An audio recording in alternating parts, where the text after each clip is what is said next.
How was the excitement? The girls are so excited to take the field. We had some nice time relaxing this morning, so we're ready. Got our shade and popsicles, and now we're ready to win a game. Awesome, perfect. Thank you so much and good luck. Thank you.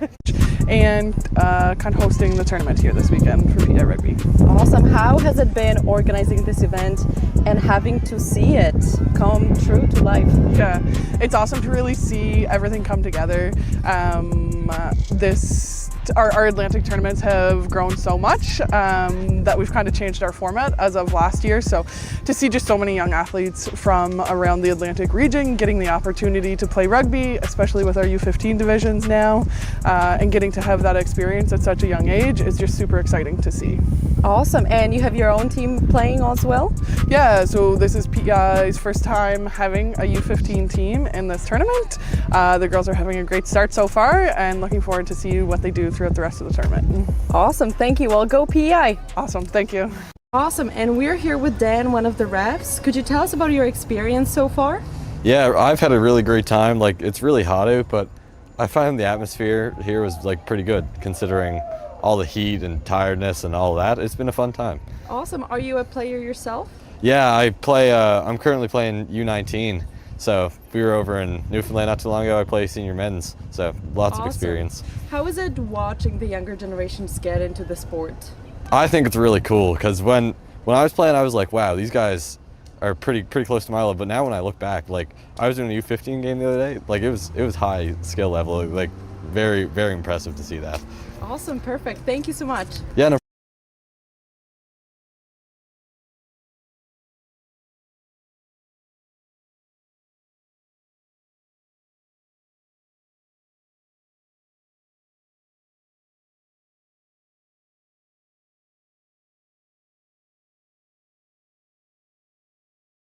Coach of the U15 Celtics girls, Team White.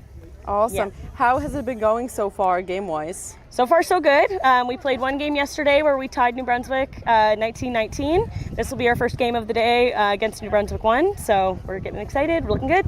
Awesome. It's kind of hard, but it's Yeah. worth it. How was the excitement? The girls are so excited to take the field. We had some nice time relaxing this morning, so we're ready. Got our shade and popsicles, and now we're ready to win a game. Awesome, perfect. Thank you so much and good luck. Thank you. And kind of hosting the tournament here this weekend for PI Rugby. Awesome. How has it been organizing this event and having to see it come true to life? Yeah, it's awesome to really see everything come together. Our Atlantic tournaments have grown so much that we've kind of changed our format as of last year. So to see just so many young athletes from around the Atlantic region getting the opportunity to play rugby, especially with our U15 divisions now, and getting to have that experience at such a young age is just super exciting to see. Awesome. And you have your own team playing as well? Yeah, so this is PEI's first time having a U15 team in this tournament. The girls are having a great start so far and looking forward to see what they do throughout the rest of the tournament. Awesome. Thank you. Well, go PEI. Awesome. Thank you. Awesome. And we're here with Dan, one of the refs. Could you tell us about your experience so far? Yeah, I've had a really great time. It's really hot out, but I find the atmosphere here was pretty good considering all the heat and tiredness and all that. It's been a fun time. Awesome. Are you a player yourself? Yeah, I play, I'm currently playing U19. So we were over in Newfoundland not too long ago. I play senior men's, so lots of experience. How is it watching the younger generations get into the sport? I think it's really cool because when I was playing, I was like, wow, these guys are pretty close to my level. But now when I look back, I was doing a U15 game the other day. It was high skill level. Very, very impressive to see that. Awesome, perfect. Thank you so much. Yeah, no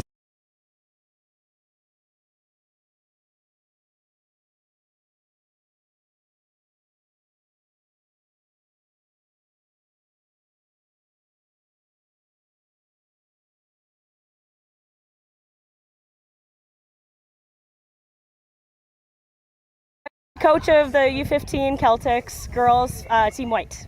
Awesome. How has it been going so far game-wise? So far, so good. We played one game yesterday where we tied New Brunswick 19-19. This will be our first game of the day against New Brunswick 1, so we're getting excited. We're looking good. Awesome. It's kind of hard, but it's Yeah. worth it. How was the excitement?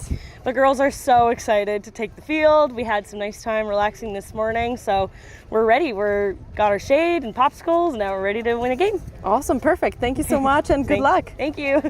And kind of hosting the tournament here this weekend for PETA Rugby. Awesome. How has it been organizing this event and having to see it come true to life? Yeah, it's awesome to really see everything come together. Our Atlantic tournaments have grown so much. Coach of the U15 Celtics girls, Team White. Awesome. Awesome. And we're here with Paul. Paul, who are you watching here today? The New Brunswick team here from the Moncton Ferguson area. Awesome. Do you have anybody you know playing? Yes, daughter Ava Cormier. Awesome. How has it been going so far for her? Really good. Opposing from losing a couple games, but I mean the atmosphere in PEI is much different than what we had last year, so it was nice. You can always complain a little bit about the reffing, but I'm not going to do that. Yeah, parents always like to. I think it's just one of those things that comes with being a player's parent. How was it preparing for the games for you? Just like a lot of people spoke about driving and... Yeah, so we didn't stay this year. Last year we stayed. We're just in Moncton, so we just traveled back and forth. She's staying with the team. But the accommodations I think is great. I think being able to play on this field, because I know it wasn't here when I came to school, so it was nice to actually come back to PEI and see the field. And I know her, when I asked her about playing on this field, she said it was her favorite field to play on, so that was kind of cool. Awesome. Well, thank you so much. And how are you liking the games? I like it. It's good. Are you thinking you yourself are going to play one day? Maybe. Well, awesome. Thank you so much. And we're here with Leo, one of the watchers of today's game. How are you enjoying the game so far? It's pretty good. Yeah. Who do you have playing that you know? My sister Bronwyn. Perfect. Did she play today? Yeah. How was that? Pretty good. If you were to give her an advice as she's like on the field, what would you give her? She might have to give me advice. Are you yourself a player? No. Are you thinking you might be in the future? Maybe. If you were to play for a team, which team would you play for? Probably PEI. Is it the team your sister is playing on? Yeah. Perfect. Do you like their chant? Yeah. Do you think you could do it? Maybe. Okay, let's go. I would do it with you. Is it Go PEI? Honestly, I don't know. Well, I will just, if I can get a Go PEI, that would be awesome. Go PEI. Awesome, thank you.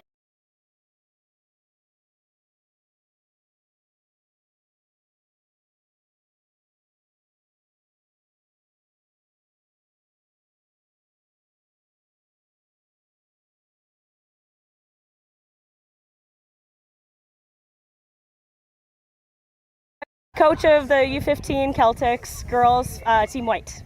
Awesome. How has it been going so far, game-wise? So far, so good. We played one game yesterday where we tied New Brunswick 19-19. This will be our first game of the day against New Brunswick 1, so we're getting excited. We're looking good. Awesome. It's kind of hard, but it's Yeah. worth it. How is the excitement? The girls are so excited to take the field. We had some nice time relaxing this morning, so we're ready. We're got our shade and popsicles, and now we're ready to win a game. Awesome, perfect. Thank you so much and good luck. Thank you. And kind of hosting the tournament here this weekend for PETA Rugby. Awesome. How has it been organizing this event and having to see it come true to life? Yeah, it's awesome to really see everything come together. Our Atlantic tournaments have grown so much that we've kind of changed our format as of last year. So to see just so many young athletes from around the Atlantic region getting the opportunity to play rugby, especially with our U15 divisions now, and getting to have that experience at such a young age is just super exciting to see. Awesome. And you have your own team playing as well? Yeah, so this is PEI's first time having a U15 team in this tournament. The girls are having a great start so far and looking forward to see what they do throughout the rest of the tournament. Awesome. Thank you. Well, go PEI. Awesome. Thank you. Awesome. And we're here with Dan, one of the refs. Could you tell us about your experience so far? Yeah, I've had a really great time. Like, it's really hot out, but I find the atmosphere here was like pretty good considering all the heat and tiredness and all that. It's been a fun time. Awesome. Are you a player yourself? Yeah, I play. I'm currently playing U19. So we were over in Newfoundland not too long ago. I play senior men's, so lots of experience. How is it watching the younger generations get into the sport?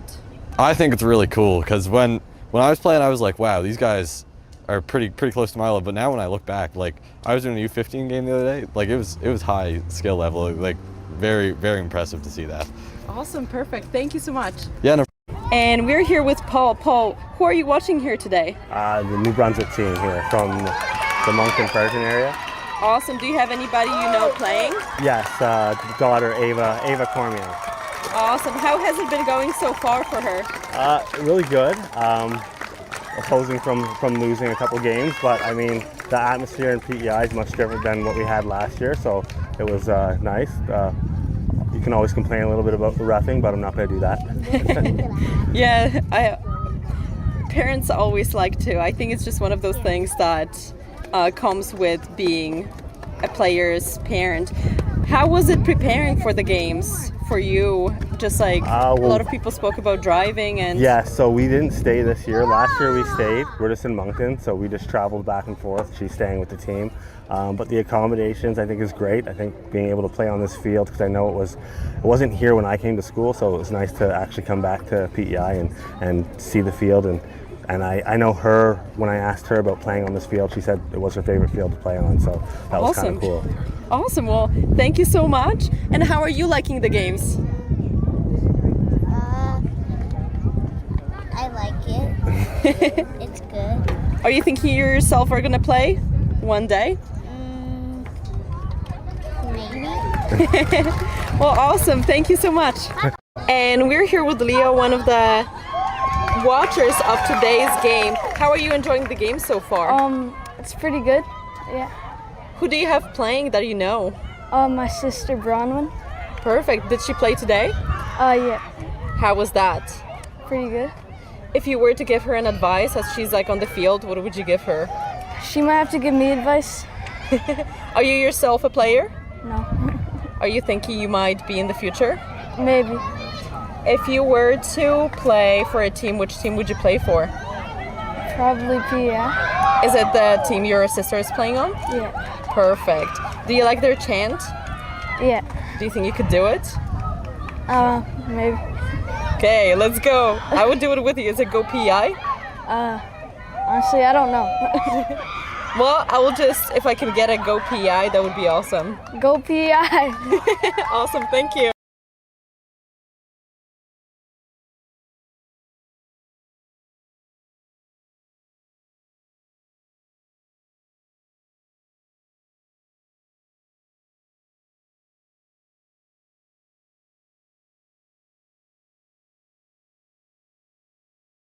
Coach of the U15 Celtics girls team white. Awesome. Yeah. How has it been going so far, game-wise? So far, so good. We played one game yesterday where we tied New Brunswick 19-19. This will be our first game of the day against New Brunswick 1, so we're getting excited. We're looking good. Awesome. It's kind of hard, but it's Yeah. worth it. How was the excitement? The girls are so excited to take the field. We had some nice time relaxing this morning, so we're ready. We're got our shade and popsicles, and now we're ready to win a game. Awesome. Perfect. Thank you so much, and good luck. Thank you. And kind of hosting the tournament here this weekend for PEI Rugby. Awesome. How has it been organizing this event and having to see it come true to life? Yeah, it's awesome to really see everything come together. Our Atlantic tournaments have grown so much that we've kind of changed our format as of last year. So to see just so many young athletes from around the Atlantic region getting the opportunity to play rugby, especially with our U15 divisions now, and getting to have that experience at such a young age is just super exciting to see. Awesome. And you have your own team playing as well? Yeah, so this is PEI's first time having a U15 team in this tournament. The girls are having a great start so far and looking forward to see what they do throughout the rest of the tournament. Awesome. Thank you. Well, go PEI. Awesome. Thank you. Awesome. And we're here with Dan, one of the refs. Could you tell us about your experience so far? Yeah, I've had a really great time. Like, it's really hot out, but I find the atmosphere here was like pretty good considering all the heat and tiredness and all that. It's been a fun time. Awesome. Are you a player yourself? Yeah, I play. I'm currently playing U19. So we were over in Newfoundland not too long ago. I play senior men's, so lots of experience. How is it watching the younger generations get into the sport? I think it's really cool because when I was playing, I was like, wow, these guys are pretty close to my level. But now when I look back, like I was doing a U15 game the other day, like it was high skill level, like very impressive to see that. Awesome, perfect. Thank you so much. Yeah. No. And we're here with Paul. Paul, who are you watching here today? The New Brunswick team here from the Moncton Ferguson area. Awesome. Do you have anybody you know playing? Yes, daughter Ava Cormier.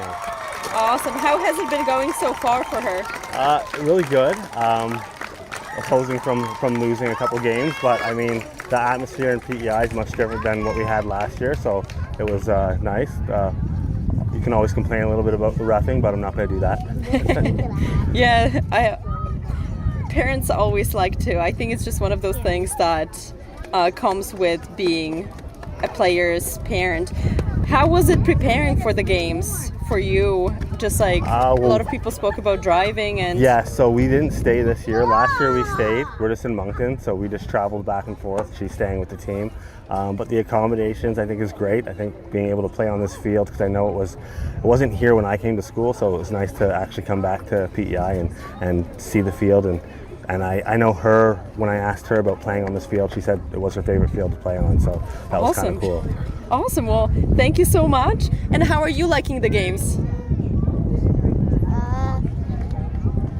I like it. It's good. Are you thinking you yourself are gonna play one day? Maybe. Well, awesome, thank you so much. And we're here with Leo, one of the watchers of today's game. How are you enjoying the game so far? It's pretty good. Yeah. Who do you have playing that you know? My sister Bronwyn. Perfect. Did she play today? Yeah. How was that? Pretty good. If you were to give her an advice as she's like on the field, what would you give her? She might have to give me advice.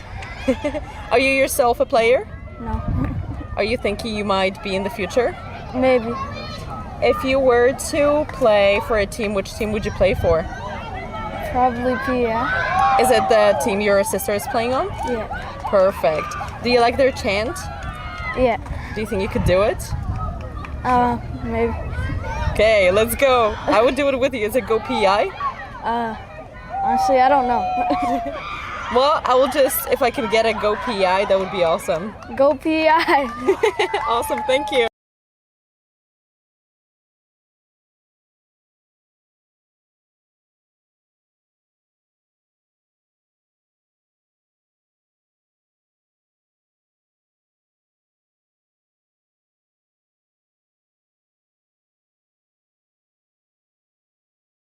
Coach of the U15 Celtics girls, Team White.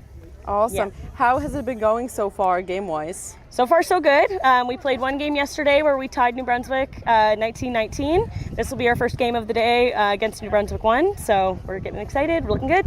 Awesome. It's kind of hard, but it's Yeah. worth it. How was the excitement? The girls are so excited to take the field. We had some nice time relaxing this morning, so we're ready. We're got our shade and popsicles, and now we're ready to win a game. Awesome. Perfect. Thank you so much, and good luck. Thank you. And kind of hosting the tournament here this weekend for PEI Rugby. Awesome. How has it been organizing this event and having to see it come true to life? Yeah, it's awesome to really see everything come together. Our Atlantic tournaments have grown so much that we've kind of changed our format as of last year. So to see just so many young athletes from around the Atlantic region getting the opportunity to play rugby, especially with our U15 divisions now, and getting to have that experience at such a young age is just super exciting to see. Awesome. And you have your own team playing as well? Yeah, so this is PEI's first time having a U15 team in this tournament. The girls are having a great start so far and looking forward to see what they do throughout the rest of the tournament. Awesome. Thank you. Well, go PEI. Awesome, thank you. Awesome. And we're here with Dan, one of the refs. Could you tell us about your experience so far? Yeah, I've had a really great time. Like, it's really hot out, but I find the atmosphere here was like pretty good considering all the heat and tiredness and all that. It's been a fun time. Awesome. Are you a player yourself? Yeah, I play. I'm currently playing U19, So we were over in Newfoundland not too long ago. I played senior men's, so lots of Awesome. experience. How is it watching the younger generations get into the sport? I think it's really cool because when I was playing, I was like, wow, these guys are pretty close to my level. But now when I look back, like I was doing a U15 game the other day, like it was high skill level, like very impressive to see that. Awesome, perfect. Thank you so much. Yeah, no. And we're here with Paul. Paul, who are you watching here today? The New Brunswick team here from the Moncton Ferguson area. Awesome. Do you have anybody you know playing? Yes, daughter Ava Cormier. Awesome. How has it been going so far? And a good morning here from beautiful Charlottetown, Prince Edward Island. We're on the grounds of University of Prince Edward Island. This is the 2026 Atlantic Rugby Championships on Maritime Athletic Profiles. Hi, everybody. Dan Hobson, the rest of the crew here. Delighted to be at McAdam Field for this Team New Brunswick U16 boys matchup versus Team Newfoundland Labrador U17. And the Newfoundland Labrador Rock, they are in the red jerseys and the black and white sort of New Brunswick U16. And just like that, we have our first scrum of the game on a knock-on, so I'm not sure if they're happy with the ball right now. The official has it, so it looks like they're going to put that one out of play. So obviously does not have the required amount of air, so they're going to get a new one.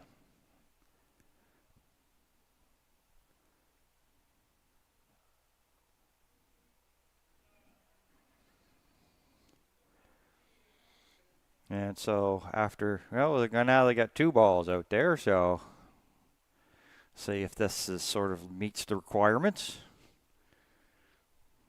Maybe they found something in the ball early. So scrum coming up.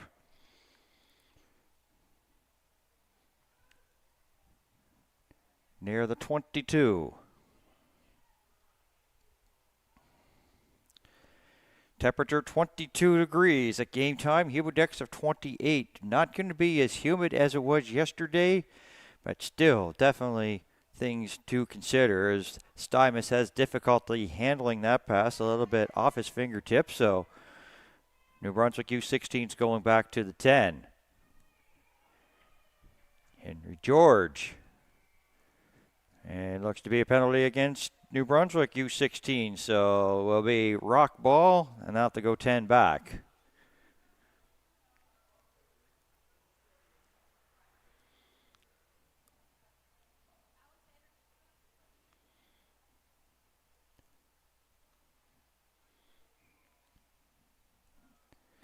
And into touch here for Newfoundland Labrador Rock lineup. So we got the Rock versus the Spruce now.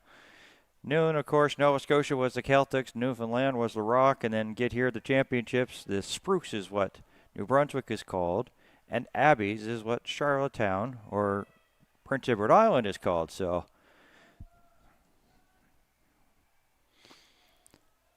and now New Brunswick in a little bit of some penalty difficulty. That was Jackman, number 1. So they've made a little bit of change in some of the lineups here for Newfoundland Labrador U17 as they're up to the New Brunswick 10. And on the swing over, Jake Evans. And this is a great opportunity here for McKay, Cormac McKay. Up to the New Brunswick 22. A little fake. They were trying to look like they're going to dish it off to Connor Doyle. Calling for it over there is Sinyard. A little shuffle shake fake there for Keegan Williams.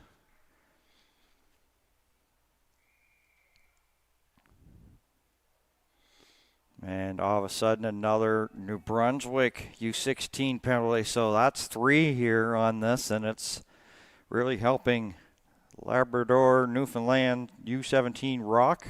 And yes, I know I messed that up. So Newfoundland, Labrador, Rock, U17 down the pitch. And in the meantime, the referee having a conversation with Evan Sinyard.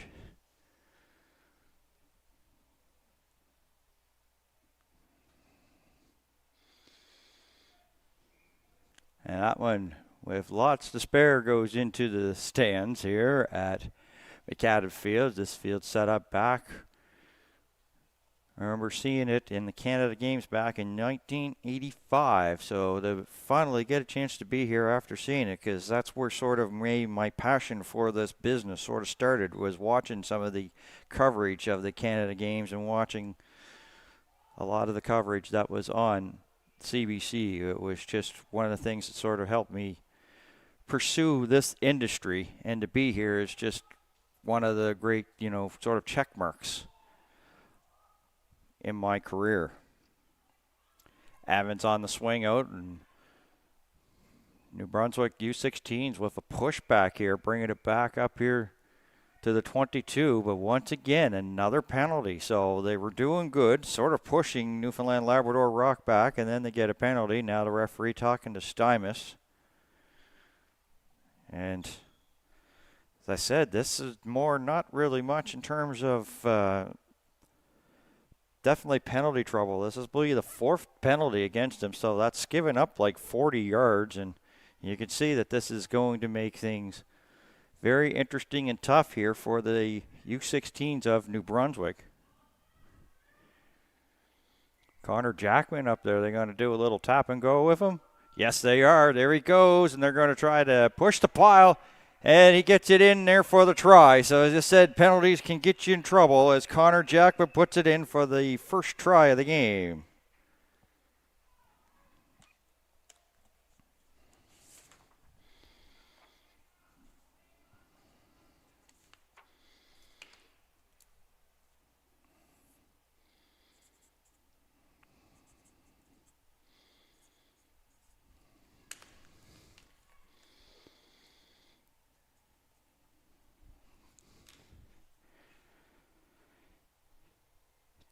Jake Evans here with the conversion outside the 22 and outside of the uprights.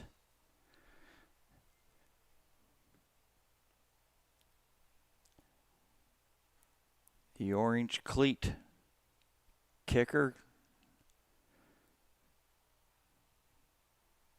Kick up, and it's a line drive, and the more New Brunswick U16 players are just putting their hand up there to stop that fastball from coming in and making a little bit of dental work. So stays 5-0 here with a restart to come. 2 20-minute halves, of course.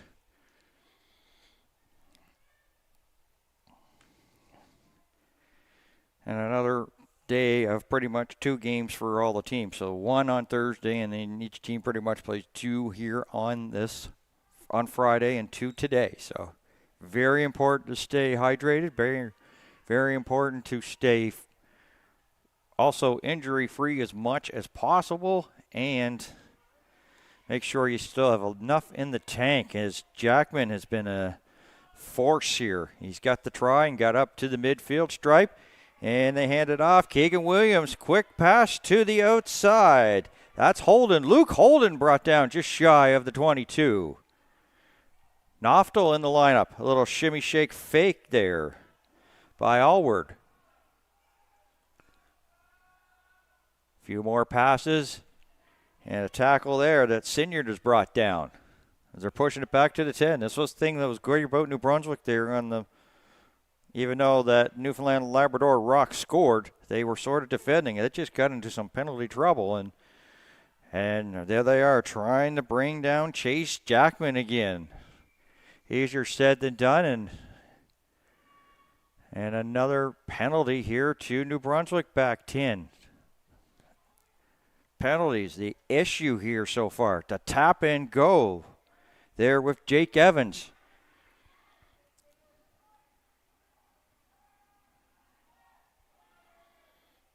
That's Finley McGraw. Could be McGrath too. Sometimes McGraw will get both. As I said, it's really, trying to get a chance to, meet with the teams in a tournament like this. Very quick turnarounds, and try once again. Get it across the try line. Push in the pile. Referee right there. Still looking. Nothing. Boy, that is a battle of the trenches.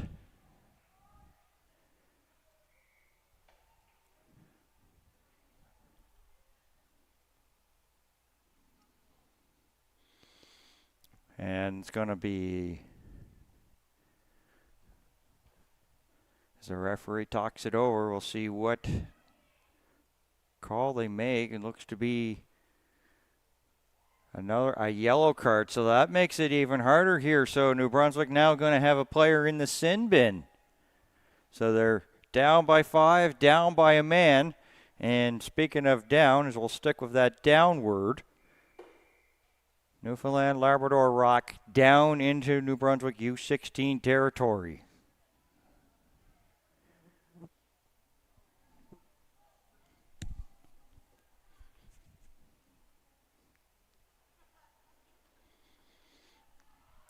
So how good are the Maritime Athletic Profiles headset microphones? A couple of seconds ago, that was a fly on the mic buzzing around, and I heard it. Do we have a Newfoundland Labrador penalty? Yes, we do. So after pretty much 5 straight against New Brunswick Spruce, back 10 goes Newfoundland. So in the meantime, still 5-0.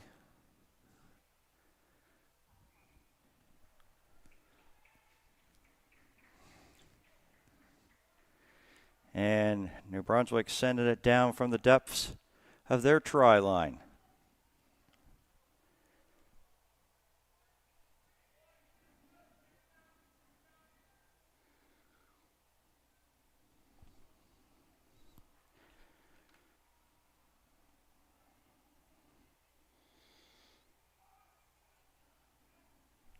Stevens. And it's going to be a steal there by Newfoundland Labrador Rock as they swing it. And good fingertips there by Benjamin Cowan, who's had a good weekend so far here at the championships in Charlottetown.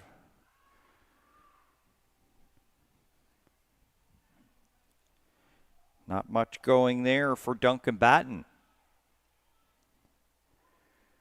They throw it back. They've got bodies to the side. Keegan Williams. Williams being shown that he's a force hard to take down. Keegan Williams. And now back. A little bit of miscommunication. Jackman taking it and brought down. He's been sort of like a little bit of force in this game. A little bounce pass. But good hands there by Jake Evans.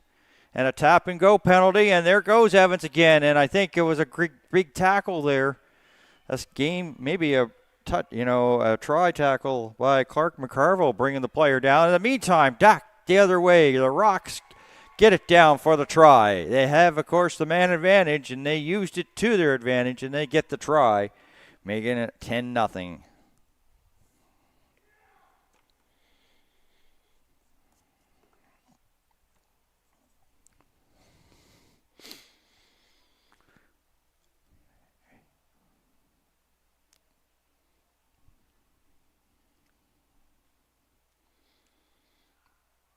Yeah, really, we wrapped up our coverage yesterday. It was a women's portion, so maybe some of a new audience maybe weren't tuning in there.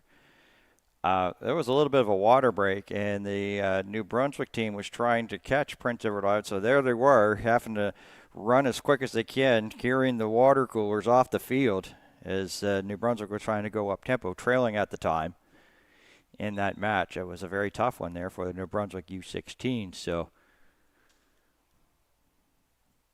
Speaking of tough, this is going to be tough here for Jake Evans. Pressure coming. It's up. But missing the mark. Will stay at 10-0.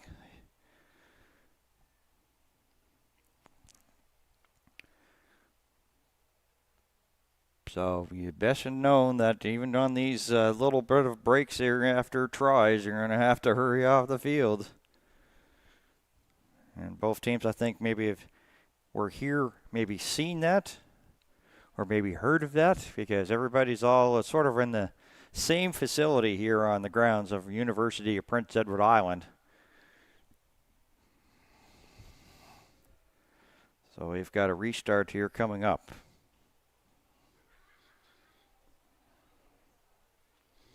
Into nearly the 14th minute. 14 minutes have gone by. Ball caught there by Duncan Batten. He's released, and New Brunswick, they're there. They've set the wall up. Nothing much going here. Now they'll try to stretch this field out a bit. And they give it right to the hands there of Keegan Williams.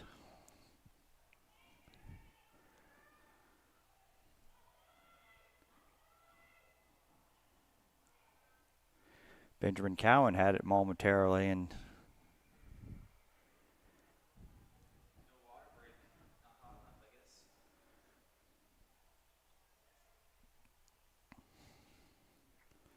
so Newfoundland Labrador Rock with penalty and back 10. So this sort of really aided in the first try of the game, and this fly is really starting to annoy me.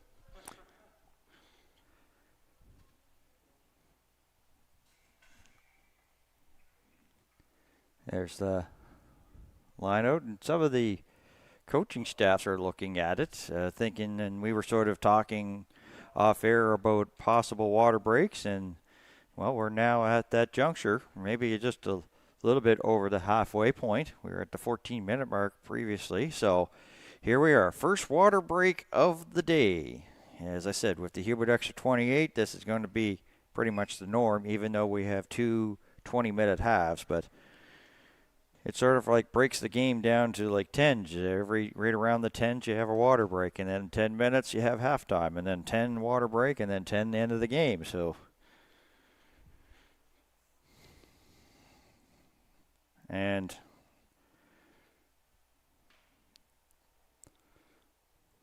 the word of the day is 10 for right now, because it's 10-0 for Newfoundland Labrador over New Brunswick U16 as the teams have gone to their benches and tents to get some water, as well as get some coaching advice and maybe talk strategy, and maybe sit down also for a little bit and say, what are you seeing, what am I seeing, and getting together to have that conversation and see, well, what do we've got to change, and what's working for us, what's not working for it.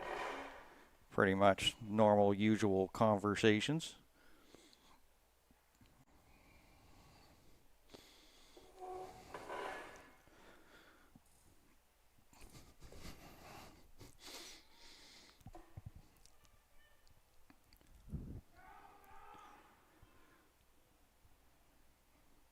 Team set to get back onto the pitch here.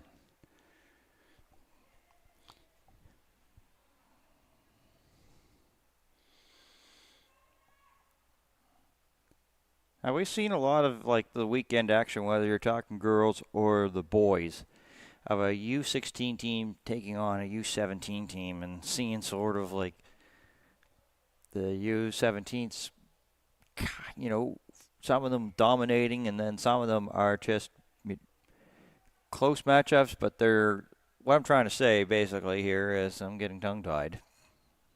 Already the heat's bothering me today. Tongue-tied for the fact of that it's been sort of like a learning session here for U16s, and it's such a different amount of play, and it just, they think that it doesn't make a difference, but it does. And look, there's a big push here by the Spruce here as they're trying to cut this in half.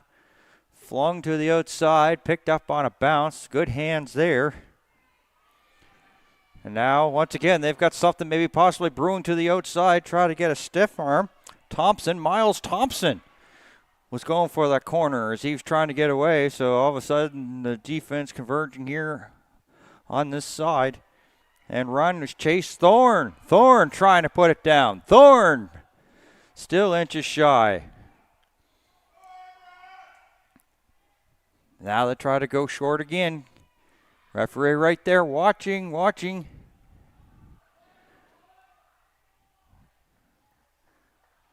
And now we've got some pushing here and a Newfoundland Labrador Rock penalty. So this may make things a little bit thinking wise here. McCurville.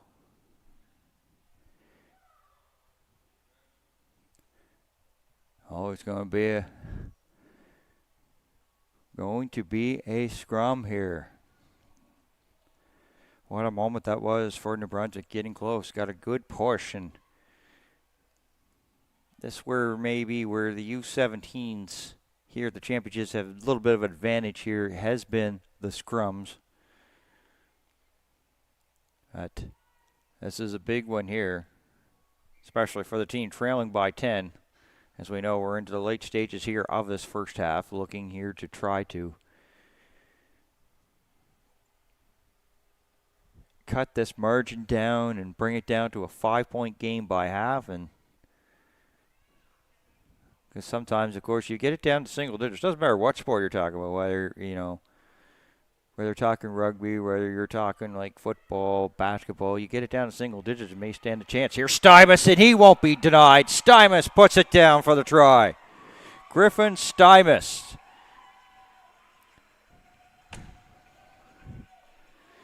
And makes it 10-5. And a good chance here for them to bring it down to a 3-point game here with the conversion.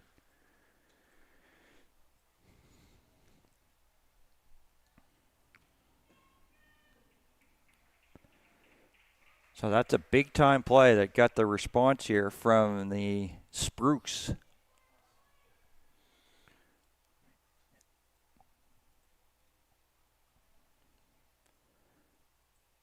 Well, it's right exactly at the 22, but it's in between the uprights here for New Brunswick U16. Kick is up. Good. So 10-7.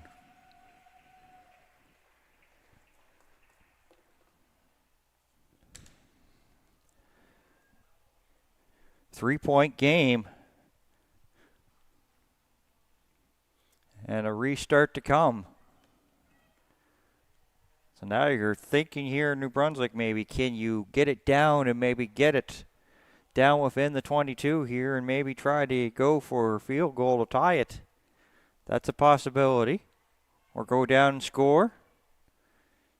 Either way, A or B. And for Newfoundland Labrador Rock, this basically they're also trying to maybe go down and maybe once again same for them.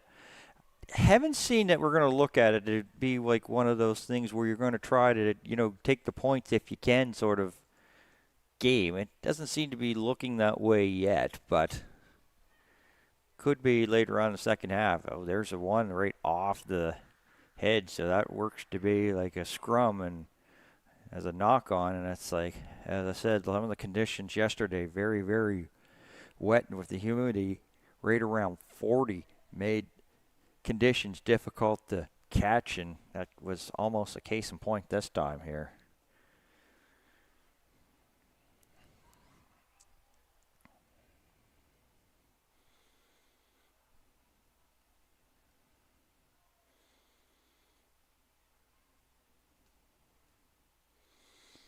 So scrum coming up, and the Rock get it, and the Rock win it. Cormac McKay.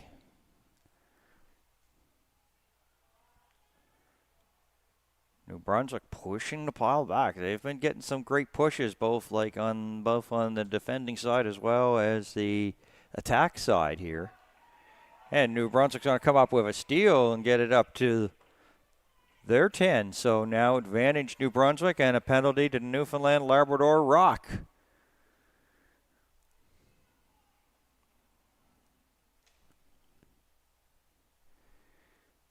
Of course, now even strength. Big boot there by Fowley. And luckily we have some crowd members over this. That cleared the fence, so nice gentleman there over with an umbrella, sort of. There we have like 4 people in the stands on that far side. Bringing it back.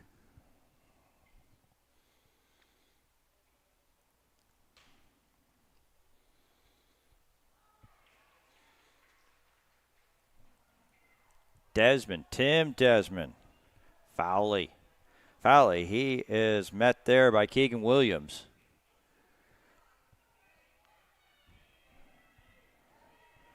Neal, he may be a big factor in this. Nice little quick handoff on the run up there to Larson. Actually, it was Connor Desmond. My apologies. There's another quick hand up. Stevens. Almost up to the 10.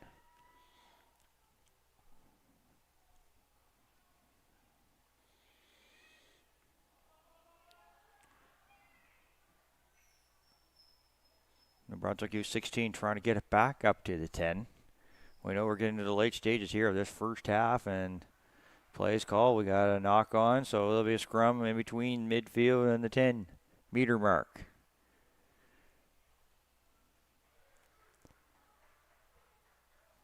But it looks to be that that's the way that this first half will come to an end. So we end with a knock on, so both teams going to make their way to their benches.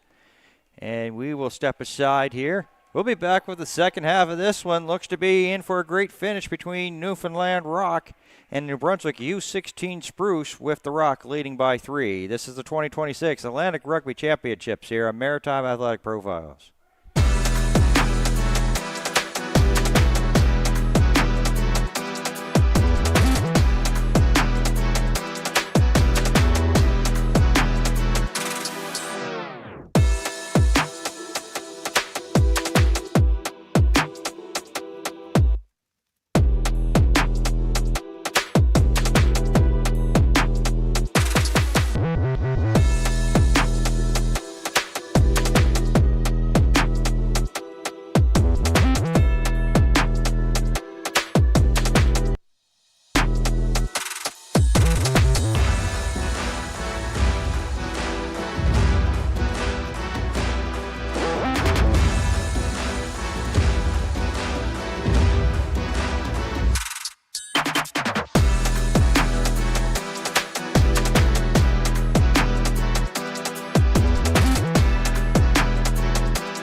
Great, interesting matchup we have to start day 3 of the 2026 Atlantic Rugby Championships here, Maritime Athletic Profiles. We have the Newfoundland Labrador Rock U17s leading by a field goal, 10-7 over New Brunswick U16s.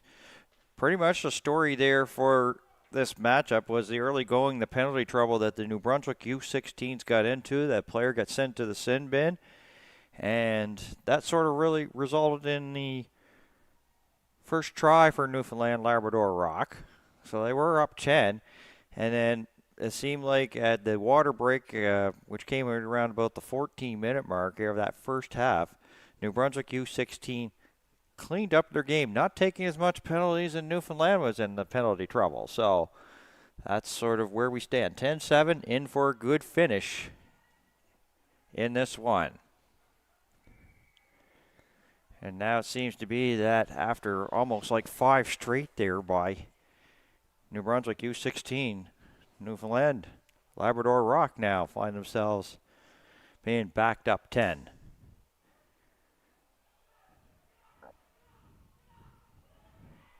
A little bit of difficulty handling that there was Luke Holden.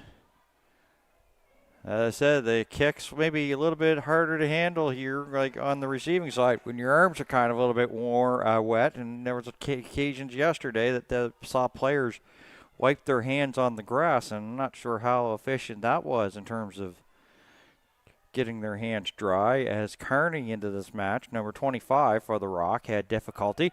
Something maybe possibly brewing here, and even before he went down, he decided to throw the ball, and that probably might not have been the best circumstances, and now it's back 10 for the Newfoundland Labrador Rock, and Grayson Fowley sends it down into touch.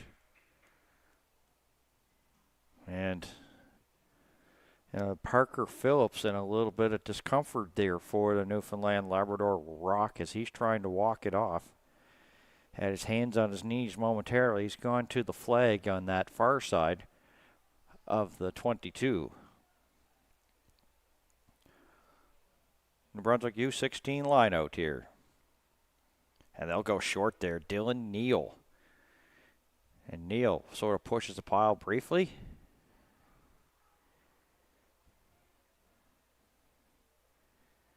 And into touch.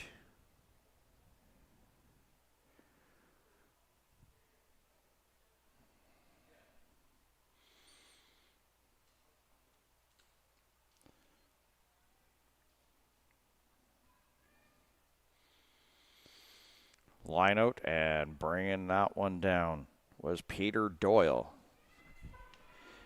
And Newfoundland Labrador Rock on a good run, and they'll flip it back, and that pass a little bit off the mark, looking for Finley McGrath.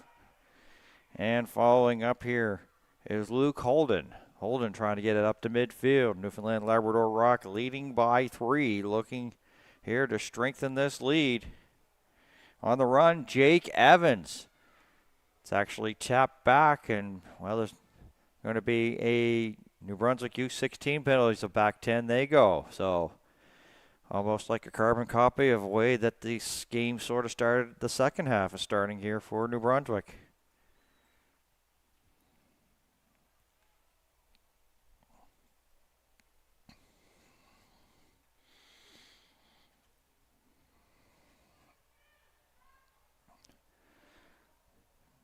Newfoundland Labrador Rock line out. And they've marked it just inside the 22. So this is one of the things, as I said, New Brunswick U16 have seen themselves in a little penalty trouble. It's really key not to get in penalty trouble right now. Was this lined up or unthrown fairly? Looks to be the case. So New Brunswick asked, what did you guys want to do, your options? And they have decided to do a scrum just inches inside the 22.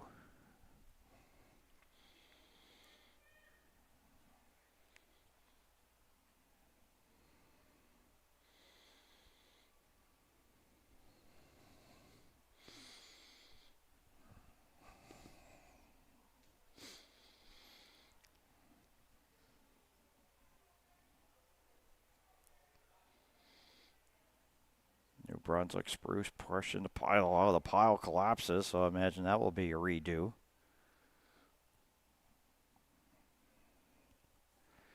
Like bowling pins going down at the bowling pin alley. One down, and all the rest of them went down.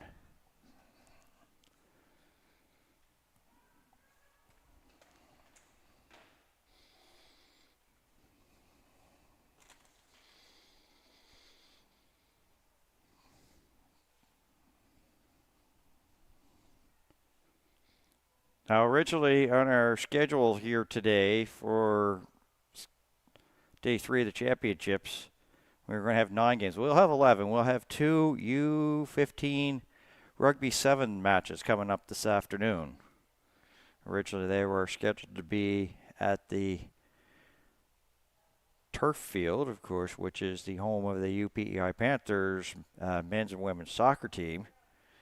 But they think that it's better to have it here on the grass surface for the cooler temperature, so the game has been moved to here. So we will have full in-depth coverage of that matchup here. So just a little bit of a program note. Well, penalty to the U16s, and up with it is Snellgrove.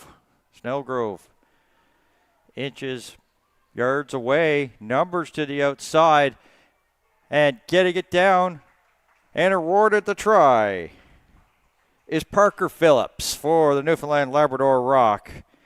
And now they have an 8-point lead, 15-7.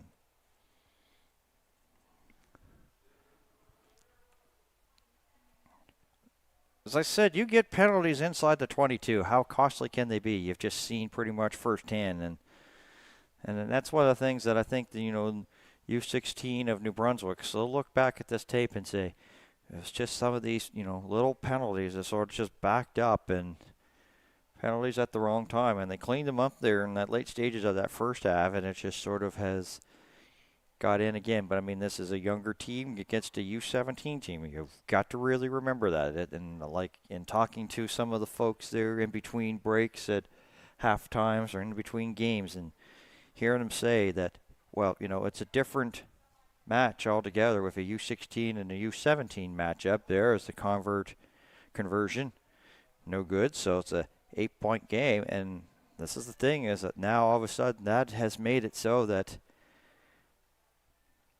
it's still going to be a 2-possession game, but even if they come down and get a converted try, it's just a 1-point game, where if the conversion was good, would have been a 10-point, practically 2-try game. So as much as some say, well, that's really was kind of a big one, and doesn't go the necessary 10, so we'll probably have a scrum near midfield. Restarts, of course, got to go the 10, and that did not.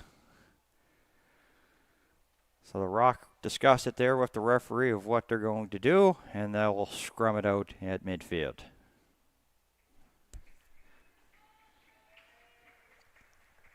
And in the meantime, there's a substitution. There's Charlie England. We'll have a seat here for the New Brunswick U16s. And he got some applause here from the fans here, the Spruce fans in attendance. 15-7, and Newfoundland Labrador Rock, they win that scrum. Peter Doyle outside, back down to the Spruce U16 side of the pitch. A little throw over there to Kearney. And now a kick and chase going back forward. There's a foot race, and feet get tangled there with Maddox Blank.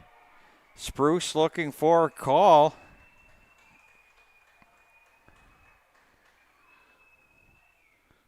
I thought that there should have been something coming, and now the officials are going to get together. So we'll hold the phone here just for a second as they have a conversation just in the corner flag.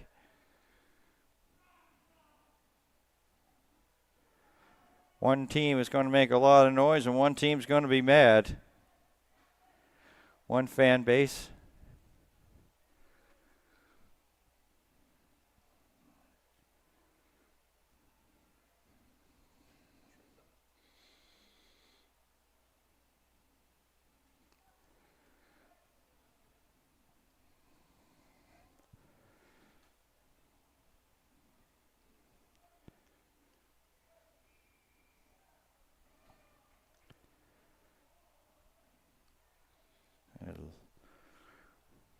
Pretty much Newfoundland, Labrador Rock pretty much knew it, so.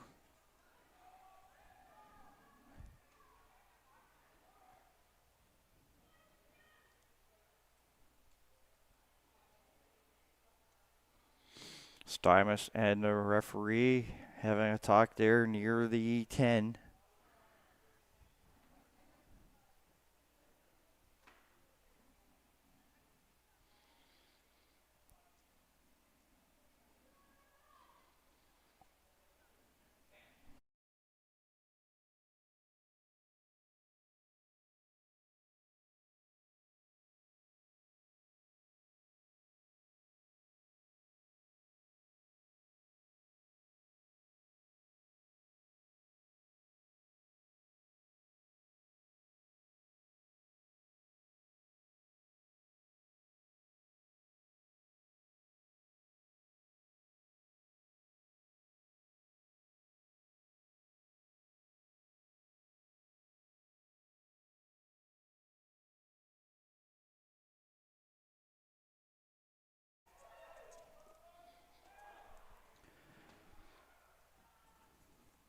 New Brunswick U16.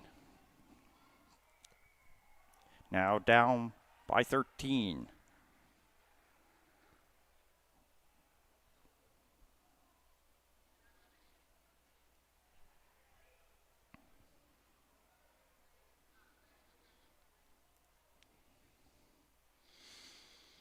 And referee talking to the Newfoundland Labrador, Ethan Sinyard.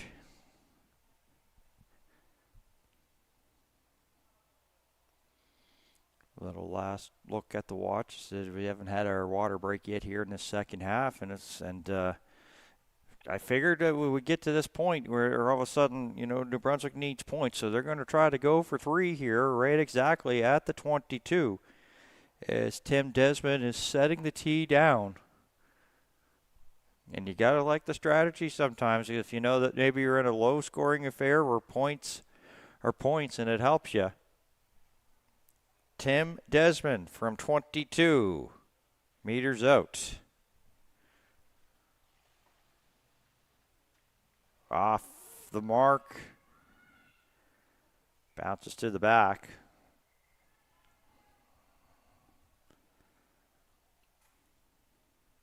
Tim Desmond throws the tee in disgust.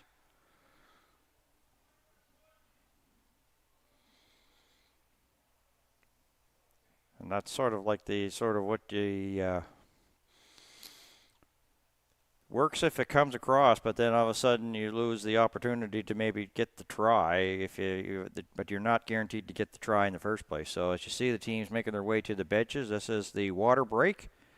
So we will take a break here, and we'll have the conclusion between Newfoundland Labrador U17s and Team New Brunswick U16s here in the U17 portion of the male 2026 Atlantic Rugby Championships here at Maritime Athletic Profiles.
And we're back underway of the second half, or actually the water break, pardon me. So the restart there.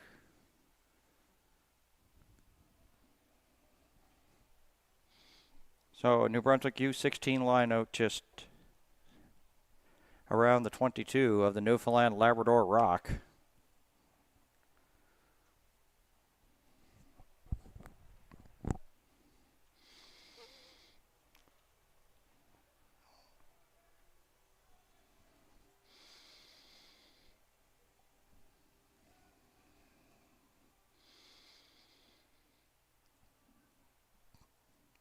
So New Brunswick here trying to get some points on the board.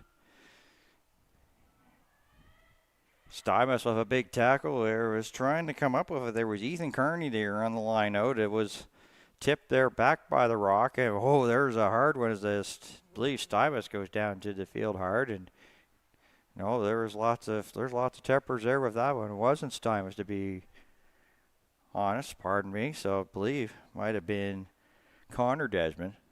Now Stuyvesant is going over. The referee is going to try to get the captains over, Sinyard and Stuyvesant over, to say, well, let's clean up our act, boys. We're acting not really nice on a Saturday. This isn't great rugby etiquette. No, that's not word for word what they're saying, but more along the line of that, I don't want to, basically talk to your team to try to, go back, talk to your teams and what you can and can't do in this matchup here. So New Brunswick back 10.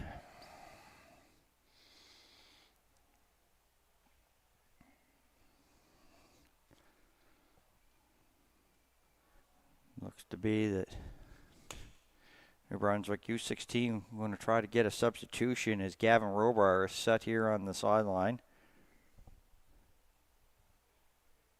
And now he will check in.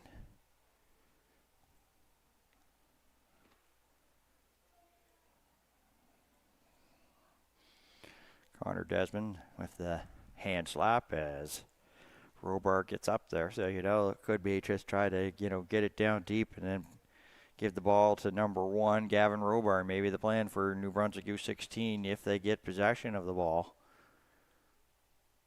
So, going for power as Kearney comes up with it. Newfoundland Labrador rock and a nice good little shoestring tackle there by Tim Desmond. Rock player got rid of it just in time. There's the pile momentarily.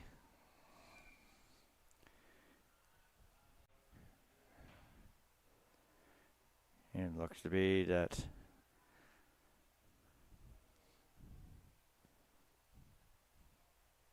knock on, so scrum coming up.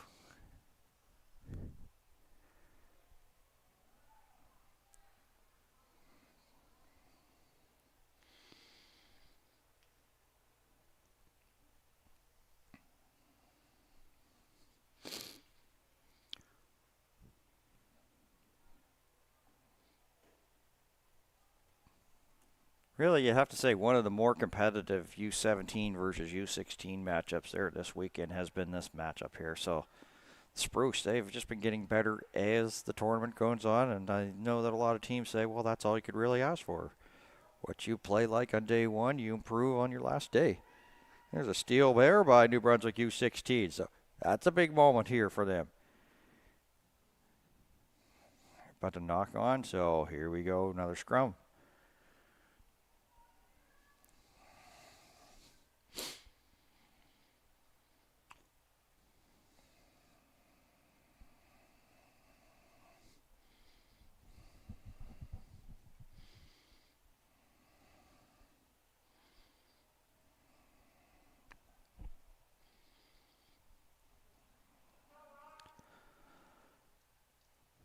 So the second half seen a little bit more in terms of knock-ons and scrums. Not to be surprised, because you look at it that this is pretty much the fourth game for these teams here in this third day. Each team playing 1 on the first day and then 2 yesterday, and they've got another 2 today. So the fatigue factor may be sort of getting up there, but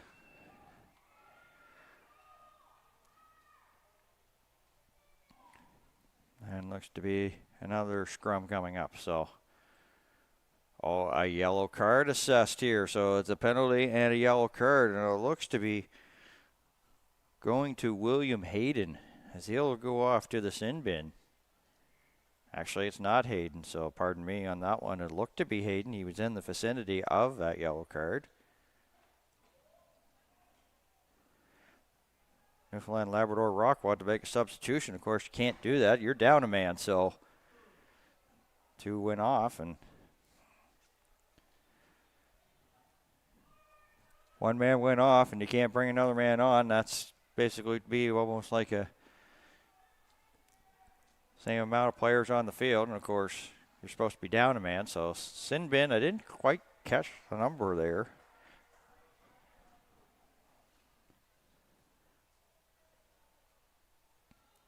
But each team has gone down a man here. We've seen one player each in the sin bin. So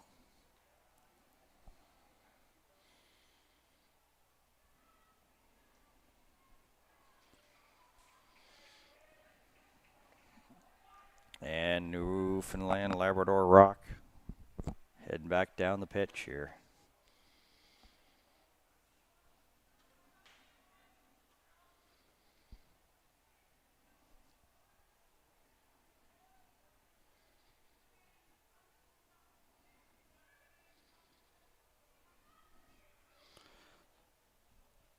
So a 15-on-14.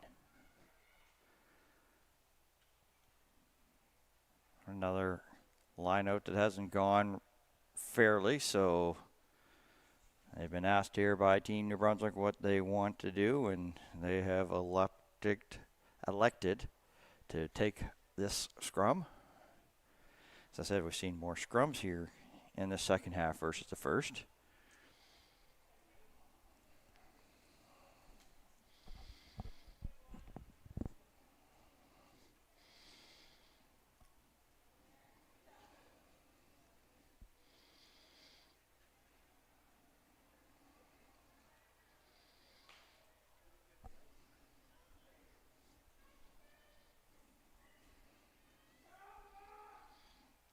Now, the linesperson and the referee having something, and it was sort of initiated here by the U16 coach. So there's been a lot of talk back and forth between in this matchup here.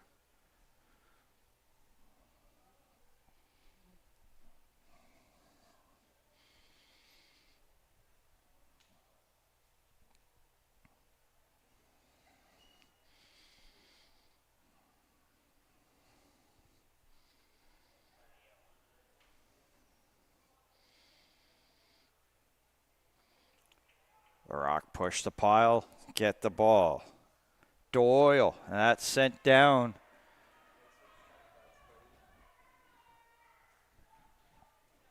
And it's covered up there by the U16, just meters away. So they're happy to try to kick it back out. Might not have got a lot on the kick, but at least got it from the depths of their own touch line to the outside. Oh, difficulty there in handling that one. And why don't you just have like a drop pass? It sort of kills everything. Finley, McGrath. And just like that, the referee blows the whistle to indicate the end of this matchup. The Newfoundland Labrador Rock with a win over the New Brunswick U16s. Here to start day number 3 of the 2026 Atlantic Rugby Championships. We hope you enjoyed this one.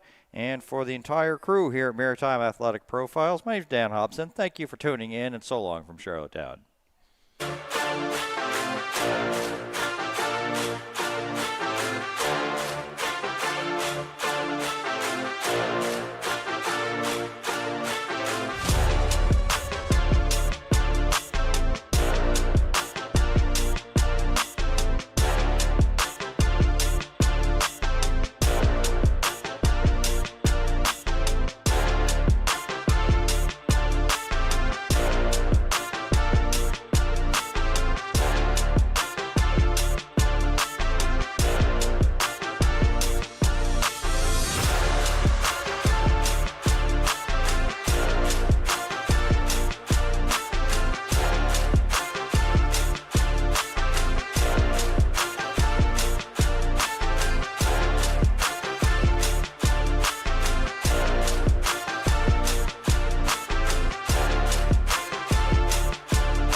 Just underway between Team Nova Scotia U17 and New Brunswick U17 here at the 2026 Atlantic Rugby Championships of Maritime Athletic Profiles.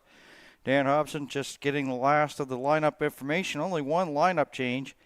Liam Atwater will be wearing number 25. He was wearing 21 yesterday. The only changes, and no changes here for Prince Edward Island in their U17s.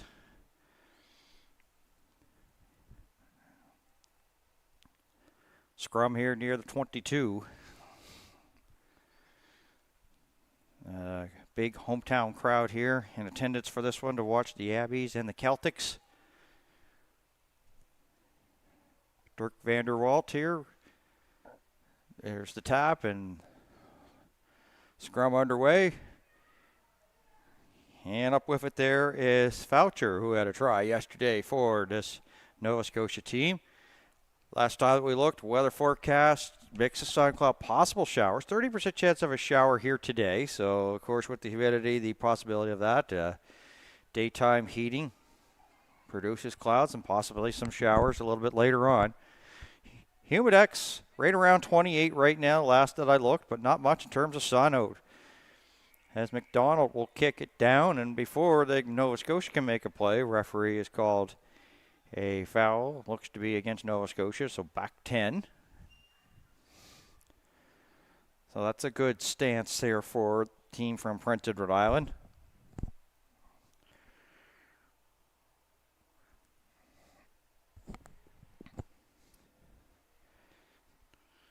Team for Prince Edward Island, coached by Maya Fragem. Of course, Fragem, a very common rugby name here from Prince Edward Island. Oh, great fingertips there by Wadman. Coming down with it at the 22.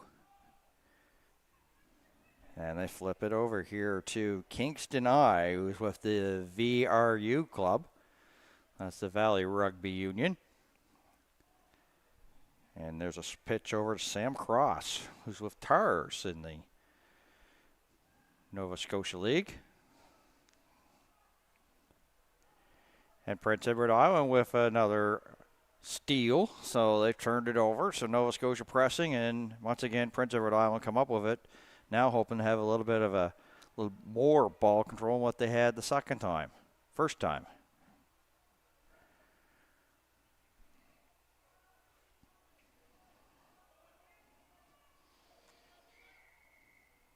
Whistle stops play. Nova Scotia back 10. Nathan Martin had it momentarily. Looks to be Nathan Martin that will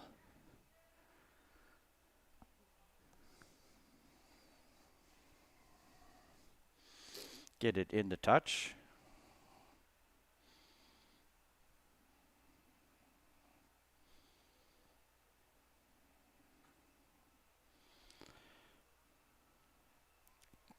For this Prince Edward Island lineout.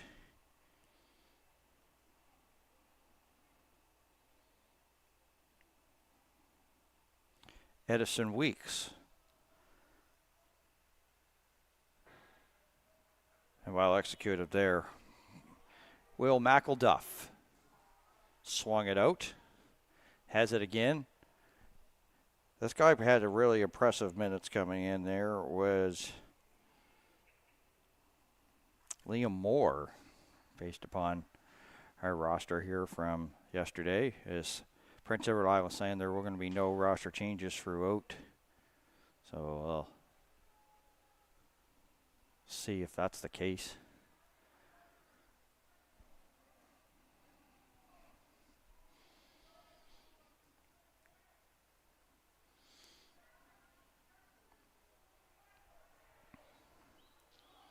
There's some great movement there. Brady DeRoche.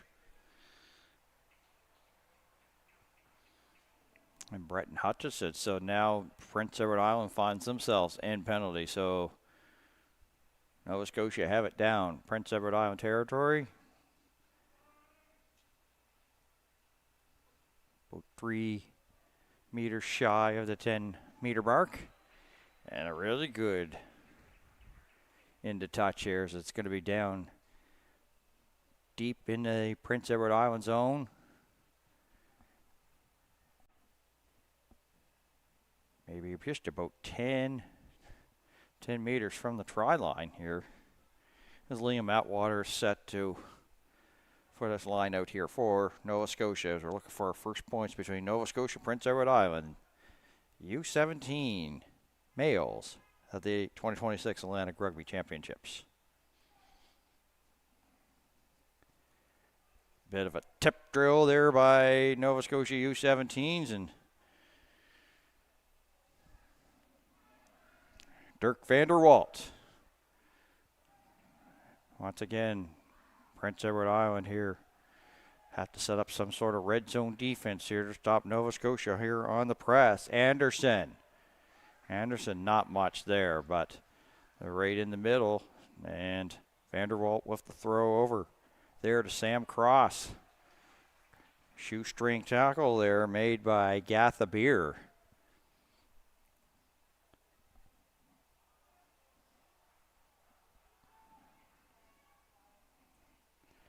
Harding, no real progress. Swing out to Atwater.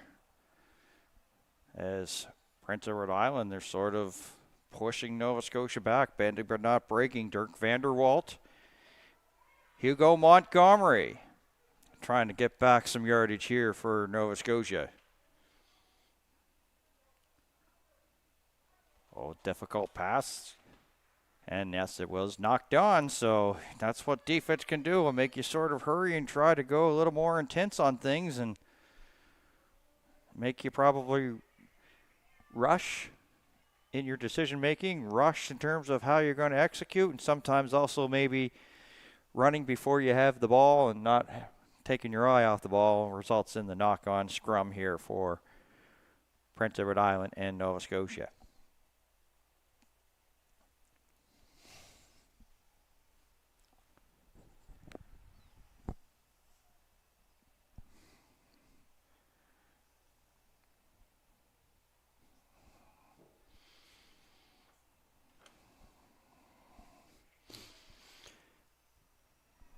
And sent down the field. A kick there by Liam Moore. As I said, this has been a bend but don't break defense for Prince Edward Island. No points so far, but Nova Scotia's gone down a couple of times. Now Prince Edward Island here seeing if they could at least get some ball pressure and not be defending as I've been talking to rugby people over the years covering this sport has been the fact of, and that's a good steal there by Oostall. Jack Oostall with a big moment. Weeks just past the 10. As I gotta say, is that it takes more out of you to defend, and then, you know, temperatures, heats like this, you don't want to be on your heels defending all the time because you'll have nothing left, and all of a sudden later on in the game it could be easy pickings here for your opposition. So if you can actually get some sustained ball pressure, maybe not points, but points of course benefits, you know, bonus, at least get some ball pressure so you're not having to run around defend. Nova Scotia back 10. Nathan Martin and Will McElduff. Martin.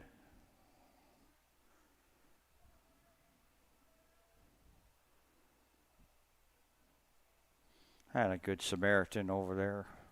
We'll go and retrieve the ball here as it goes over the fence here at McAdam Field on the grounds of University of Prince Edward Island. As I've said before, I've seen this facility years ago.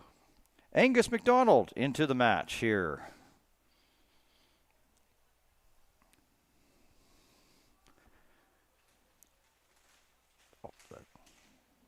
Definitely was a knock on there, referee, so he's got the advantage, and Nova Scotia couldn't come up with it, so there'll be a scrum here. So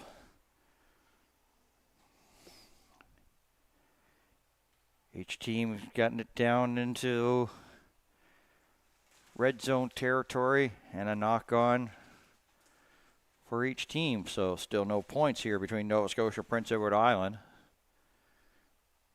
as we'll near the midway point.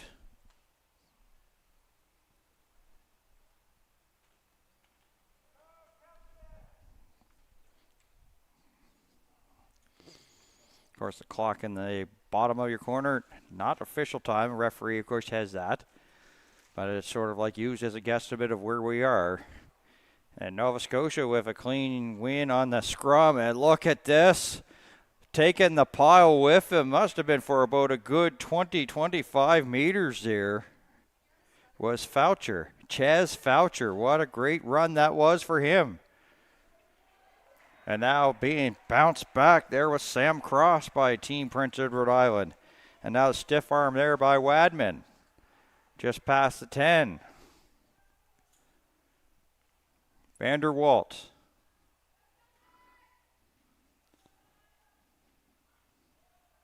Got the swing over there. That was Vaughn Lewis. Vaughn Lewis brought down.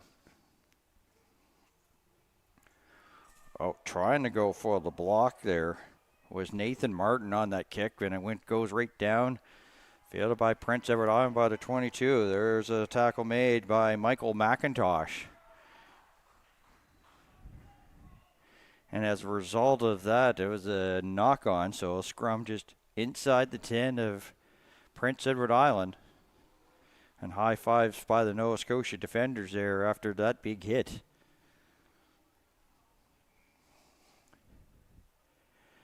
And water break time looks to be, it'll be about 2 minutes. So we're going to pay some bills, get a chance to see some of the action that has already taken place between Team Prince Edward Island and Team Nova Scotia here at the 2026 Atlantic Rugby Championships, back in just a couple moments. Coach of the U15 Celtics girls, Team White. Awesome. Yeah. How has it been going so far, game-wise? So far, so good. We played one game yesterday where we tied New Brunswick 19-19. This will be our first game of the day against New Brunswick 1, so we're getting excited. We're looking good. Awesome. It's kind of hard, but it's worth it. How is the excitement?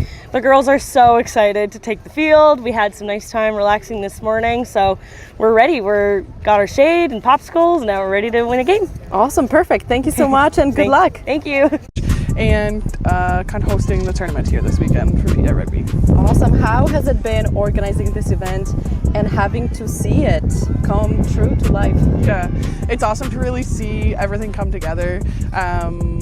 This our Atlantic tournaments have grown so much that we've kind of changed our format as of last year. So to see just so many young athletes from around the Atlantic region getting the opportunity to play rugby, especially with our U15 divisions now, and getting to have that experience at such a young age is just super exciting to see. Awesome. And you have your own team playing as well? Yeah, so this is PEI's first time having a U15 team in this tournament. The girls are having a great start so far and looking forward to see what they do throughout the rest of the tournament. Awesome. Thank you. Well, go PEI. Awesome. Thank you.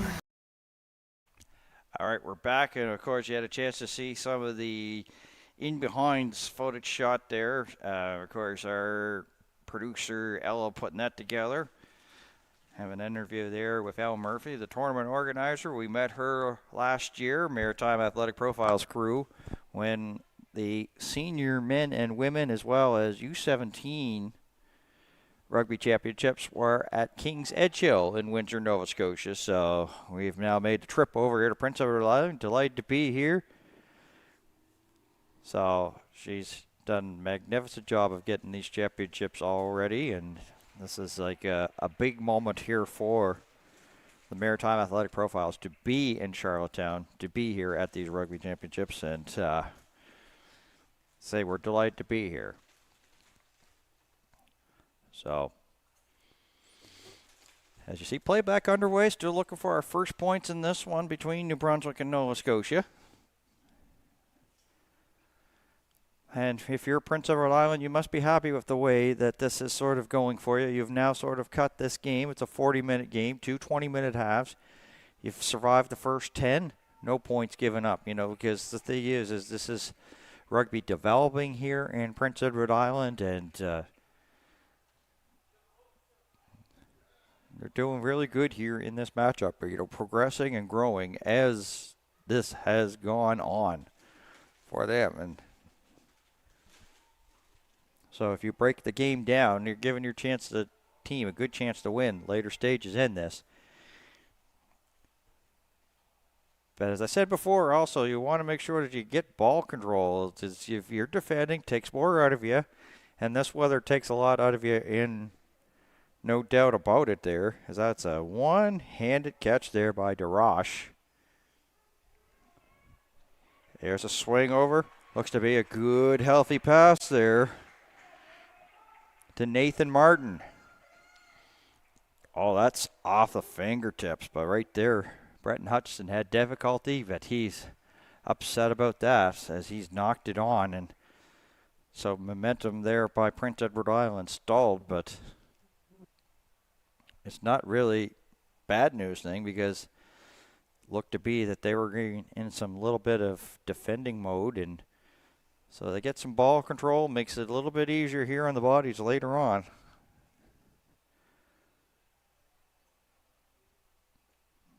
So scrum as a result of a knock-on just inside the 10 of the Nova Scotia U17 boys, coached by Dawson Legier, who last year was at the Atlantic Championships as an official and a referee, here in a coaching role with Team Nova Scotia this year. Of course, that was a different championship. It wasn't a 15 U17, it was a senior. And something brewing here. Hugo Montgomery, 2 to beat. 1 getting back there was Nathan Martin, as he sort of had maybe like a try-saving tackle there for Prince Edward Island on a good run by Hugo Montgomery, getting it down into Prince Edward Island territory.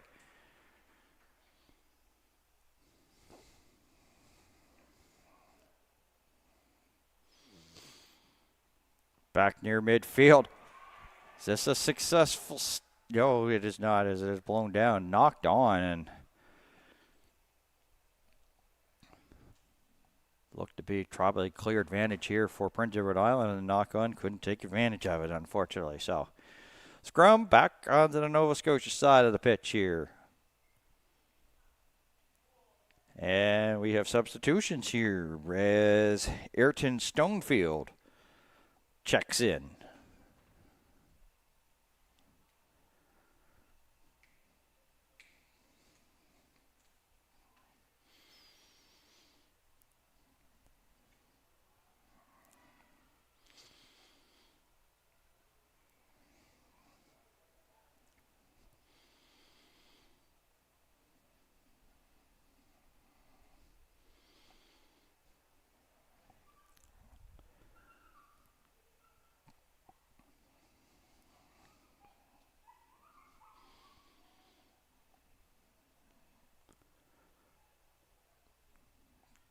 Well, we've had a close matchup. It was 15-7 to start day 3 of the championships, and this one still waiting for our first points between Nova Scotia and Prince Edward Island.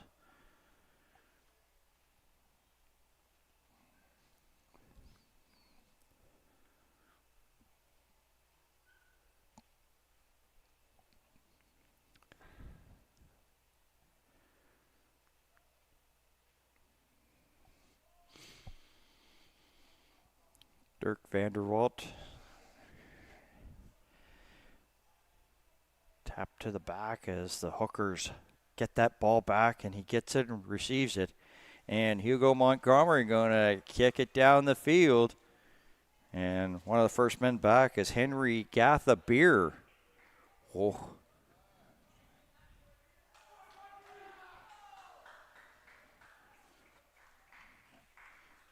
And goes past the try line, then be danger zone territory here for PEI with Nova Scotia looking to try to get points early.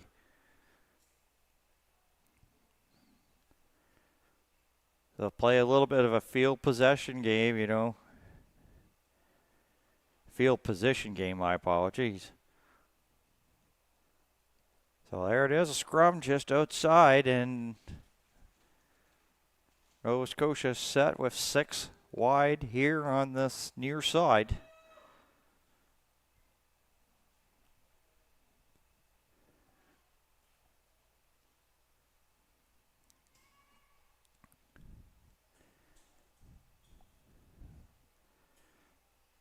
And almost a carbon copy of this. Hugo Montgomery. Wadman close to the try line. So now, of course, a big wall is going to have to be set up here by Prince Edward Island. Oh, and a penalty against Nova Scotia. So they get within inches and then get back 10. And Prince Edward Island has the ball again. How huge is that? As I said, if you're the Abbeys here in attendance, you must be proud of the way that your team is playing here against the Celtics. Look, we will have another substitution as Kipton Allward will come in.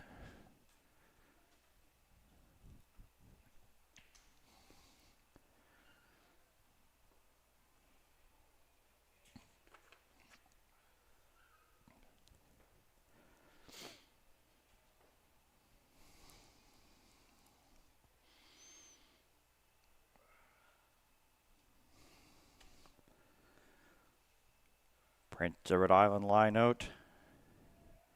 Holland. Well, they couldn't get back that first line of defense. Getting a piece there was Wadman there for Nova Scotia. And now they're sort of pushing back. And the steal and then the big play there by Prince Edward Island. As I said, this looks to be a good defensive battle between Nova Scotia and Prince Edward Island.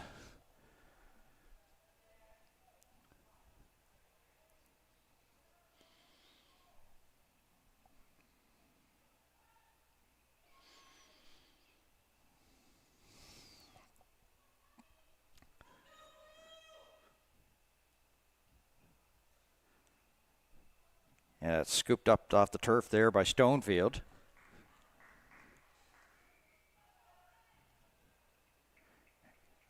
And ladies and gentlemen, that is halftime here. A very good contest between Team Nova Scotia and Team New Brunswick in the U17s.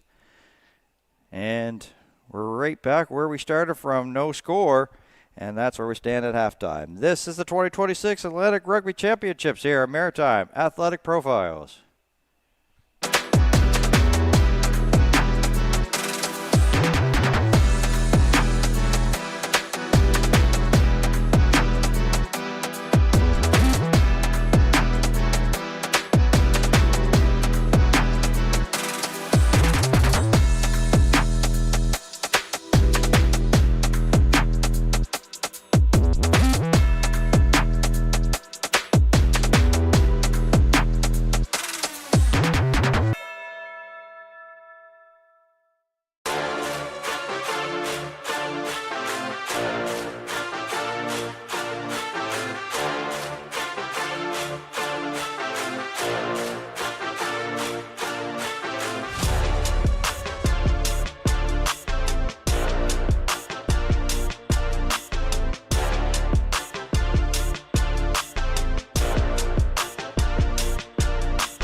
Awesome. And we're here with Dan, one of the refs. Could you tell us about your experience so far? Yeah, I've had a really great time. Like, it's really hot out, but I find the atmosphere here was like pretty good considering all the heat and tiredness and all that. It's been a fun time. Awesome. Are you a player yourself? Yeah, I play. I'm currently playing U19. So we were over in Newfoundland not too long ago. I play senior men's, so lots of experience.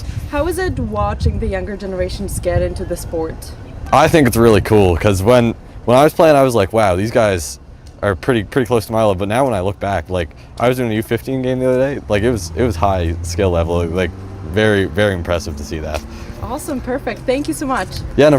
And we're here with Paul. Paul, who are you watching here today? The New Brunswick team here from the Moncton Fredericton area. Awesome. Do you have anybody you know playing? Yes, daughter Ava Cormier. Awesome. How has it been going so far for her? Really good. Opposing from losing a couple games, but I mean the atmosphere in PEI is much different than what we had last year, so it was nice. You can always complain a little bit about the reffing, but I'm not going to do that. Yeah, parents always like to. I think it's just one of those things that comes with being a player's parent. How was it preparing for the games for you? Just like a lot of people spoke about driving and... Yeah, so we didn't stay this year. Last year we stayed. We're just in Moncton, so we just traveled back and forth. She's staying with the team. But the accommodations I think is great. I think being able to play on this field, because I know it wasn't here when I came to school, so it was nice to actually come back to PEI and see the field. And I know her, when I asked her about playing on this field, she said it was her favorite field to play on, so that was kind of cool. Awesome. Well, thank you so much. And how are you liking the games? I like it. It's good. Are you thinking you yourself are going to play one day? Maybe. Well, awesome. Thank That gentleman wearing a Pirates hat, of course, the Mets beat the Pirates last night. Figured I'd get a little notch there on that one there. Welcome back here. Not that the Mets have won many games this year anyway here. On the grounds of Prince Edward Island, Macadam Field, this is the 2026 Atlantic Rugby Championships, and we've got ourselves a dandy of a matchup between Prince Edward Island and Nova Scotia, and no score to report here after the opening 20 and change, and some tough yardage there for Vaughn Lewis trying to get it up to his 10. Both teams has had a chance and popped right practically up in the air there by Dirk Vanderwald. He wanted to get some more distance on it and can't. We have scrum coming up here as a result of the knock-on, and it has been a defensive battle between these two teams. It's almost looked like whoever gets the first try may win here this morning. Getting close to afternoon. By the time this one's done, it will be noon.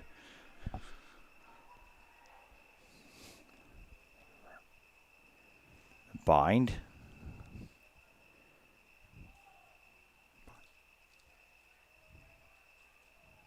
There's the set, Ralph, here from the referee. And then we all collapse. So we'll do it all over again here.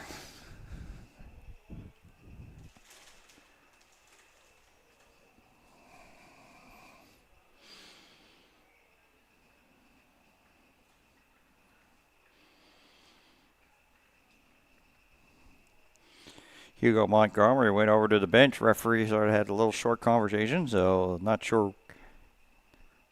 I think it was sort of like a little bit of an equipment problem that he was getting adjustment on. So here we go once again, scrum from the 10-meter mark.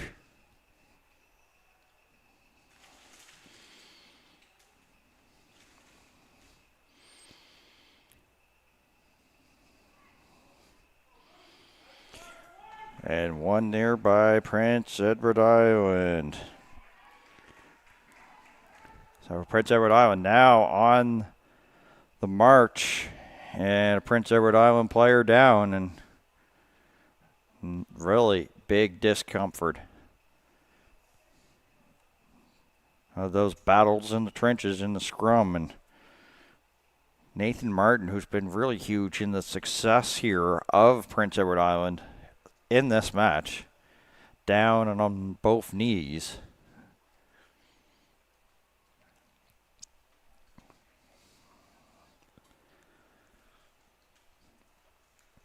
He may have to make a trip here to the medical tents that are field level at McAdam Field.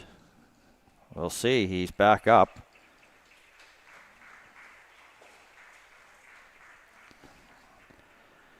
Definitely favoring. Yeah, he'll have to go get some attention here. He's looked to be taking an elbow to the nose and not the best, so he's going to get checked out. Is busted open, so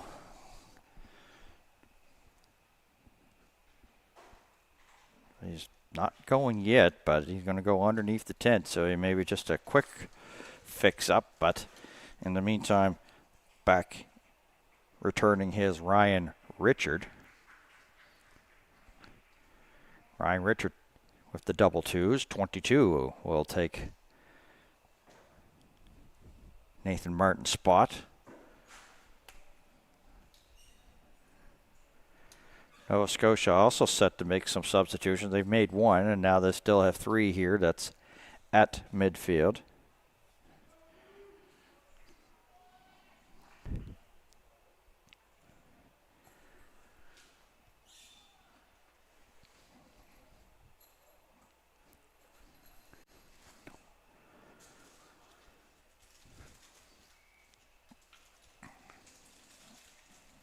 Well, the scrums have not been as clean, and a lot of restarts on those scrums here in this matchup.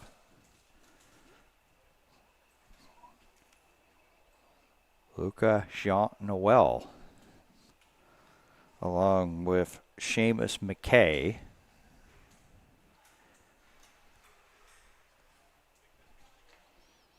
And Bryn Lloyd set to come in.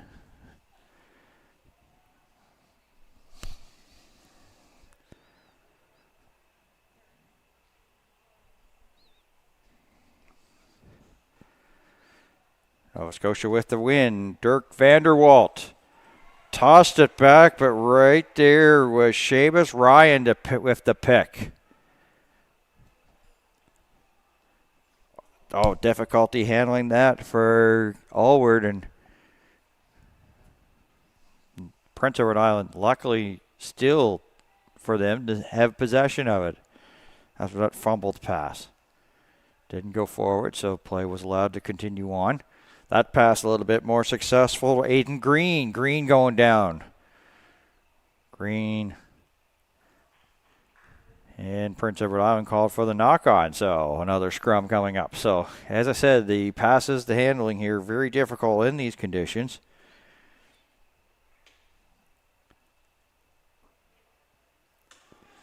And now also coming in is Griffin Bidgood here, so 4 changes for Nova Scotia. And Stanley Mallet in for Prince Edward Island.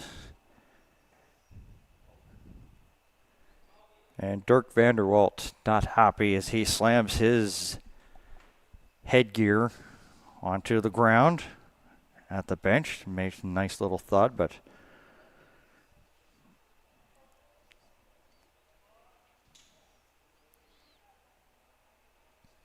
the coaching staff talking to him right away, so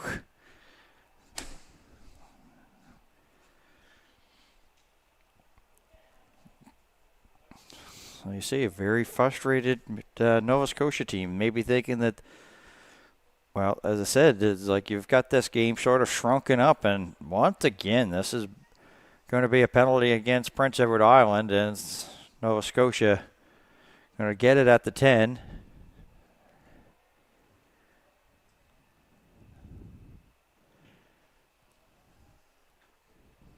And they will just tap and go. Jans into Prince Edward Island territory. Bryn Lloyd kicking it down. Clean pick up there by Gatha Beer. And Celtic's pretty pumped there as they'll actually come up with it. So the field possession game working to their advantage right now. Mackenzie Hart right back where it was momentarily. Pile being pushed. In this very defensive battle there. Jean Noel. And you can see the intensity go up here as Luca Jean Noel into the match past the 22. Little shimmy shake there by Ryan Jans. Jans still fighting, trying to get some extra yardage here. And this is penalty time for PEI. So they go back 10. There's the tap and go there by Seamus McKay. McKay go pretty much here along that far side, near side here. Jack Hilliard as they switch it over. Bryn Lloyd. Ryder Wadman as they back it up to the 22. So from the depths of their own try line, Prince Edward Island has at least pushed Nova Scotia back. And in the meantime, we've got an injured Prince Edward Island player down close to the try line, as you kind of figured that was sort of like some big-time contact between the teams on that exciting couple of minutes of play.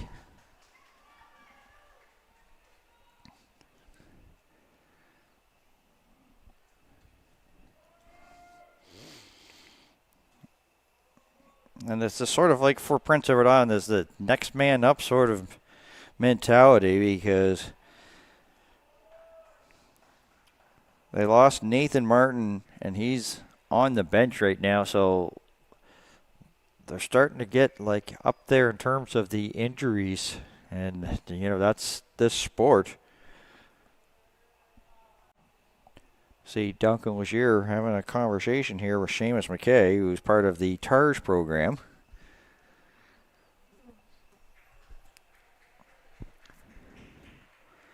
And applause here from the McAdam Field people in attendance here today. In the meantime, team's getting water, not an official water break. Getting some help, and it looks to be that they will go to the tent, the injured Prince Edward Island player.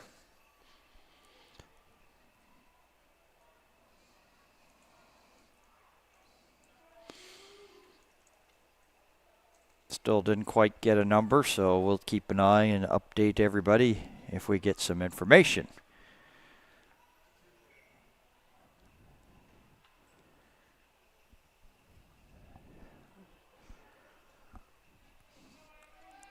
Seeing Nolan Atkin with looks to be ice on his hand, and he's been really instrumental for them taking some of the conversion kicks this weekend, and wasn't in the game yesterday. Something going here. Bryn Lloyd will get our first points of the game as he gets the try 5 for Nova Scotia.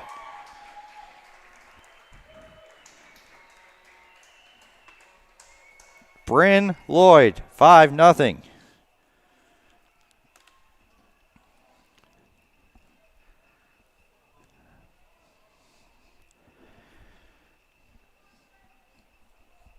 And it's amazing. That could be a difference maker. For Prince Edward Island, they know that there's a water break coming up pretty soon. Interesting with Bryn Lloyd is that he takes his helmet off when he does the kicks, keeps it on, but then takes it off for the kicks.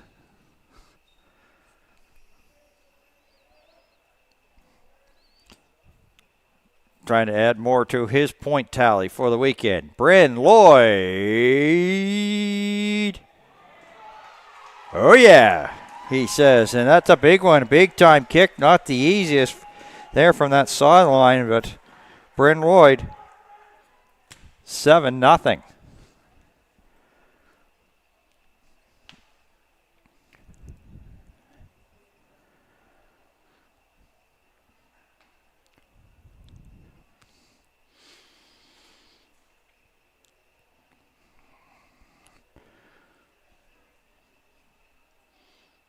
Maya Fragem with some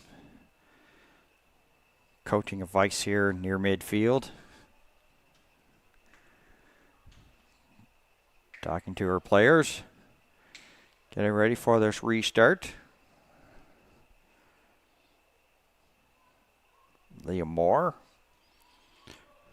And he'll send it.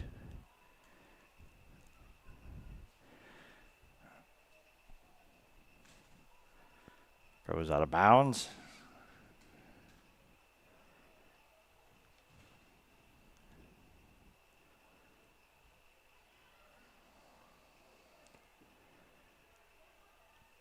And a substitution for Nova Scotia is C.J. Kane. As a member of the Truro Saints Rugby Club will check in.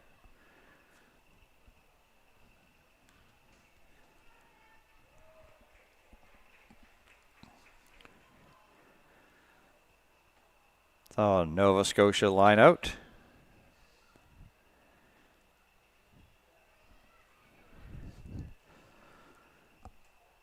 It goes off the fingertips of Foucher.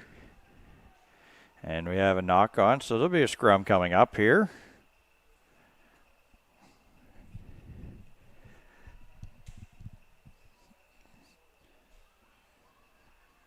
Maybe depending on how this turns out, could be the last couple of plays here before the water break as we've met that halfway point here of the second half.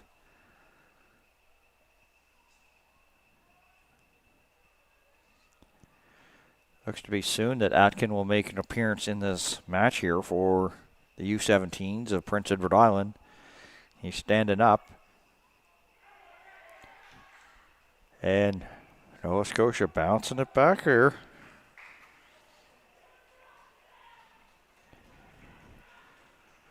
Denver Smith and a knock on there. So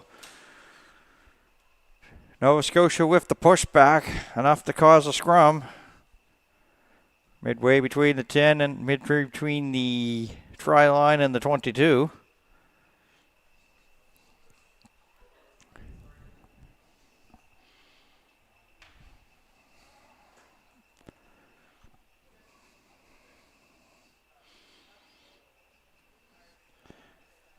Might see Nova Scotia try to win this and like kick it down the field. We'll see. Yes, just like that.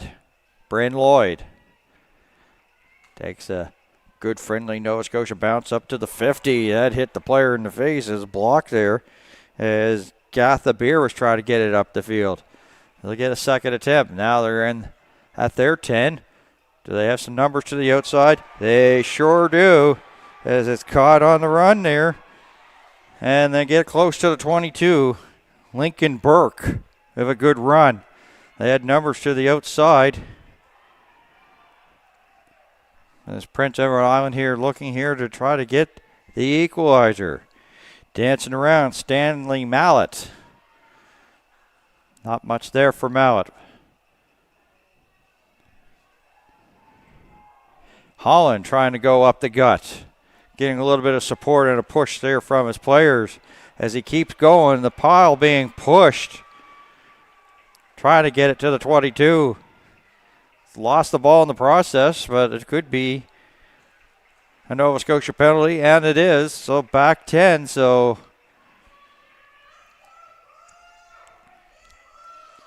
Prince Edward Island here.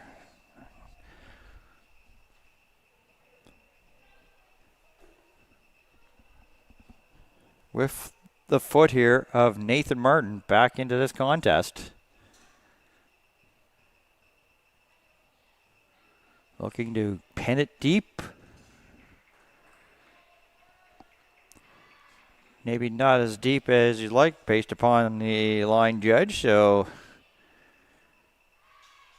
pretty much 13, 14 meters out. Maybe about 20. Don't have one of those minds that say look at it and say, well, that's about that, but it'll say it's about definitely from about 12 to 15 meters out.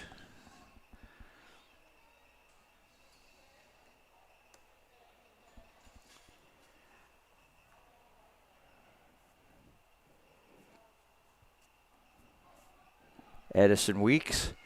And once again, there's the maul being formed, and they're carrying it, pushing it.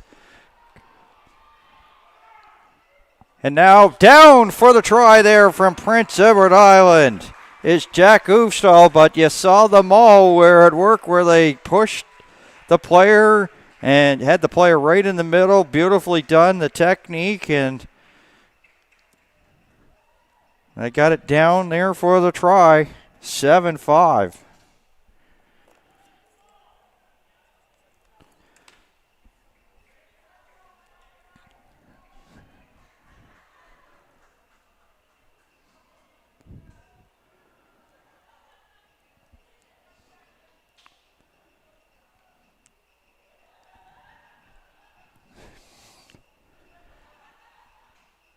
This is a big 2 points up here. Try to tie it. As I said, they're without the services right now of Nolan Atkin, who's been doing most of the conversion kicking. And they're just asking for Liam Moore to do this. Just inside the 22. This is why you're kicker. No big deal. Cool as a cucumber. Yes, sir. Tied at 7.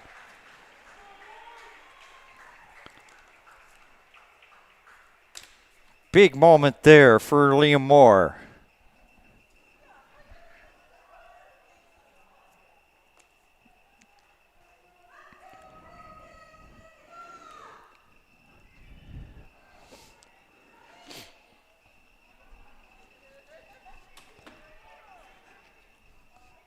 What a time to tie it up. Late stages here. And the pretty much next points of this match, if there's any, will be curtains.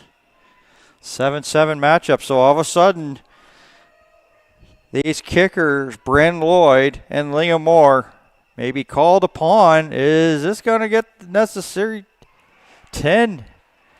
Just does. But Prince Edward Island has it. So this is a big moment now. Time for Nova Scotia to dig in, win a battle here. Time for Prince Edward Island also dig in, win a battle. It's going to be advantage Nova Scotia. That was a little bit too far there for Jean Noel.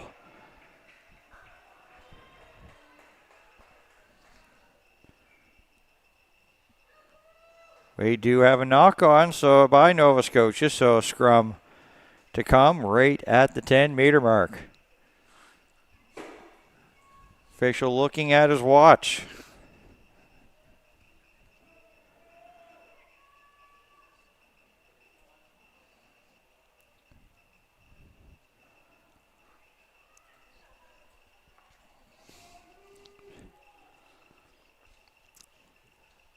Maybe the biggest scrum of the championships.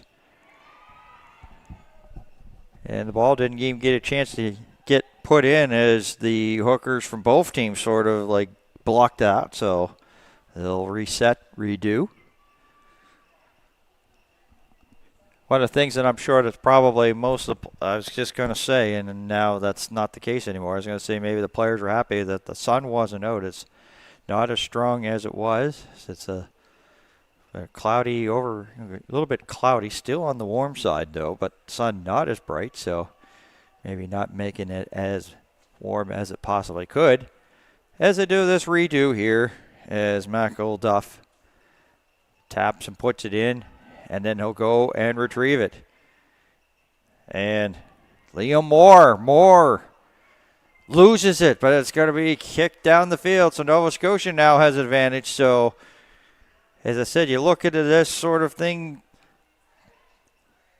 penalties could be the factor here, and it may come down to kick. I know Scotia hoping there to maybe put it a little bit more down in, get the try, and walk him off. Alexander Potty. Lloyd. And trying to gather up and go for it is McIntosh. McIntosh being grabbed there by the jersey. And a good little play made there And now Prince Edward Island come up with the ball. Ryan Richard headed. Sam Cross there for Nova Scotia. Now Bryn Lloyd. Bryn Lloyd to the outside, so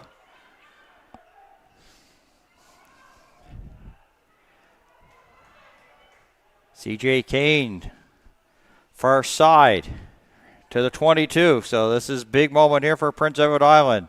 Not only just to make sure they defend, but stay penalty trouble. Bryn Lloyd. Wadman. Flip over. Here's a chance. McIntosh getting in there. And McIntosh down for the try.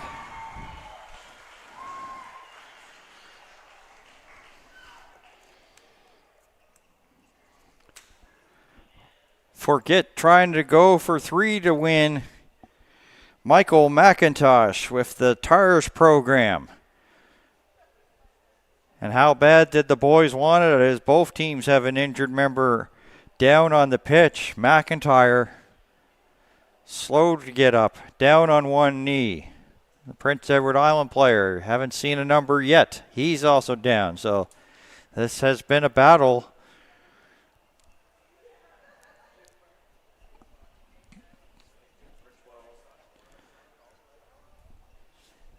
And once again, that is Nathan Martin.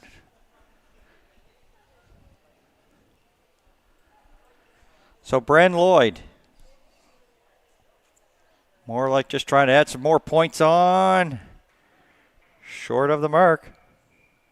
There's the 3 blows of the whistle from the referee. Pretty much Nova Scotia U17s have walked it off against Team Prince Edward Island.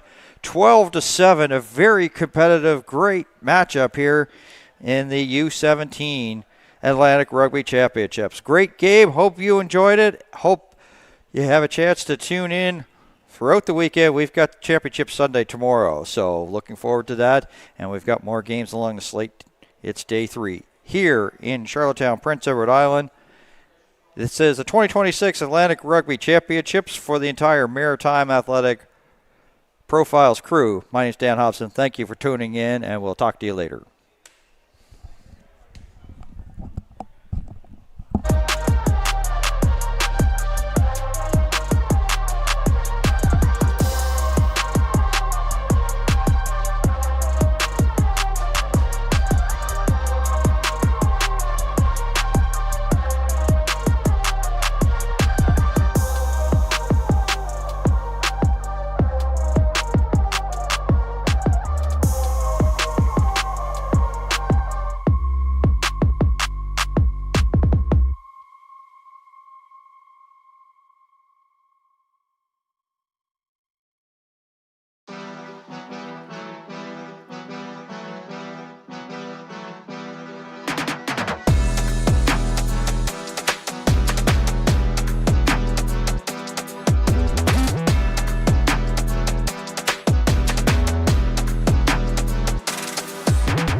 welcome back here as we have right around noon time. Just past 12 o'clock on the east coast of Canada. We've got two east coast teams going at it. We've got Nova Scotia U16 versus New Brunswick U16 in the U17 women's portion of the 2026 Atlantic Rugby Championships on Maritime Athletic Profiles. Dan Hobson and the crew in Charlottetown. First time here for us. We're delighted to be here.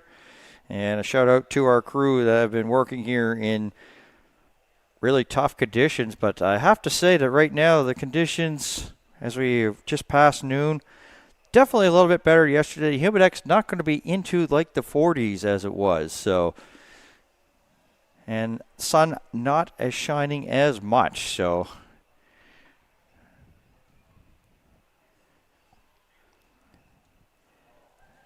and we are underway, and we'll start off with a knock-on already here between these rivals here from New Brunswick and Nova Scotia.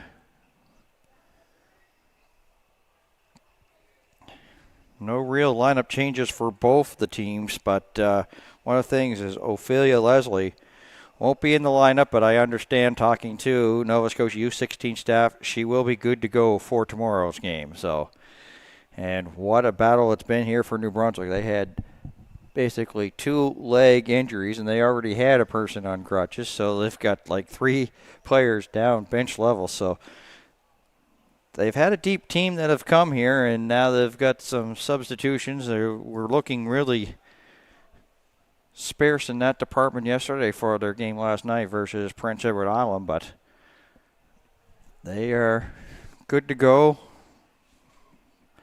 in terms of getting some substitutions if they needed to, as it was a really grind last night. So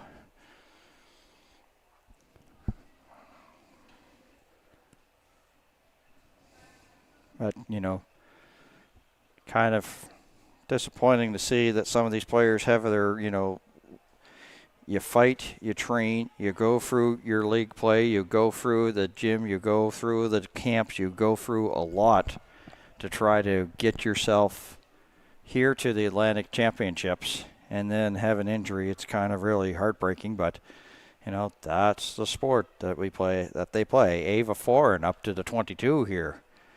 Been a force all weekend. Also want to, you know, keep an eye on a few other great players here from Team New Brunswick U16, and you know, also too nodding.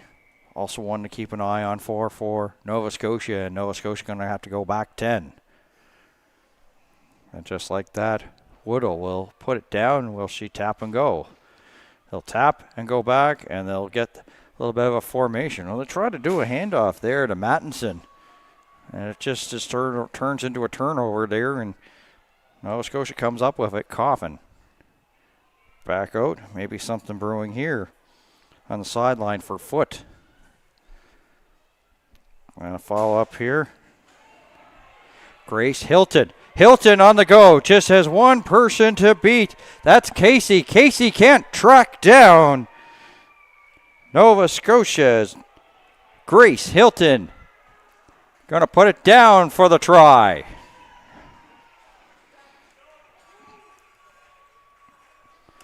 Got it right around midfield, and she was off to the races, and just too much of a foot race there for Casey, Charlie Casey from New Brunswick, to try to come up with. And Hilton places it down in the middle.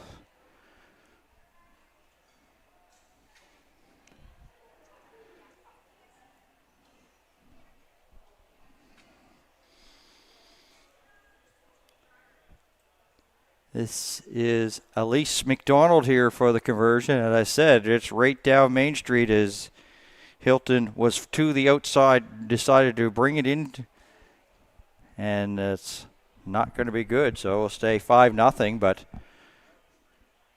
you got to say Hilton really set it up. She could have put it down and made the conversion try even harder, but she put it right down the middle. So unfortunately, it was a miss there by McDonald. So it stays 5-0 with the restart.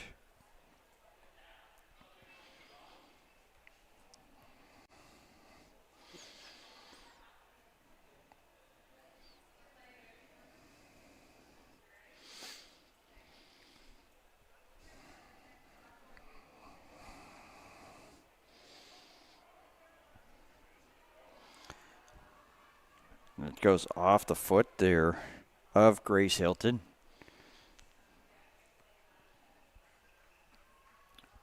Knock on will cause a scrum.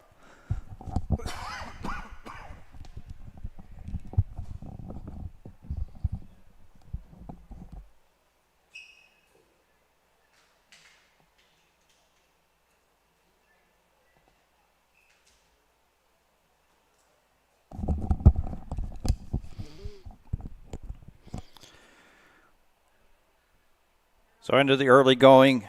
A try here by Grace Hilton has Nova Scotia up 5-0 with a scrum, and referee not liking the way that is being executed by the teams. Asked them to stand up.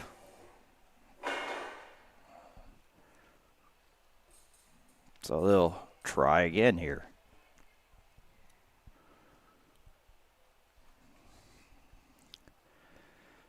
Bind and set underway, and the hooker's kicking it back, and may not be the way that it drew up. There wasn't a player there, so they had to leave the scrum to come up with the ball. Penalty, Nova Scotia.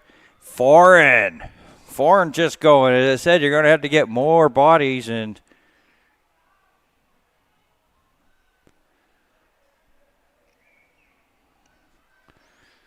there's our first wardrobe malfunction of the championships. Bostic. Here's Casey. Casey trying to get to the outside. Looking for a little bit of help. Reprieve there by McCostin. McCostin sends it back. I believe that was Bailey or Bostic. And knock on will be scrum here.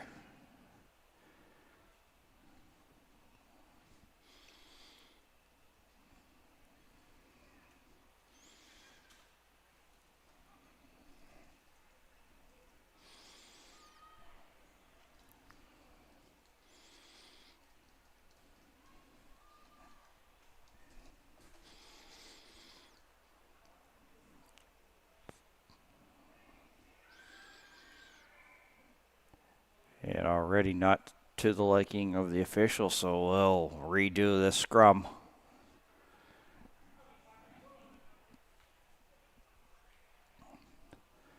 The U16s pretty much across the Atlantic Championships have been playing a lot of the 17s, so you get a chance to see what here the 16s do, sort of like even in terms of experience, even in terms of knowledge, and kind of a great way to have it for day number 3. Nova Scotia winning, and they'll punt it down the field. Takes a favorable Nova Scotia bounce. At Nova Scotia penalty. Back 10 they go. There's the tap, and then there's the go to Parrott. Sasha Parrott pushing, getting through. Any way you can get the player tackled seems to be work. At least McDonald on that tackle there, stopping Parrott. Finney, there's a big hit. And to the outside, high pass for Casey, but she still manages to retrieve it. To the outside, a little bit of support. McCostin looking for it. And do we have a Nova Scotia penalty? Yes, we do. So back 10 they go, and sometimes these can be almost lead to almost tries. There's the tap. Go. Reese Langell now. Reese Langell getting it close to the try line, maybe 3 or 4 meters shy. Foreign. She's tough. Close, but not close enough. As they got 4 to the outside here. Numbers opportunity here. There it is. Woodall. Trying to be held up by Nova Scotia. Can they hold it up? They've got a pushback here, and a whistle stops play. Is also have an injured Nova Scotian, and she's favoring her head. So you've got to be careful with these ones, as one of the medical tent staff is coming to attend to the Nova Scotia player.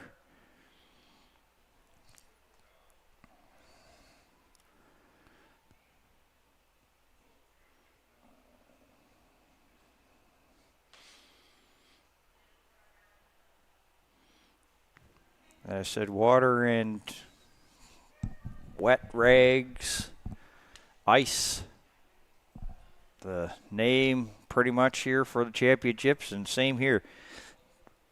One of the things is not as going to be as humid as it was yesterday, and sun not really out as much, so that's a little bit of good news thing. But sometimes when you have these weather sort of events, it's foggy, overcast, cloud sort of thing. When the sun comes out, if it comes out later on this afternoon, it will be probably a little bit on the smoldering side, even though the humidity is not pushing 40 today. Did look at the forecast. Possible showers in the forecast.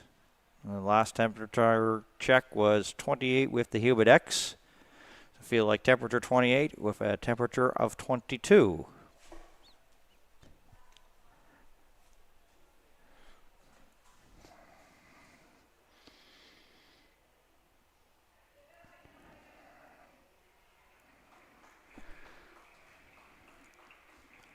Yeah, we have not just one Nova Scotian player down, but two is coming back.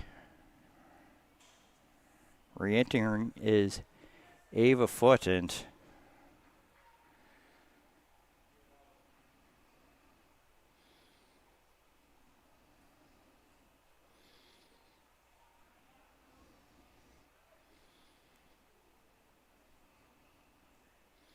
cloudy skies, 26 degrees, humidex with a feel-like temperature of 33.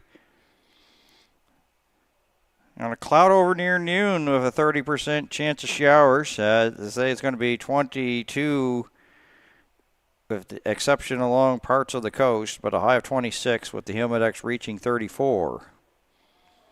And then the possibility of showers increased to 60 by this afternoon. Yeah, so if this sports broadcasting thing doesn't work, it could be a meteorologist.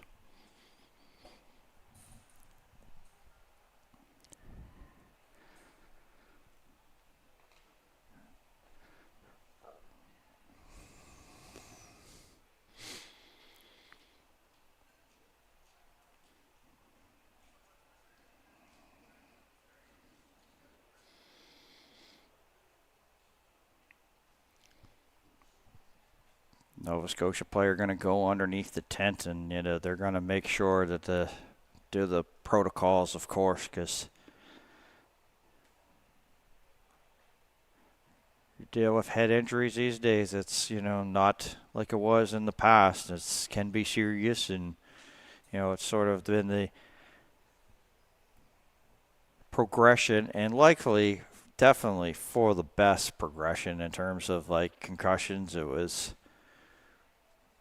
not a joke. It's, people have had now the post-concussion syndrome. So this is, they'll make every measure to make sure. But Nova Scotia losing 2 on that possession. Ava Foran, she has been hard to take down, and they'll hand it off to her again.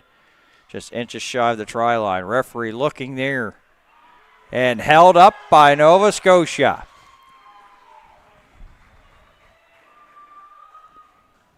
Big time play. He keeps it 5-0 as Nova Scotia. That's the definition of bending and not breaking. As there's a bit of a scrib kick. And we'll go to Mattinson. Mattinson on the outside with a handoff over to Woodall. Something brewing possibly here for Claire Jamieson, brought down. Nice tackle by Nova Scotia U16s. And we have a knock on and a scrum coming up. So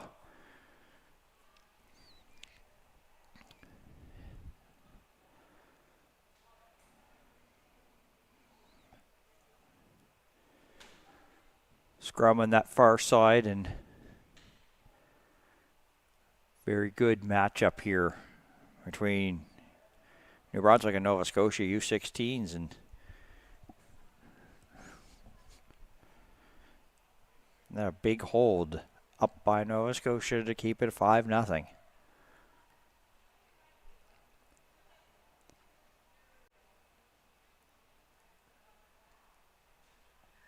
Bind and set underway.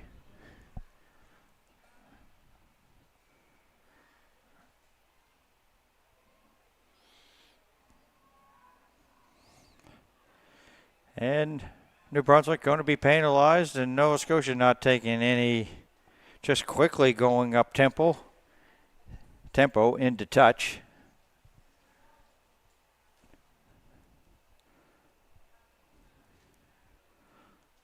Line out Nova Scotia just inside their 22, just outside their 22.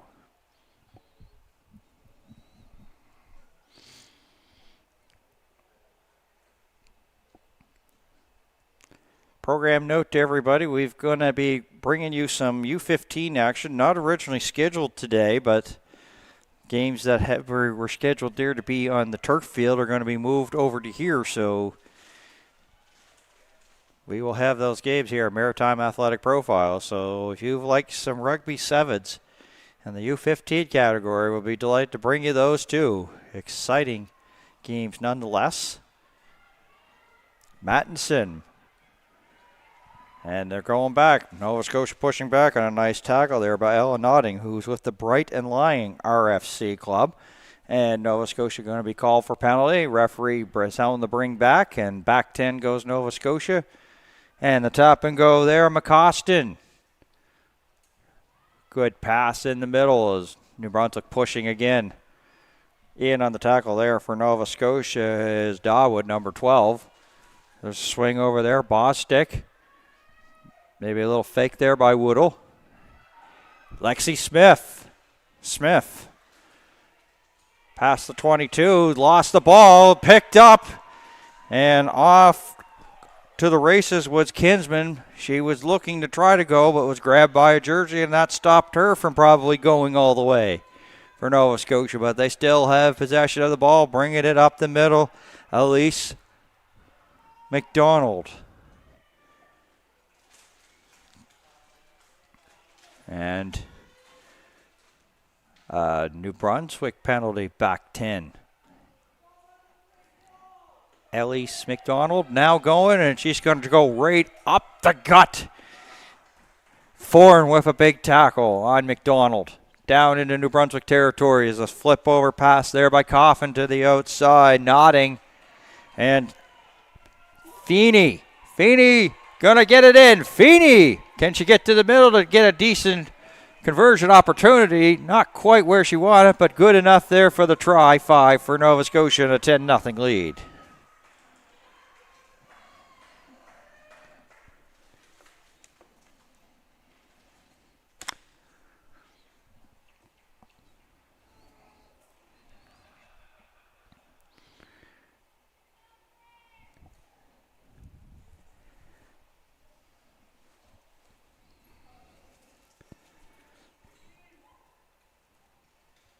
Elise McDonald from HRFC to kick this conversion, and she sort of aided in this because they just went on a penalty there by New Brunswick, and they handed it off to her, and she went pretty much right down Main Street, got it into New Brunswick territory, so she sort of aided in this.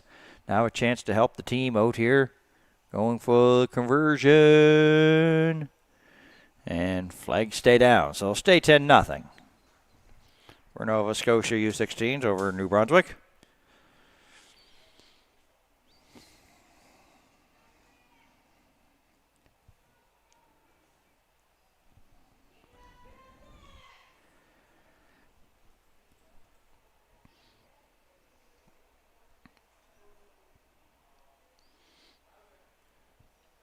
I believe now we're going to have like our water break here between New Brunswick and Nova Scotia. So as they take a break, we'll take a break here on Maritime Athletic Profiles.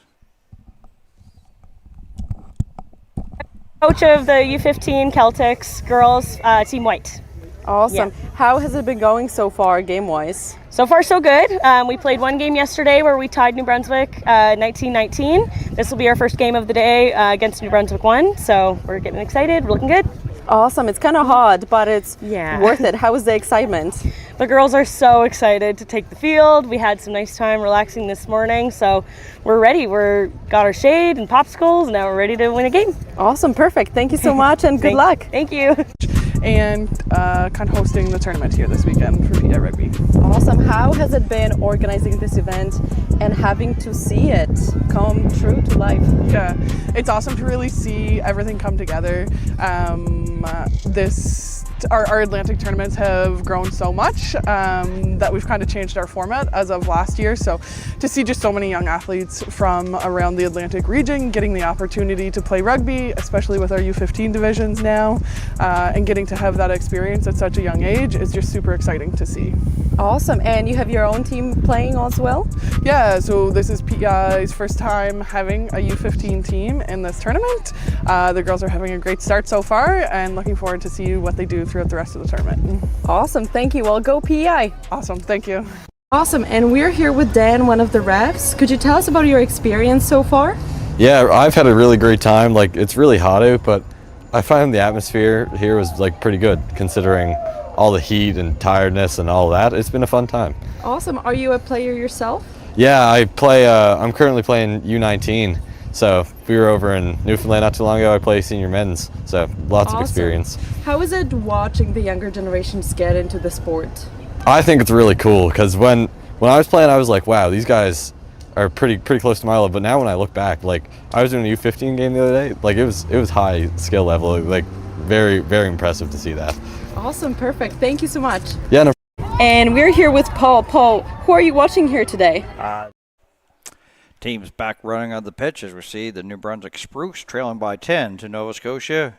It's a U16s matchup here at the U17 2026 Atlantic Rugby Championships as we're back underway. This is Ella Nodding back into New Brunswick territory off the restart. Nova Scotia's Warren trying to kick it and try to kick to one of her teammates. Results in a foul against Nova Scotia. Tap and go. Tapping it there was Ainsty. Going there is Parrott. Parrott stopped. And Sage Savoy. Savoy and her teammates being pushed back. There's a steal. That was almost like, thank you very much. Foot.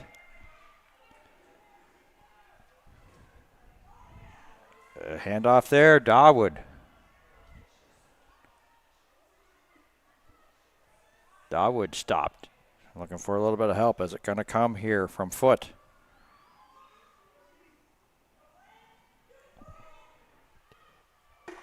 Now play sort of pushing back towards the 10. Nova Scotia still has it. And they'll get it close to the 22 in between. Dawood again. And outside they go here to Kinsman. Kinsman up past the 22. Kinsman gets up and takes it. Thank you very much. Easy gift for her. Oh, outside pass, a little bit too high off the mark there for Coffin. Right there was Bailey Warren.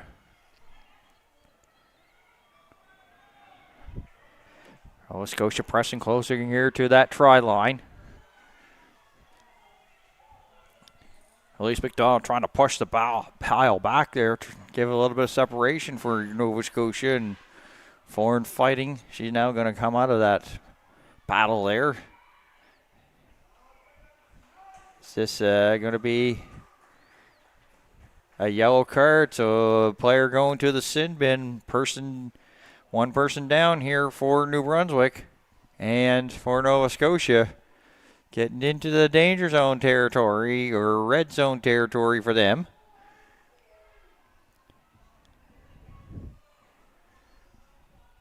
So, person in the book, that's Kaylee Stevens. That gets assessed the yellow card. Give it to Elise McDonald, and she gets it in. Pretty much was... You knew it was coming because you have to back up, and it's just you give it to the bigs, and they just sort of just rumble and bumble and get it down as Elise McDonald now has a chance to also help her cause out. She's doing the conversion kicking here today. Gets the try. Makes it 15-0. This is getting to be like a broken record here because New Brunswick U16 player down.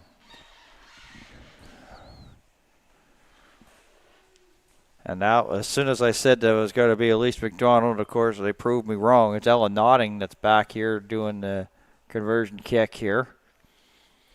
Left footer. Line drive shot, that's good. 17-0.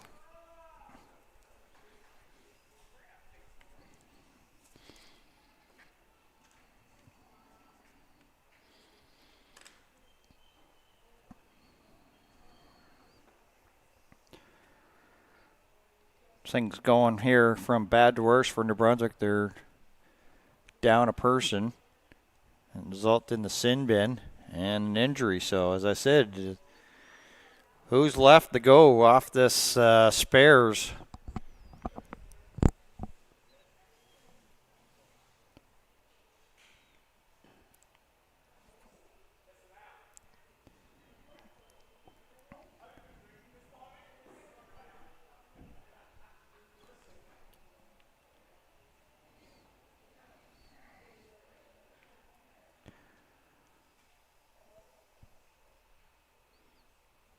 The coaching staff here from New Brunswick U16 is like,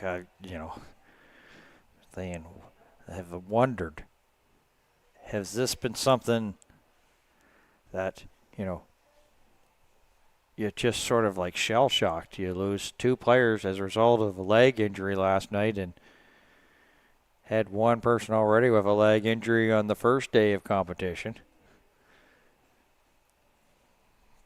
It's like it's getting to be is like, well, who's basically healthy? It's like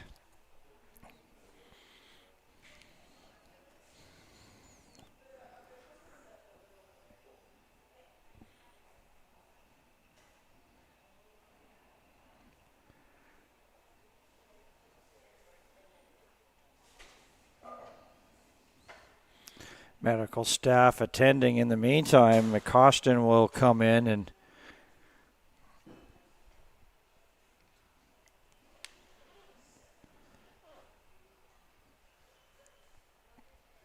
they have Finney, Bailey, Cormier, and now Anstey and Flanagan here for people off this bench here for Team New Brunswick.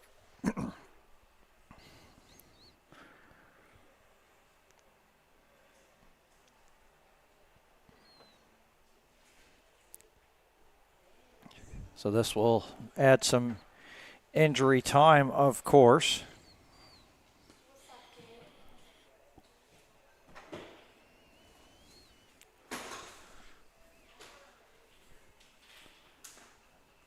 Looks to be they're going to get some people also. As I said, there's 2 medical tents, and this is getting to be an almost like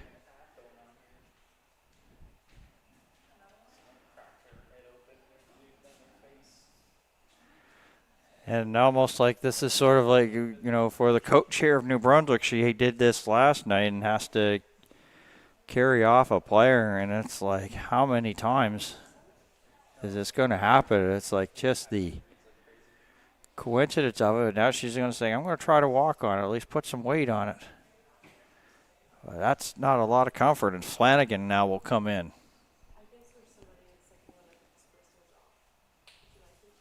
But that's actually good to see that she's sort of like walking on it. They first started as if she's going to be carried off, which not really the way you would like to lead a field, but to be walking on both legs, that's better news. As I said, Haley Flanagan has checked in.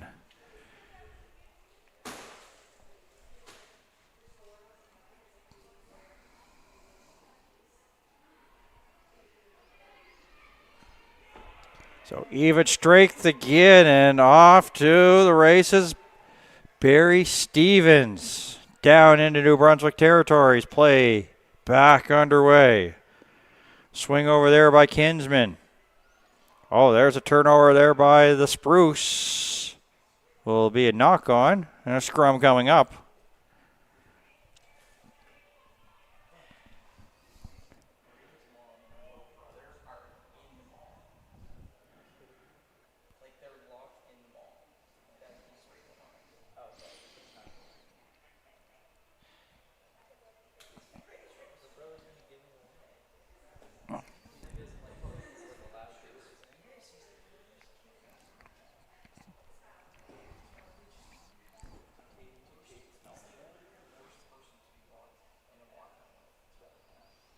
scrum just in between the 10 and the 22.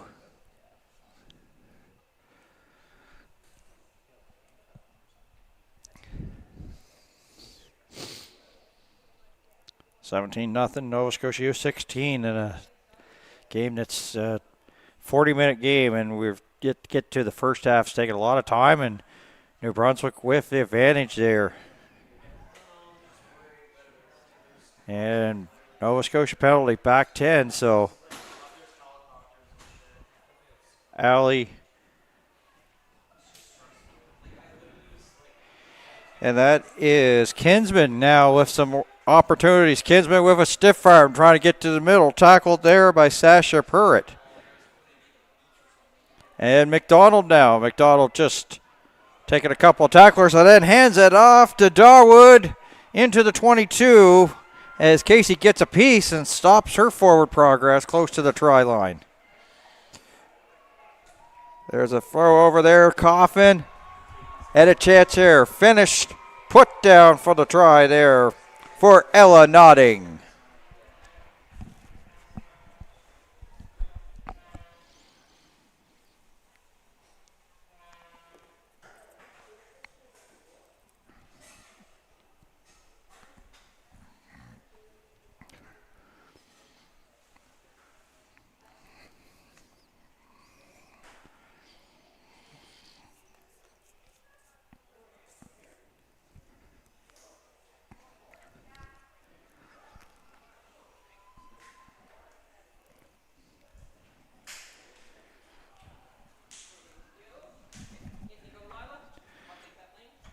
Notting to try to make it 24.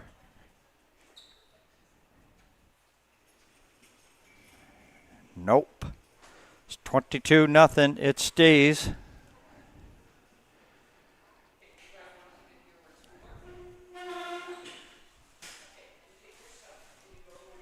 Looking to see if we hit halftime. We're waiting to see the official of that. Looks to be referees making their way over, so we'll confirm that it is halftime here.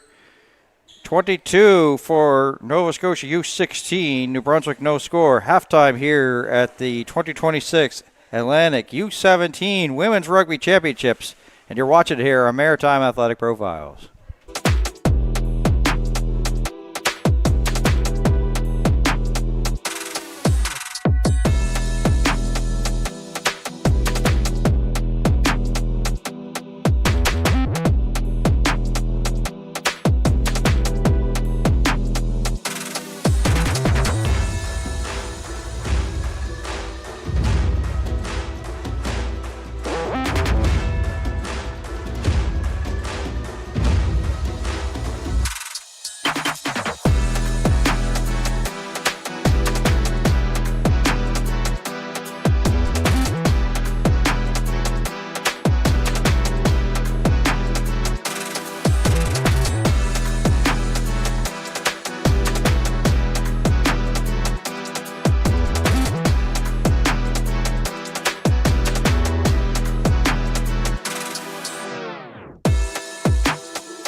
All right, everybody.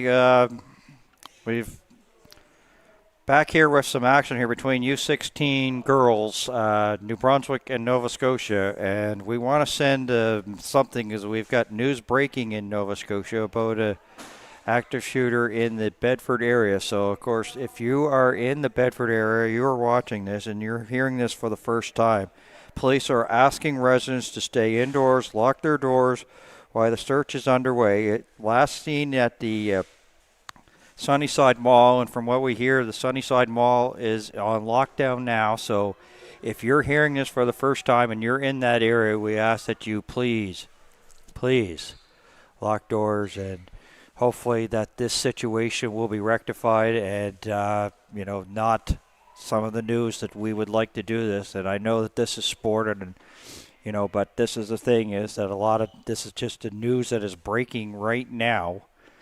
And as I said, is if you are in the Bedford area, please lock doors right now.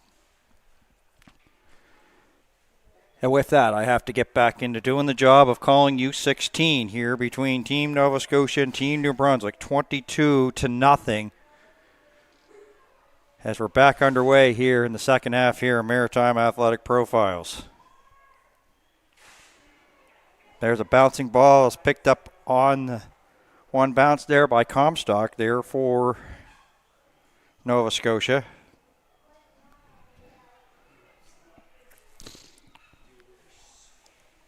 And it's going to be a penalty here against Nova Scotia, so they'll go back 10.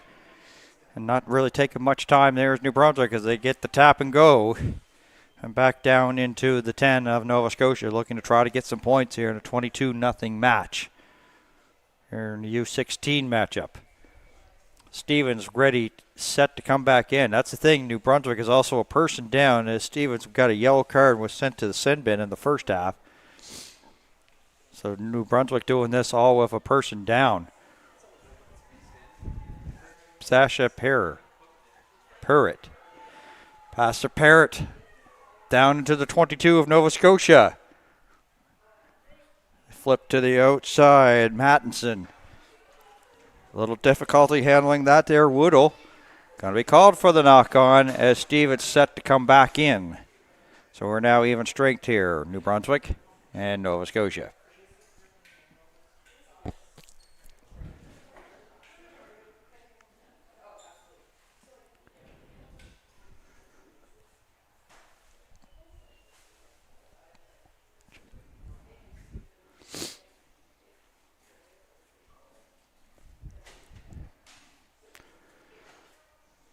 Scrum just inside the 22 here to be set up, and Nova Scotia ready to make a few substitutions.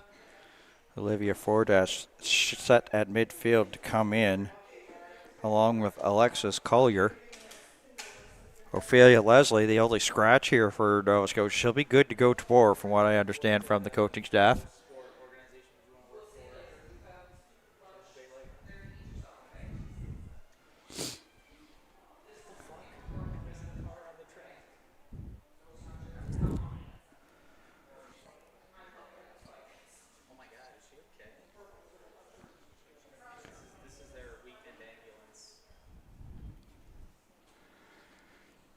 Scrum is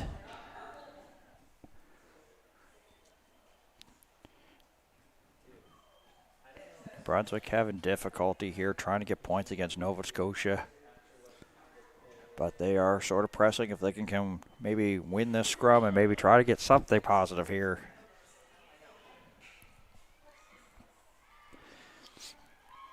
And win there. Sage Savoie tackled there by Ava Foote.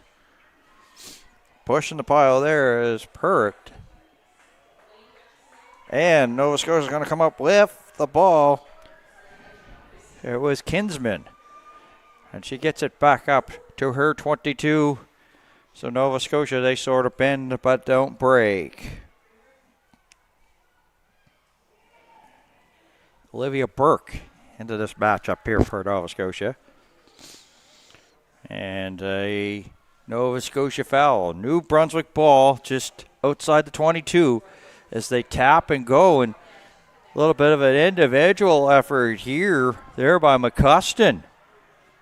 Didn't have the numbers, but nonetheless, no big deal. Big tackle there made. And Nova Scotia with the steal. She made the tackle, Kinsman, and then came up with the ball and went down the sideline. And she's given some applause here at McAdam Field. New Brunswick line out. And looks to be some substitutions. As I say, Collier to check back in. Also, McKenzie.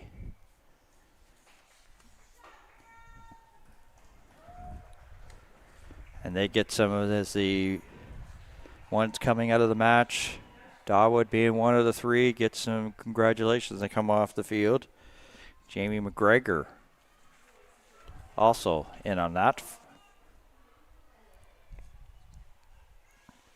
Brunswick trying to break the goose egg as a pass there. It had lots of mustard on it. Difficult there.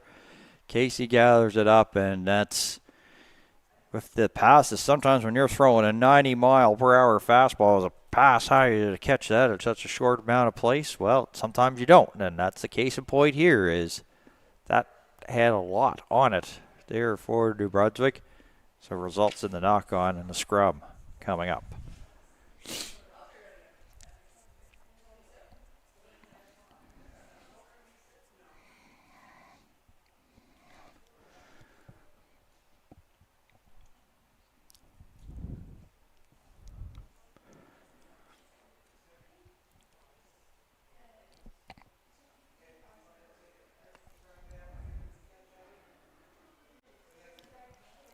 Nova Scotia's wins that.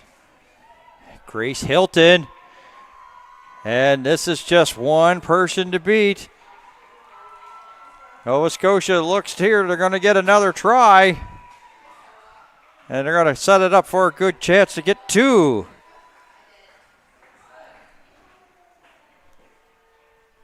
I believe that is Ariel Lord there with it.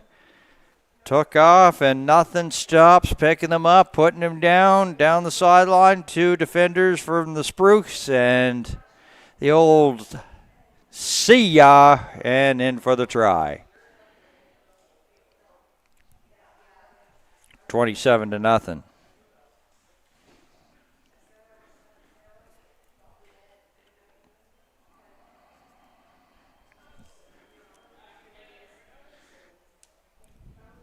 Back to the left footer here of Ellen Notting. They tried at least McDonald in doing the conversions to start this match.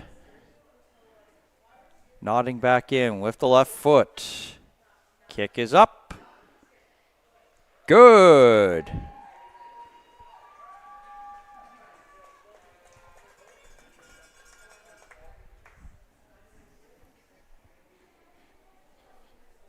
$29-0.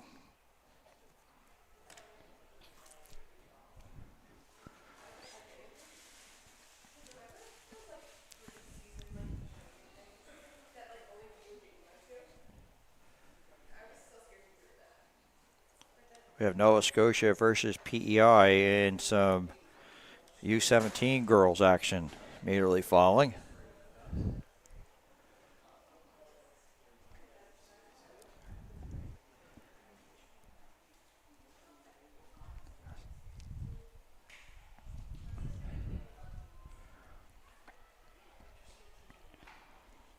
Comstock up to the 10 of Nova Scotia. And we have a knock on, which will have a scrum there along that far sideline. Actually, it looks to be penalty here against Nova Scotia. I thought I saw a knockout signal. My apologies. But it will be Nova Scotia penalty back 10 and tap and go with Parrott. Here. They'll swing it out. Mattinson. Kaya Mattinson. And 3 here to the outside. And brought down there, Casey. And Nova Scotia well, thought they were going to be off to the races, and there wasn't anybody back there for Grace Hilton has already got a try in this one, but Nova Scotia has to go back 10, and Ava Foran looking to see where they'll set this up here. Definitely tap and go for, and there she goes into the 22. Oh, just pushes off the new Nova Scotia player, just bounced off like pinball in a pinball machine. Still going. Foran finally brought down an advantage. Well, we thought looked to be advantage Nova Scotia. Not the case. Looks to be another penalty Nova Scotia. Back 10. They had it. Parrott. I have a funny feeling you're going to see a heavy dose of Parrott and Foran. And once again, this could be easy tap and go. Oh, wait a sec. Hurled up here. But Nova Scotia did have to back up, but now they have a try line stands that they have to. And first, the referee wants to come over and talk to the captains of Nova Scotia. Maybe they'll send this back to their teammates to say,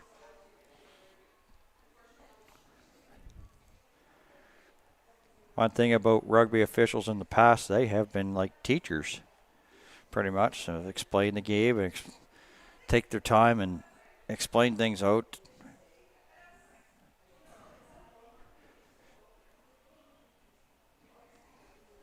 Yeah, New Brunswick also in on this conversation too.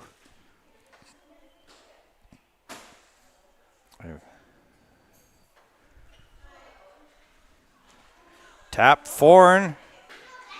Foran still keeping the legs moving. She's pushed back. A little denial there by Nova Scotia. That pass a little bit errant off the mark for Woodall, so they're actually going back.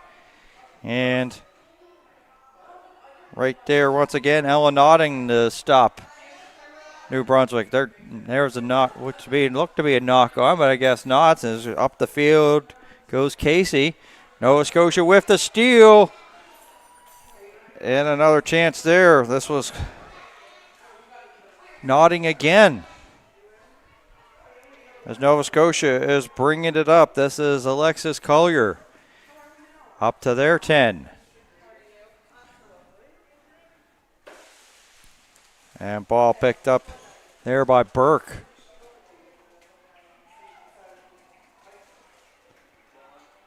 This is McKenzie into the game. McDonald going.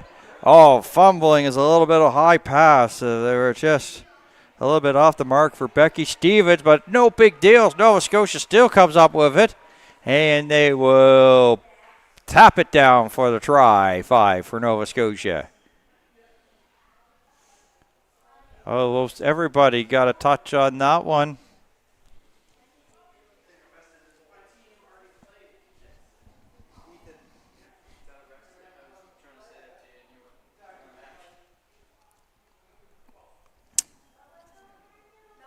So we're talking about at the second half, the start of an incident that is happening in Nova Scotia, and an update is that the person has been arrested. So cooler heads and great news here has prevailed here in Bedford. So we just wanted to say, so basically if you're in the Bedford area, and I told you to, lock your doors, everything, the situation has been resolved. So that is great news to hear as we continue on here at the Rugby Championships.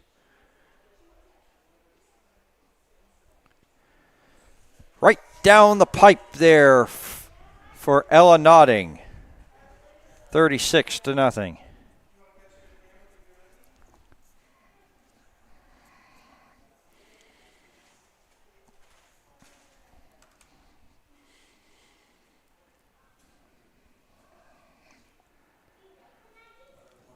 Okay, we have ourselves a water break, so we'll take a break here.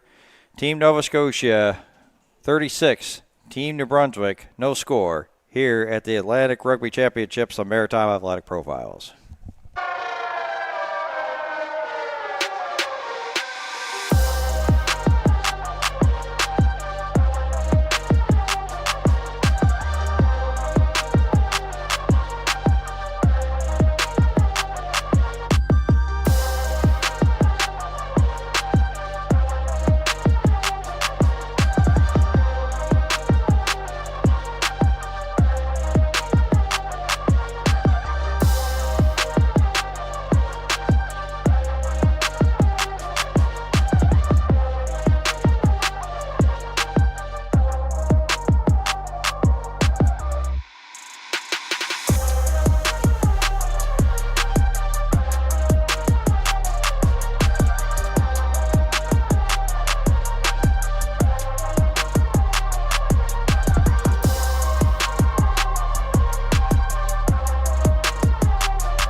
back here for the conclusion of Nova Scotia U16 and New Brunswick U16 at the 2026 Atlantic U17 Women's Rugby Championships.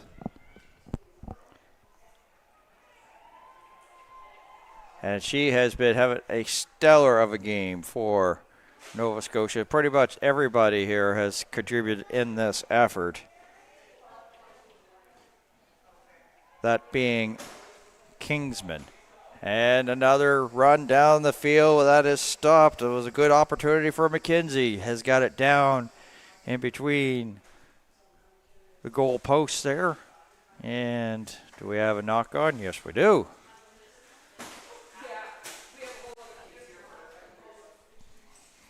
So scrum coming up.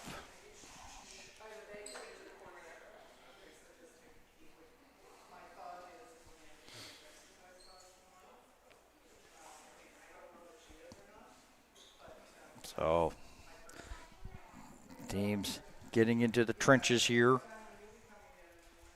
for a scrum in an all Nova Scotia battle here. This has been all Nova Scotia. New Brunswick's had chances, but nothing really close. One held up there for Nova Scotia, but New Brunswick wins that scrum, and they'll kick it out of harm's length and send it down the pitch, and it takes a friendly Nova Scotia bounce for Bailey Warren. Bailey Warren to the outside, taking it from midfield. Bailey Warren, one person to beat. Bailey Warren.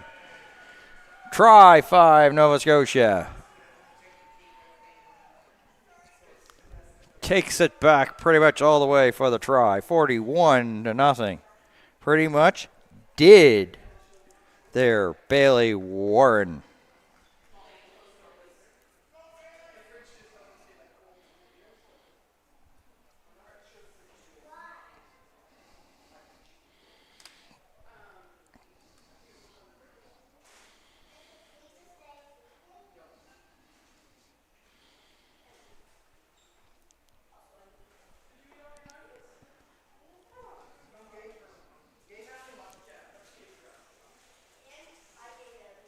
Oh, this is a tough one here for Ella Notting.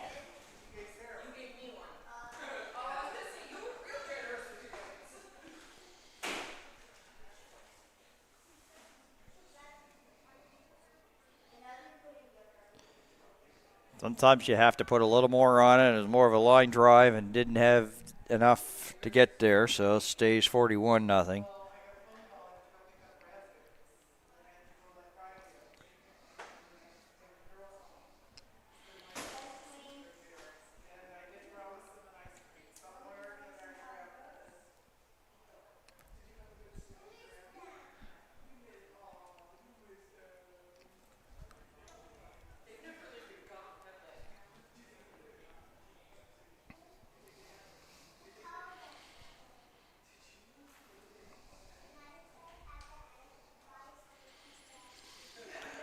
Restart underway and a scrib on the bottom. You see this would have done more. Out of definitely getting it past the 10. And Collier going down.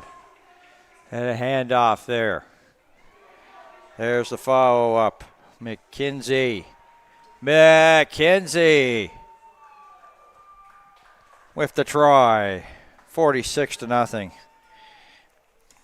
You see a lot of these tries coming here late. When you get in defending mode and running around mode, sometimes you're pretty much out of gas. And like also, too, is this has been just a beat-up New Brunswick U16 team. And it's just really hard to defend, especially we got the injury bug. And then you have, like, the constant bleeding on defense, and it just takes you. So some of these tries are sort of resulting from the fact of that this is a very tired unit.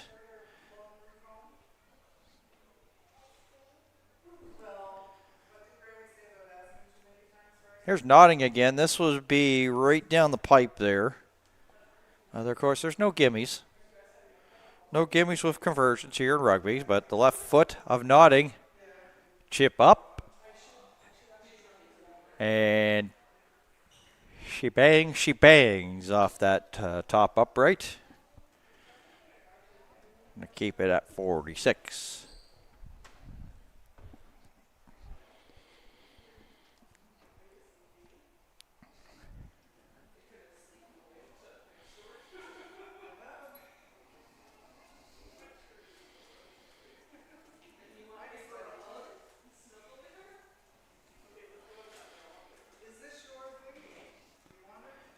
Restart underway, and Nova Scotia, and here they go. Alexis Collier trying to chase her down. Casey, can she do it? Looking for help.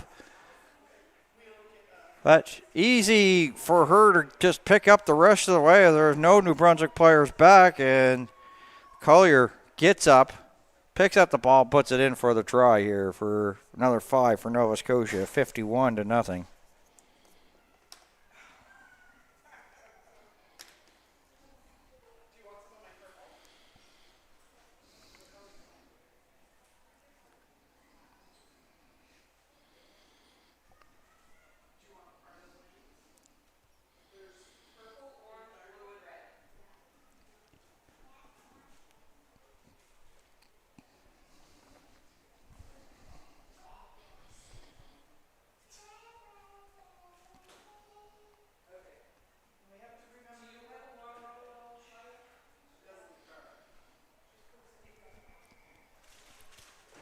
Conversion no good. Now that's how this ends here for Team Nova Scotia U16 with a 51-0 win over Team New Brunswick U16.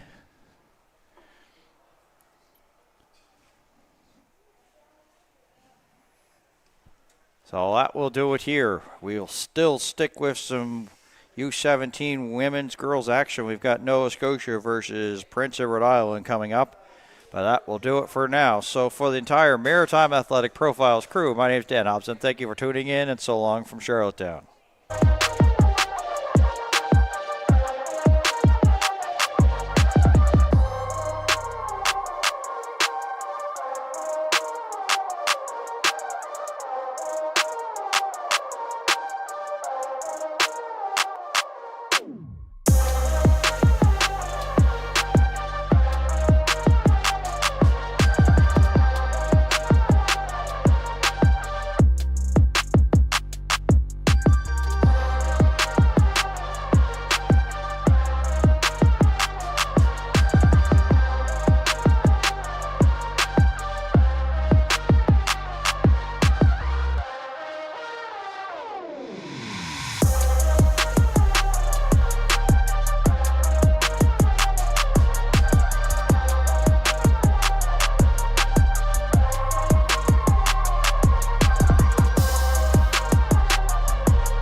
Here we are, still in the U17 portion of the Women's Atlantic Rugby Championships. We got Team Nova Scotia in the blue and grays against Prince Edward Island. We've got the Abbeys versus the Celtics. Celtics getting that first drive down the pitch there along that far sideline.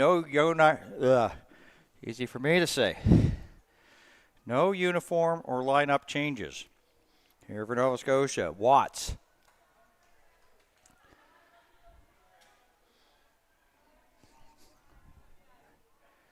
Bit of a second unit out here for Nova Scotia to start this game between Prince Edward Island and Nova Scotia. Nova Scotia down. Prince Edward Island trying to get the hold here.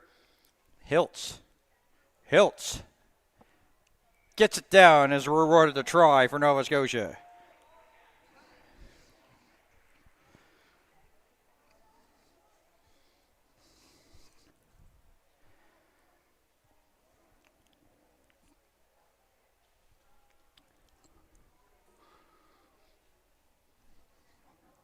Just like that.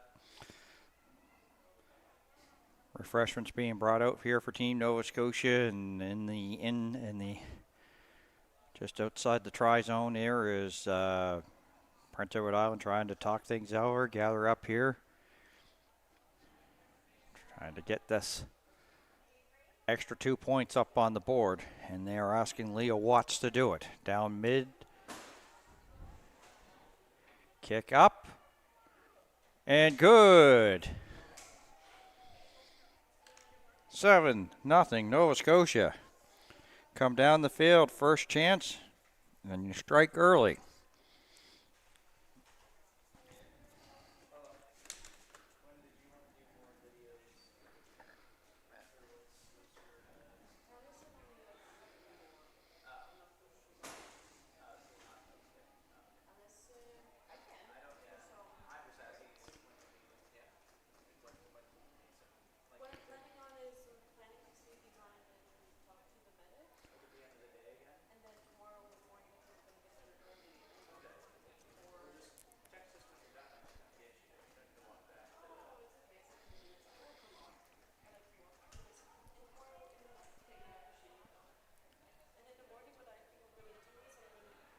Restart. Favorable Nova Scotia bounce. Smith. Up to her 10.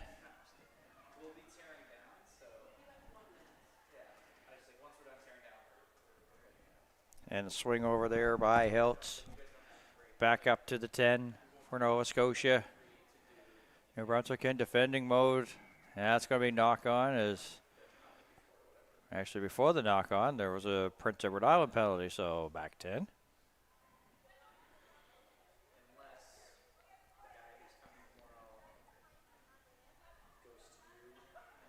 And maybe a bouncer there that gets just close to midfield here into touch. Line out here for Nova Scotia. Smith. Actually, Riley Peck, my apologies. Where is it, Smith?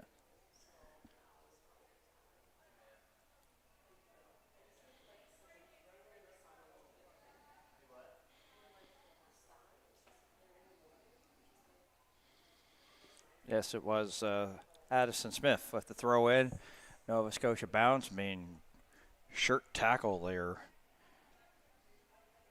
made by Paige Casey for. And this is sort of like, we've seen this a lot. Mancinini going again. Mancinini from midfield and touches it down for the try for Nova Scotia. She's got legs and jets, and we've seen that. Mancinini there with another 5 on the board. She's tacking up the tries this weekend, isn't she?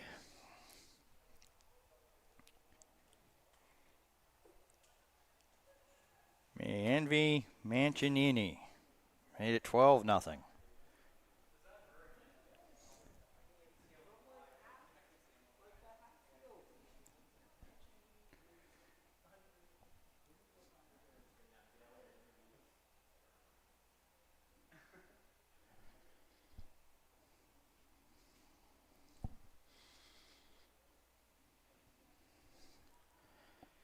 Leah Watts has been basically saying, well, thank you for my teammates for allowing me to get these early easy conversion, as she puts it right down the pipe, 14-0.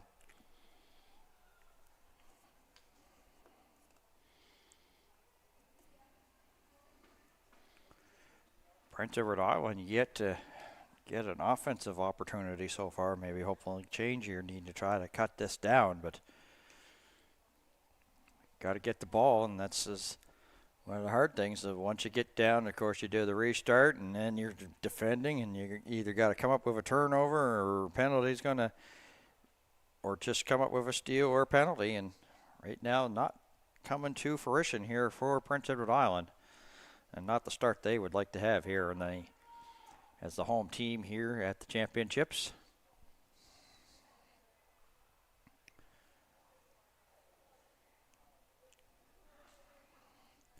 Glover with the restart.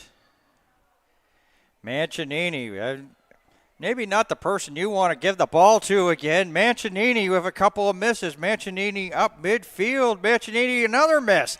Mancinini brought down, well, not brought down finally, but grabbed by the jersey, but that's the only thing that stopped her. And I'm sure that maybe the next restart you don't kick it to the 15 in gray and blue. Because she got it downfield, and here there's Nova Scotia on the march again, up by 14. Glover will send it up the pitch. Guess who? Mancinini again. Couple of breaks. That will be a knock on.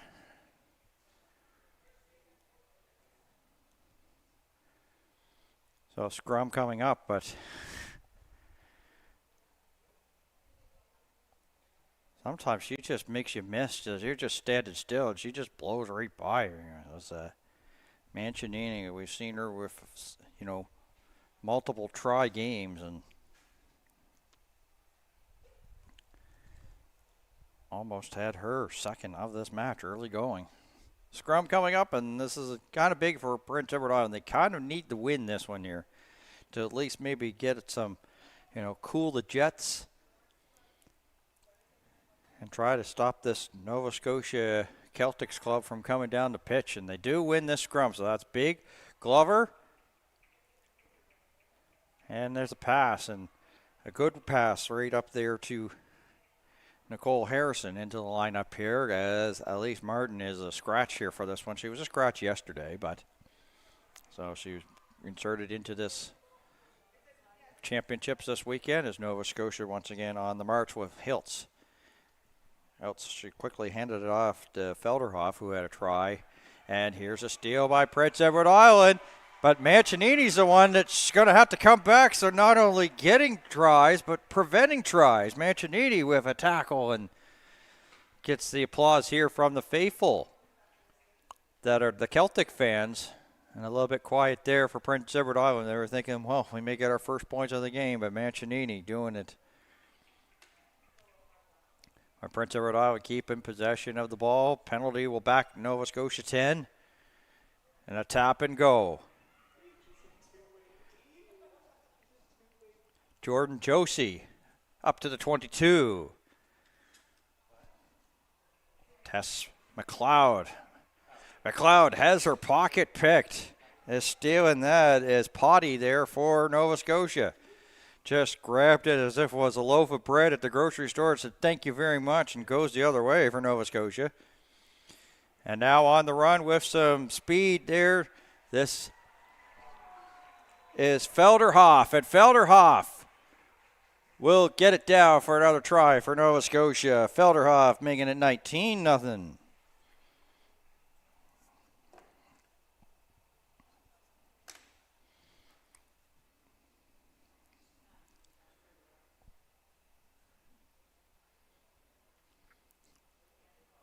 And once again, Leah Watts will say, well, thank you very much here for allowing me to get what looks to be another easy conversion. But, of course, as I said, anything can happen, and there's no gimmies. But right down the pitch again.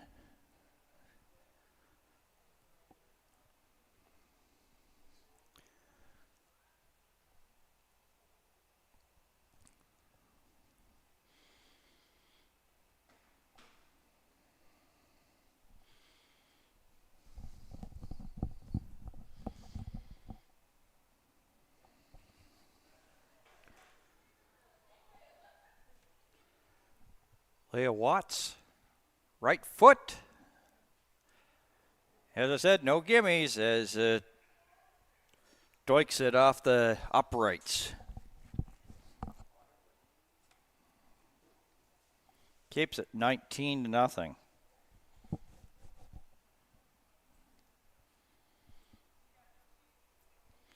As the referees and line judges will make their way to the tent here. So we'll have a water break and we'll step aside too here in this matchup here at the 2026 Atlantic Rugby Championships here at Maritime Athletic Profiles.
Hey, it's lunchtime here at the 2026 Atlantic Rugby Championships here at Maritime Athletic Profiles. So I hope whatever you're snacking on to watch this matchup between Prince Edward Island and Nova Scotia. 19-0 here.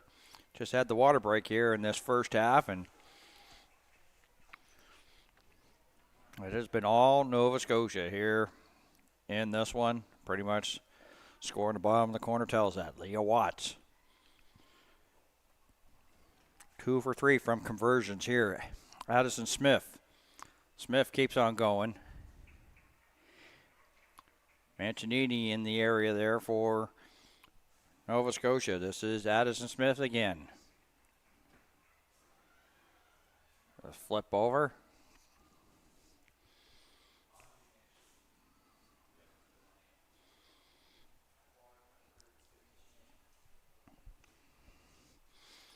And on the run, taking it, Felderhoff already has a try. Felderhoff stopped there on that far side.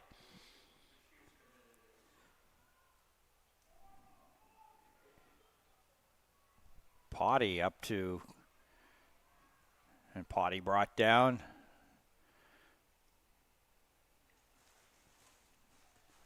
Nova Scotia looking for the ball here, and pile being pushed ahead. So here's the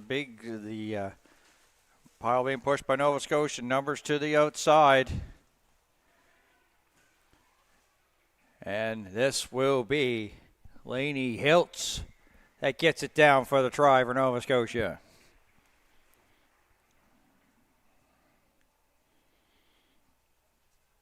Four to the outside, and there was options, and that was an easy walk in there for Lainey Hiltz.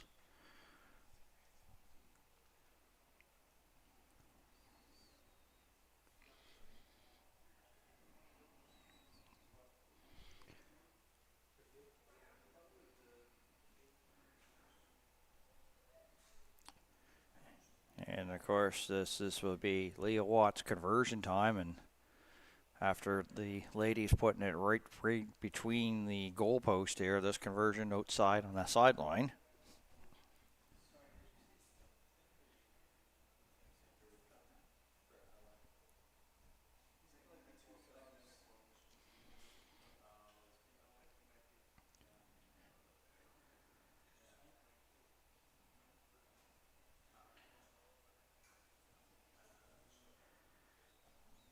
And we'll keep it at 24.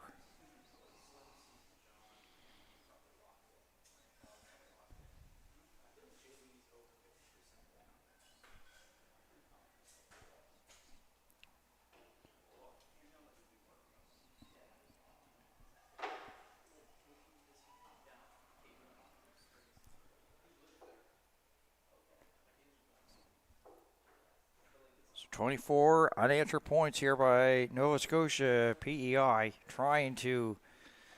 Well, they haven't really been in defend mode just pretty much since the start of this match. Really tough for them to really get offense going when they're defending all the time, and they'll have to go on the defend mode here as Glover gets the restart there. Haddison Smith and releases it. There's a little bit of a bounce pass there by Potty. And Hood comes up with it there. Hood pushing it, and Hood also being pushed by her teammates, getting some good yardage here for Prince Edward Island. This is McGrath. And Nova Scotia is going to be, actually going to be Prince Edward Island is going to be called for the penalty, so Nova Scotia will just do the tap and go. Looks to be Purcell. They're down into Prince Edward Island territory.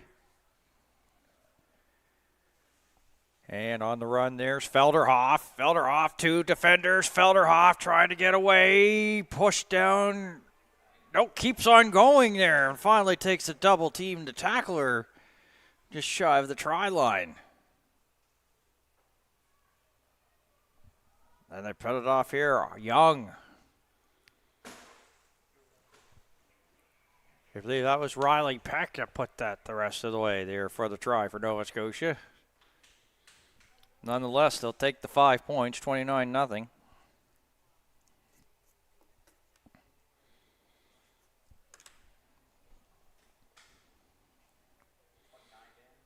Yeah.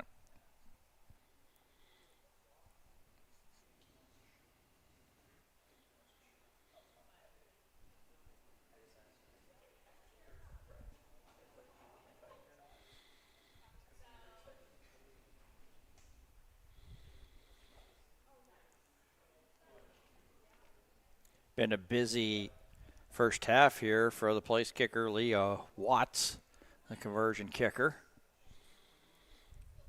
That's just inside the 22.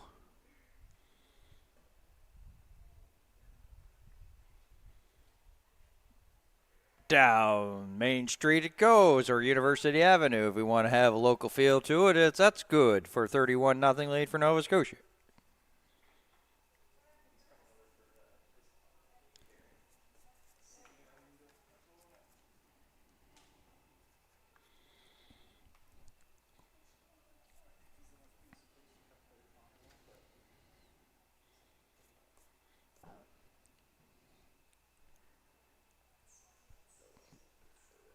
After that game last night against New Brunswick U16, there was a lot to build on there for Prince Edward Island, but this is, all of a sudden it's, wow, out of the gates like this quickly, 31 points on the board.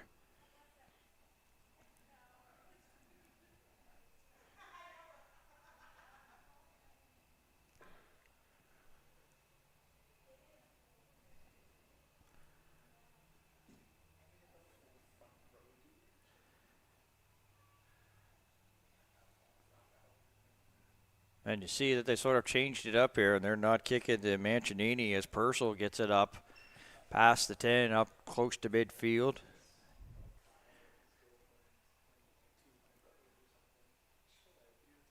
And just what a short passing game, and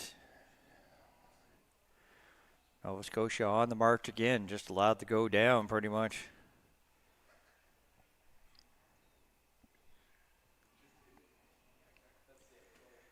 This is Mancinini. Mancinini turning on the Jets. Mancinini cutting in, and you just give her the ball, and Mancinini will get it in, and another multiple try game here for her. She gets it down 36-0.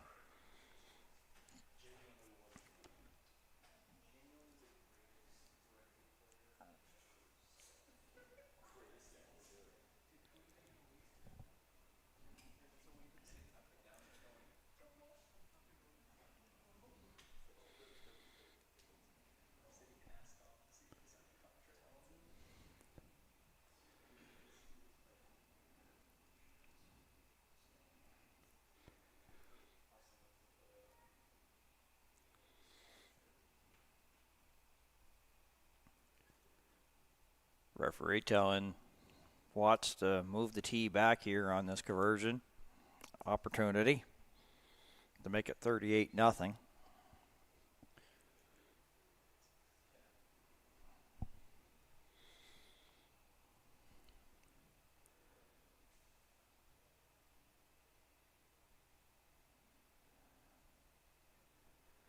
And flags stay down, so it'll stay 36-0.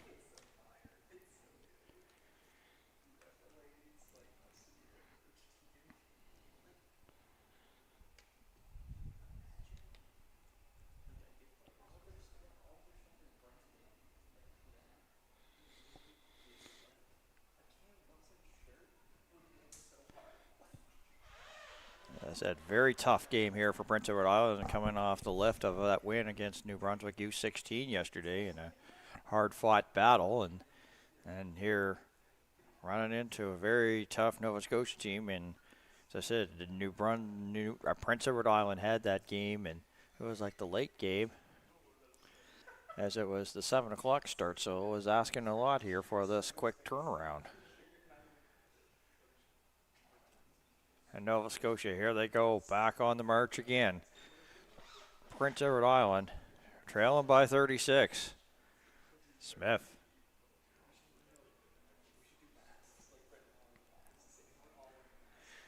And Nova Scotia going to be called for penalty, so that's a good chance here for maybe something positive here for Prince Edward Island. As Glover goes back, and most scribs it along, and the air's effect of that one is Nova Scotia now brings it up the pitch, as they could not get it into touch for the line out, and things going from bad to worse here for Prince Edward Island.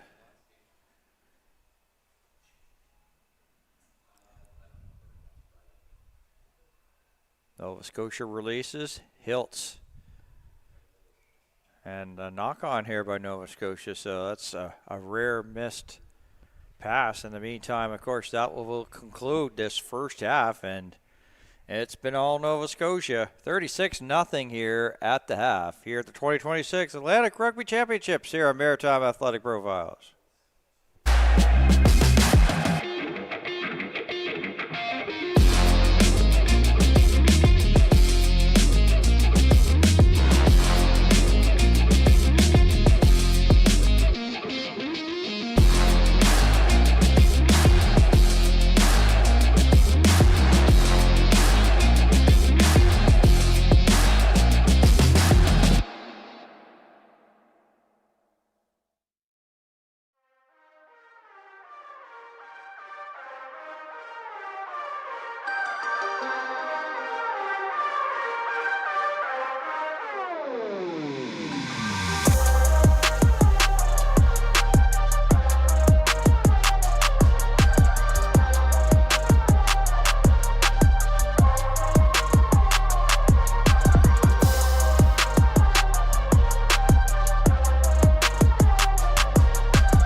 I'm sweating.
Second half, just in the middle of play, of course, another try for Nova Scotia, and they converted on it to lead 43-0 here at McAdam Field at the 2026 Atlantic Rugby Championships. It's been all Nova Scotia, and they're on the march again. There's well, they thought it was going to be a tap and go for them, and it's a Nova Scotia penalty, so back 10 they go. So. And bring it up the pitch here is Kelsey McGrath. Up to the 10. Really important here for this Prince Edward Island team to come up and at least get some ball possession because they've been defending in this first half and they need some gas left in the tank in the second. And if you don't get some offensive chances, you're going to be really, really tired at the end, and it could be easy walking into the try line. Like, not that it hasn't been for Nova Scotia already, as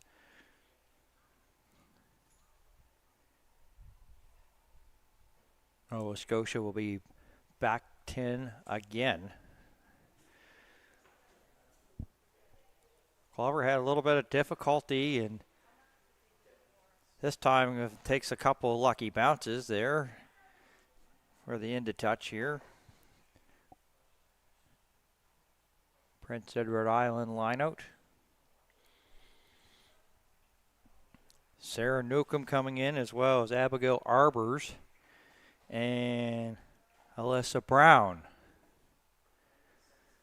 So pretty much you know that Julie Nogler's maybe going to try to get a little bit of some experience here for some of these younger players that may have not have gotten a lot of reps or not have seen a lot of minutes, and this is the time to get them in right now. Pretty much in control of this game.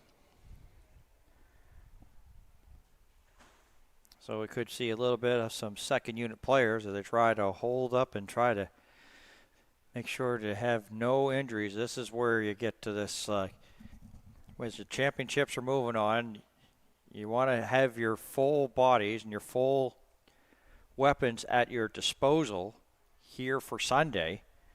So it's a matter of, if you got a game like this, try to, rest as many players as you possibly can. As Schofield has difficulty with that there for Nova Scotia, but she comes and makes a good tackle there to Nicole Harrison, who has a scratch on Thursday, back in the lineup as a result of Annalise Martin being a scratch here for Prince Edward Island. Jordan Josie there as a little bit of the Abbeys make some noise here. Home team at the tournament.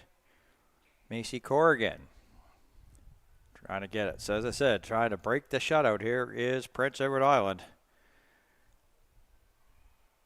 Couple little shutter steps there by McGrath. And that stopped. McGraw, and then the follow-up here by Chloe Mills, who had some good minutes yesterday in their game against New Brunswick U16. Josie, nothing there. Glover quickly has to dispose of it there. O'Rourke, not much there for her as well.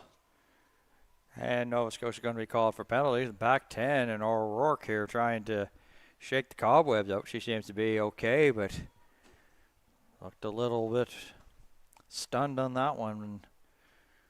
She says she's okay, as the coaching staff asking, are you all right? And she gives her coaching staff the thumbs up.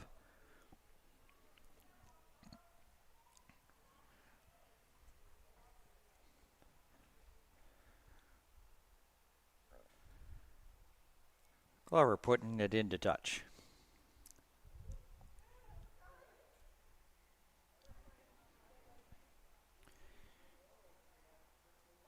Lexi Saller coming in, as well as Reese Smallman. And we have Vivian Callahan. So pretty much the same also here for Prince Edward Islands. Get a little bit of action here for everybody. As I said, with 20-minute halves down by 43, and it was a tough game here for Prince Edward Island, no doubt.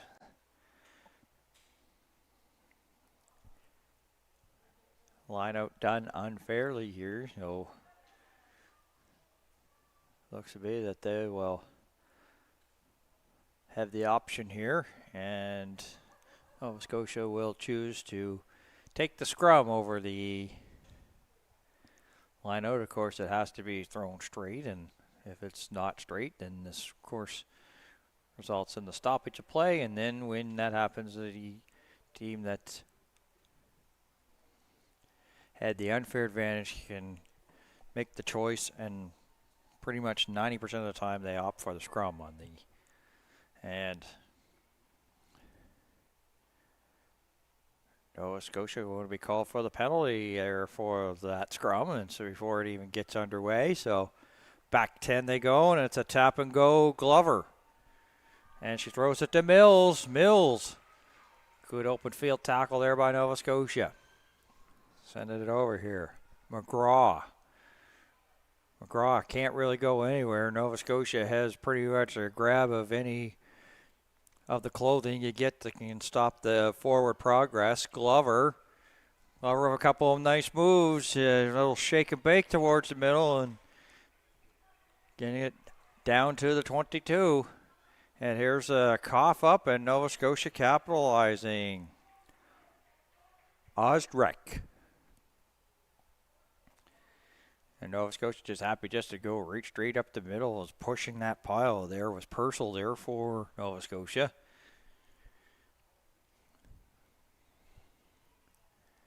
Bit of a bounce pass there. That's difficult for Hiltz to handle. And pouncing on it is Glant.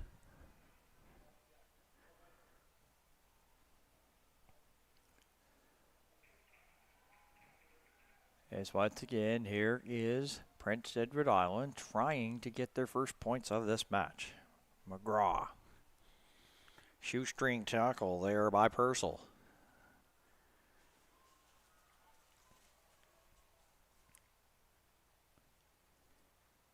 What a battle it is, and looks to be have also an injured Nova Scotian there on the far sideline.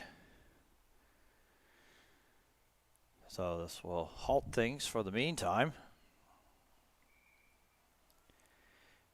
And the referee said, well, it's a perfect time to take the water break. So we will take a break too here at the 2026 Atlantic Rugby Championships on Maritime Athletic Profiles. And we're here with Paul. Paul, who are you watching here today? The New Brunswick team here from the Moncton Ferguson area. Awesome. Do you have anybody you know playing? Yes, daughter Ava Cormier. Awesome. How has it been going so far for her? Really good. Opposing from losing a couple games, but I mean the atmosphere in PEI is much different than what we had last year, so it was nice. You can always complain a little bit about the reffing, but I'm not going to do that. Yeah, parents always like to. I think it's just one of those things that comes with being a player's parent. How was it preparing for the games for you? Just like a lot of people spoke about driving and... Yeah, so we didn't stay this year. Last year we stayed. We're just in Moncton, so we just traveled back and forth. She's staying with the team. But the accommodations I think is great. I think being able to play on this field, because I know it wasn't here when I came to school, so it was nice to actually come back to PEI and see the field. And I know her, when I asked her about playing on this field, she said it was her favorite field to play on, so that was kind of cool. Awesome. Well, thank you so much. And how are you liking the games? I like it. It's good. Are you thinking you yourself are going to play one day? Maybe. Well, awesome. Thank you so much. And we're here with Leo, one of the watchers of today's game. How are you enjoying the game so far? It's pretty good. Yeah. Who do you have playing that you know? My sister Bronwyn. Perfect. Did she play today? Yeah. How was that? Pretty good. If you were to give her an advice as she's like on the field, what would you give her? She might have to give me advice. Are you yourself a player? No. Are you thinking you might be in the future? Maybe. If you were to play for a team, which team would you play for? Probably PEI. Is it the team your sister is playing on? Yeah. Perfect. Do you like their chant? Yeah. Do you think you could do it? Maybe. Okay, let's go. I would do it with you. Is it Go PEI? Honestly, I don't know. Well, I will just, if I can get a Go PEI, that would be awesome. Go PEI. Awesome, thank you. Getting a chance to see some of the faces and names here at the 2026 Atlantic Rugby Championships. Of course, spectators, crowd, organizers, the whole shebang. And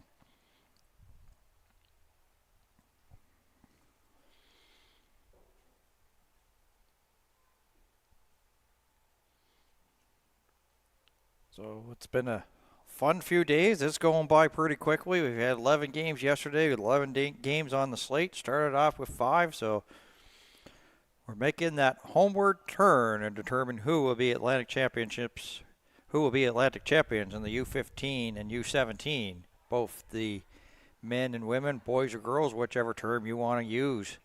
As we're back underway, as Glover was there trying to get some yardage there for Prince Edward Island, and does, and now they'll slip it back here to Corrigan. Corrigan pretty much going up the gut. Straight line, straight up the field. McGraw, stiff arm, trying to get away, trying to get points here. Break the shutout, break the goose egg on the scoreboard. Mills. Getting close is, I believe that is Hood, and Hood will get it in for the try. Or Tessa McLeod, pardon me, number 3.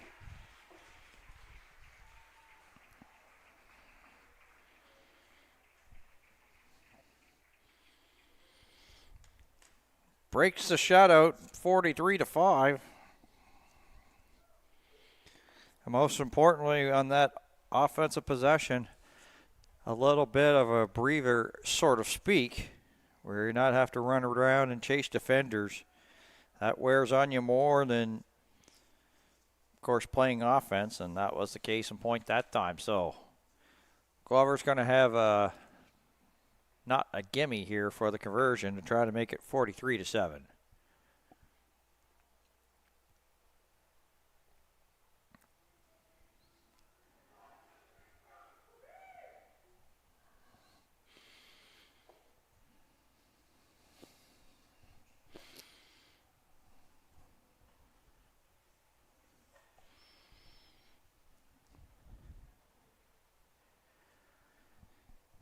$43-5 here into the second half, and based upon the way things are going, we'll probably immediately jump right into the New Brunswick, Newfoundland, Labrador U15 boys matchup.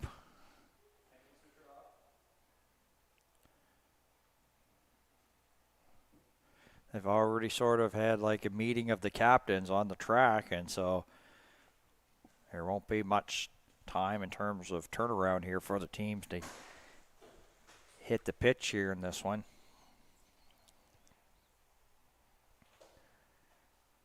So that's the next one here. So 4 down.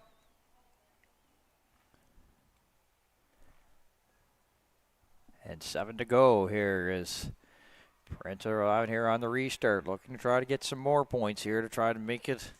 It's definitely going to be try to at least go on a good note here as Bertram gets it past the 22. McGraw.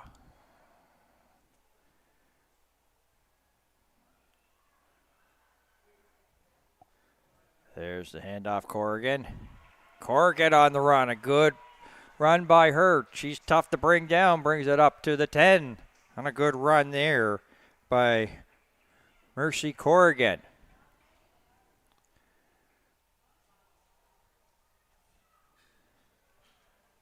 Nova Scotia, they come up with the steal.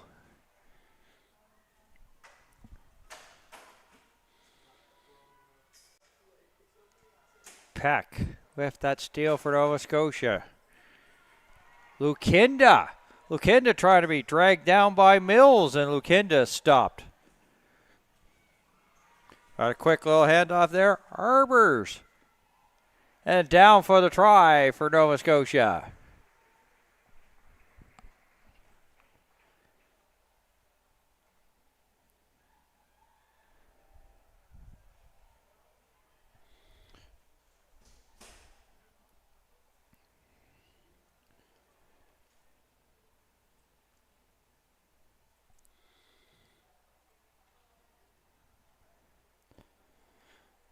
So another 5 up there makes it 48-5. So Brunswick, Nova Scotia responds quickly to that try here by Prince Edward Island, and Sophia Carrington on here for some conversion kicking.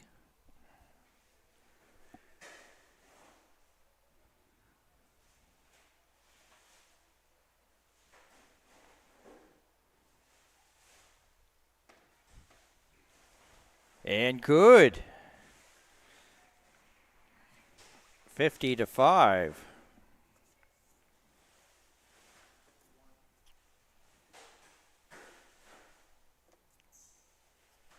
$51-5. So the math's starting to go on me, is it?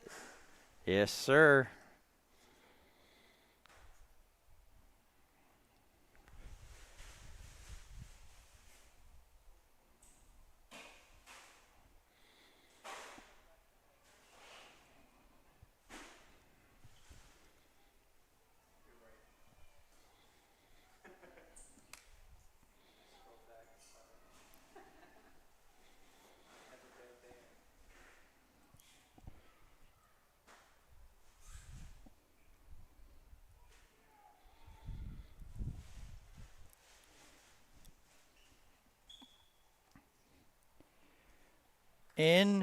NDD.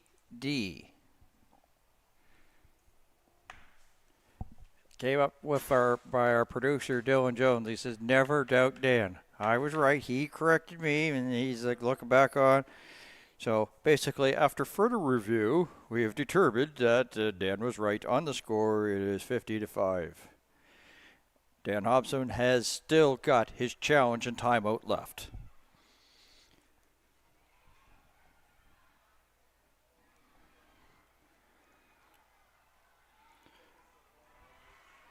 And the pass over here. Ostrek is Prince Edward Island has to go back, and Hiltz with the tap. Simonson down for the try. Annika Simonson.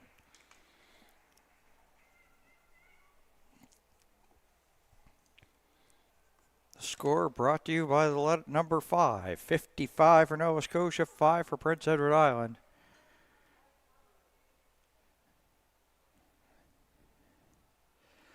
Water and the wet rags going on the field, and a very tired Prince Edward Island team.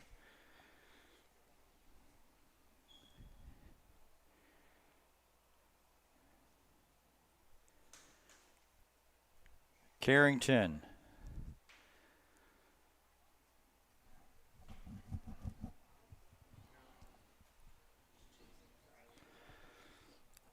So, based upon this, could be potentially the final play of this match between Prince Edward Island and Nova Scotia. We'll wait to see. Good.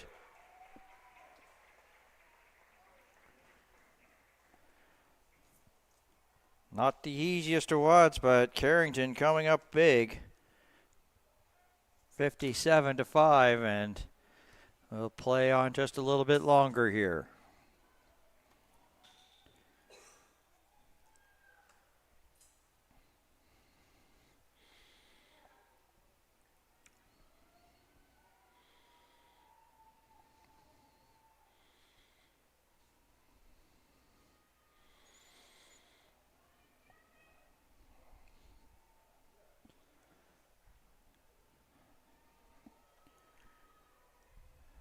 And that's going to bounce down, and Purcell will have to gather it up off the turf. Purcell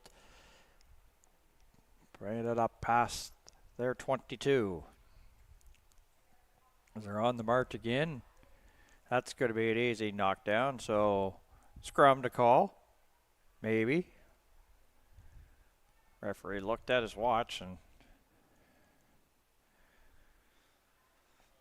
so I said that the conversion may be the last play of the game. This could be possibly. We're in that vicinity there of this match coming to an end between Prince Edward Island and Nova Scotia.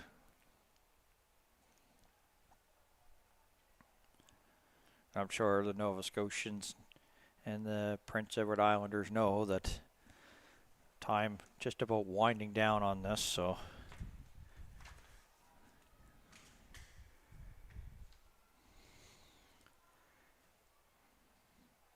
back 10 goes Prince Edward Island, as they're going to be penalized. And back up the field, that's Potty there for Nova Scotia. Hiltz. And just trying to get anything there to stop the player. Simonson gone again. Simonson trying to be chased down, and a great effort there by Sauer to stop the Nova Scotian, but they still keep going. Arbors. To the outside, Jordan Ryan.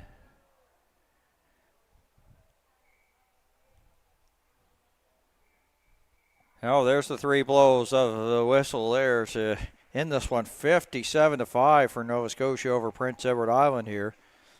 So we're now going to move on to some boys action. First with U15 action with Newfoundland taking on New Brunswick. So that will do it here for this one. So for the entire Maritime Athletic Profiles crew, my name is Dan Hobson. Thank you for tuning in. And so long from Macadam Field in Charlottetown, Prince Edward Island. It's the 2026 Atlantic Rugby Championships, only on Maritime Athletic Profiles.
As I said, here we are, U15 boys action at the 2026 Atlantic Rugby Championships here. Maritime Athletic Profiles from Macadam Field in Prince Edward Island, Charlottetown, on the grounds of the University of Prince Edward Island, home of the Panthers. And we've got Team Newfoundland Labrador. They are in the red. Of course, they are the Rock taking on Team New Brunswick in the green reds and a little bit dark shorts. And they are, of course, the Spruce rugby program in New Brunswick. And we have a penalty against New Brunswick, so it's a tap and go here for Flynn. Charlie Doyle there has it, and another penalty, so back 10 they go.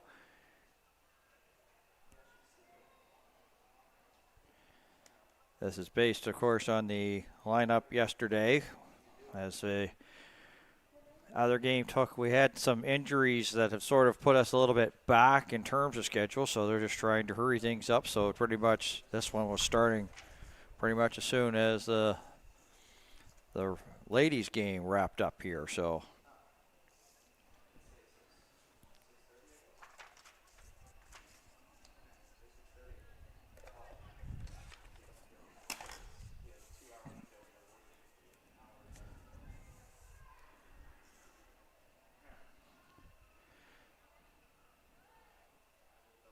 and just like a try here by Newfoundland as they go down and have a little bit more of a breeze today. It's a mix of sun and cloud, not as sunny and bright as it was yesterday, so humidex not quite as high. Last time we looked was 28 degrees. Actually make that 33 is the last time I looked.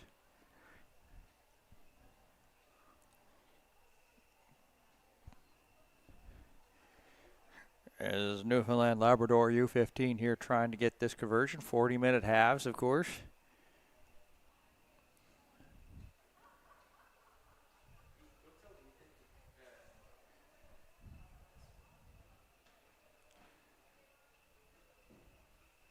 Kick up short.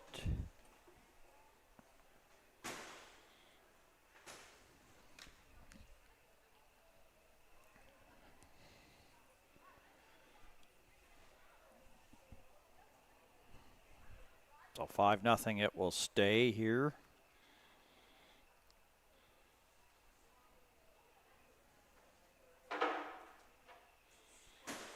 As we get ready here for the restart here by Team New Brunswick. And this is almost like, whether you want to admit it or not, just early stages for New Brunswick. You really don't want to be afford to give up many more opportunities. Here's Caleb Dunn going down. Dunn with a stiff arm, trying to be pushed back to the middle. Drops it off, and that's going to be resulting in a knock-on. So we'll have our first scrum of the matchup here between New Brunswick and Newfoundland Labrador. And I think that knock-on came at a good time there for the team from New Brunswick. Really tough here to get that start there. The team go down there and pretty much make their way down the field.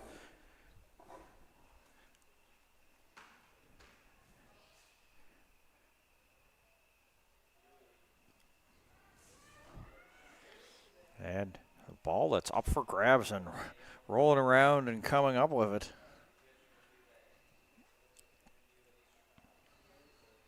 Torn Lake there for Newfoundland Labrador. And this is a big battle now, and now finally you figure with all that little scrambled play that you knew a foul was coming, and it's a penalty against New Brunswick. Back 10, and trying to go up tempo was Flynn, and referee tells him to come back, so opportunity lost, and actually it's going to be a scrum as a result of a knock-on, so.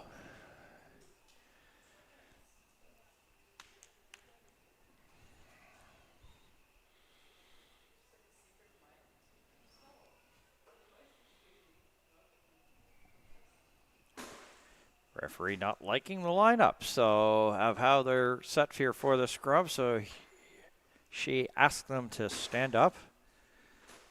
It's a all female officiating crew here.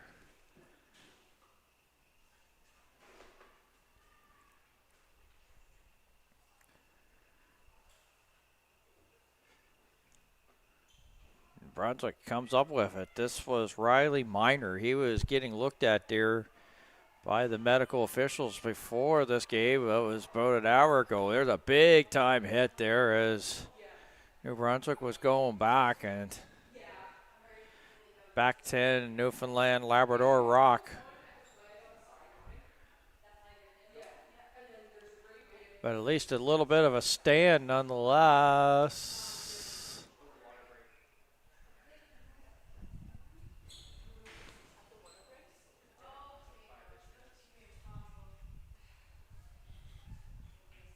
And they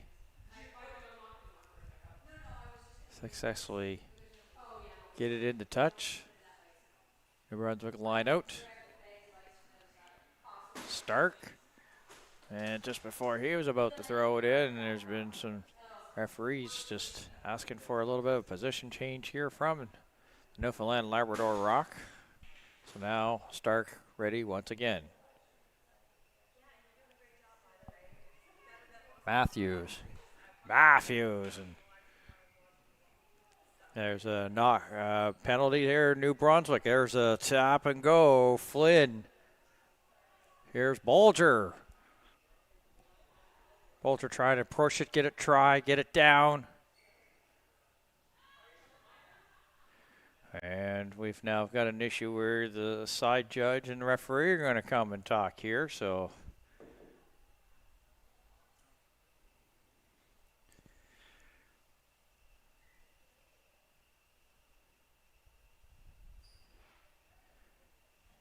funny feel it's going to be penalty against Newfoundland Labrador Rock. So back 10 and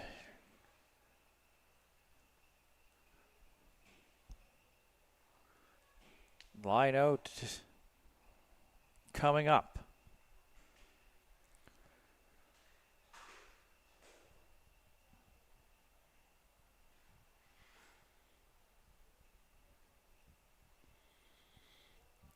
So New Brunswick there, after the depths of being close to their try line, have brought it up slowly. But definitely here have weathered a little bit of the storm and looked to be that it was going to be maybe a run and gun here for this Newfoundland Labrador Rock team. But they've putting a little bit of effort is once again going up for it there was Aiden Matthews for New Brunswick, and wasn't done fairly, and this is a matter of probably getting the team captain, and obviously looks to be not, so the referee has asked the team captain for Newfoundland Labrador, what do you want to do, and they have elected to take the scrum. As a result of the lineout, of course, the ball has to be thrown in straight. You have to make it fair, and if it's not fair, play blown down, and as I said, most of the time, 95% of the time, team will elect for the scrum, and that's the case here for Newfoundland Labrador as the tap to the back there by Flynn. And that's a try time there for Newfoundland Labrador's Torn Lake.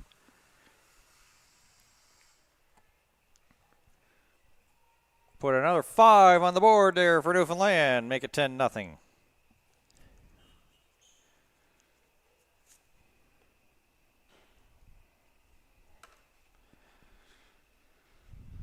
That's the thing that I think of these conditions here today. We talked yesterday about humidity. Sun's not as bright. Haven't seen a lot of the sun. The humidity still there, but it's not as bad with the fact that the sun is not out. Michael Tanaka asks for the conversion.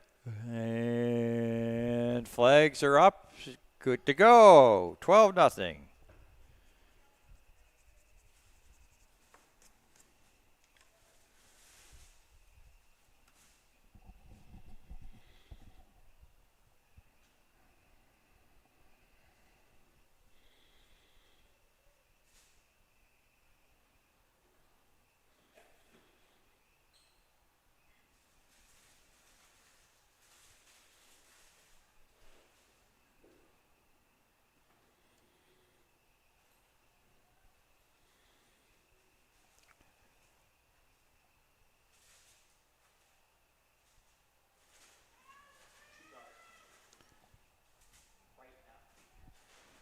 That bounces through the wickets of Liam Bulger, but right now still Newfoundland Labrador rock ball as they come from their 22.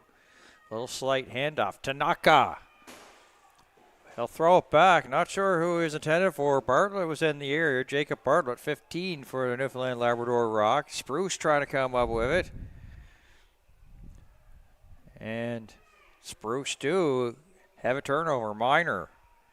Oh, there was a tough pass there for LaForte. It was like difficult handling. So back goes the Spruce. And just like that, a steal by the Newfoundland Labrador Rock as turnovers getting to be a little bit a story here. And I have a whistle stop and play, and it's a tap and go and not wasted any time in that tap and go was Flynn.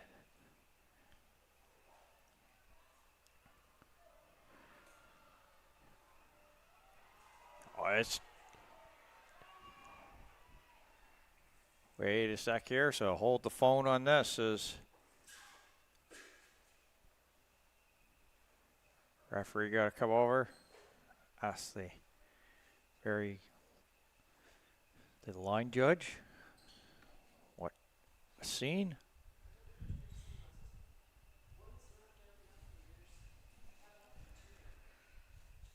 So the captain's going to come over here and she's going to explain the situations.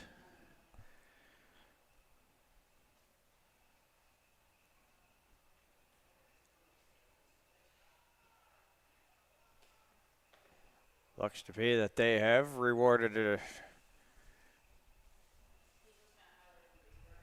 We'll see in a second if they have rewarded a try. In the meantime, they're getting some water out there for the teams. We're getting close here to that water break here, halfway through this first half.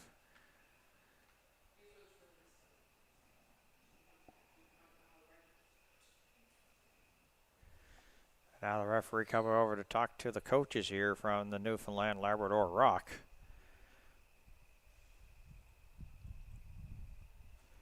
So it looks to be that is not going to be rewarded, so we'll still have 12-0 here in this water break at this first half. So I think they got it down really too as the officials get together to talk, and the team's also getting some instructions, some last minute little water breaks and everything that they can.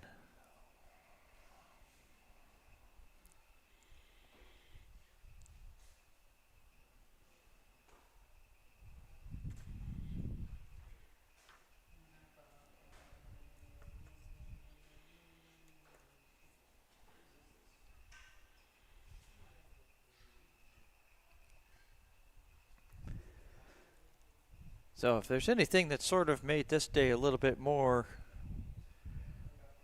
probably easier for the players is the fact that there's been no sunshine right now. There's still a possibility, 30% chance of showers, and so teams now returning, and now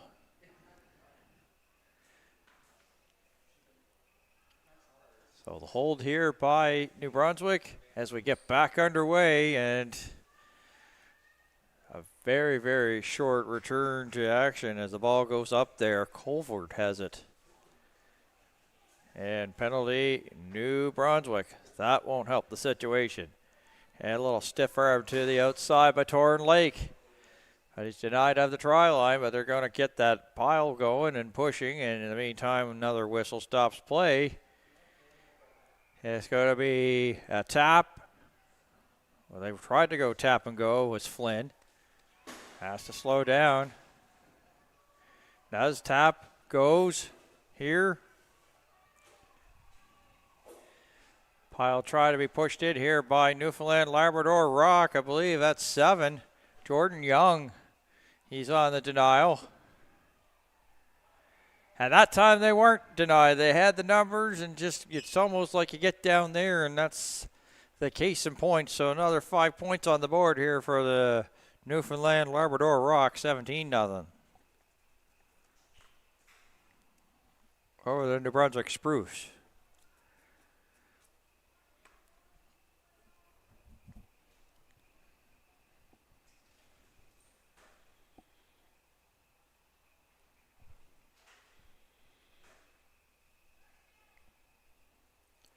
Michael Tanaka. Plenty to spare, too. The kick is good. 19-0.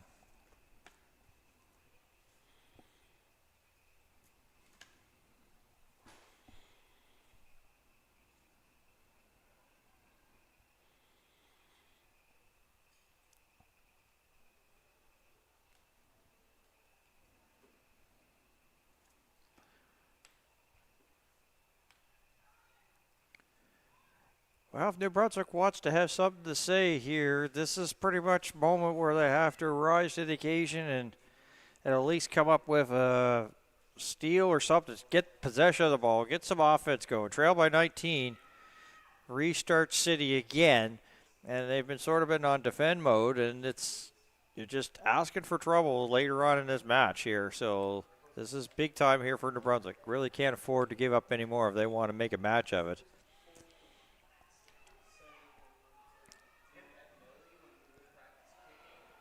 Back to the outside, Bartlett.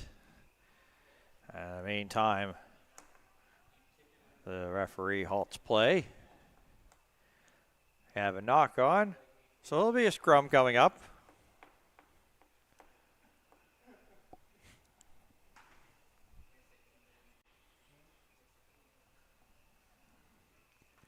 Elliot Hubbard has checked in here for New Brunswick U15s, wearing number 3, so as a substitution in this match, our first one.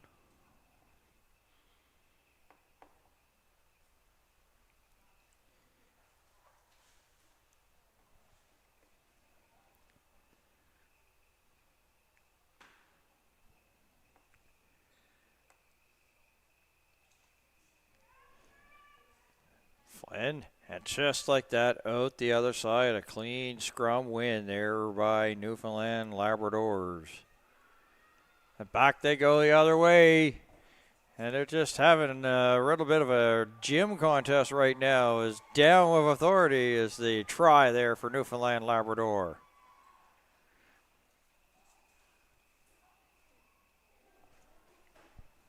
Makes 24-0. I believe that was Jacob Bartlett again. So Tanaka will once again get a chance between the pipes there. Down, so it could be maybe the easiest, but as I say, there's no gimmies. Never has been gimmies in this in terms of conversions.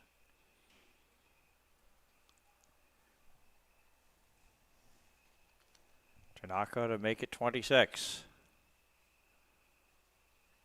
Indeed, 26-0.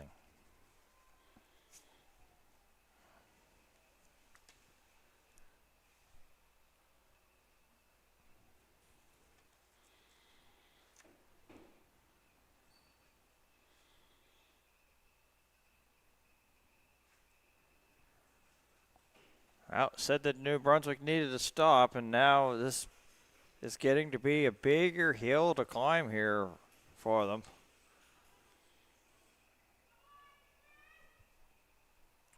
Spruce fans here in attendance at McAdam Field trying to cheer them on. But they just have sort of been in defending mode since the pretty much the start of this match. Does have just the 10 to get there.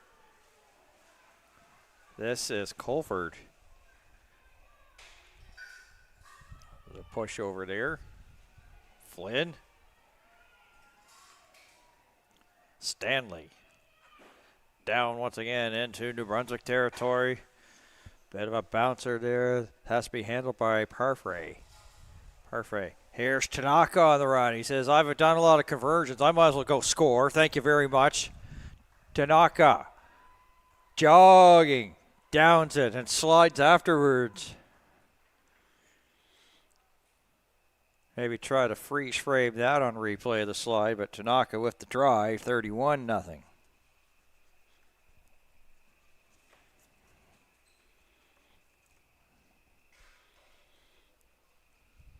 Almost like the exact same spot.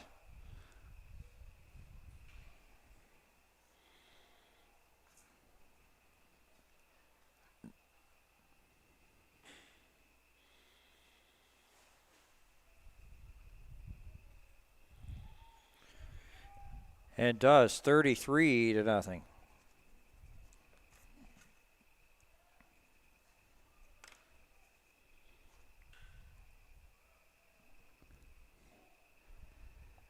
So what do you do here if you're Mike Doyle, coach of Newfoundland Labrador Rock U15, 33-0? The ever famous question in sport when you're dealing with the score as it is right now for him: rest versus rust versus injury. Making sure that you still have some of your ones that are, of course, going to be the key to your success, possibly winning an Atlantic Championship, making sure that they stay active and still good for the game as Lake goes down. And a follow-up here by House. As I said, getting back to my story here, is that you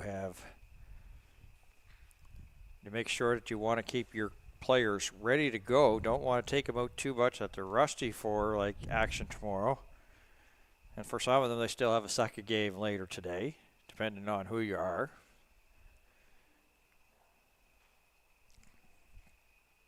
So you have the rest factor. Then, of course, well, you want them to be sharp for tomorrow, so you still want to get them in. So it's always that balancing little act here. That's, nobody has figured out the equation to it in sports since the existence of sports, to be honest. But, now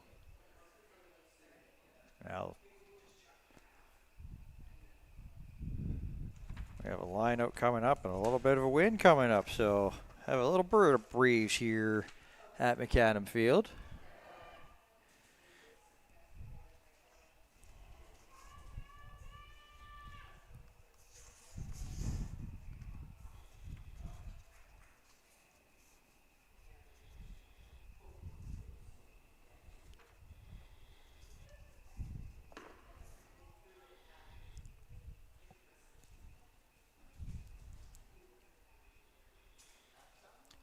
That will be halftime here. And for the halftime here for New Brunswick, it couldn't come soon enough. Trailing by 33, so we'll take a break, and we'll be back shortly with the second half between Newfoundland Labrador U15 and Team New Brunswick U15 at the 2026 Atlantic Rugby Championships here on Maritime Athletic Profiles. Coach of the U15 Celtics girls, Team White. Awesome. Yeah. How has it been going so far, game-wise? So far, so good. We played one game yesterday where we tied New Brunswick 19-19. This will be our first game of the day against New Brunswick 1, so we're getting excited. We're looking good. Awesome. It's kind of hard, but it's worth it. How was the excitement? The girls are so excited to take the field. We had some nice time relaxing this morning, so we're ready. Got our shade and popsicles, and now we're ready to win a game. Awesome. Perfect. Thank you so much, and good luck. Thank you. And kind of hosting the tournament here this weekend for PI Rugby. Awesome. How has it been organizing this event and having to see it come true to life? Yeah, it's awesome to really see everything come together. Our Atlantic tournaments have grown so much that we've kind of changed our format as of last year. So to see just so many young athletes from around the Atlantic region getting the opportunity to play rugby, especially with our U15 divisions now, and getting to have that experience at such a young age is just super exciting to see. Awesome. And you have your own team playing as well? Yeah, so this is PI's first time having a U15 team in this tournament. The girls are having a great start so far and looking forward to see what they do throughout the rest of the tournament. Awesome. Thank you. Well, go PI. Awesome. Thank you. Perfect. Just 1 second. And we're here with Tanya, one of the parents. Tell me how it has been so far watching your kid play in the tournament. It's been amazing. They've been doing really good. All the teams are really good. Nice, beautiful weather. Can't beat it. How do you find your kid being able to play against teammates from all around the country? Oh, it's a really good experience for all of the kids. You get to learn just different moves that some of the kids have, how they all play. It's a great experience for all of them. Awesome, perfect. Was there a lot of prep coming on to these games? Oh yes, lots of practices. From parents as well, probably Yes. driving. Yeah, lots of driving around. Yeah, awesome. Well, I wish you luck. Yeah, thank you. Thank you so much. Thank you. Awesome, and we're here with Dan, one of the refs. Could you tell us about your experience so far? Yeah, I've had a really great time. Like, it's really hot out, but I find the atmosphere here was like pretty good considering all the heat and tiredness and all that. It's been a fun time. Awesome. Are you a player yourself? Yeah, I play. I'm currently playing U19. So we were over in Newfoundland not too long ago. I play senior men's, so lots of experience. How is it watching the younger generations get into the sport? I think it's really cool because when I was playing, I was like, wow, these guys are pretty close to my level. But now when I look back, like I was doing a U15 game the other day, like it was high skill level, like very impressive to see that. Awesome, perfect. Thank you so much. Yeah. No.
And we're here with Leo, one of the watch.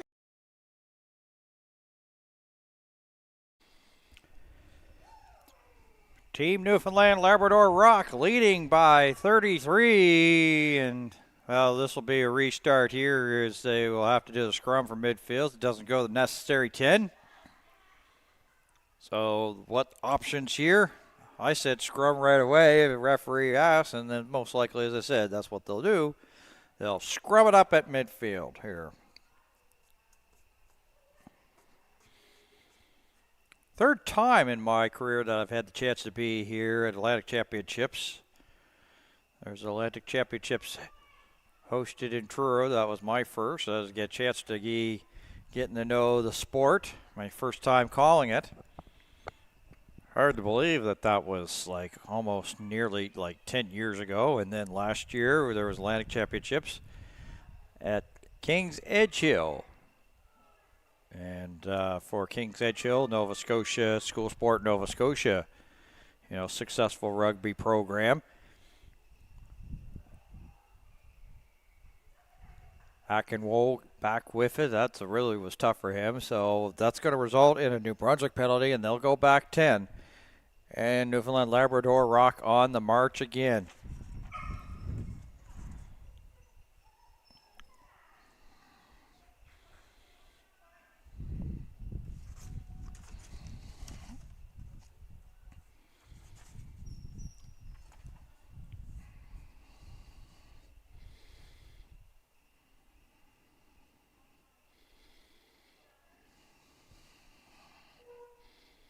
Fenton Warren, and we have a New Brunswick player down. Looks to be Brock McNee, but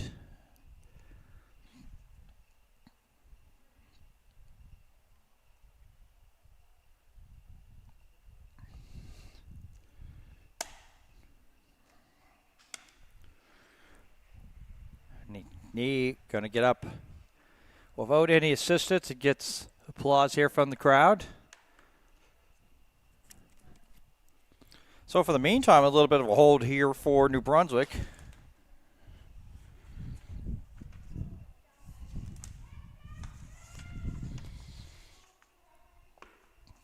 wind starting to pick up.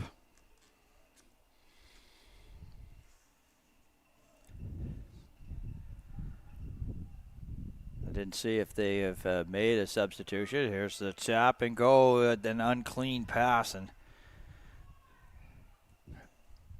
a knock on, and so there'll be a scrum coming up, and that's pretty much been the game here for New Brunswick. It's been a tough one here so far.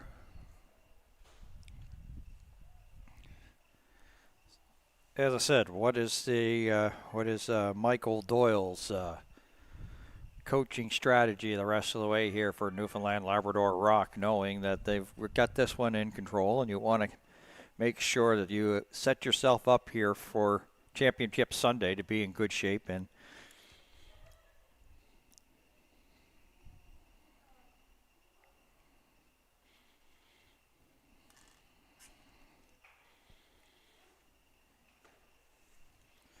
but I also think that the thing is that we've got, this will be the lone U15 action, so possibility that there was only just one game for them today.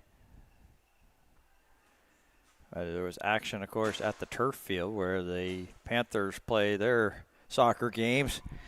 As getting that down is Kyle Russell there for Newfoundland Labrador. So put another 5 on the board, make it 38-0.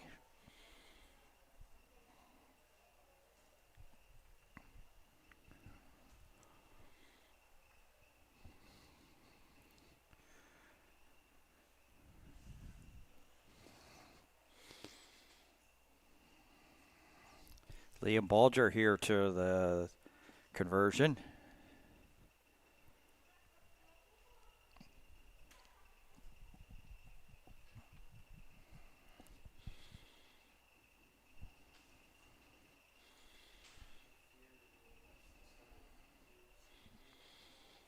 Try to get the big 4-0 on the board.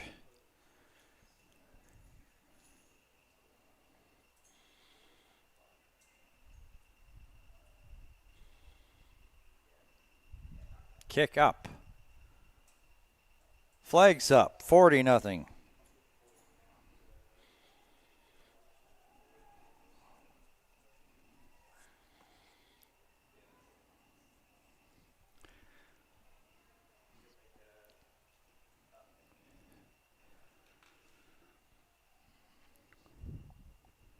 A very tired New Brunswick U15 making their way back up here towards midfield, and as I've hate to sound like a broken record, and maybe I've said this. I know I've said this, but I don't know, to different audiences throughout, is that you don't get many offensive opportunities. You're defending, you're chasing a lot, and that's the case in point here.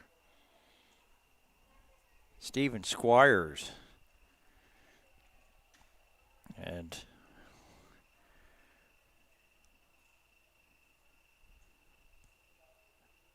And already this is like staff waved out to attend to the New Brunswick player, or Newfoundland Labrador player, my apologies.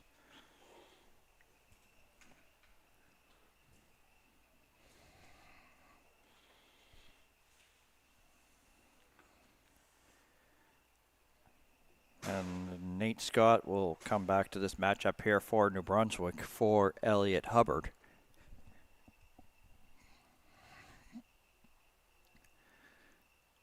Stephen Squires. Good to see him up.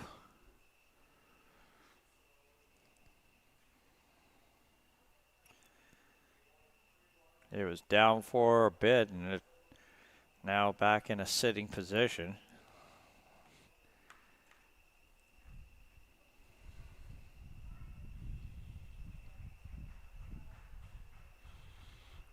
He'll make his way to the bench here.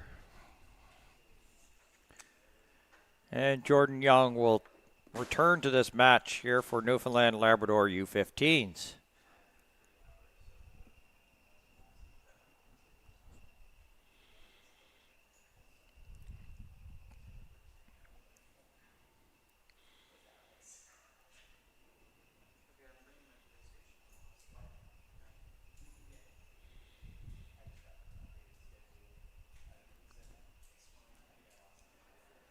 We'll see if he makes a return in this game for Newfoundland Labrador walk. It's good to see Squires, basically walk to the bench on his own, and in the meantime, play's gotten back underway, and we got a line out coming up.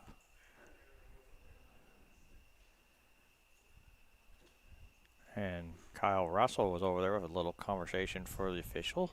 Not sure what that would be about, but and once again,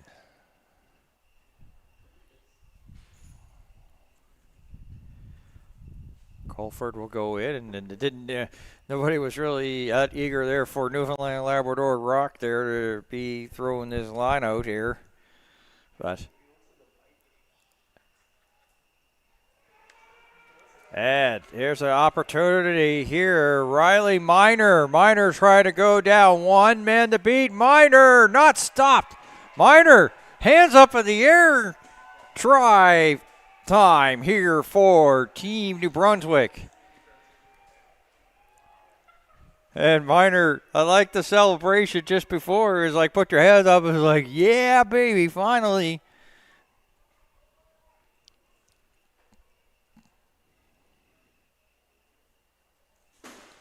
Almost like, a relief. That's what they needed, but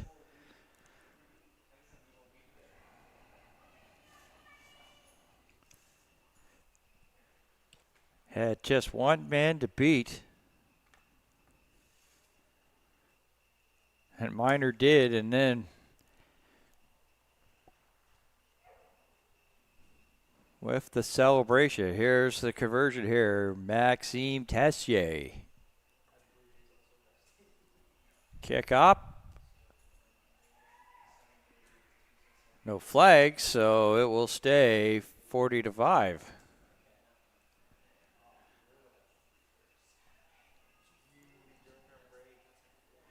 Elliot Hubbard did check back in.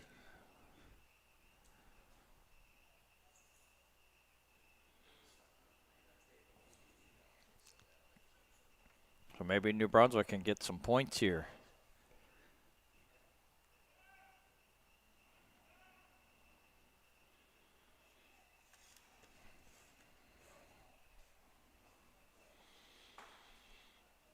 Back we go with the restart here.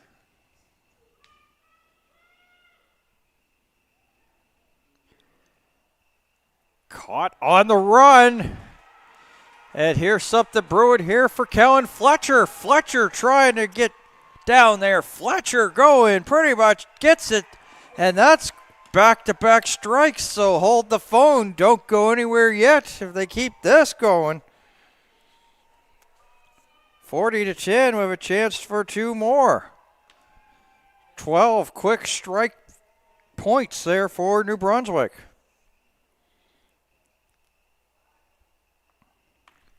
Maxime Tessier on the run off the restart. All he had to do was blow by the first line of defense, and off he went.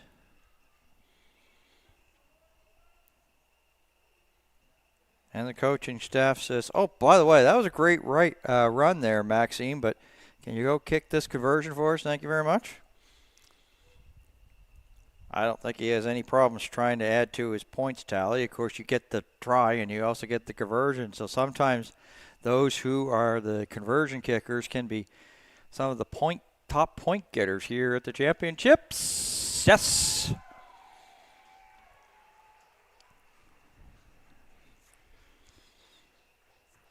$14-12.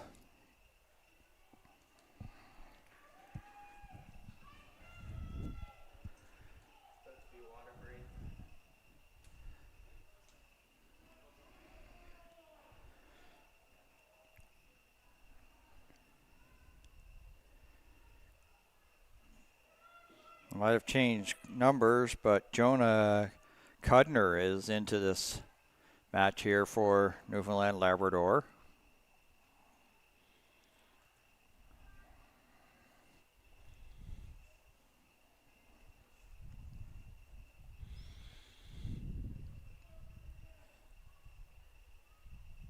These. And here's the restart.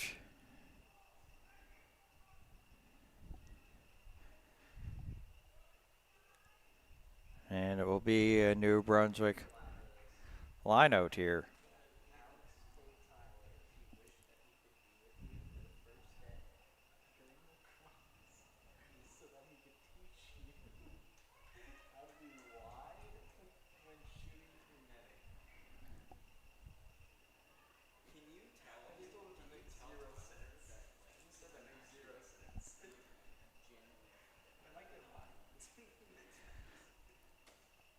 So we're off to, we're going to do that line out here, but we'll first take a water break, and we'll take a break as well. We'll be back with the conclusion of New Brunswick and Labrador here at the 2026 U15 Atlantic Rugby Championships on Maritime Athletic Profiles.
All right, we're back here. We've got a New Brunswick line out to send us home possibly here in this final minutes between Newfoundland and Labrador U15 and New Brunswick U15. 40 straight by Newfoundland, but 12 quick ones here by New Brunswick. Making it a little bit respectable, but Newfoundland will win that. And they'll throw it around here. Ben Parfray. And that goes right through the wickets of Liam Balger back towards midfield, and that will result in a scrum.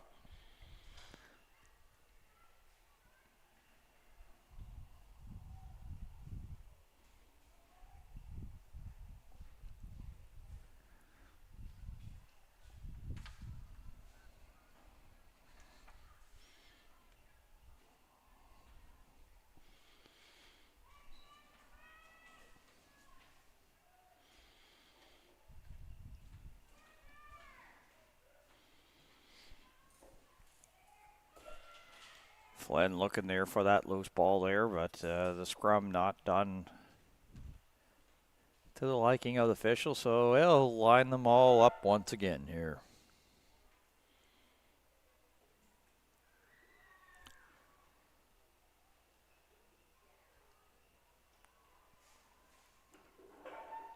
Both teams digging in on this scrum.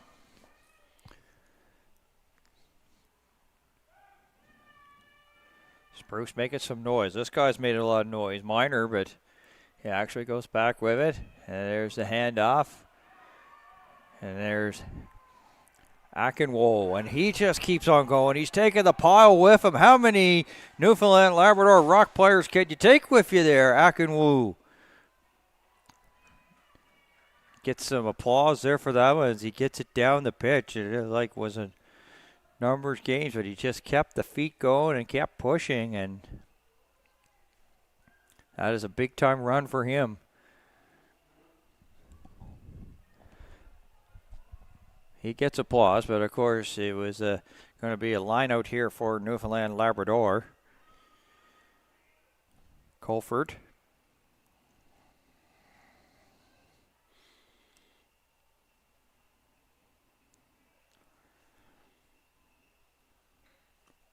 You can see that that wasn't thrown in straight, so here is a decision here by New Brunswick, and it looks like they will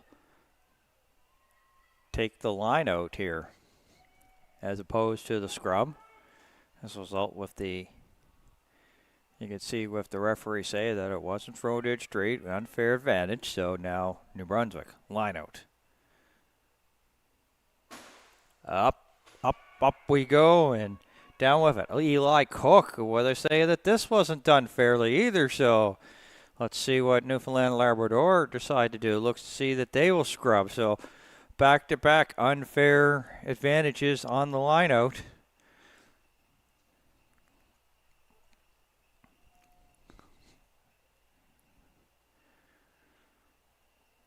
So the team sort of exchanging that, and you don't often see these lineouts be done unfairly back-to-back, but that was the case in point, so results in a scrum near the 22.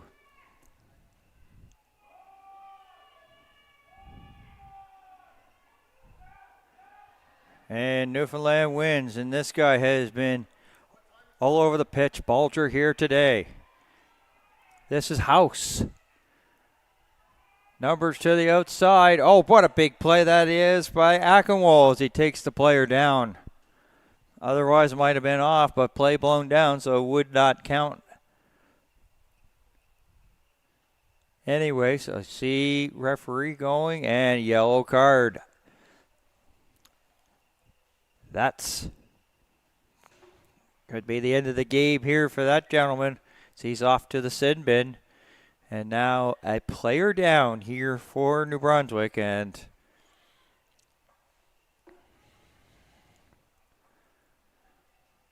the referee told him what he did, so he'll be a watcher pretty much for the rest of this one as he's out. And that is Maxime Tessier, who had a try, one of the 2 tries here for New Brunswick in this matchup. So in the meantime, into touch for a line out here for Newfoundland Labrador, Colford.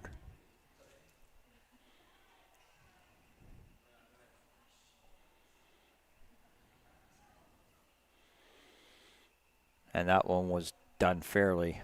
Flynn. And they hand it off here to Finton Warren. Warren just going. Warren not going to be stopped. Warren keeping those legs going down to the 22 of New Brunswick.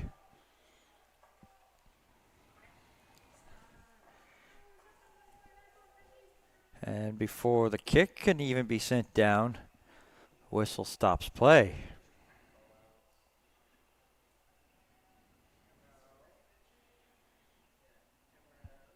Ben Parfrey.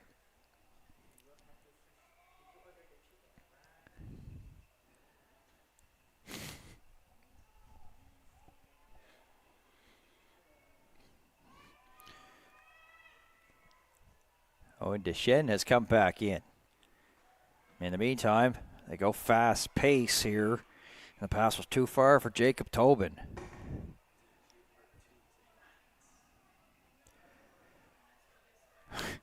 I'm not sure what Driscoll has to say, but he was tapping the player there. It was Tobin.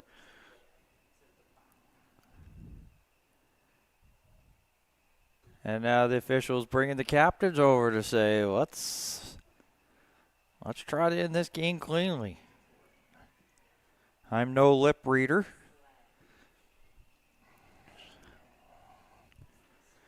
So I won't be the next John Boy. I won't be able to take video and try to turn it into like a lip reading thing.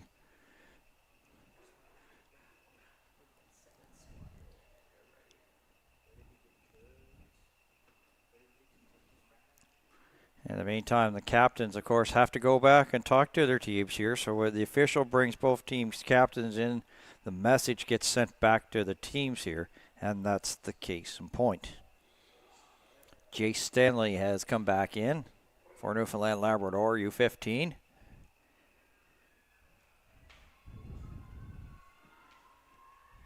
One last maybe look at the watch here. We may be close here to, and yes, we're into a little bit of extra time. But we saw the official look at her watch. We do have some sevens rugby on the way.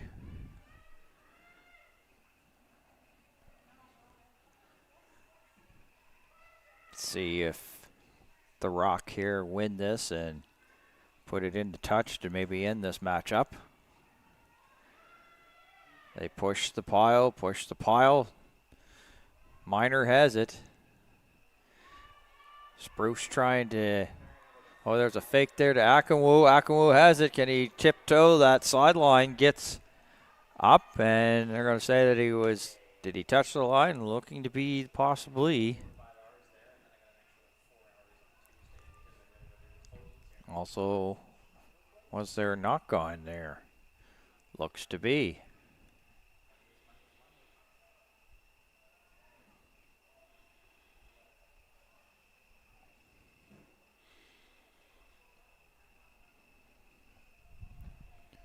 No, it was a line out, so yes, he did go out of play. So Colford here with this Newfoundland Labrador line out.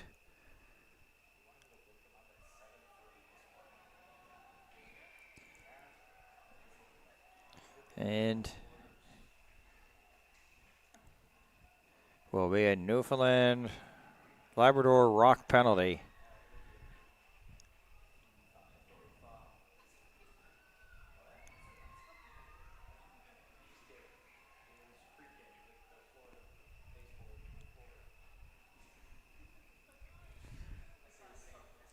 Once again, referee looking at her watch, so you know that we're close to the end when she's looking that frivolously every time.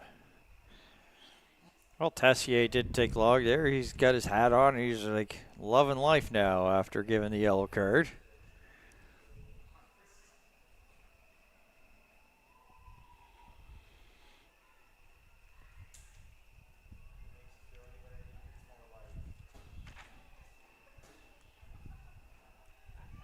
Up and the top down. The shin. And more work being done here by Jordan Young. Outside Bulger. There's a good little one-on-one race here. Spencer Shaw trying to get down to the 22 of New Brunswick. And the big push back here. Miner has it for New Brunswick U16s, it looks to be. Oh, they have turned it over, so see if it's back 10 for New Brunswick, and it is. Potential here for this game to come to an end. And there it is, 40-12, Newfoundland Labrador Rock over the New Brunswick Spruce. U15 action here at the 2026 Atlantic Rugby Championships. So for the entire crew at McAdam Field here on the grounds of University of Prince Edward Island, my name is Dan Hobson. Thank you for tuning in, and we say so long and have yourselves a great day. And enjoy the weather, enjoy the summer. Have a great one.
This is a 14. Oh, is it? Yeah.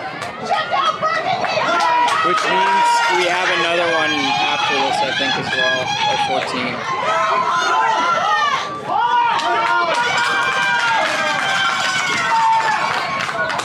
What cam do you want? Do you want?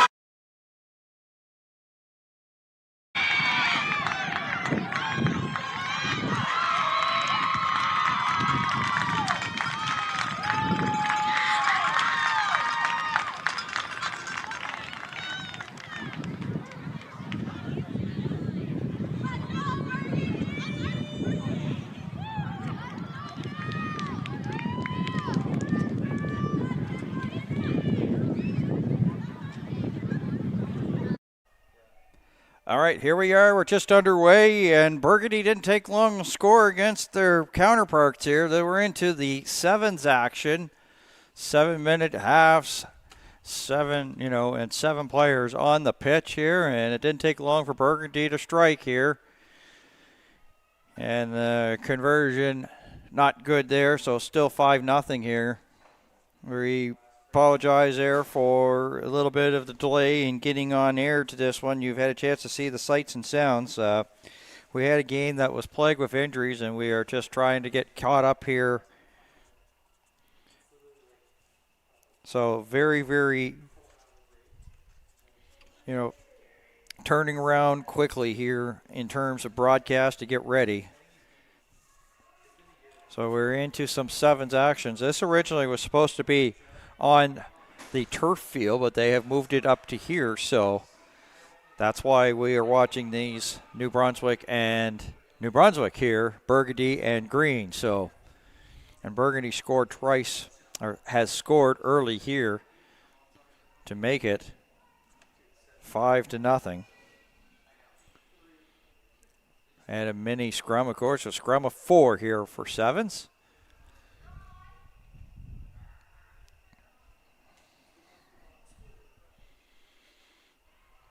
And Green will come up with it, New Brunswick Green. And if you love sevens, and I'm a big fan of sevens, this is what you like. Steve's going, and she stopped. And now picked up off the turf there by Deschênes. And a foul called against Burgundy, so a tap and go, and up the field goes Harvey.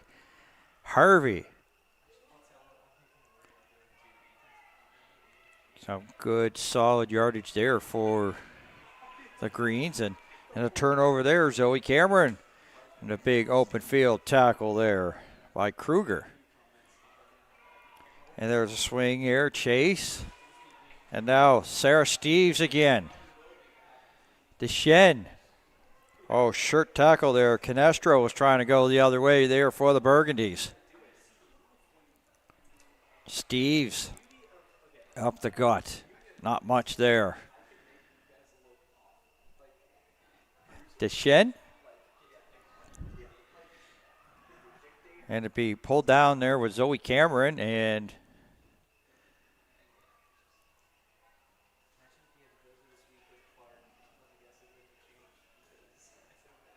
so we'll have a scrum as a result of the knock-on.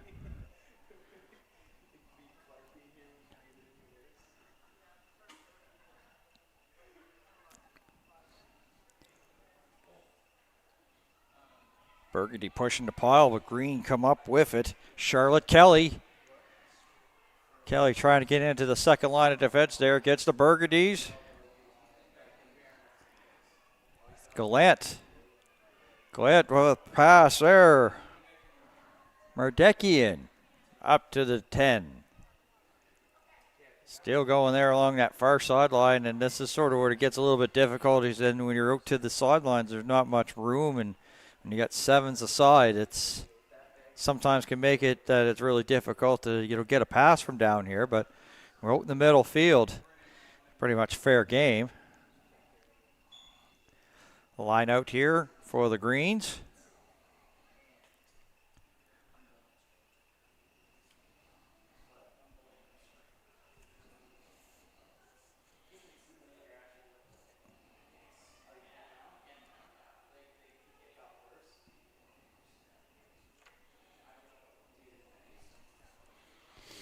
Burgundy coming down, and it didn't have the numbers there. It was pretty much all 7 back there for the Greens.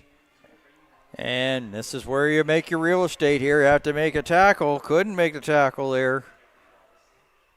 Was Harvey. And scooped up there. Faulkner to the outside. Looking for a little bit of help. Cameron stopped. And nice little handoff. Had 2 potential tacklers. I believe that's Cameron again. And that's one picked up by Steves. Not much there. A good shoestring tackle by Faubert. And we've got a New Brunswick Burgundy penalty, back 10. Actually, it's going to be back 10 here for the Greens. And tap and go. Sarah Steves. Steves still going. Taking pretty much half here of this Green team with her. And Olivia Waugh. And to the outside. This is Faulkner. Faulkner, can she get it down? Yes, she does. Madeline Faulkner.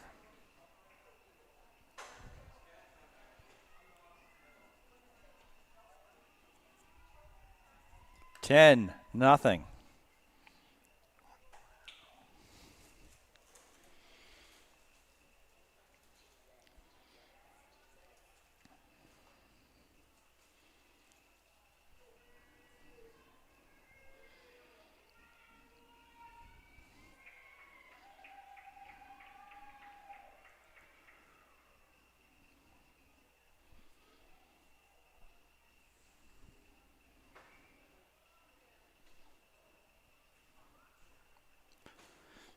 And just like that, we're at halftime. It's like, as I said, the Savage, don't miss it. Don't blink.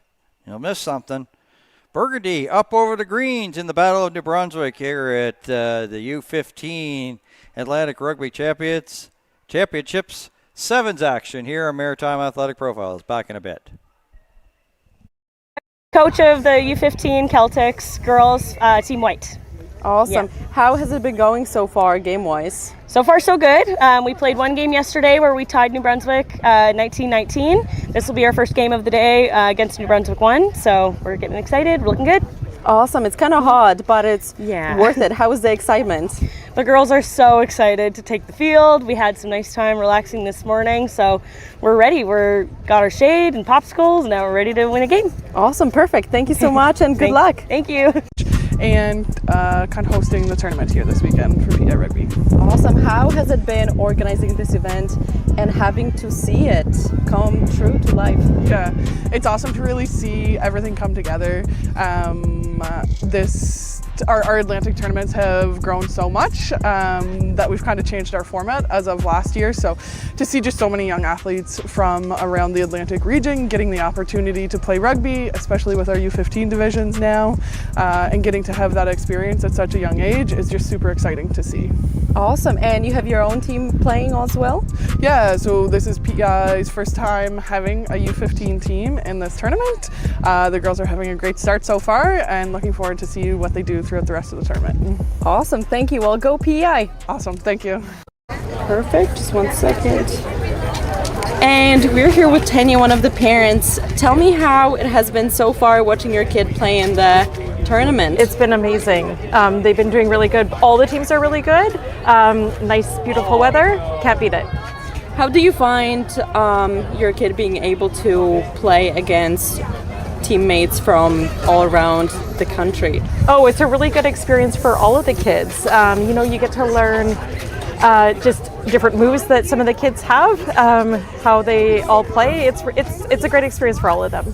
Awesome, perfect. Was there a lot of prep coming on to these games? Oh yes, lots of practices. From parents as well, probably Yes. driving? Yeah, lots of driving around. Yeah, awesome. Well, I wish you luck. Yeah, thank you. Thank you so much.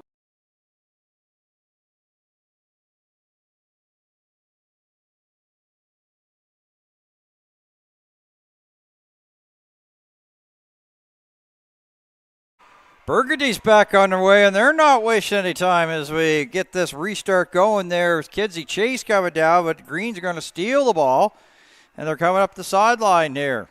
And they're looking for a little bit of help and support there. Burgundy's with the steal. Deschênes. The Green's going to come up with a steal. Yes, they do. Balgogan there.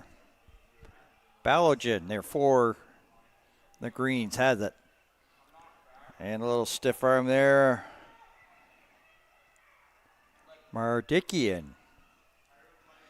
And once again, the Greens here, they're down by 10 and they have to hurry. So a little hesitation there by Kelly, but now up here to Thompson.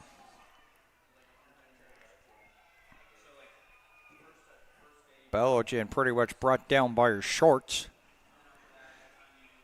Only one wardrobe malfunction so far here at the championships, amazingly, in this sport. Charlotte Kelly.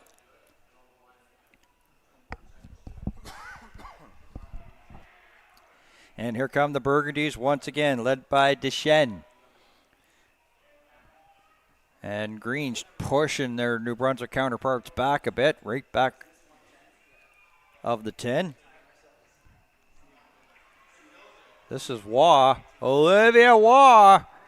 Balogun with a try-saving tackle, but following up there is Reardon. Reardon gonna place it down. I believe it's Reardon for the try.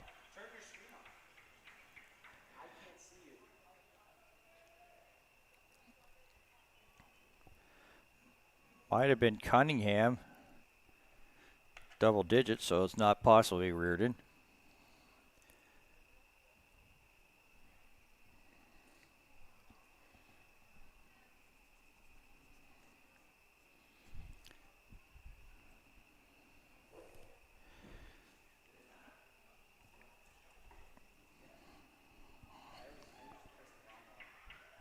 And the convert is good. 17-0 here for Burgundy, and Greens want to maybe get something positive here. Of course, with sevens, you've got not a lot of time. You give up points, and you got to pretty much okie dokie, here we go sort of thing.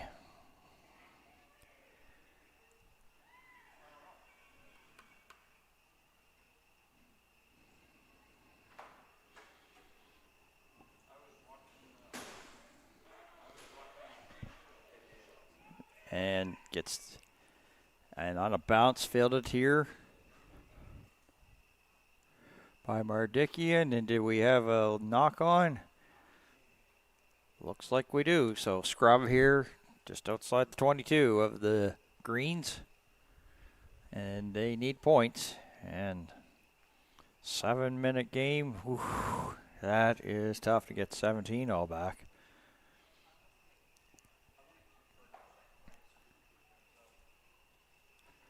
Hookers did their job there for Burgundy.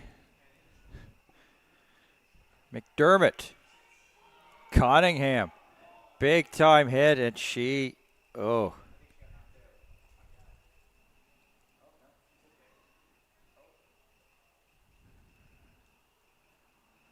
Oh, she needs some help. She's not in good shape. It was Kaylee Cunningham. Didn't move for a second, and then, oof. Faulkner back in. It got the crowd's attention, but that's a scary moment there for Callie Cunningham. Glad she walked off, but boy, she not in the best of shape.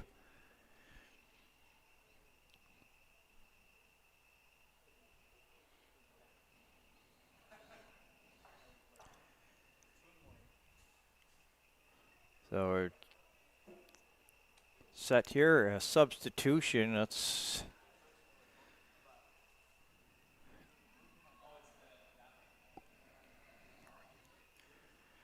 Natalie Russell into the mat chair for New Brunswick. And the tap, and back underway we are here in the sevens portion of the championships. And there's some tough yardage there for the Burgundies. And Deschênes just going to pick it up and go. Deschênes down for the try.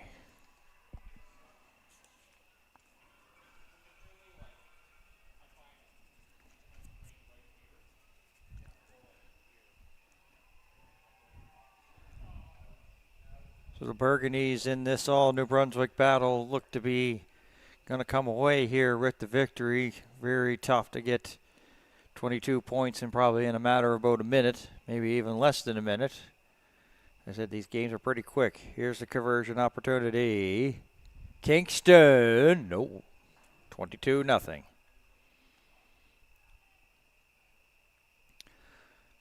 One of the biggest changes here at the championships is we had to deal with some very hot weather to start on Thursday's action, which started in the mid-afternoon. They were dealing with the sun. We had the sun yesterday, humidity right around 40, and that was sort of like putting out warnings right across the board there when you're dealing with humidex into the 40s. And the sun has not been out a lot here today. It's definitely a muggy day, but not a lot in terms of sunshine, so it's not draining the energy here as the restart's underway. Ballogin. Spin away, and then a big tackle there right around the 10. As the Greens are trying to get some points here. Natalie Russell. Back 10. Burgundies. Tap. Go with it. There is the Greens now as they get to the outside. A little bit of a stiff arm, and they got something going. Mardikian down for the try.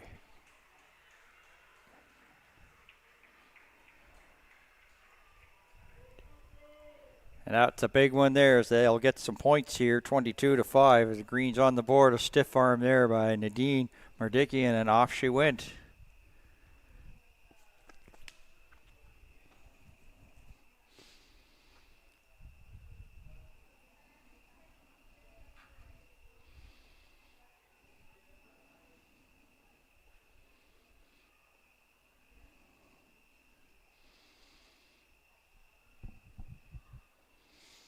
A little bit of confusion here for Ballogin trying to figure out where to do this conversion. Can't, so stays 22-5. Sophia Reardon has now checked in. Number 8 for the Burgundies.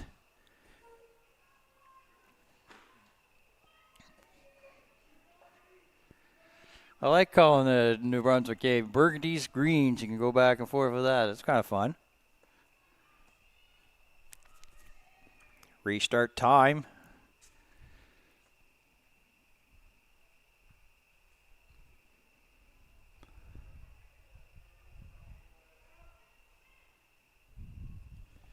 And it has to go the necessary 10. With sevens, of course, that results in a tap and go here for the Burgundies from midfield. And here goes Faulkner again for a run on the side. Stopped there by Ballogin. Ballogin going to come up with the ball of a steal, and she's trying to get down the field. About 3 players try to pull her down. Finally do. Just shy midfield. Here's a follow-up. Canestro. Or pardon me, Maltby.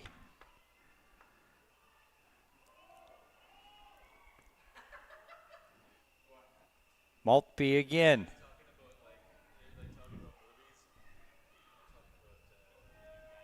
Oh, and there is a turnover there, and the Burgundies come up with it. And if they could just get to the outside, and they squeeze by the outside, Ballogin's asked to make a big tackle there on Kingston, and does. So it keeps the try off the board. In the meantime, for the Greens, trailing by 17.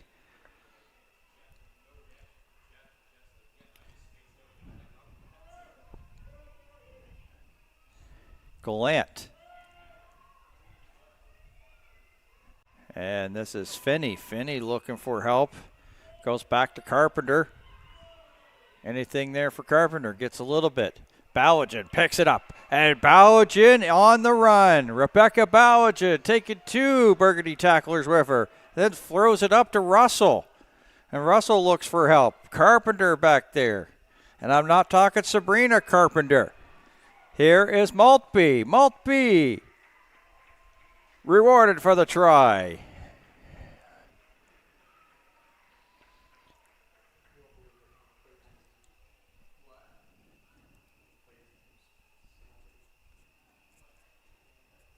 22-10.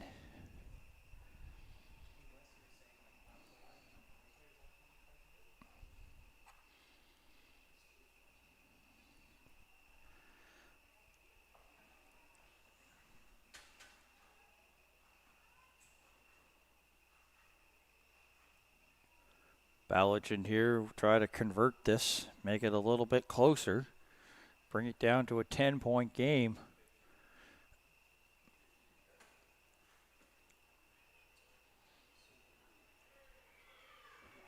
And no good, so it'll stay 22-10. The Burgundies coming away, U7s in the U15 sevens portion here of the Atlantic Championships with a win over their provincial counterparts, the Greens. And I imagine that was probably fun for the ladies. Yes, it was. There you see, they're happy with the way both of them do. Some of them are first teammates, are also competitors, but couldn't ask for a better way. And you imagine there's probably going to be like sort of like a big sort of circle here at the end of the game here. So we'll keep the cameras going so you get a chance to see the celebration. But it's been like to call some sevens action. So for now, my name is Dan Hobson. Thank you for tuning in. This has been the 2026 Atlantic Rugby Championships here at Maritime Athletic Profiles.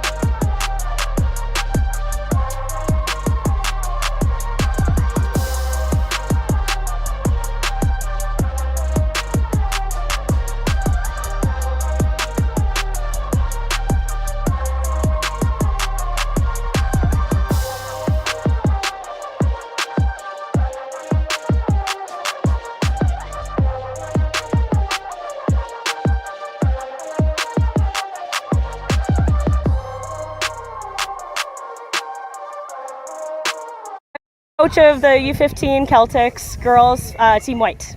Awesome. Yeah. How has it been going so far, game-wise? So far, so good. We played one game yesterday where we tied New Brunswick 19-19. This will be our first game of the day against New Brunswick 1, so we're getting excited. We're looking good. Awesome. It's kind of hard, but it's worth it. How was the excitement? The girls are so excited to take the field. We had some nice time relaxing this morning, so we're ready. Got our shade and popsicles, and now we're ready to win a game. Awesome. Perfect. Thank you so much, and good luck. Thank you. And kind of hosting the tournament here this weekend for PI Rugby. Awesome. How has it been organizing this event and having to see it come true to life? Yeah, it's awesome to really see everything come together. Our Atlantic tournaments have grown so much that we've kind of changed our format as of last year. So to see just so many young athletes from around the Atlantic region getting the opportunity to play rugby, especially with our U15 divisions now, and getting to have that experience at such a young age is just super exciting to see. Awesome. And you have your own team playing as well? Yeah, so this is PEI's first time having a U15 team in this tournament. The girls are having a great start so far and looking forward to see what they do throughout the rest of the tournament. Awesome. Thank you. Well, go PEI. Awesome. Thank you. Perfect. Just 1 second. And we're here with Tanya, one of the parents. Tell me how it has been so far watching your kid play in the tournament. It's been amazing. They've been doing really good. All the teams are really good. Nice, beautiful weather. Can't beat it. How do you find your kid being able to play against teammates from all around the country? Oh, it's a really good experience for all of the kids. You get to learn just different moves that some of the kids have, how they all play. It's a great experience for all of them. Awesome, perfect. Was there a lot of prep coming on to these games? Oh yes, lots of practices. From parents as well, probably Yes. driving? Yeah, lots of driving around. Yeah, awesome. Well, I wish you luck. Yeah, thank you. Thank you so much. All right, what's better than one sevens game, another sevens game? We've got Newfoundland Labrador U15, the Rock taking on the Prince Edward Island Abbeys here at the 2026 Atlantic Rugby Championships here from the McAdam Field on the grounds of University of Prince Edward Island and Maritime Athletic Profiles. Good afternoon, everybody. Dan Hobson and Newfoundland Labrador They are on the march. Brooklyn Malloy. That's bounced off the body and going to be advantage for the Abbeys, and they couldn't take advantage of it. We'll probably have a scrum here just inside the Prince Edward Island 22.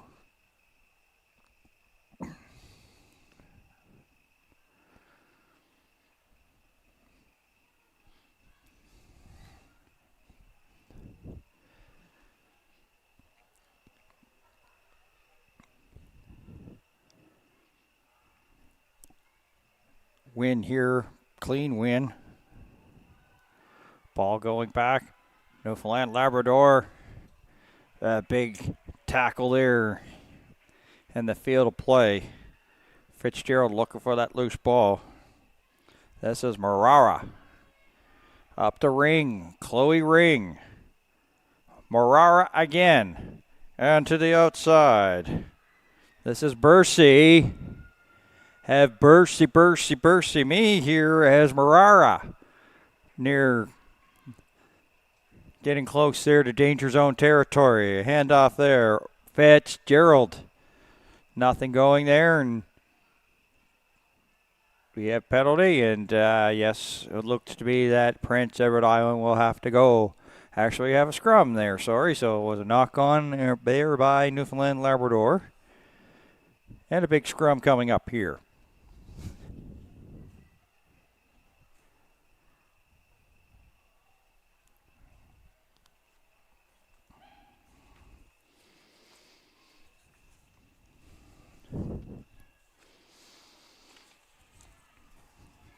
We had a little bit of a game that sort of had a lot of injuries, and it's sort of making things back to back to back to back. So we're into some 15 action, of course.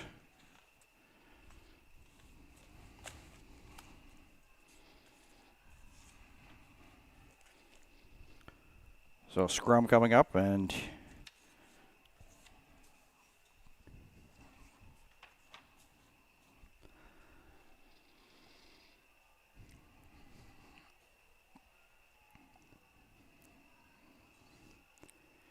I was thinking that how this scrum could be the way that the rest of this half, so Prince Edward Island win it, and then they'll have to go right back up the field there. Reeves brought down, but she has some support. Spinning back, it was Doucette. And having to release there is Elsie McCormick. Nice little stiff arm there by McKinnon, and McKinnon on the march. McKinnon going down. McKinnon up the midfield. And a shirt tackle there by Florence Manning there. That stopped things, and that's a big play there by the Newfoundland Labrador Rock player.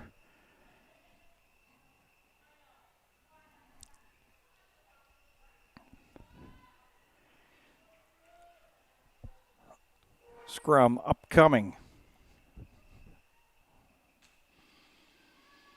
There's the top, and Newfoundland Labrador Rock. Can they get to the outside? Oh, it looked to be a potential tackle there by Reeves, Lena Reeves, and didn't bring her down, but they did manage to stop the progress.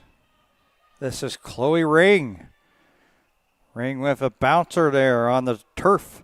A little bit difficult pass for Paige Fitzgerald, but Fitzgerald up to the 22. Fitzgerald with one person to beat. Fitzgerald going forward and gets it down for the try.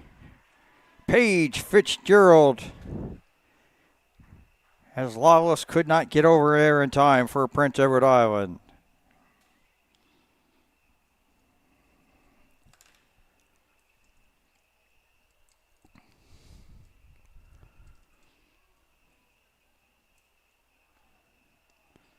The Prince Edward Island make their way over here to talk some strategy, get some water.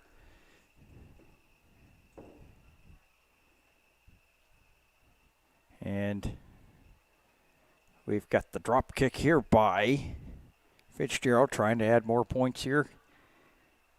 Can't. So a restart here, still 5-0 for Newfoundland Labrador. That's one of the hardest things here, the conversion, where they have to do like the drop kick sort of thing as opposed to the field goals and using the tee and things. And it's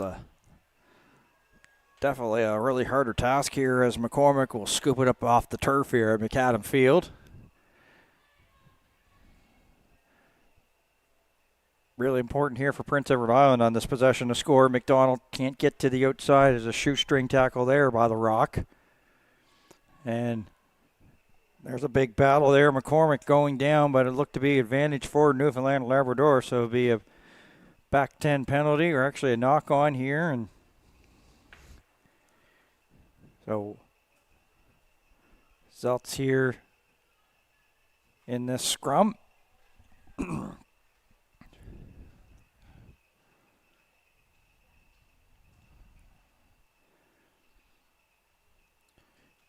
Prince Edward Island win it.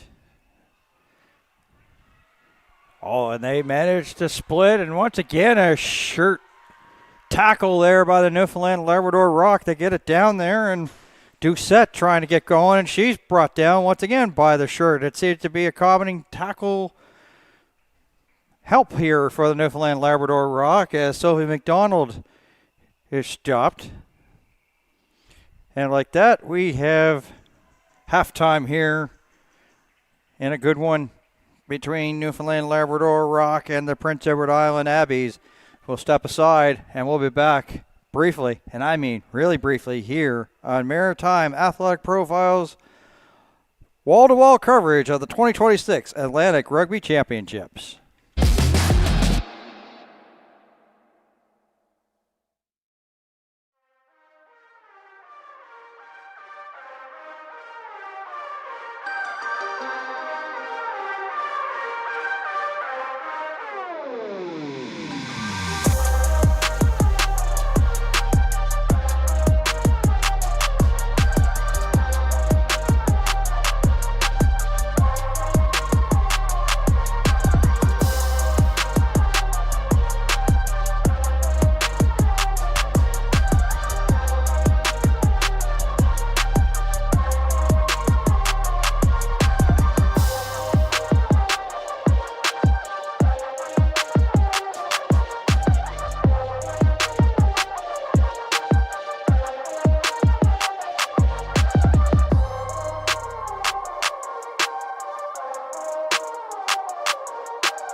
All right, now 5-0 Newfoundland Labrador over Prince Edward Island here in the seventh portion. So we're quickly back here, second half action, 7 minutes, and that's how long it's going to take here for Prince Edward Island to maybe try to come away with a tie or a win in just one possession. And was there a knock on there? Mishandled nonetheless. Newfoundland Labrador, they have it. There's a mishandle there by Manning. Being thrown around like a hot potato.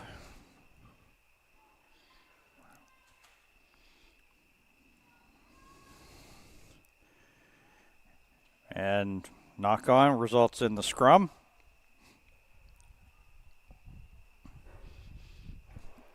Got a big U17 battle coming up next here. We got Nova Scotia versus New Brunswick.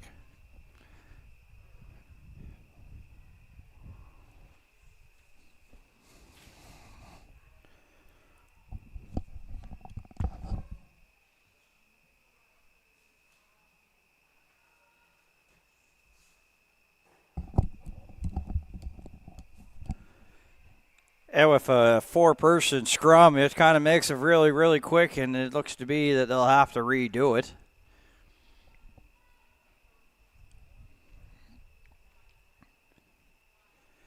Paige Fitzgerald, the only try so far. 5-0, the only point.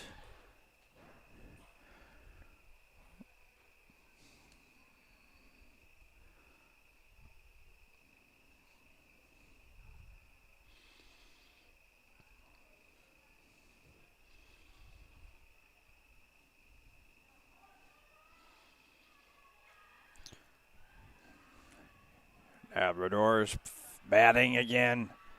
And this is Brooklyn Molloy. Molloy looking for someone to pass to before she's taken down. Now she releases. Hannah Wiseman. Oh, her teammate sort of kicked it away from her, but it worked out for the best. Right to the hands there of Molloy. Molloy won't go down. Handoff there. Powell, and just before she could get going, one of the Prince Edward Island players, a little discomfort, so play stopped. Scrum coming up.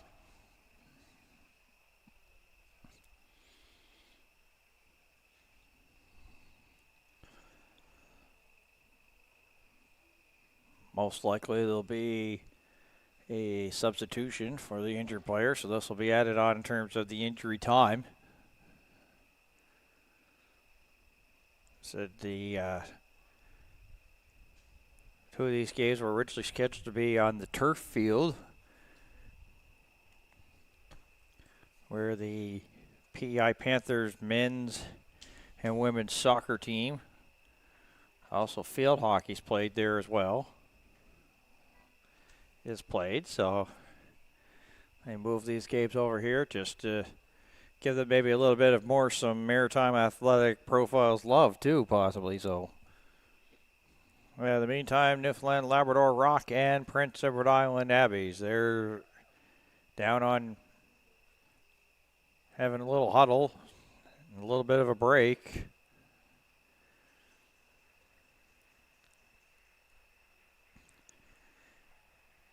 And Nora McKinnon will come into the game here for Prince Edward Island.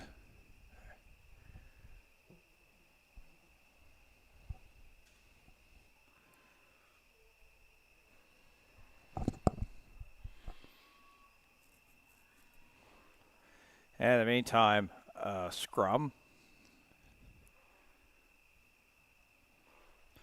And just like that, back 10 goes Newfoundland, Labrador, and then with sevens, you've got to basically pick, there's lots of time. There's that tap and go. You have to basically be quick to back up.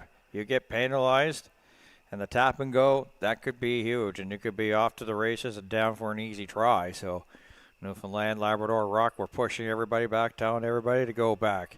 And here she goes again. Paige Fitzgerald. Fitzgerald down there. Second try of the game here for her. 10-0.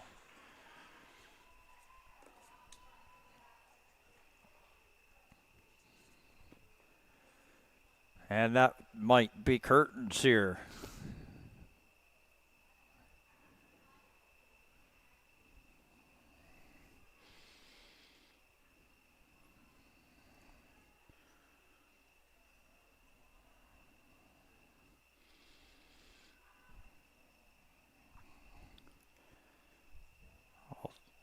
Backup officials telling where to place this kick up, and no good. 10-0, it stays.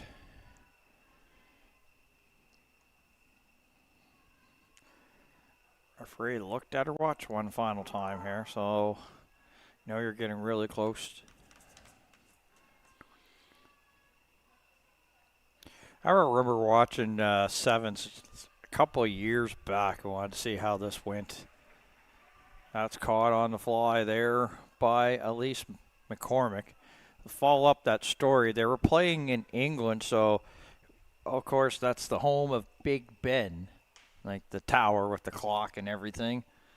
So when it got to the end of the 7 minutes, there would always hear Big Ben. And I remember the legendary commentator Nigel Reed say, "And there's Big Ben."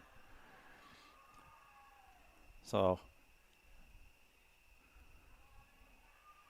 not sure where University Avenue or University of Prince Edward Island University is close to maybe the town clock, and I'm not sure if the town clock makes any noise here. As once again another try here for Newfoundland Labrador, makes it 15-0.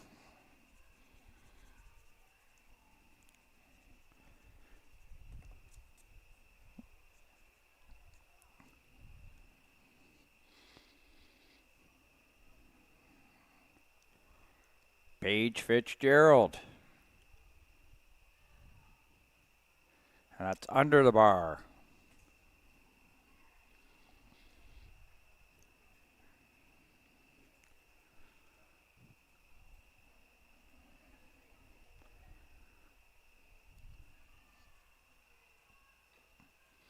And new bodies here for Newfoundland Labrador. Emma Baker and Saya Nadipanini.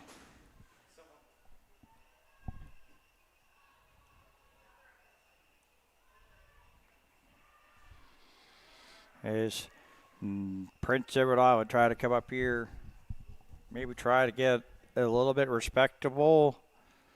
Not a lot of time on their side, but this is not going to help us. They'll have to go back 10, tap and go. Brooklyn Malloy. And throws it over. Oh, break it second and third tackles as they get it up. And here is Nadipanini. Malloy. And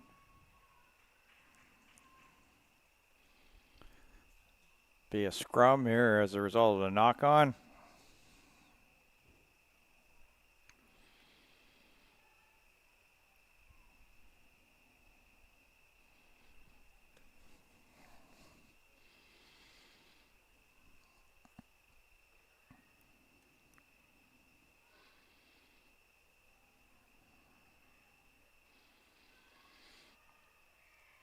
And the collapse there of the scrum.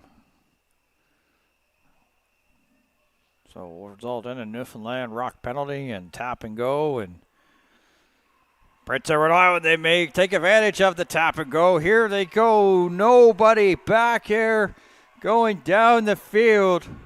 This is Bella Reeves. Reeves with nobody in sight gets it down for the try 5, Prince Edward Island.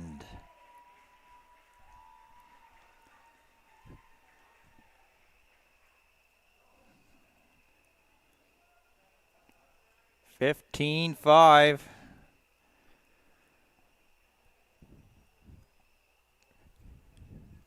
Bella Reeves with the try. Lena Reeves with the conversion opportunity. Wide of the mark. That's how this one ends. 15-5. A positive way to end here for the Prince Edward Island Abbeys, but the Newfoundland Labrador Rock come away with the victory by 10 here in this sevens matchup here at the U15 portion of the Atlantic Rugby Championship. So that will do it for now here. So for the entire Maritime Athletic Profiles crew, my name is Dan Hobson. Thank you for tuning in, and so long from Charlottetown.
Back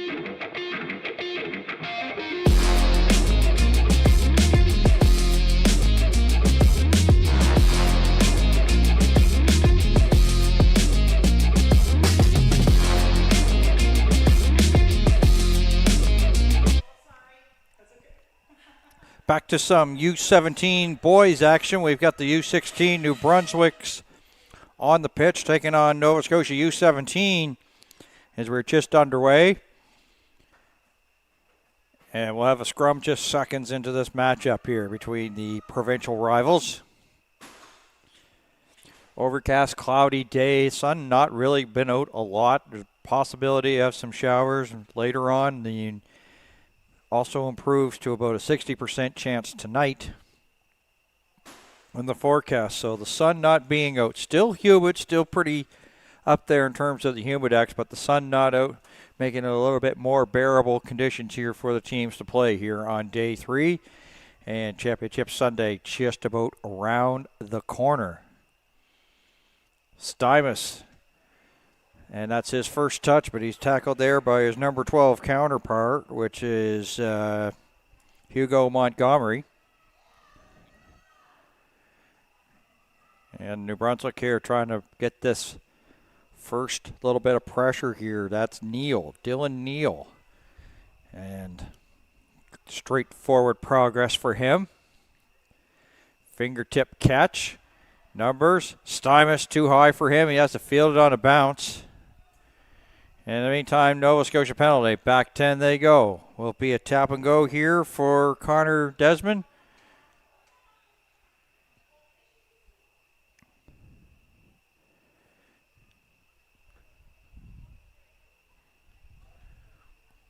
Or will they just put it out for this line out? Ben McDade.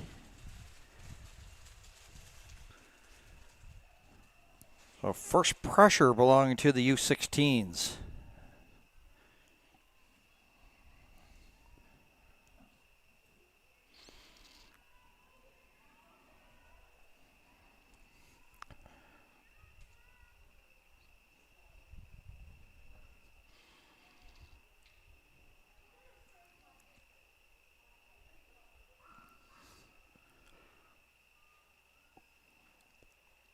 The Brunswick line out.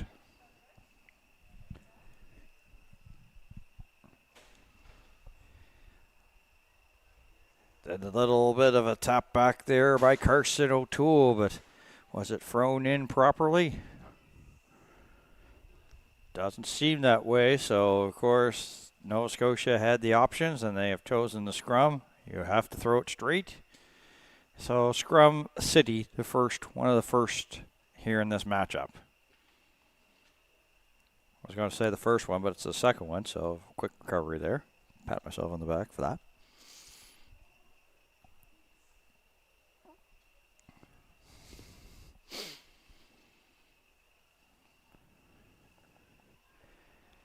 Stymus, does he have some open real estate? Knows that he's getting a lot of respect here from the championships after showing what he can do a little bit earlier. Up straight, but pushing the pile there was Neal as he pushed his teammate up the field bit. Quick little handoff. Neal again. And nothing there. Nova Scotia try to get some numbers to the other side of the field. Ben McDade.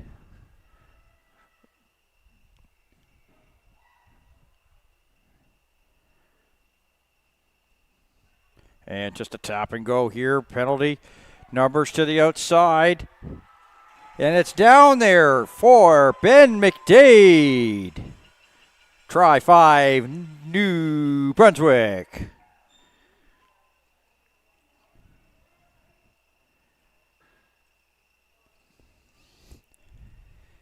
And the U16s, the Spruce,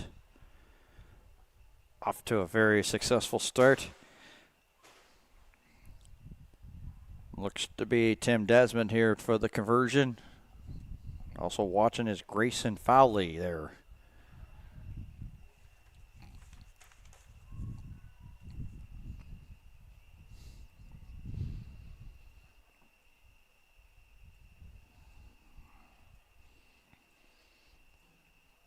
kick up. Tucks it in the post. Good.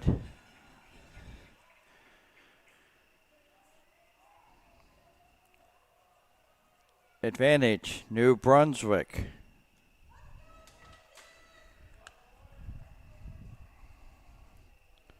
Seven, nothing.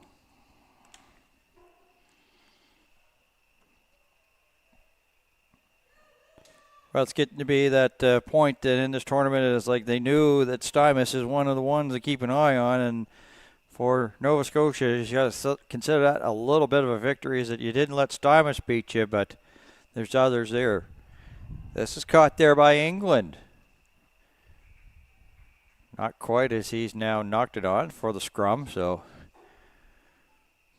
well, sometimes the wind will pick up, and that's making it a little bit hard here for these guys. It's going from end to end.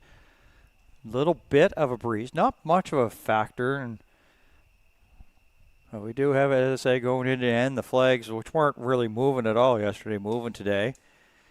So showers in the forecast here tonight, but they have held off, and we've had dry conditions, but we've also had some hot conditions so over the day. So this weather a little bit more good for rugby playing here today.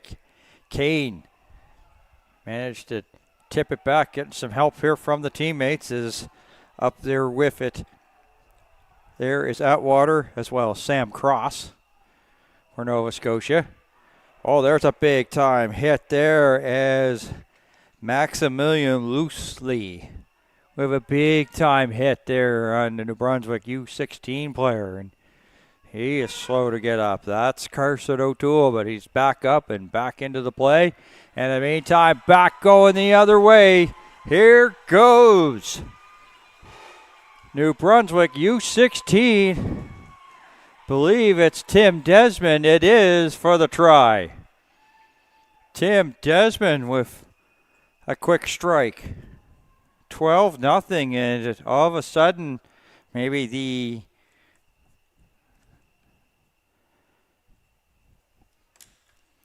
couldn't ask for a better start here by the U16s, but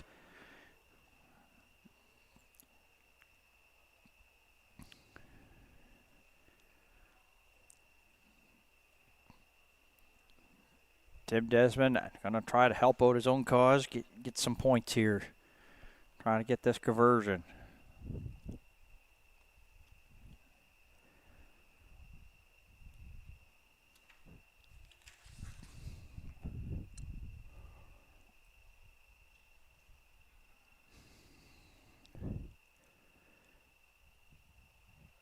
Line drive right across the bar. 14-0.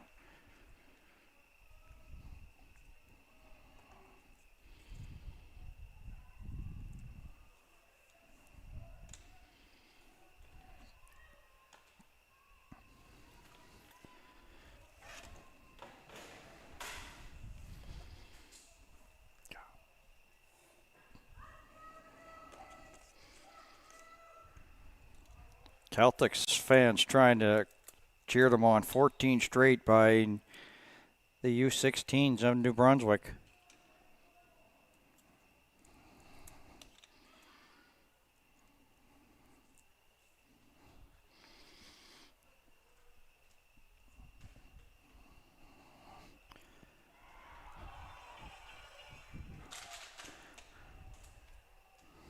Caught on the fly there by New Brunswick.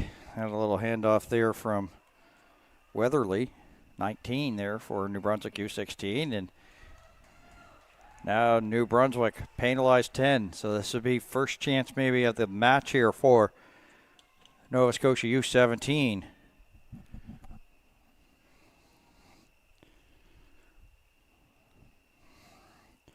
Dirk van der Walt.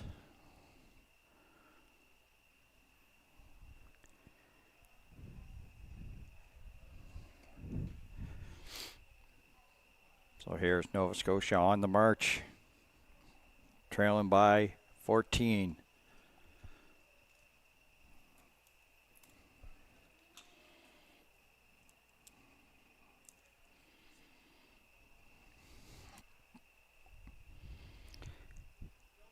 Kingston I here on this Nova Scotia line out.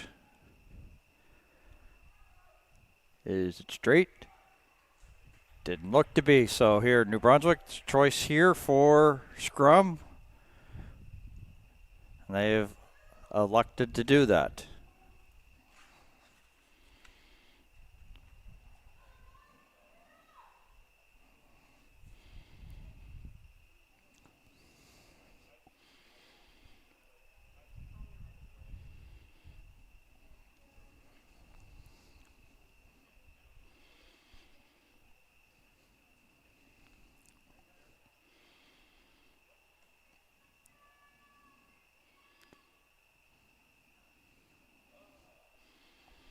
So scrum underway, the pile being circled, and New Brunswick now is going to maybe play a little bit of field position game, send it down, relieve a little bit of pressure. First back here is Sam Cross, and Sam Cross tackled, but what matters following up is Michael McIntosh. McIntosh trying to get to the outside. McIntosh still up, gets up to his 22.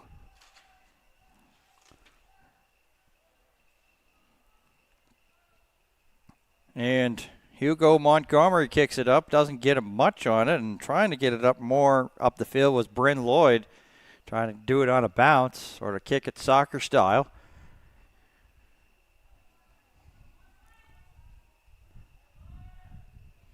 As Nova Scotia here. A little spin around there by Hugo Montgomery. And then he'll hand it off to CJ Kane. Kane.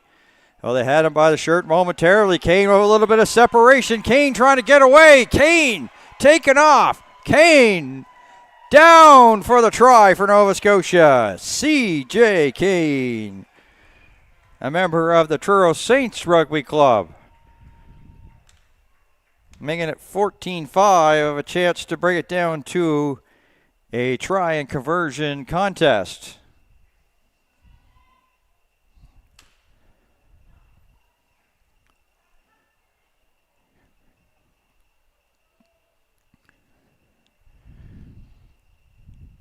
And Bryn Lloyd just from outside the 22, and looks to be pretty much like lined up for the upright, so definitely makeable here for the place kicker, the conversion kicker for Team Nova Scotia. Helmet off, and as soon as he's about ready to kick it, the wind blew it off, and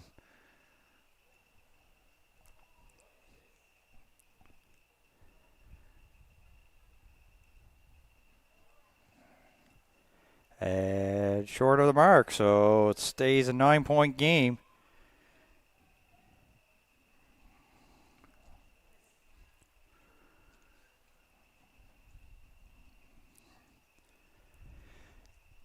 And it looks to be that we've reached our water break here this first half. What a start it is for New Brunswick U16s.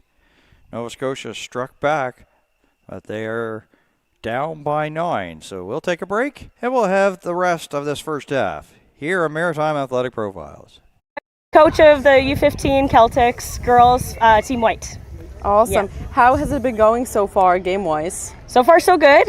We played one game yesterday where we tied New Brunswick 19-19. This will be our first game of the day against New Brunswick 1, so we're getting excited. We're looking good. Awesome. It's kind of hard, but it's worth it. How is the excitement? The girls are so excited to take the field. We had some nice time relaxing this morning, so we're ready. Got our shade and popsicles, and now we're ready to win a game. Awesome. Perfect. Thank you so much, and good luck. Thank you. And kind of hosting the tournament here this weekend for PETA Rugby. Awesome. How has it been organizing this event and having to see it come true to life? Yeah, it's awesome to really see everything come together. Our Atlantic tournaments have grown so much that we've kind of changed our format as of last year. So to see just so many young athletes from around the Atlantic region getting the opportunity to play rugby, especially with our U15 divisions now, and getting to have that experience at such a young age is just super exciting to see. Awesome. And you have your own team playing as well? Yeah, so this is PEI's first time having a U15 team in this tournament. The girls are having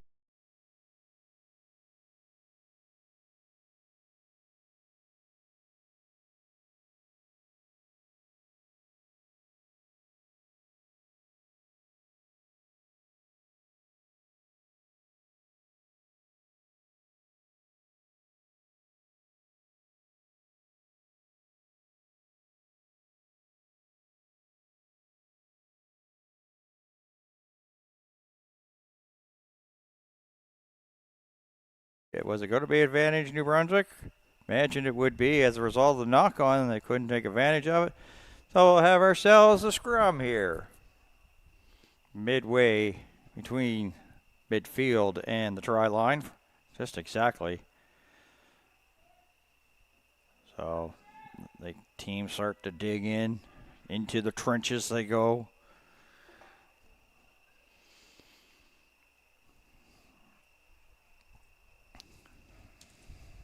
The U16s of New Brunswick, this is probably in their best game. And here's the thing is that one of the keys to the success here at the championships has been Stymist here, and he hasn't really made an effect on this one. Hasn't been getting those tries as Nova Scotia wins it. Here's CJ Kane.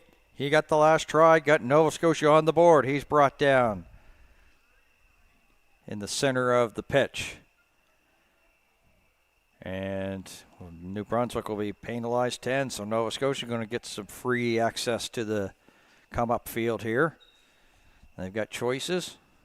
It looks to be that they will just do like a little tap, and there they go.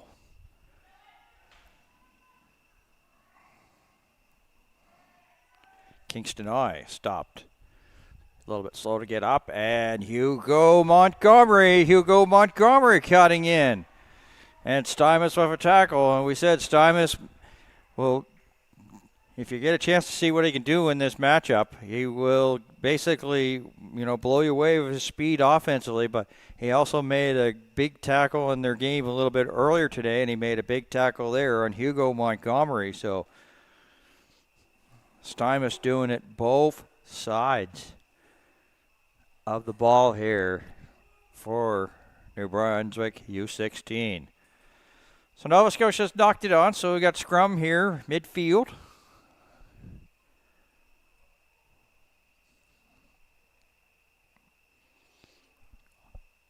Ivan Weatherby. There's the bind and the set, and great work by the hookers there. Stymous, difficult pass there. Tim Desmond, and they've knocked it on, so this is where I said it gets to be a little bit of an issue here that's tough. Actually, it looks to be will be a knock-on. It originally looked like it was going to be penalty. New Brunswick was going back thinking they were going to be called for penalty, but it is a scrum, so they'll now come up here just shy of the 10-meter mark here. So we'll say about the 5-meter mark inside the New Brunswick zone.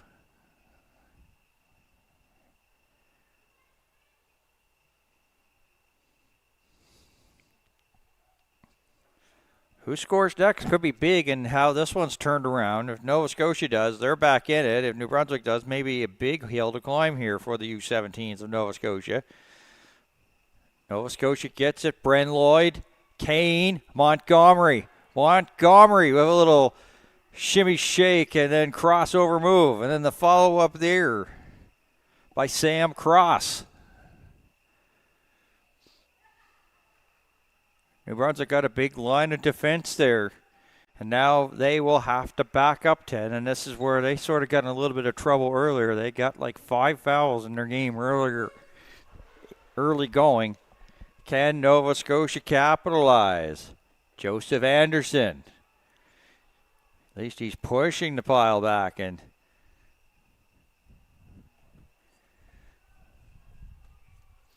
another whistle stops play. Is this going to be another New Brunswick penalty, or do we have a knock-on? Whoa.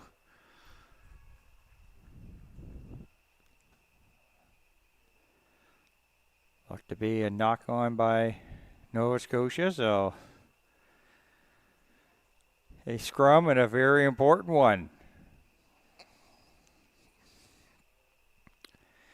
And don't be too surprised that if New Brunswick U16s win this, that they'll kick it down the field to relieve some pressure.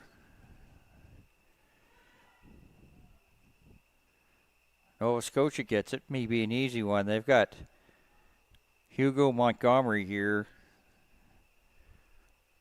on the outside, as well as CJ Kane. So they got some speed here on this side, and just like that is one is it's sent down, And they relieved the pressure at least.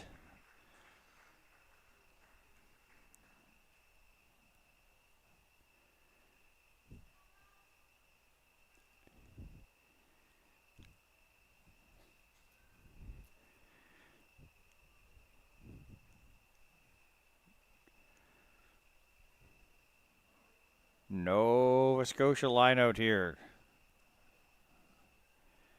14-5 game. Was that done unfairly?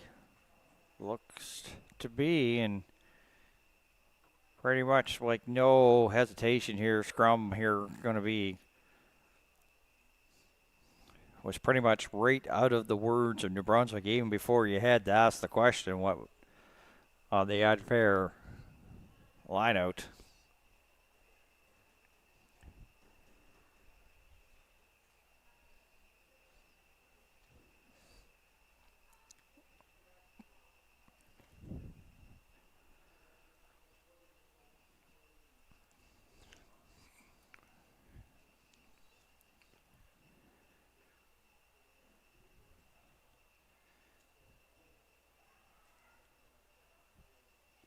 Once again, a great job there by the U16.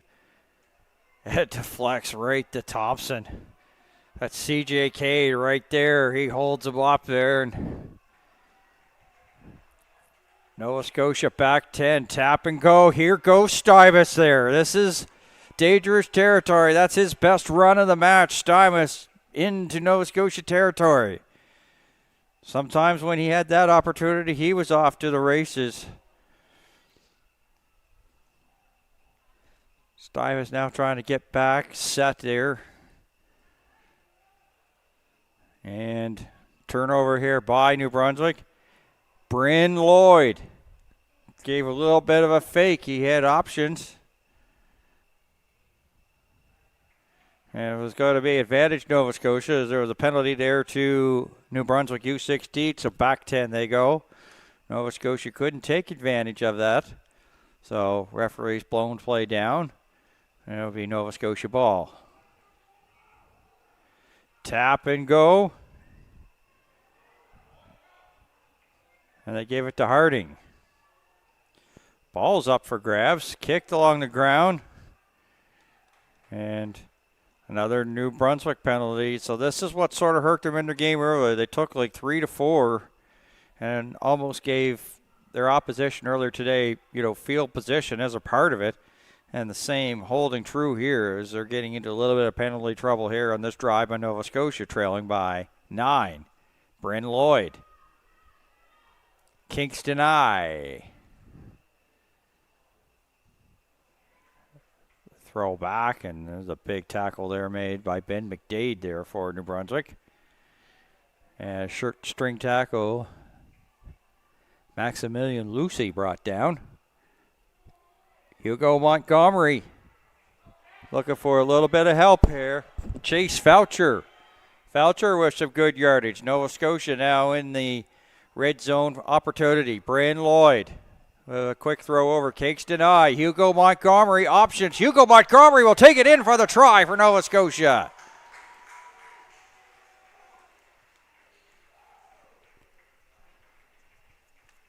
(14-10).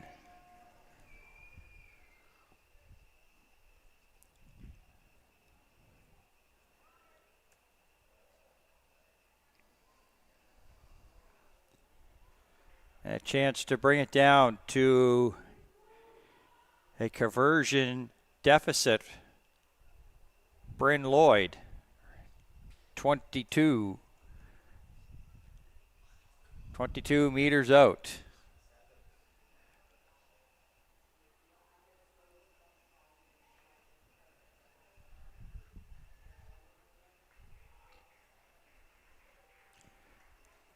Are they going to count that?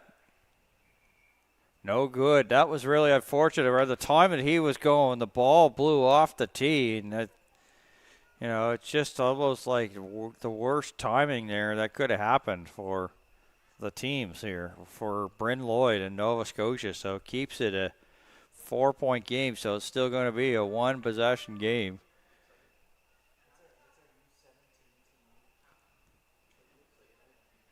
So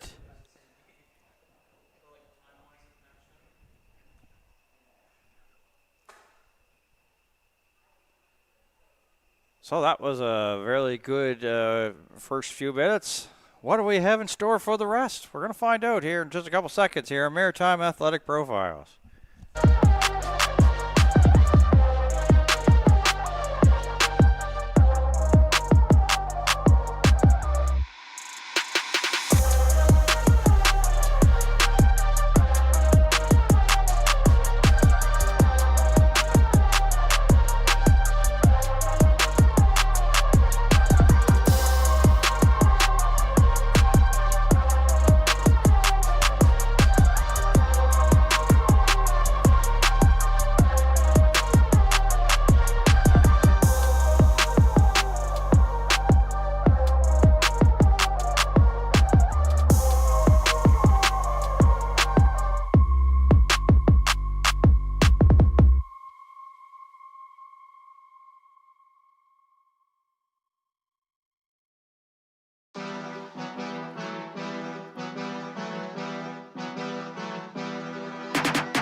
The teams have gone on their runs here in this one. New Brunswick, U16, scored the first 14. Nova Scotia, the last 10. That's where we stand, 14-10, as we're ready to kick off the second half here of the 2026 Atlantic Rugby Championships here on Maritime Athletic Profiles. My name is Dan Hobbs, and we are delighted, and we also want to send, we've been doing shout-outs for our camera crew, but I want to send a special shout-out to you. That's right, you. I'm talking to you. All the viewers here that have been watching here. This is a very big moment here for Maritime Athletic Profiles to be here in Charlottetown, bringing you these rugby championships.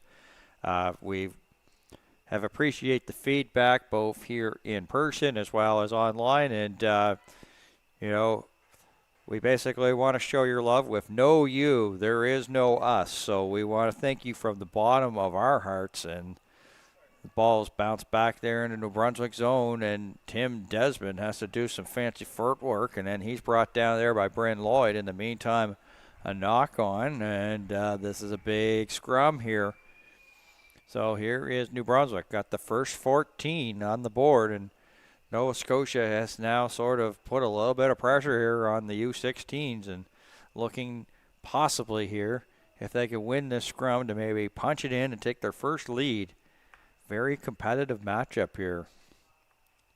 And a lot of these 16 and 17 matchups have not been here at the championship. So this is really great to see. And I'm sure that the New Brunswick crew, the Spruce Rugby peeps up top who are organizing their 4 provincials, are looking at some of these youngsters on the 16s and say, how can they help us next year? as a part of a U17, and now a penalty, and this going to make it really, really tough here. And the referee has now asked both the team captains to come over. And I'm sure that sort of maybe tempers are getting a little bit up here.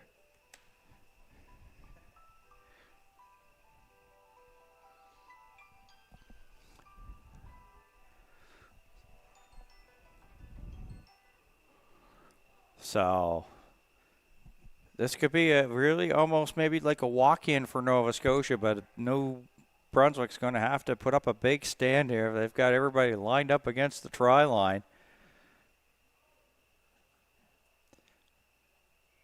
Play blown in. There's the tap and thrown back. Hugo Montgomery, and big stance here by New Brunswick here. Push back. Chance here, Alexander Potty, and nothing there. Big spot here in this game. Can't ask for anything better here in day 3 of the championships. Hugo Montgomery with CJ Kane to the outside. Kane there with a little bit of a fake there. Managed to hold the ball with one hand. Oh, there's a big time knock over there. Ryan Jans lowers his man. And in the process, Nova Scotia gets the try.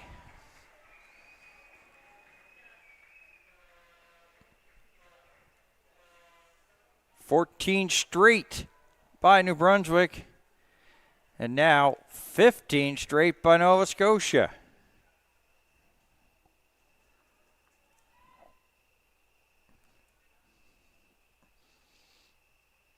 Now, your team, New Brunswick, U16s, you've got your thinking hat on here. This is Hugo Montgomery here for the conversion to try to make it a field goal deficit game. And nope. So we've got a 1-point game. So, okay, here you're New Brunswick. Nova Scotia's putting the pressure on, and then now the restart. So if you can get a stop, and all of a sudden you're going down the pitch, and Nova Scotia gets in penalty trouble, are you basically going to still try to punch it in for the try, or are you going to try to do the points game here? Decisions.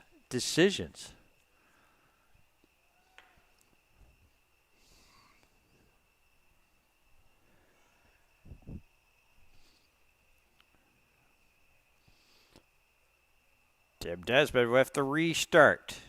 Goes the necessary 10. It's gathered up there by New Brunswick. So that's a big time moment there.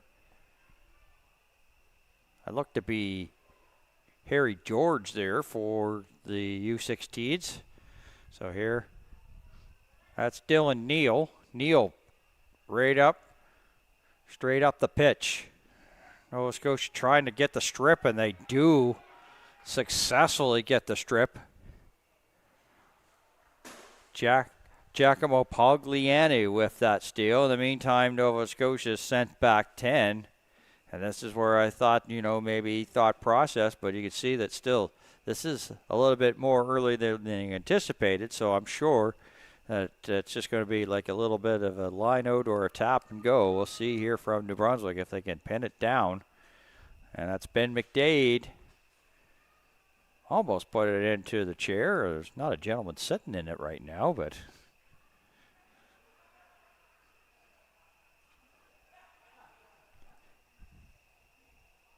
or a female not sitting in it. It can't be, discriminate against females, of course. So nobody's sitting in that chair that McDade almost put it into. Dylan Neal. This is a big ball. Who's got it? Well, we got a knock on there, so that will be a scrum, and that will stop some momentum here by the U16s for the meantime.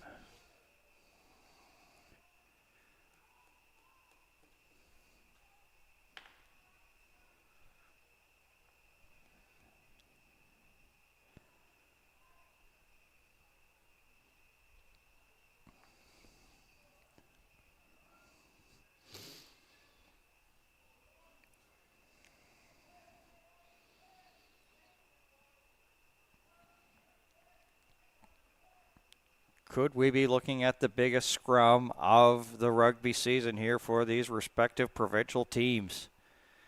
Kane.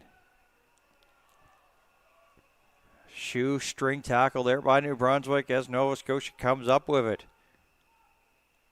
And Hugo Montgomery hold it as if he was going to kick it to the outside. But a big tackle that is. And into touch, it's Stuyvesant pretty happy there with Tim Desmond as he's getting all fired up here at McAdam Field.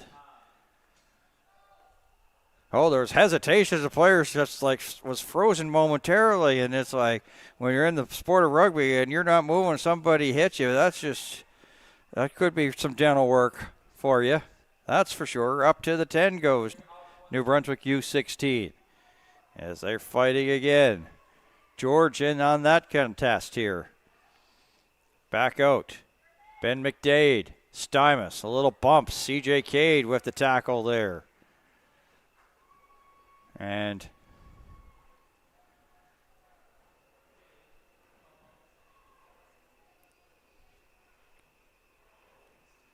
back 10 goes Nova Scotia U17 and pinned down inside the 22.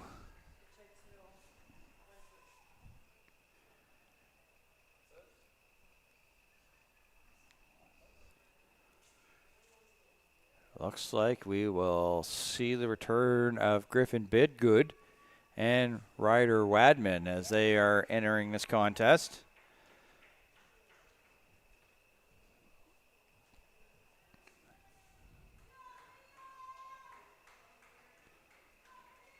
So this is a big spot. We said about the biggest scrum of the provincial regular season for Atlantics. Is this the biggest line out for both these teams in the season?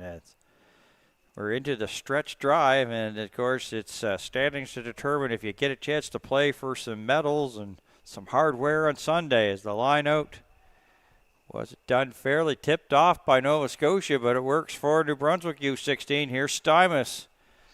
He hasn't been able to get us going as much as he would like. In the meantime, a Nova Scotia penalty, back 10. Yellow card? Is that what we're about to see here from Hugo Montgomery? Yes, it is. Oh, my. Turning point possibly in this match, in this contest.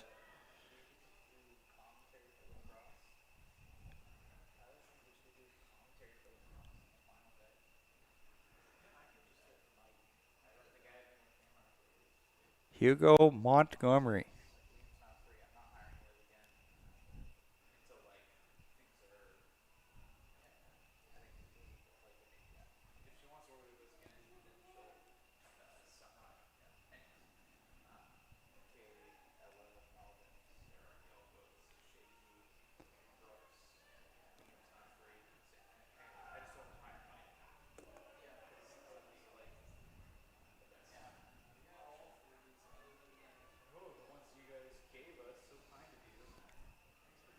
Ben McDade.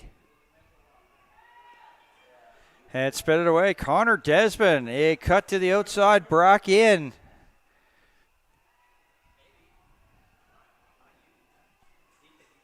Neal. Chase Thorne. Steal by Nova Scotia. That's a big one there for Bryn Lloyd. Ball on the ground, and Bryn Lloyd feeling his head and quickly running out there is Dawson Legier, Dear Liffus star player. Like, you see that he wears headgear, but there's not really a lot in terms of padding. And talking to like players in the past here, So it takes us to a water break, and I think it also takes us to a breather here because this has been an exciting matchup here between New Brunswick U16 and Nova Scotia U17. Let's see how it concludes. But first, we'll take a break here at the 2026 Atlantic Rugby Championships here on Maritime Athletic Profiles.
In for a great finish here. Less than 10 minutes to go, and we've got a scrum. And I keep saying every one of these is the most important here. And whether you get a chance to get to that 1-2 game on Sunday, or if you're a spectator, like a lot of people here are at McAdam Field. New Brunswick, U16, trailing by 1. Scrum down in Nova Scotia territory. So let's put your seatbelts on. Here we go. And Jean Noel, after the clean scrum win. And just pushing the pile over. Ryan Jans. Ryan Jans with a stiff arm, getting it up there. So at least get it from their depths of their try line. Here's Nova Scotia. Bouncer there to Lucas Jean-Norel. And now Jack Hilliard is Ben McDade is asked to come over. And we've got yellow card assessed there. So now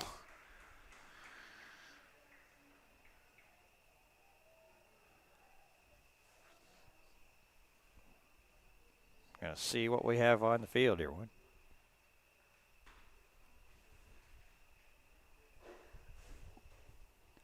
As Ben McDade's off, and that can be a bit of a loss here for the New Brunswick U16s.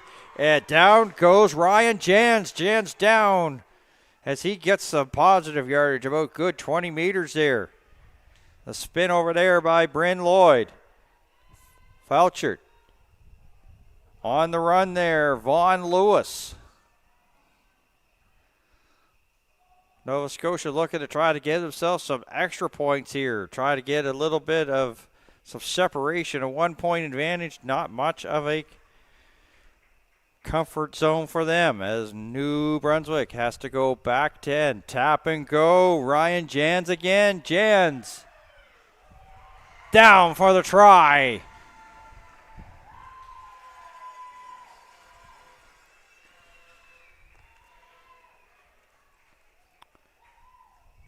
So the first 14 points for New Brunswick and 20 straight for Nova Scotia.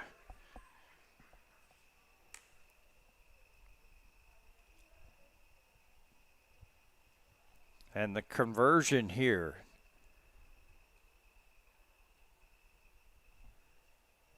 6-point deficit. This is big.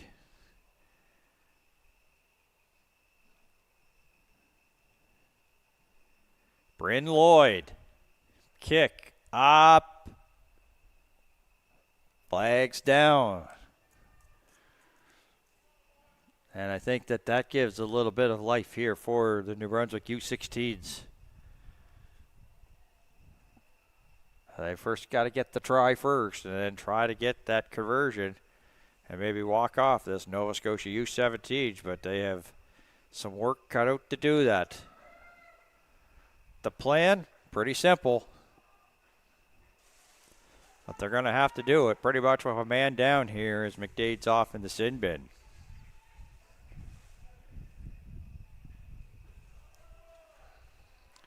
Tim Desmond. Does it have the necessary 10? Oh, that's big there by New Brunswick. Advantage here. Nova Scotia try to go for the steal, and is Nova Scotia be penalized? Yes, they will. So, referee tell them to bring it back close to the 10-meter mark and look over and see what they will decide to do. Well, I was talking about the field goal opportunity. Now that's off the board. They must come down and score. Pretty simple. Down for the line out. Or down into touch. 4. Line out. New Brunswick.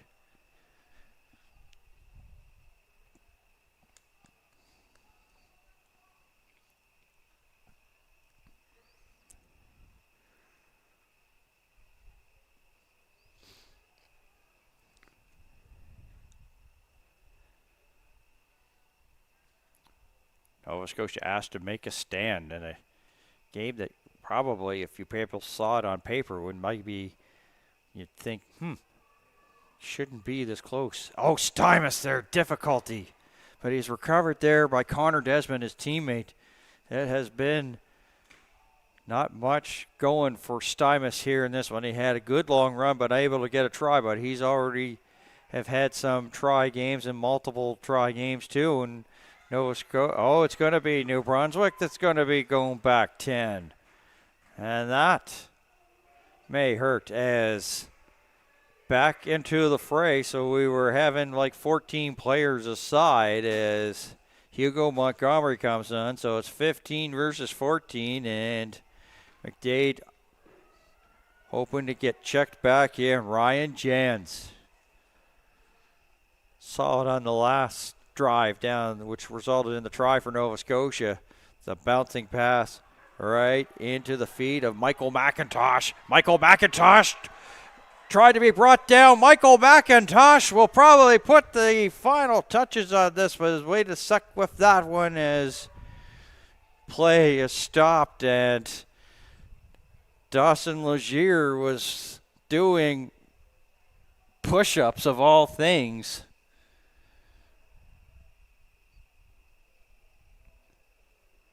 So he ended up touching the line, so results in a line out this time for New Brunswick. Are they going to push them back? No, it's going to be still at the same spot here, and this is Stevens. Is it done fairly? Yes, it is. So now on the ground, but picked up there by New Brunswick 16s. They almost turned it over. That could have been probably curtains. Sent down the field. So they'll chase it down. And back there is Bidgood. Back into the match. Stuymus with a big tackle. Stuymus. Nova Scotia picks it up. And spinning and trying to get away. There's Vaughn Lewis. Ryan Jans. And this is Seamus McKay up to the 10. And almost like a little bit of their game here this morning here for the U16s of New Brunswick, getting into some penalty trouble. And it could cost them in that game, and it's looking to be that it could be here as checking back Ed Dirk Vanderwalt in this match. In the meantime, Bryn Lloyd will set it down, and it looks to be like a tap and go. And just like that, the Ben McDade out of the sin bin. So 15 aside. Let's go here from McAdam Field in Prince Edward Island, Charlottetown. Charlottetown, Prince Edward Island to be precise. Seamus McKay up to midfield. Pretty much steal opportunity here for the New Brunswick U16, and all of a sudden now they will have the ball. It looks to be scrum.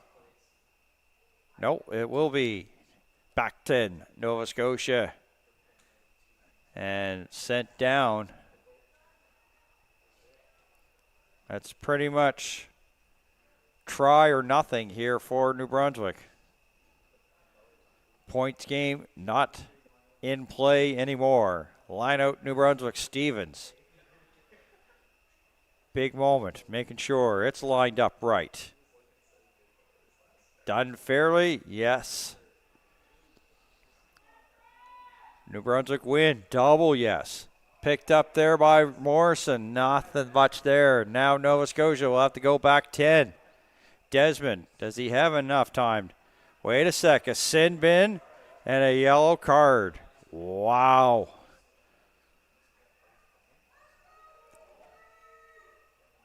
Getting painted with some yellows here today. The player, what did I do? Not sure. And that is Alexander Potty, so that's one of the big. So 15 versus 14, probably the finish this game as the ref looks at his watch. And that's sent down for into touch. And you can always see the hustle here by Stevens as he's asked to line out again. So basically probably going to take a little bit of a breather. He needs to throw this straight. And they will just decide to go short with it. And did we have a knock on?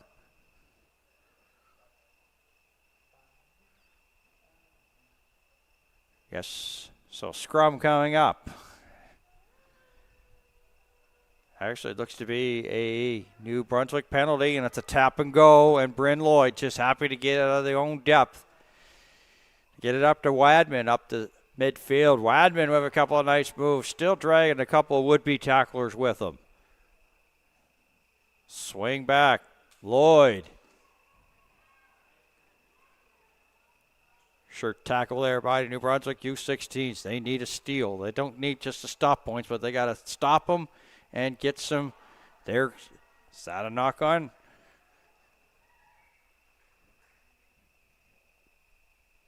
Is a knock on. So there's a scrum coming up. And now, I've said this a lot, and this time I really made it. If we're into the late stages, this is a big time scrub here for U16s. They may be playing a little bit of a spoiler role, trying to prevent Nova Scotia get to that 1-2 game. As we see Jacopo Pagliani come into this match here for the U17.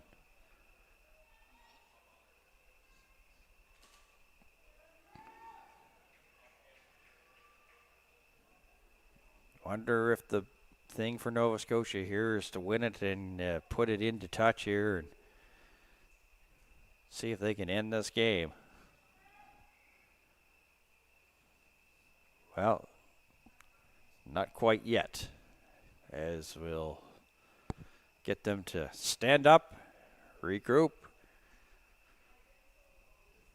It's almost bind set time here in the scrum between Nova Scotia and New Brunswick, U16.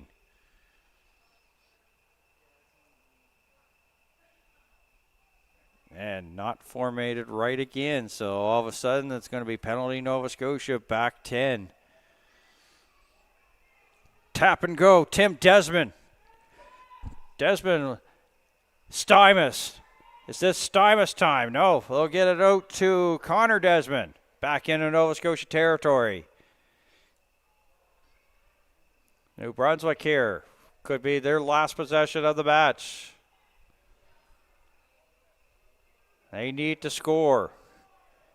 And then the conversion to walk off Nova Scotia. That's what they've got to do. That's the plan. Right now, it works to be a Nova Scotia win. Nova Scotia, as they have sort of got them all underway, and it's more Nova Scotia pushing back.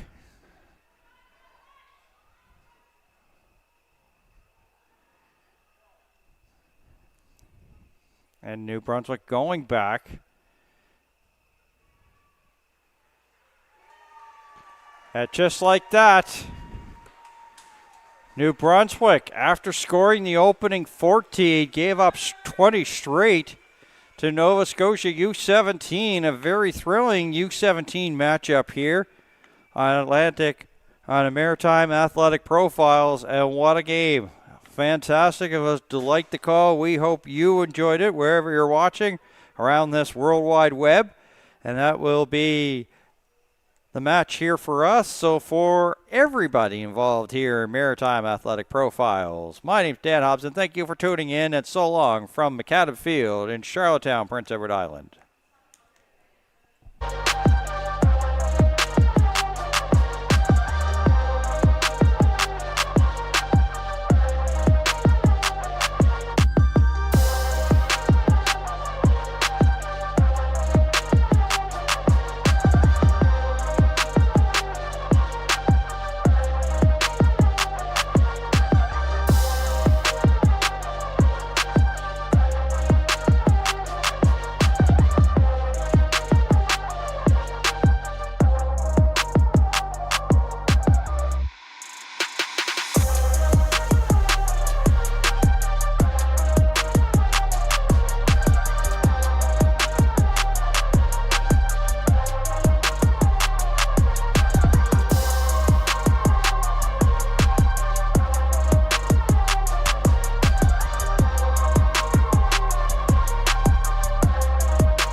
We are now down to 3 games left. This is back to some U17 boys action here. New Brunswick versus Newfoundland on Maritime Athletic Profiles. Continuing coverage of the 2026 Atlantic Rugby Championships from Charlottetown, Prince Edward Island. Just underway, we have the Spruce of New Brunswick. They're in their maroon numbers, the Rock with their traditional red and whites. I would say the red and whites or maroon and whites, whichever. So we got the Rock and the Spruce here. Overcast conditions, not much sun here today, so that has definitely been sort of like the little bit of the advantage. Humidity still up there, but sun not out, so it's not draining as much for the players. Still water breaks nonetheless,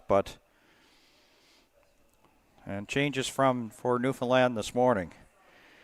Gavin McIntyre. There's a little bit of a bounce pass right in the hands there of Hubbard. He has difficulty with that. And results in the knock-on.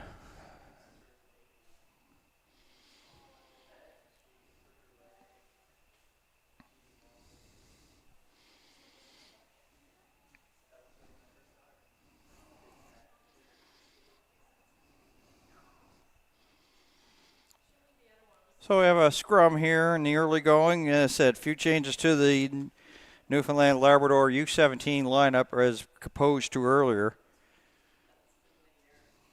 So they actually have 2 25s here. They have Connor Doyle, the big 25, and then a small 25, and Braden Noftel. So we got 2 25s. Meantime, Spruce here, first possession. There's the swing over there by Dow. Sent back down the field. This is Kearney, number 11 there for the Rock. Lost there. Kearney trying to make the tackle as the Spruce are just going downfield. A little bit of a hold up there by the Rock. Push back here by the Spruce. Spruce here, getting close to that try line. Within inches, so they'll swing back. Oh, bobbled there by McIntyre. And the Rock come up with it here on the advantage now, so it'll be a knock-on scrum. Inches away from the try line here.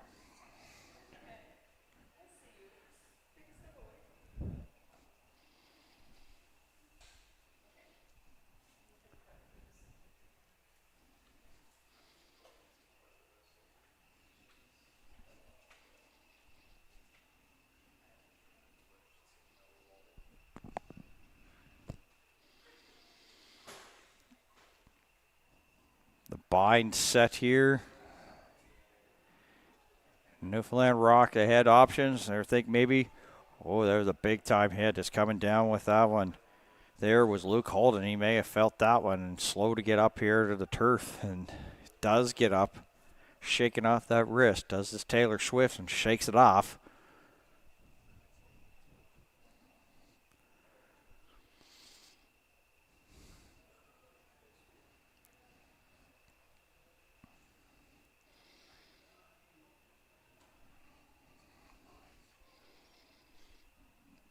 New Brunswick lineout, Ethan Murray.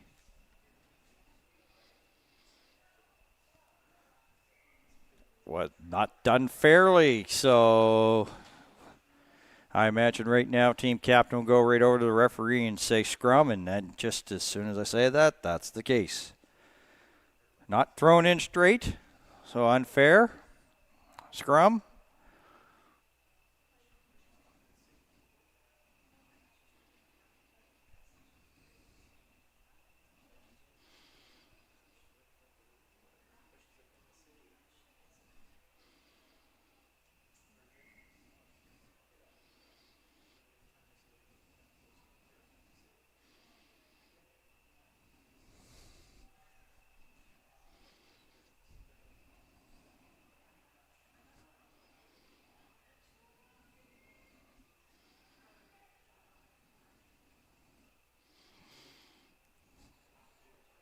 This is a big battle, and you can see New Brunswick pushing back. Newfoundland with the ball and brought down there. was Benjamin Cowan. And now Rock pushing right in towards the middle. And tackle there by the Spruce.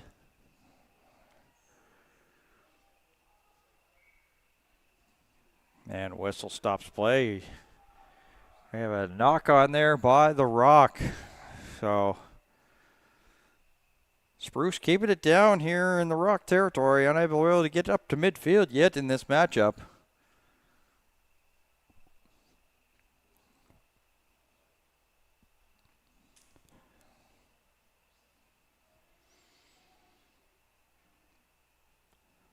So results in a scrum, and Graham Dowell, here's the bind,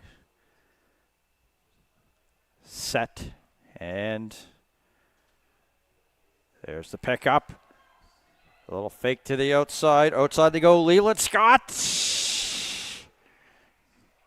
Not yet. The flag takes a beating here as it's going to be pushed back here by the Rock. Gardner. Nothing there. Swing over. Numbers to the outside. Hicks. Is that Keegan Harper? And a penalty, New Brunswick. Stops it. And we also have an injured player from the Rock there. Right in the corner. So Braden Knofdahl will come in.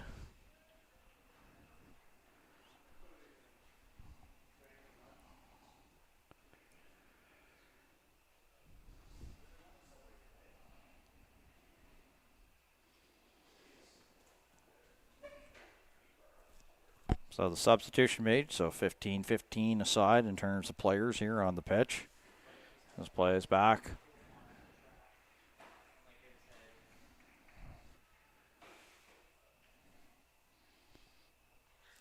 So play back, and into touch it goes.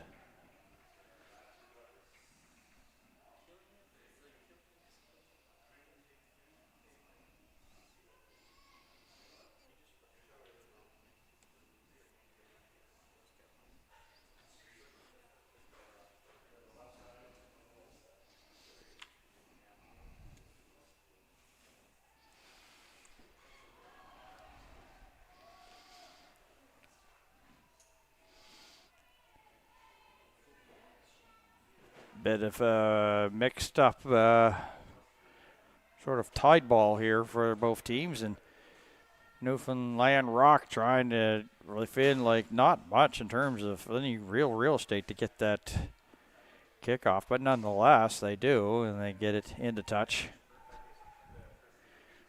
Newfoundland Labrador Rock line out.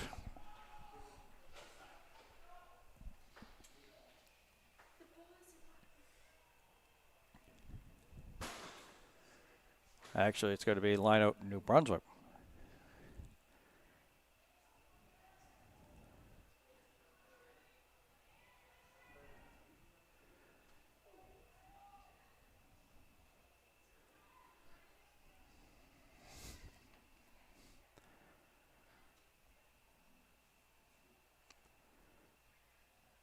Spruce pushing down the field. Graham Dow.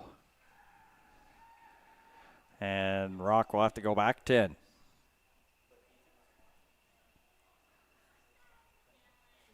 Gavin McIntyre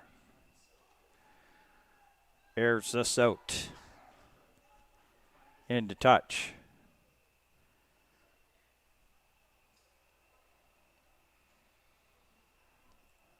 Line out upcoming. New Brunswick Ethan Murray once again asked there to bring us in, and one of the things that's been a little bit more on the difficult side is the fact that we have had a lot today. The story has been these lineouts not been thrown in straight or properly.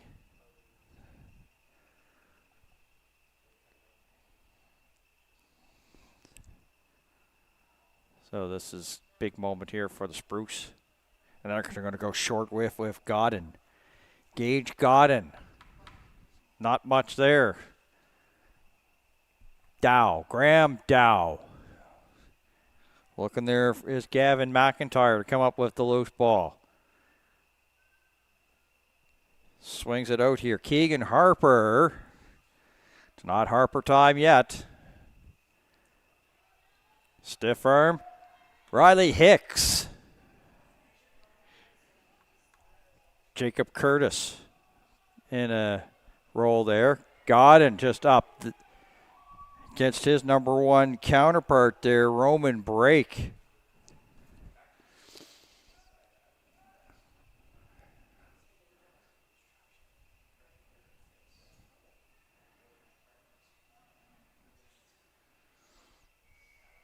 And back 10, Newfoundland Labrador Rock. Riley Hicks hovering over the ball, but it's actually going to be Graham Dow. We have the handoff, Ethan Murray. Graham Dow. McIntyre. Tried to go up the gut. McIntyre with a little bit of push there from Colton Williston.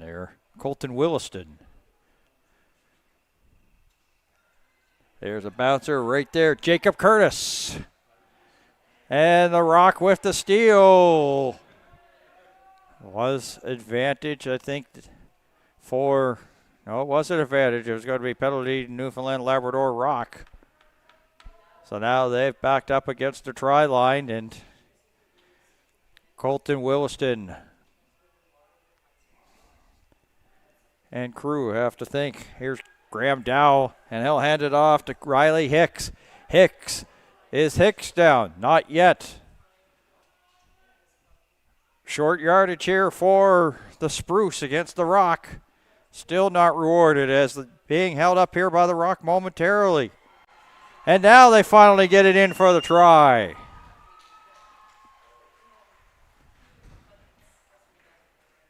Spruce up 5-0.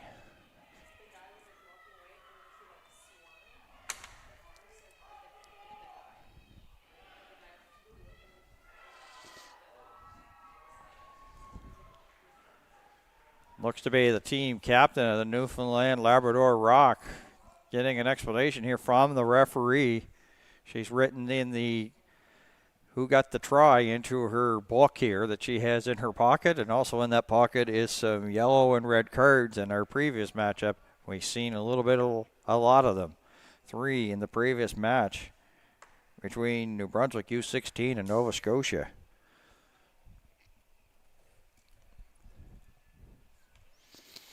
Gavin McIntyre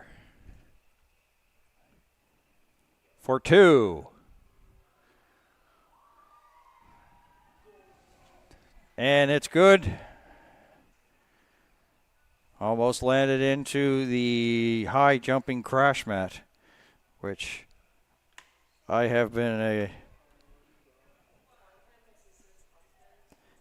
Do you know, maybe you don't know, but you're going to find out that one time I did the high jump and I jumped completely underneath the bar at that crash mat, like completely under, never touched it.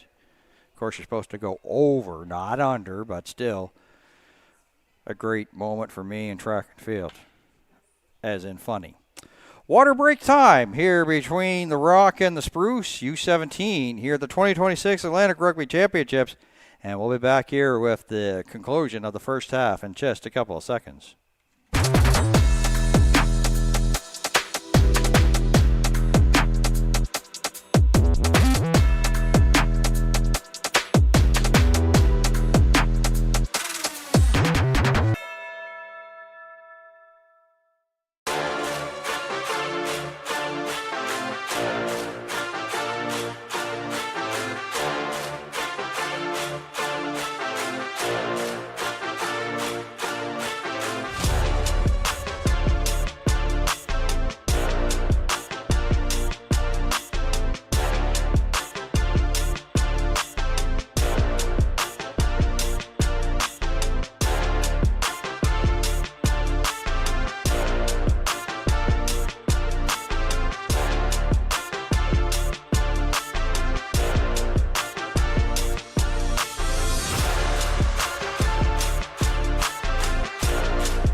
knock on there by New Brunswick's Graham Dow as we return back to play here at the 2026 Atlantic Rugby Championships. Scrum coming inside the 22.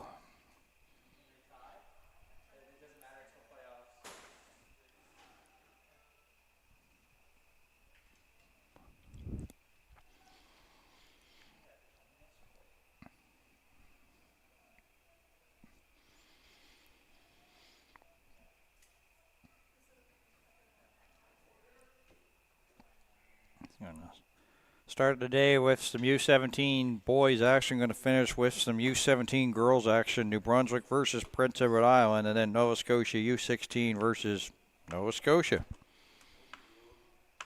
Ooh, is definitely right.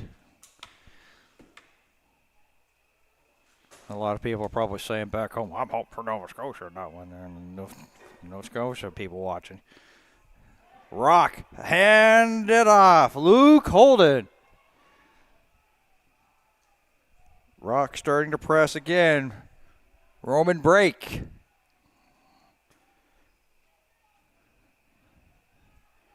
They try to go for short yardage here within that try area. Nothing brewing there for Yetman.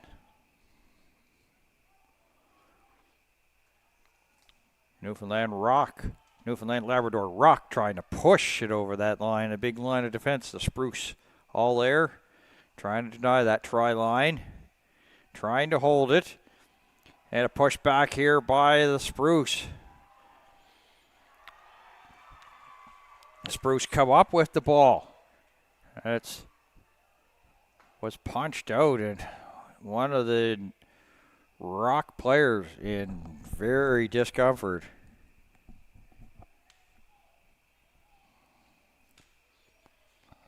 That just goes to show you how big a battle that was there along the end line. And Cormac McKay will come back into this championship here for the Newfoundland Labrador Rock.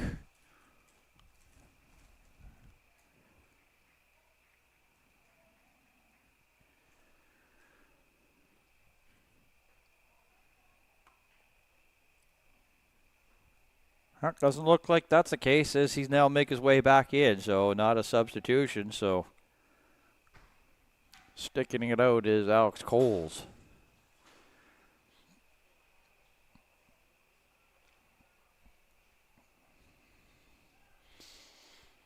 Looked like he got hurt in the unmentionables, so. And we're getting ready for the restart here. The tap there by the Rock as they try to push it. Looking pretty good for the try. Have they placed the ball down? Referee right there. It looks to be held up there by the Spruce. And it is.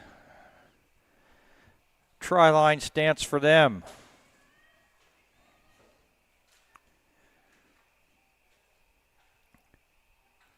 Right to the hands and out there of William Hayden.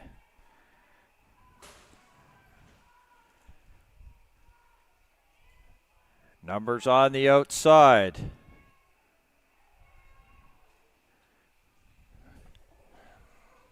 Finley McGraw.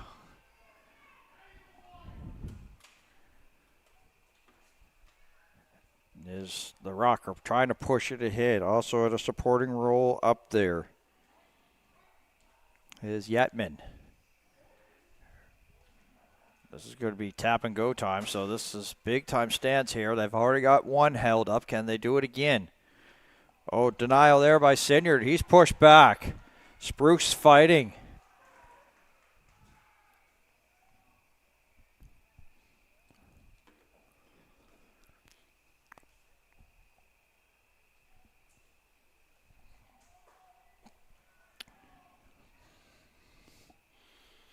Newfoundland Labrador Rock player down.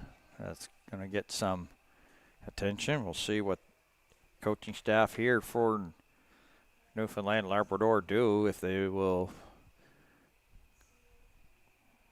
maybe possibly bring back Connor Doyle. We'll see.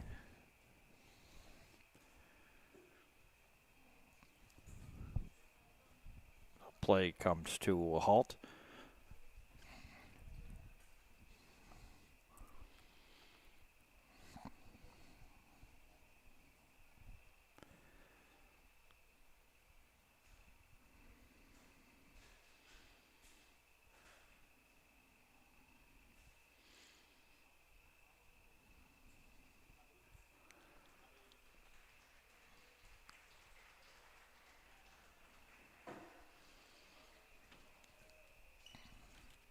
Chase Jackman will come in. He was a starter earlier in their first game here today.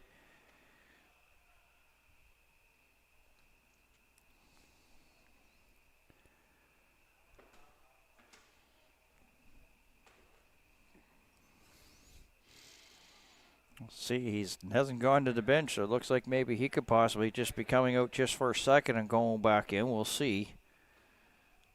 Well, right now he's chewing on some things, so he's obviously has a little bit of dental work done to his teeth.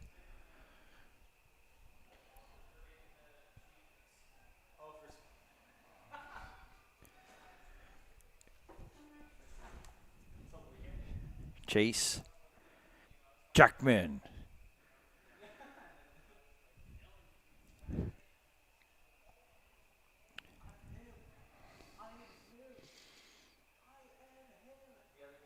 Waiting for play to restart.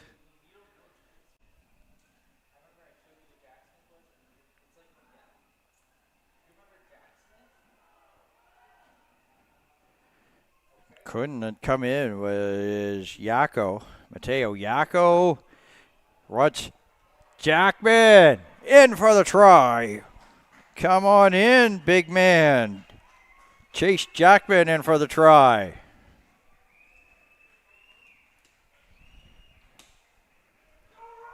Sort of worked out as like in football when you bring in the short yardage, and that what it was short distance, of course, with the injury. So it's like they brought him into this matchup here, Chase Jackman, and he would not be denied.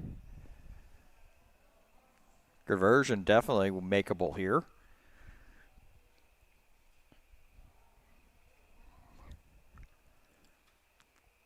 Both flags up, so we're tied at 7s.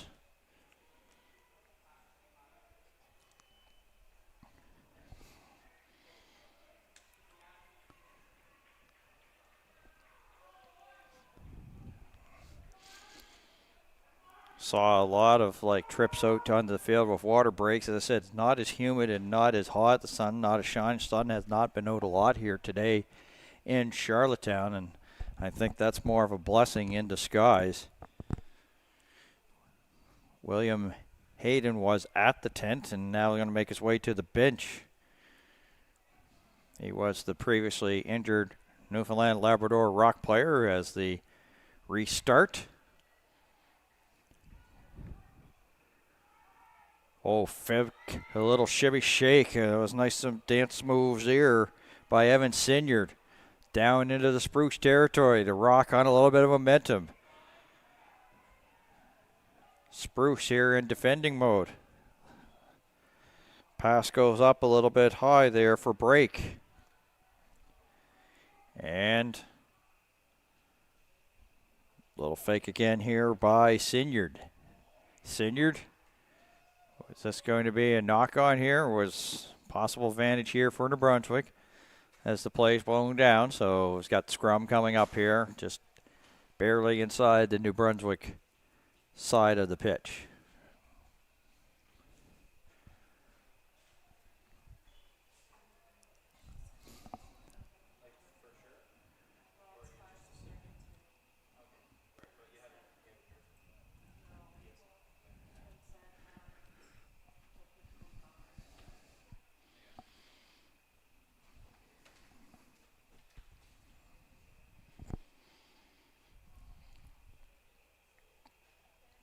So New Brunswick on maybe a little bit of trying to bend but don't break. What a clean win there by the hookers there of Newfoundland Labrador Rock. And there was a big hit and the ball wasn't near the area. The player is in agony here.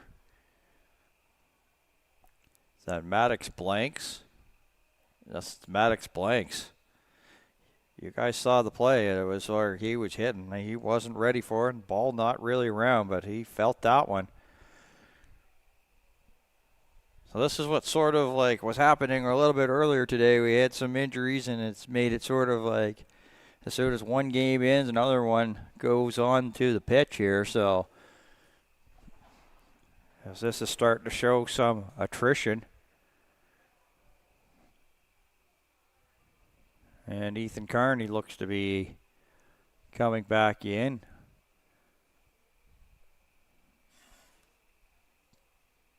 And Connor Doyle.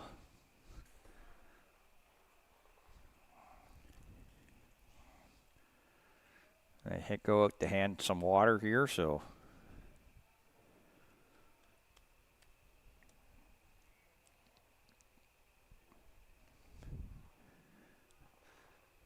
Well, that tells you if he's, well, he looked like he was going to try to stay in the game. He threw the water bottle back, but they're not taking any chances here. Maybe get checked out and then see if they bring him back into the contest later.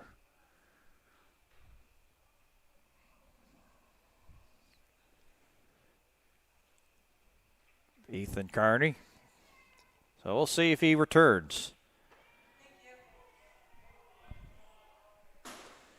Meanwhile, Newfoundland Labrador Rock have it in Spruce territory, just past the midfield stripe. There's a kick and chase. Oh, unable to field it on a bounce. But before that happened, I think we had advantage, but they'll bring it back here on the scrum. And another Newfoundland Labrador Rock player in discomfort is down on one knee near midfield.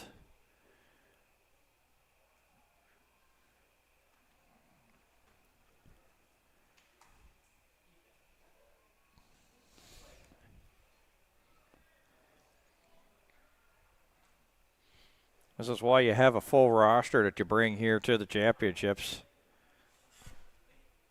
Back in, or coming in, is Benjamin Cowan, 21, again.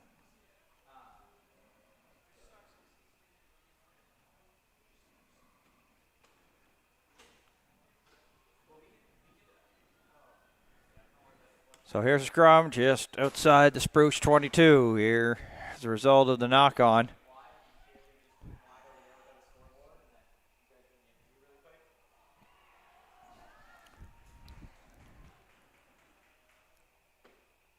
Maddox blank. Blanks back in.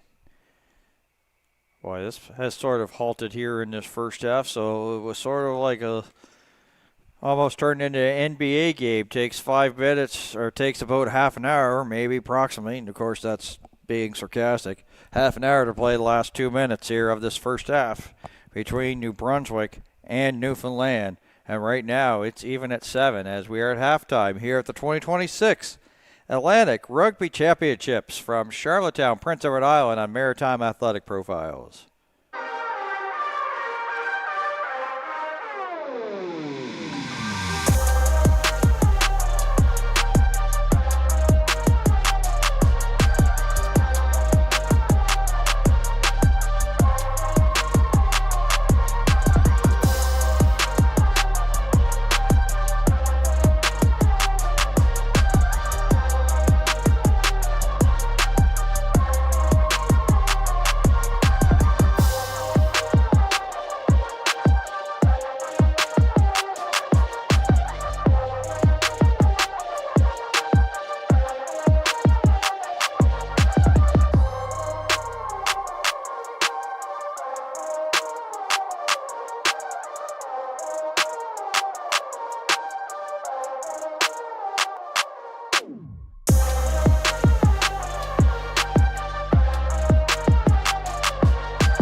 It's the New Brunswick Spruce U17 7. Newfoundland Labrador Rock 7. Second half underway. U17 portion of the 2026 Atlantic Rugby Championships.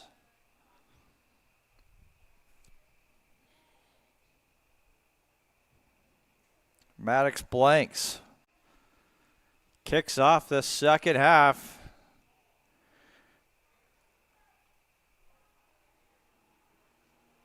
Braden Noftil had it.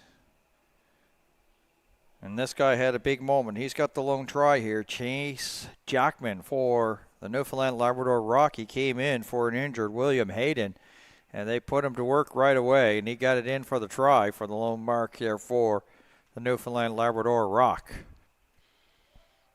And a knock on here, so almost with every scrum that comes up, they're pretty important here in this very close contest.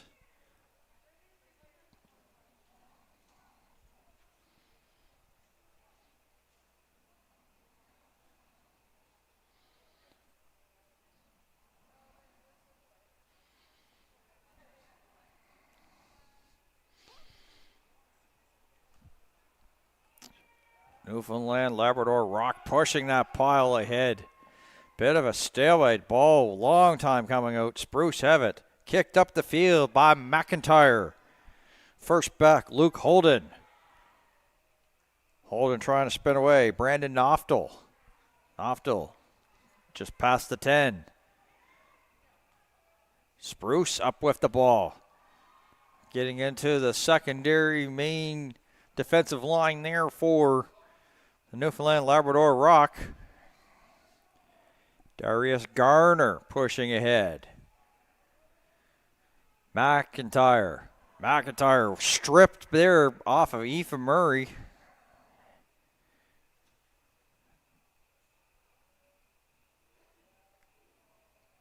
And referee calling the team captains over here.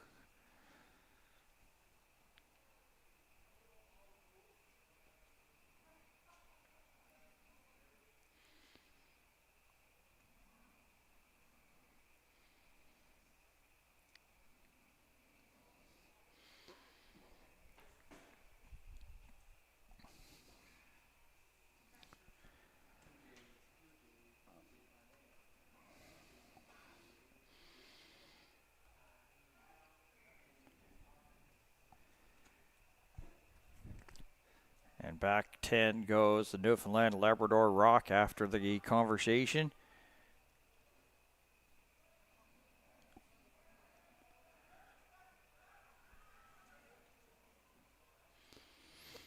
Sets it up here for the line out just inside the 22 of the Newfoundland Labrador Rock.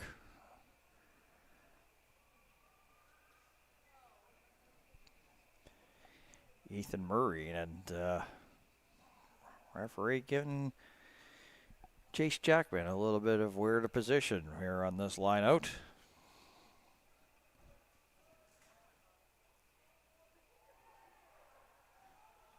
And now, of course, the maul being made as they had the ball momentarily. Not much of a maul, didn't last too long. A little fake by McIntyre. McIntyre with the blow by McIntyre.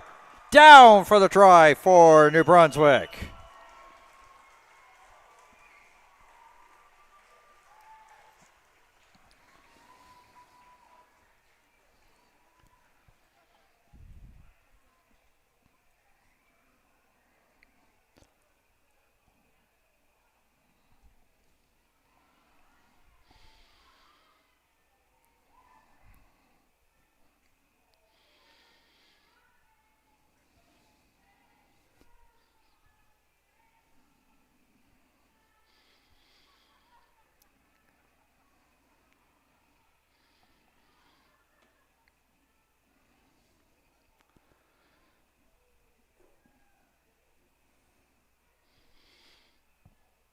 Gavin McIntyre here going to try to convert his own try.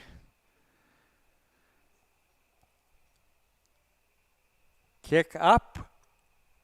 Flags up. Good.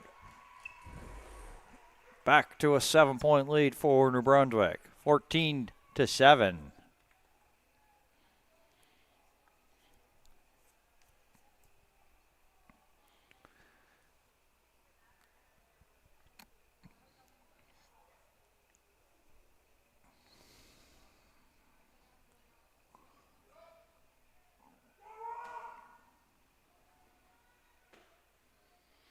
Maddox blanks on the restart. Caught on the run by Darius Garner. Garner just pushing himself up the field.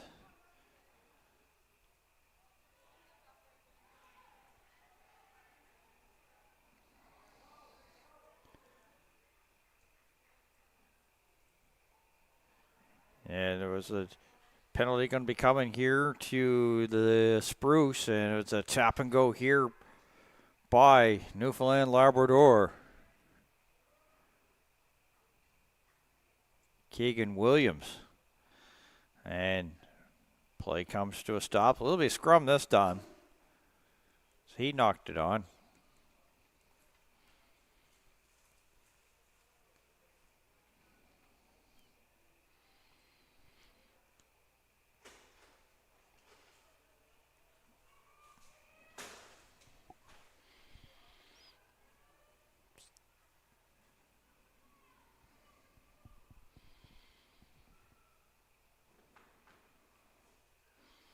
Bind set and a win by the Spruce. Keegan Harper. Oh, pass right there for Parker. Caden Parker. If he had caught that, he was gone. Graham Dow. And bouncing around trying to pick it up is Noftel, but his play comes to a halt, so it looks to be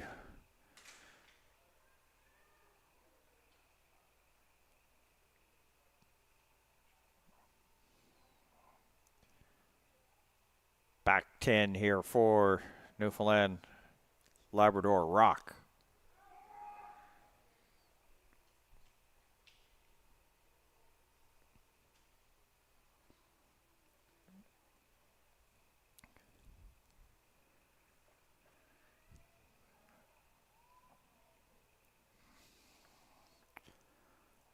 Line out, New Brunswick Spruce.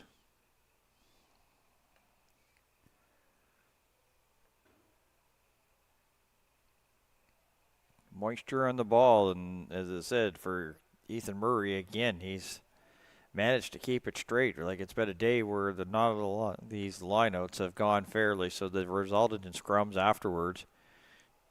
This one looks to be done fair. Brought down here, Connor St. Cyr. St. Cyr looking for some assistance, and finally comes Ethan Murray. Murray up the gut.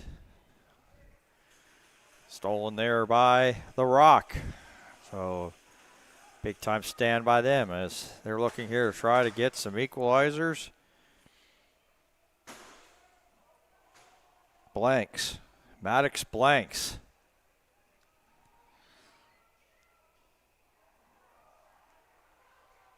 Ethan Carney. Ethan Carney on the run. Looked to be Hayden. Ethan Carney again. This time a little shuffle step there from Benjamin Cowan trying to get up to midfield. They just pretty much just go with the short as they didn't even bother to pitch it back and just tried to go up the field.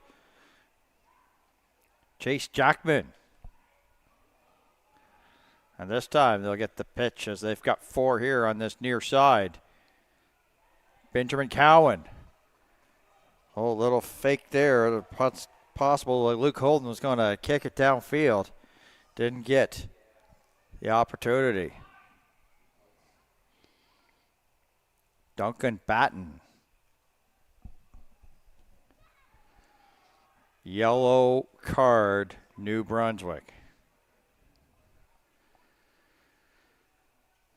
So they'll be down a man. They've got a lead by 7, but they're going to be down a man as Ethan Anthony is to the sin bin. And our first person in the book here, as the tournament's going on, the more the yellows have gone up. We could probably expect this with Atlantic Championship on the line. Into touch. Newfoundland Labrador Rock with the line out here, trailing by 7, but on the march.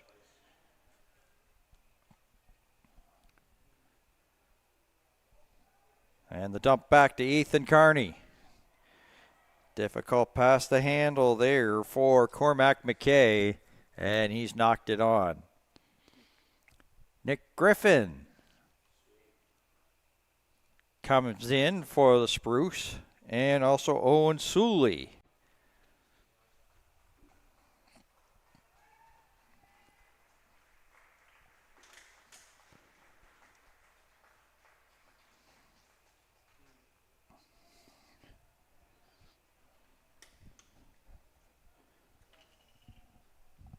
So we're getting near almost like water break.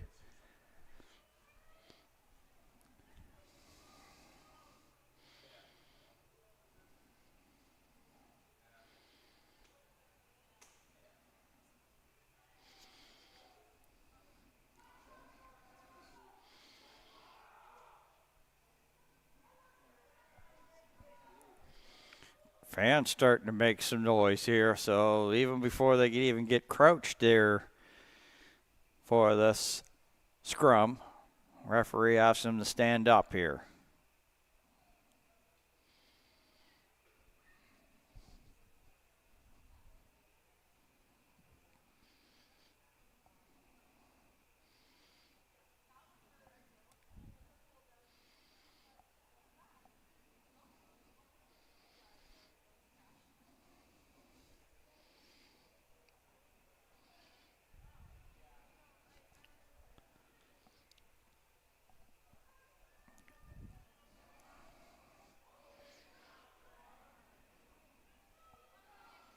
This one taking a little bit longer here, and crowd starting to get a little bit loud in this matchup between New Brunswick and Newfoundland Labrador.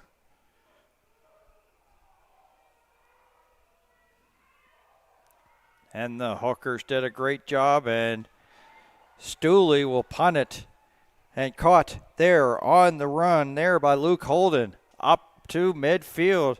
Passed it back, a little bit of a tip drill work by Keegan Williams. Williams brought down right in the center of the pitch. Spruce set up a little bit of a line. This is Jackman with a little bit of support here. That's Blanks. Blanks proving he's hard to take down.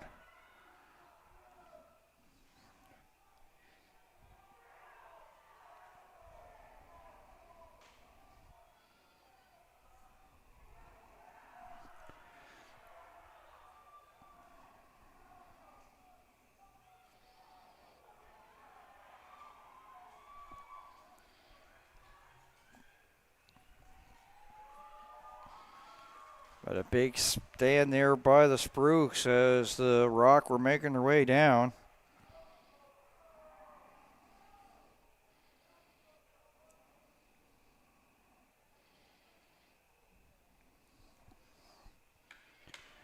So there we are. We're at water break here. Second half. So here we go. Maybe head to the refrigerator, get some drinks and get some food and enjoy the rest of this matchup between Newfoundland, Labrador, and New Brunswick. U17 portion of the 2026 Atlantic Rugby Championships. And we're back with the conclusion here on Maritime Athletic Profiles in about 60 to 120 seconds. Coach of the U15 Celtics girls, Team White. Awesome. Yeah. How has it been going so far, game-wise? So far, so good. We played one game yesterday where we tied New Brunswick 19-19. This will be our first game of the day against New Brunswick 1, so we're getting excited. We're looking good. Awesome. It's kind of hard, but it's worth it. How was the excitement? The girls are so excited to take the field. We had some nice time relaxing this morning, so we're ready. Got our shade and popsicles, and now we're ready to win a game. Awesome. Perfect. Thank you so much, and good luck. Thank you. and kind of hosting the tournament here this weekend for PI Rugby. Awesome. How has it been organizing this event and having to see it come true to life? Yeah, it's awesome to really see everything come together. Our Atlantic tournaments have grown so much that we've kind of changed our format as of last year. So to see just so many young athletes from around the Atlantic region getting the opportunity to play rugby, especially with our U15 divisions now, and getting to have that experience at such a young age is just super exciting to see.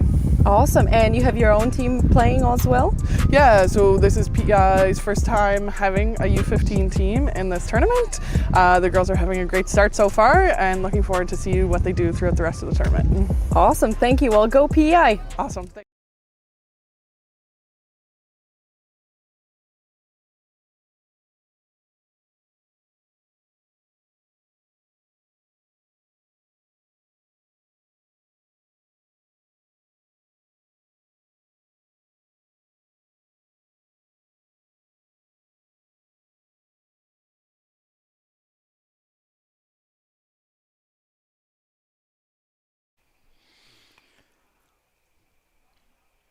For the conclusion. There, my voice disappeared on me. It went mute. And no, Dylan did not mute my microphone. Back for the conclusion here of New Brunswick U17 and Newfoundland Labrador here at the 2026 Atlantic Rugby Championships. And Spruce up by 7 and pretty much closing time. And last call at the bar, all hands on deck, whatever moment you want to classify here for the Newfoundland Labrador Rock. So this big scrum, midfield.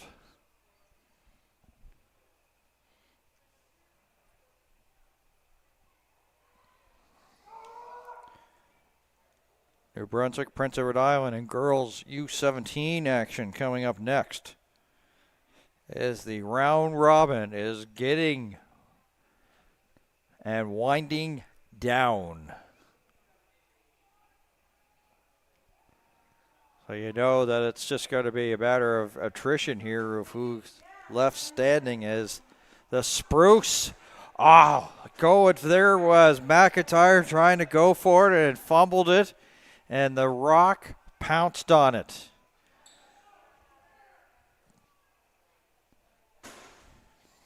Luke Hamlin.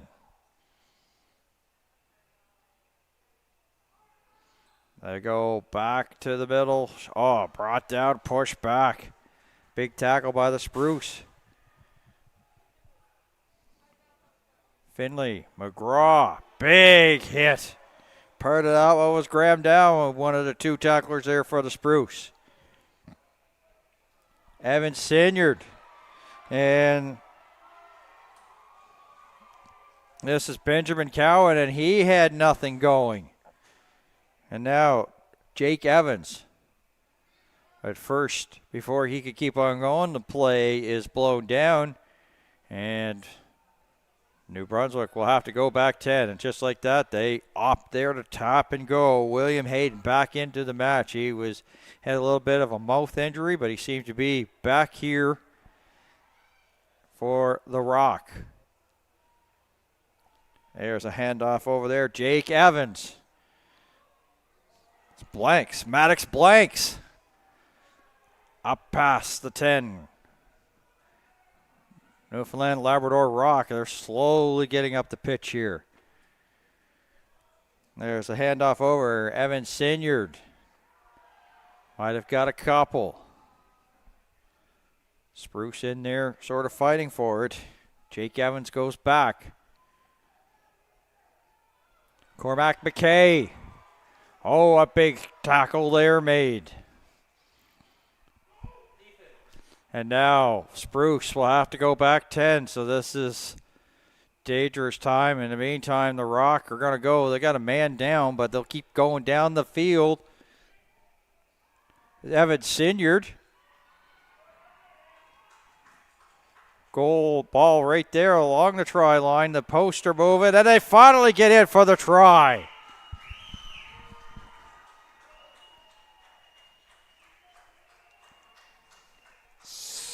14-12 with a big conversion, maybe the biggest conversion of the provincial season here for the Rock. Big moments here for Maddox Blanks.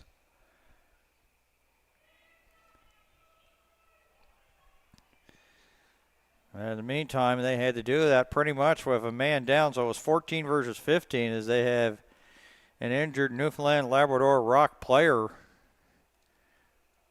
over on the side. And for Maddox Blanks, looking at where this ball has been spotted, this is definitely within his range.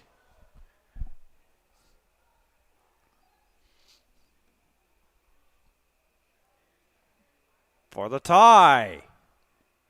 Yes. 14-14.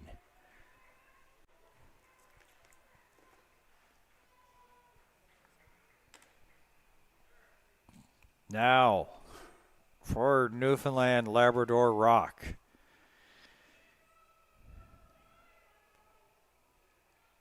They get this restart. They've got some options here. But the Spruce have been pretty good at getting past the 10 and coming up with the restarts here. Can they do this again? We'll see what Owen Stooley has in plan here for the Spruce. See if he could give a little bit of airtime.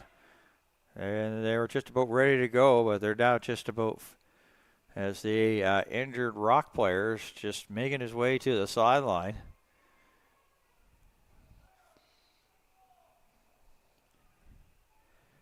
And they're actually going to go and kick it deep and then go chase down after it. They're pretty much giving field, but as I say, you could go for the ball. The Rock have a long way to go, so that was also an idea. They're penning them deep. Swing over there, Jake Evans. Outside bounce pass. Parker sort of forced the player in.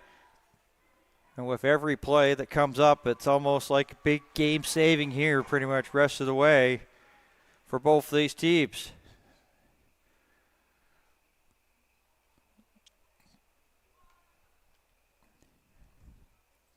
Could we be in for our first tie here of the championships?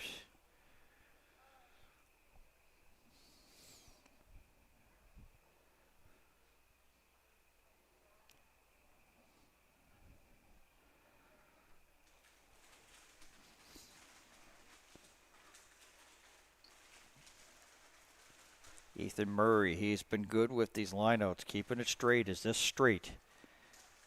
Spruce have it? So, yes, I mean, that is, in a day that I know that it seems like, well, it's a line out, it can't be that difficult, but there are times there hasn't been thrown in right here, has been the story here of day 3, but not in this matchup. He has been good in that category. And now a yellow card, so we're going to have a man down here for Newfoundland.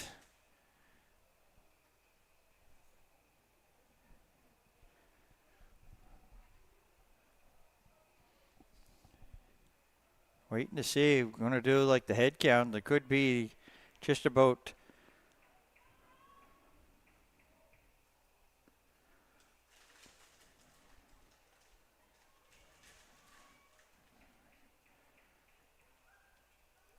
but here it is. They're going to try to go for the points. This is what I was thinking they might do. Going to try to go for points, knowing that it could be looking at a tie.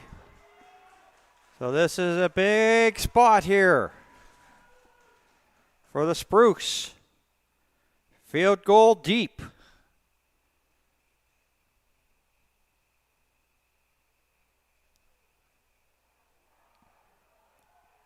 It's good. What a kick.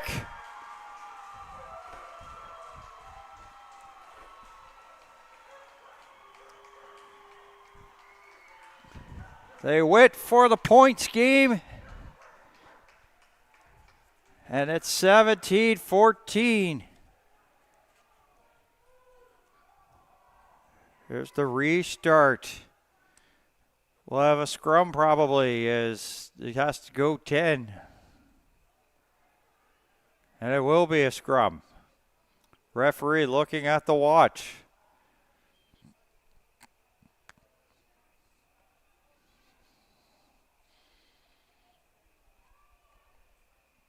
It's tough strategy because, of course, you could go and get it after it goes 10, but if you don't come up with it, of course, then it's giving the other team the more of the field to go up to, as opposed to pinning deep. It's like a really tough decision to make here for the Rock, and they end up get the scrum. So maybe you could think maybe that, hey, this may be a situation where we know we're strong in the scrums, and I'll just throw this out there, maybe being the crazy Dan that I am, do this so that you could get the scrum as opposed to have to pin it down and then have to be on the chase. So, as I said, you get strategy, thinking cap on.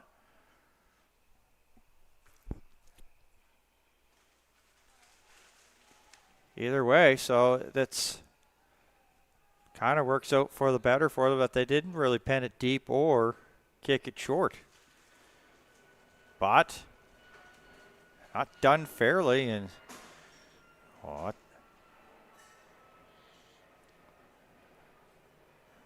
give another kick at the old spot of where they're going to put it in. Down this. I know we're close to the airport, but did the plane just go right over?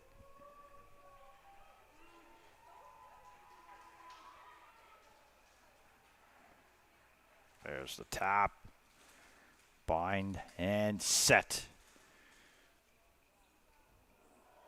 And Keegan Harper put on the brakes and push back. It takes a big hit there from the Rock. More like you know that the Rock are going to try to punch this ball out. So you know that the ball handling has got to be protected. That's the most important thing here for New Brunswick, is protect the ball. Connor St. Cyr. And they're looking here. They go to the side here. Short. And it's a ball that's on the turf, and it's gathered up by Colton Williston. And there's the whistle, and New Brunswick U17 with a 3-point victory over the Newfoundland Labrador Rock here in U17s.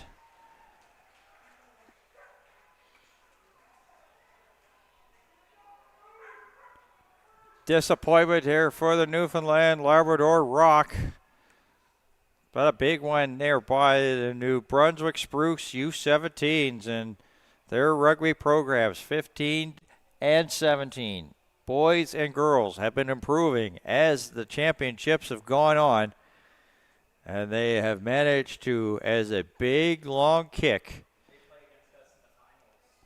17-14, the final. So that will do it. We've got now moving on to the girls portion of the U17. We've got New Brunswick versus Prince Edward Island.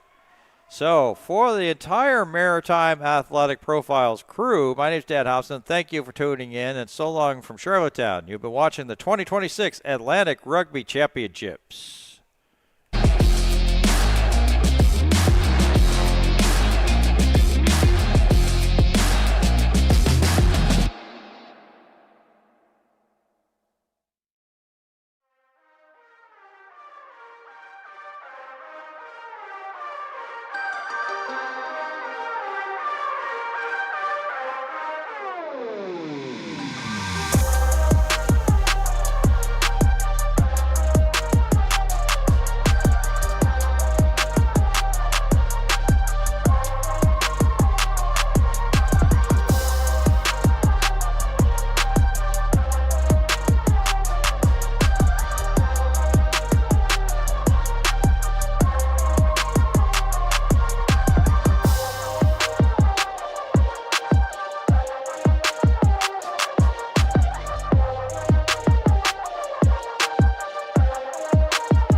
Coach of the U15 Celtics girls, Team White.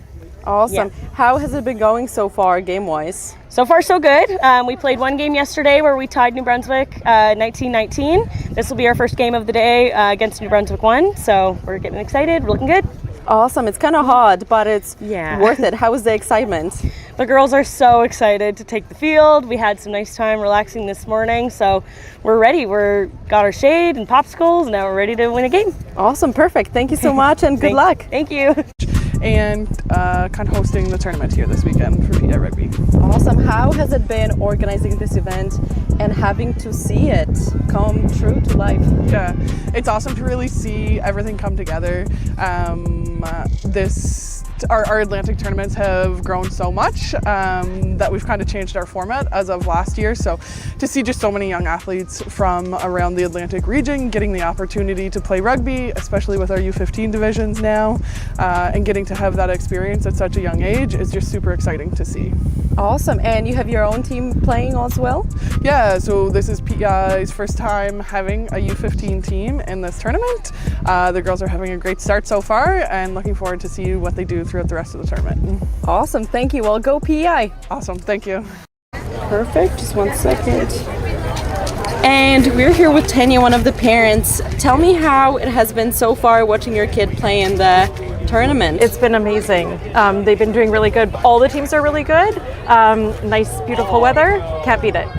How do you find your kid being able to play against teammates from all around the country? Oh, it's a really good experience for all of the kids. You get to learn just different moves that some of the kids have, how they all play. It's a great experience for all of them. Awesome, perfect. Was there a lot of prep coming on to these games? Oh yes, lots of practices. From parents as well, probably driving? Yeah, lots of driving around. Yeah, awesome. Well, I wish you luck. Yeah, thank you. Thank you so much. Thank you. Awesome, and we're here with Dan, one of the refs. Could you tell us about your experience so far? Yeah, I've had a really great time. Like, it's really hot out, but I find the atmosphere.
All right, we just saw a try here, scored by New Brunswick.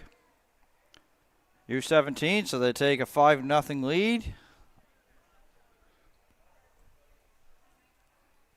As Dan Hobson just joining us here on headset.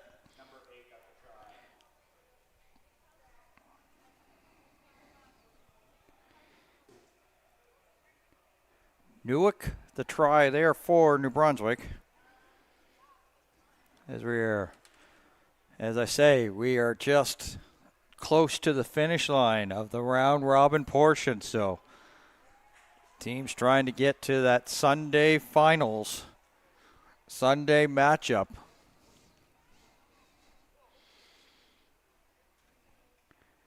New Brunswick, they're in the maroons, white numbers in the greens, And Prince Edward Island in the green, white with the black shorts.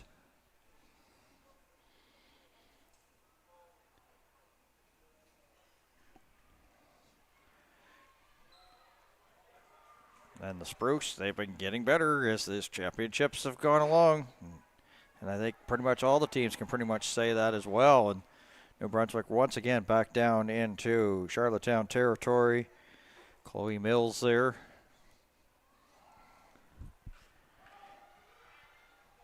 A little back pass there. Kingston just off the mark for her. There's your knock on. So that will stop the forward progress here of the New Brunswick Spruce. U17. Scrum to come.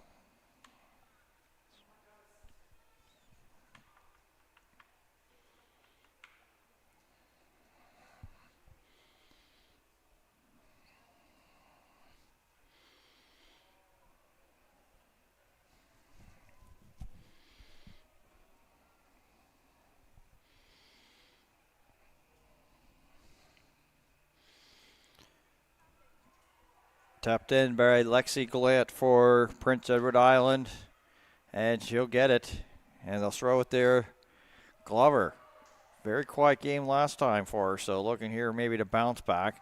And in the meantime, it will be the 10 of Lansdale that comes up with the ball to the outside there. Babineau, she has been a weapon here for the New Brunswick U17s this weekend as play is halted again. Looks to be scrum. And it is.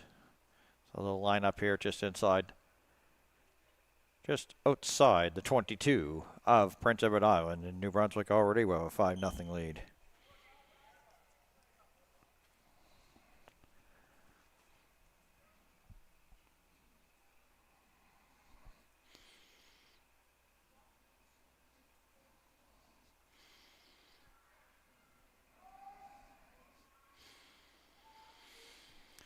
And up with the ball, Isabella Birch.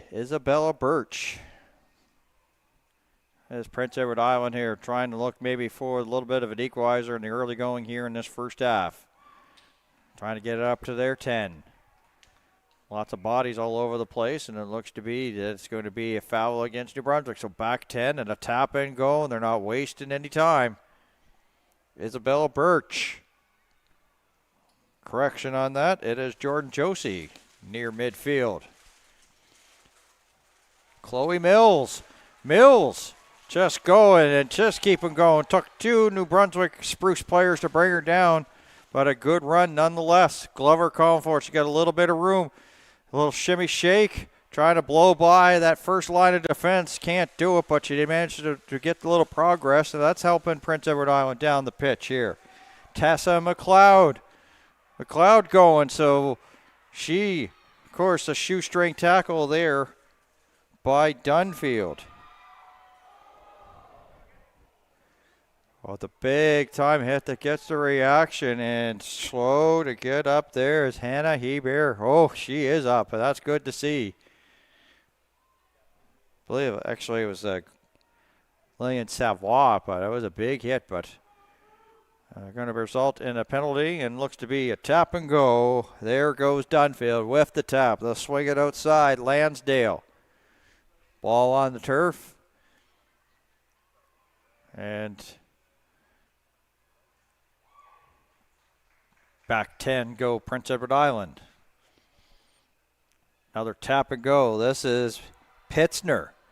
Pitzner into the second line of defense there for Prince Edward Island up to midfield. Pitzner releases and bodies right in the middle. About lots there for New Brunswick there for their pickings here. And more penalty trouble here for Prince Edward Island. Tap and go. Going there is Dunfield. Pitzner once again trying to get back past that first line. Swing over. Kingston. Difficult. Bounced. Picked up there. Tori Noonan. Lansdale just covers up and just tries to smother that bouncing ball.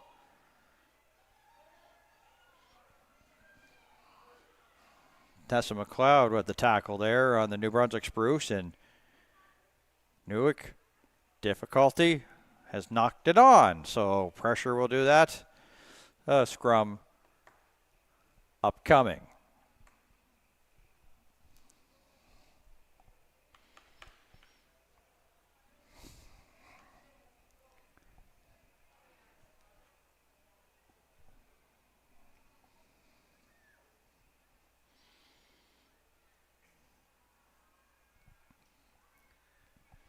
We've got an all Celtics matchup coming up to end our round robin portion. U16 Nova Scotia versus the U17 of Nova Scotia. And the U16s, they're starting to cook with gas. That's caught there. Kingston. Prince Edward Island trying to go for the steal. Dunford. There's Pitzner. Pitzner, piece of her was Josie. Josie trying to bring down Pitzner. Pitzner still going up to the 22. Dunfield. Handoff, Lansdale, outside. Shelby Babineau. Not there for Babineau, but a good tackle there by Brehout. Tap and go. Dunville, it was like, oh, wait a second, says the referee. So it was like,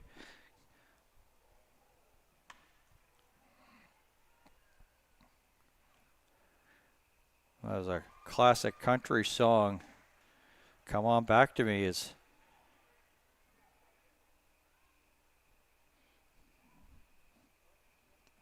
now this is going to be a big portion here in this match. Glover just got the yellow card to the sin bin. She goes.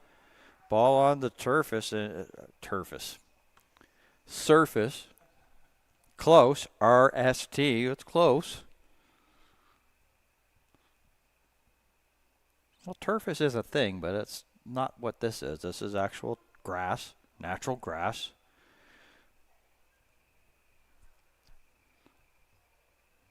Scrum here for in this matchup. As I said, to the sin bin went Glover, and that's going to be tough 10 minutes and change here. But Prince Edward Island come up with it after the scrum. Chloe Mills.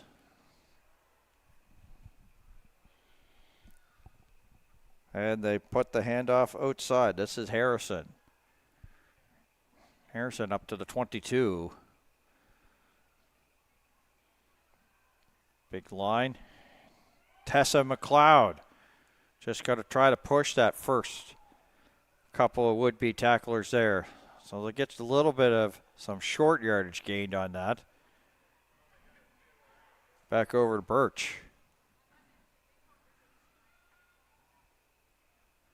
Got something brewing here for Harrison. Trying to get it down from the 22. They've been there back a bit. Something brewing possibly here. This is a good little run down the field by Danica Hood. But New Brunswick with a steal. So a big steal by New Brunswick. Lansdale. Back outside. Is that Allen on the run? This is Pitzner. Pitzner getting close. Pitzner taking the pile. Pitzner with a good march down the pitch. And New Brunswick gets it for the try. Let's see who comes up underneath the pile here for them. Catherine Rice.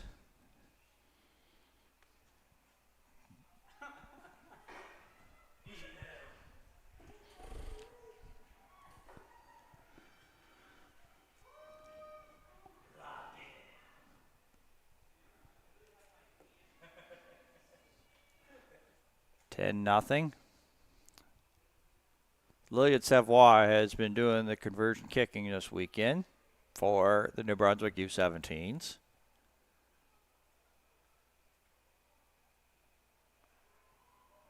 It looks to be they're going to go with Dunfield for this in this matchup.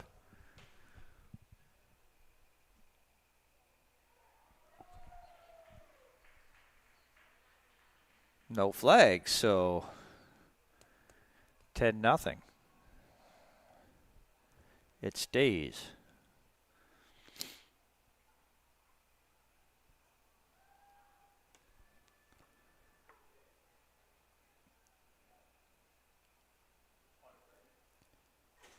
Well, I'm not. Yeah, it could be, but I'm trying to understand why there's a bear, why there's a player coming off the field with a bear. It's sort of just one of those like, what's going on? What did I miss?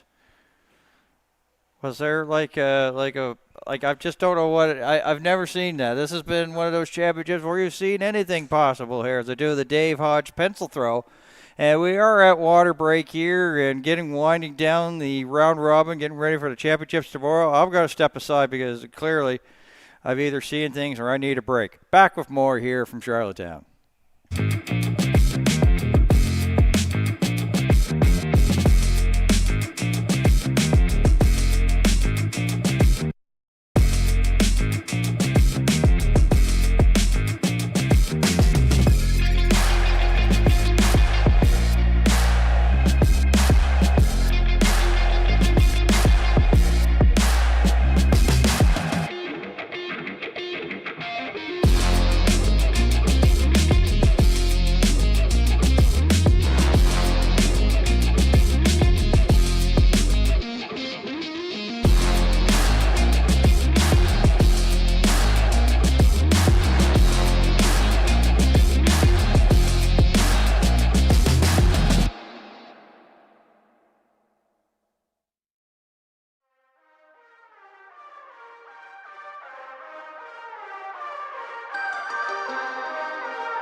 Back here, restart underway.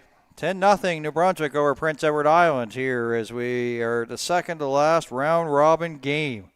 Started off with 5, went to 11, and another 11 here today. So 27 games, and of course even more than that as we had games, of course, on the turf field. So, and we're down to single digits of games left. 1 left after this one. And we've got the championship portion here tomorrow. We're looking forward to that. 4 games, and we'll have wall-to-wall coverage as the trophies and the medals will be handed out tomorrow. And we're trying to find out, after this maze that was known as the 3-day round robin, who will be into that dance tomorrow. Babineau up to the 10. There for New Brunswick. Support here from Bree Deedham. And Bree Deedham gonna go, trying to get by. Gets a little help. Oh, there's the knock on. It's gonna be advantage Prince Edward Island. And they'll get possession of it. But that was kind of like a big stance. Had to be for Prince Edward Island there. Down 10, New Brunswick pressing again and trying to make sure to maybe prevent scoring here and try to get some points on their own. They've not had a lot of attacking opportunities. Scrum here.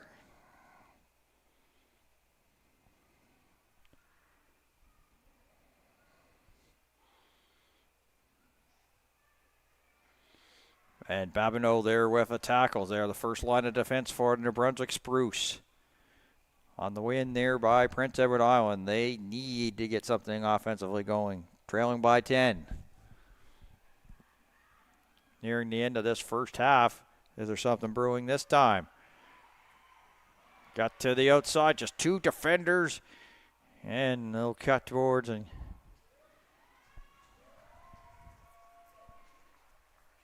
get it for the line out. In the meantime, back into the match here is Glover after being in the sin bin, so we're even strength now for both teams.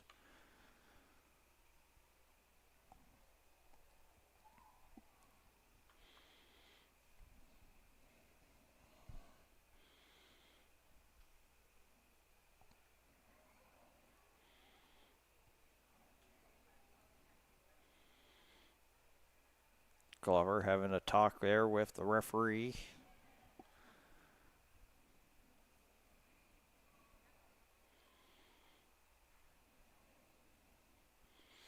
New Brunswick line out.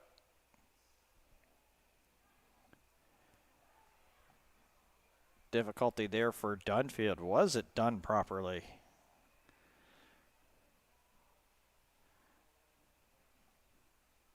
Doesn't look to be, so it looks to be that it will be a scrum as the Prince Edward Island had the choice there on the unfair lineout, so wasn't thrown in straight. Needs to be straight, of course. Can't do it, then the team that, of course, had the unfair advantage has the choice, and scrum they have selected. New Brunswick pushing the pile back. Dunfield looking for the ball, does come up with it. A little bit of a pass back for Lansdale. My Allen. Out to Kingston. Kingston with a stiff arm. That's Appleby. Appleby, as they would say, maybe in New Brunswick to the tune of the Black Eyed Peas, possibly, but momentum stopped there by New Brunswick. They'll go and regroup here.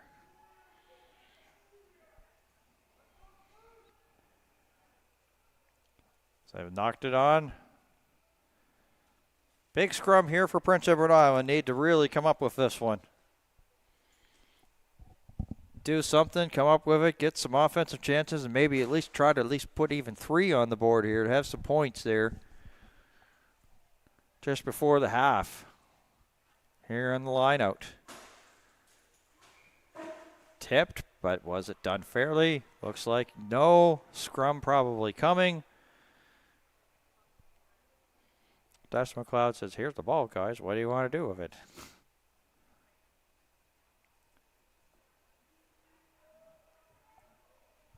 So there is the scrum elected there by New Brunswick.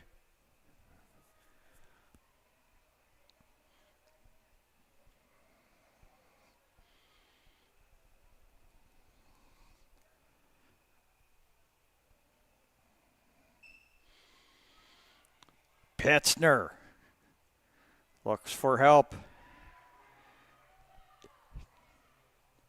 Dedham up, and this is big time here. This is danger zone territory for Prince Edward Island. Trailing by 10, and they're on the march again. Allen, and they'll get it down for the try 5, New Brunswick.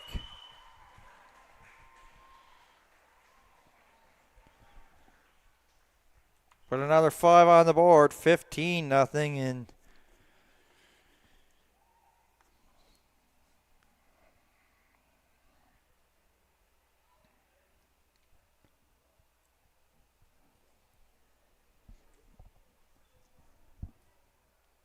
taking a look at the replay here of how this play sort of developed. Of course, as I said, you get into penalty difficulty and to the outside, and it was just a numbers game there.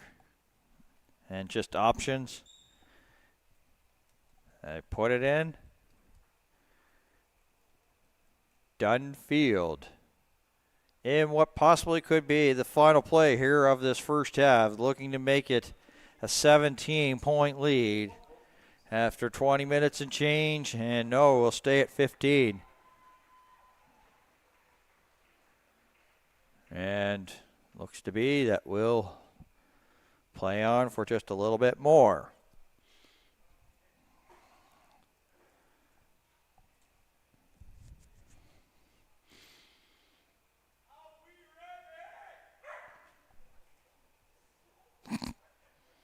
somebody yells, "Are we ready?" and the dogs start barking. And I'm not talking about the Dartmouth pig dogs. I do have some good representation here for Team Nova Scotia.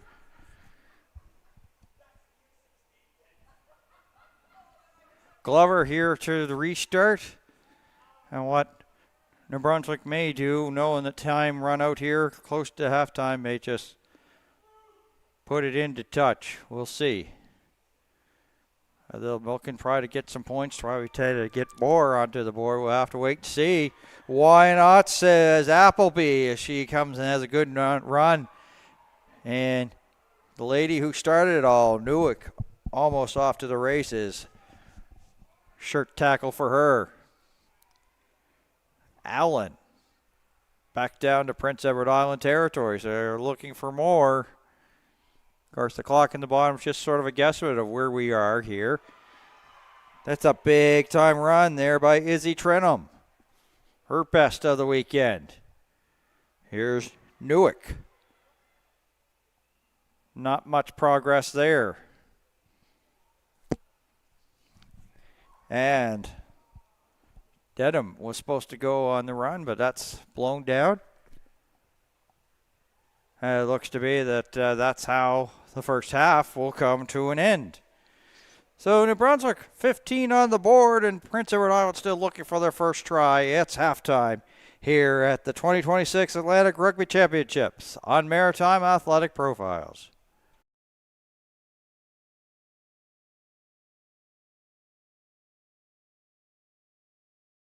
Awesome, and we're here with Dan, one of the refs. Could you tell us about your experience so far? Yeah, I've had a really great time. Like, it's really hot out, but I find the atmosphere here was like pretty good considering all the heat and tiredness and all that. It's been a fun time. Awesome. Are you a player yourself? Yeah, I play. I'm currently playing U19. So we were over in Newfoundland not too long ago. I play senior men's, so lots of experience. How is it watching the younger generations get into the sport?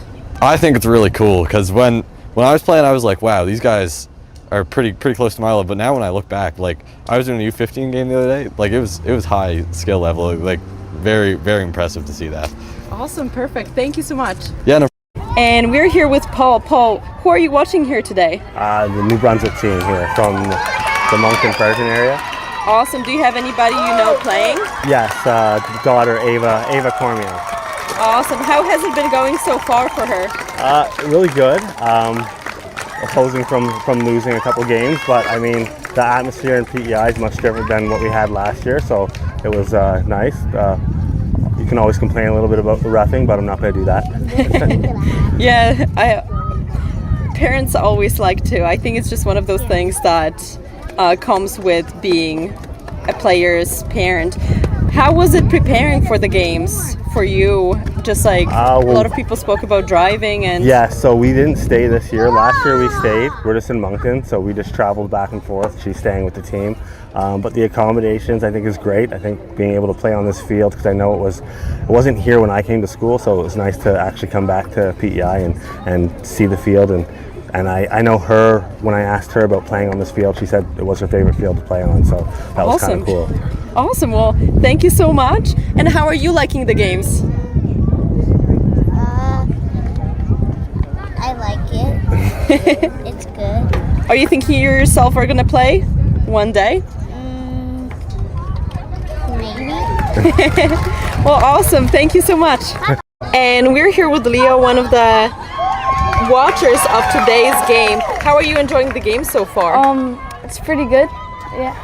Who do you have playing that you know? My sister Bronwyn. Perfect. Did she play today? Yeah. How was that? Pretty good. If you were to give her an advice as she's like on the field, what would you give her? She might have to give me advice. Are you yourself a player? No. Are you thinking you might be in the future? Maybe. If you were to play for a team, which team would you play for? Probably PEI. Is it the team your sister is playing on? Yeah. Perfect. Do you like their chant? Yeah. Do you think you could do it? Maybe. Okay, let's go. I would do it with you. Is it Go PEI? Honestly, I don't know. Well, I will just, if I can get a Go PEI, that would be awesome. Go PEI. Awesome, thank you.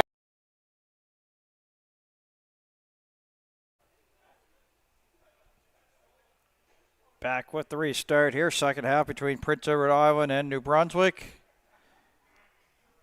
Glover with the restart. That's gone into touch. So New Brunswick. Coach of the line U15. out.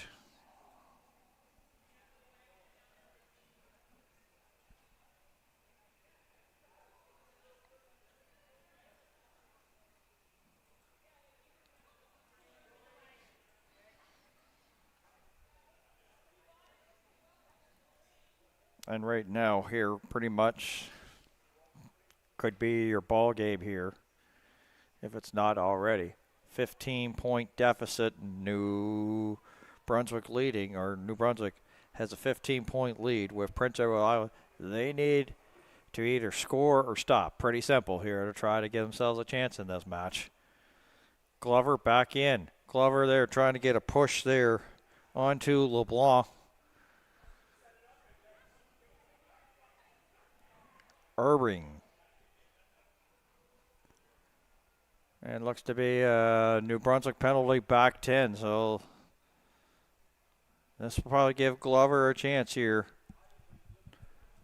Kind of been struggling here on trying to get this, and that's the case in point this time as she more goes backwards with it, so her struggles here. Given a chance here for New Brunswick, with New Brunswick having to back 10, and she's had some struggles here today, and that's continued in this match.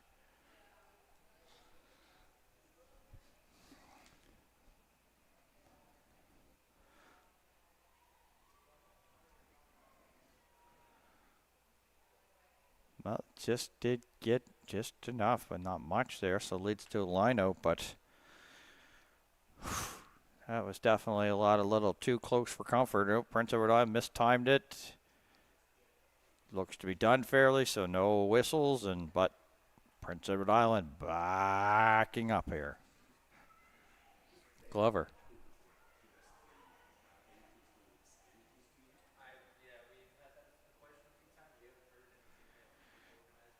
Birch. Brought down just by the 10 of New Brunswick.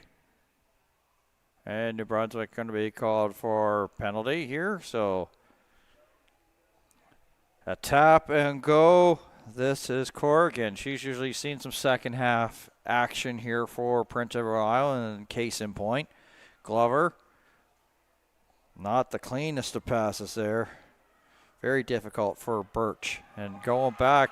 Here's the picking up there. Ava Kingston was hoping to go down for a try. Swing over here, LeBlanc. And now here is Bria Deedham. Deedham into Prince Edward Island territory. Babineau getting those legs going. Even further down. And now New Brunswick going to try to get some short yardage. Pitzner back. Dunfield outside.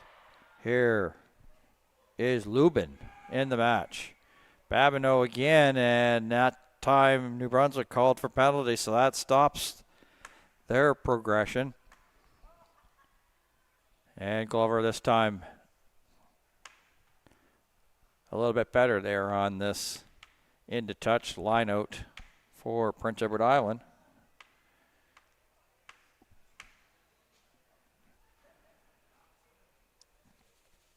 It looks to be that they'll make a substitution, and Josie has come out of the game here for Prince Edward Island.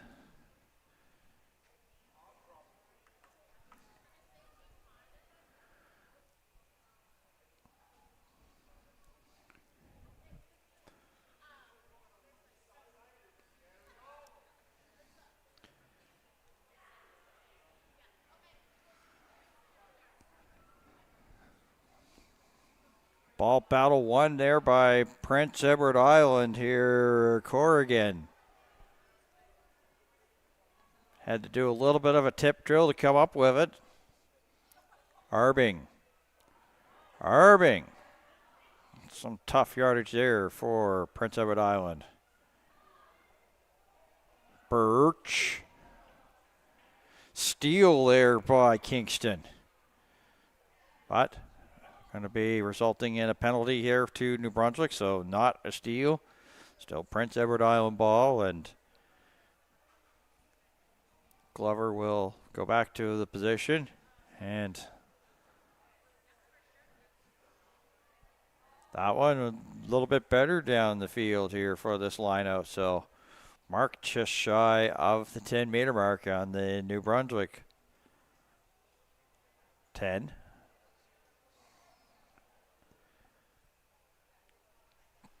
As I said, pretty much Prince Edward Island, they're going to make a game of this, need to score on this possession. Addison LaForest in for Izzy Trenum.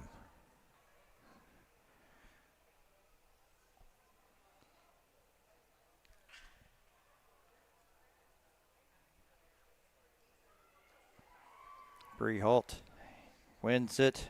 Georgia Witherspoon, Glover.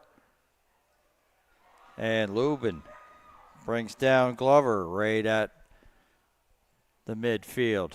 So they reverse directions. Birch almost right back to their previous position of forward progress.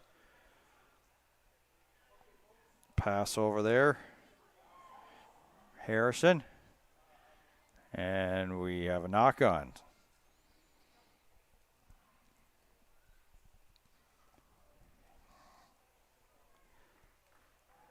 Lexi Royama back in to the championships. First time in this game. For Appleby.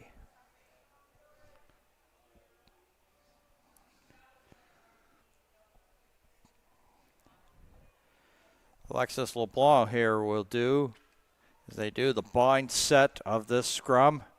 And Newark picked it up, but referee not happy with it, so looks to be that we'll redo this. Actually,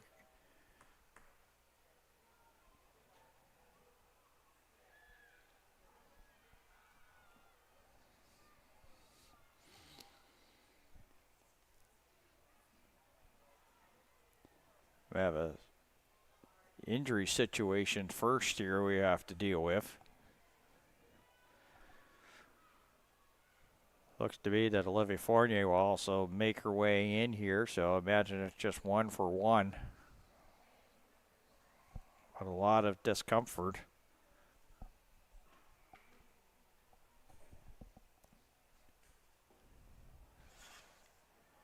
Jenna McKinnon also returning here.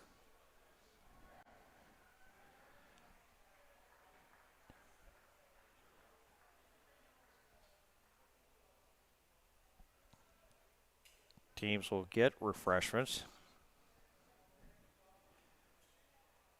As walking off pretty gingerly here for New Brunswick is Marisol Noel. Making her way to, and I'm not sure if they'll send it to the bench or to the medical tents that are on at McAdam Field. No, she'll make her way right straight to the bench. So we'll keep it right here for the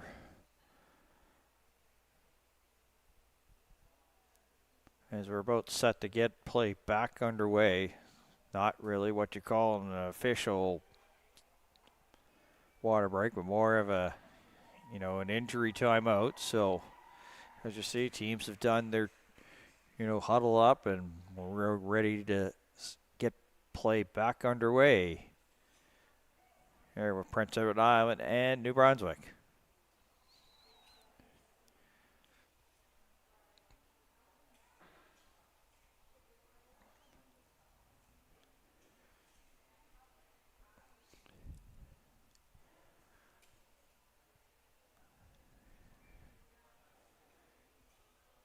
Well, I think the weather gods were with us here today because yesterday it was sort of like very dangerous conditions. There was a lot of times that the athletes were not in good shape. A couple occasions of dehydration and players getting sick, and so the sun did not come out much today, and that made it a little bit more easier on the athletes. Still feeling pretty warm, feeling pretty sticky, but with the sun not out, that made it a lot easier here. And possible showers, 60% chance showers the rest of the night. This play is back underway, and that's a good little run here by Nicole Harrison.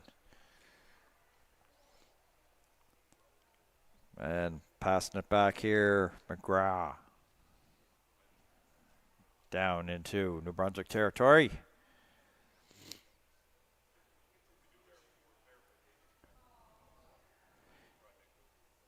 And back once again down into New Brunswick territory. Prince Edward Island needing points, down by 15. Glover, swing over. There to Harrison. And what's going to be advantage Prince Edward Island. Back 10 goes Team New Brunswick here. Glover making her way closer to that far sideline.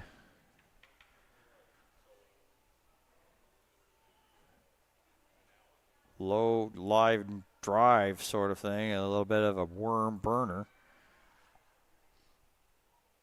Not much down the field, but at least anything helps. Vivian Callahan into the game here for Prince Edward Island U17s.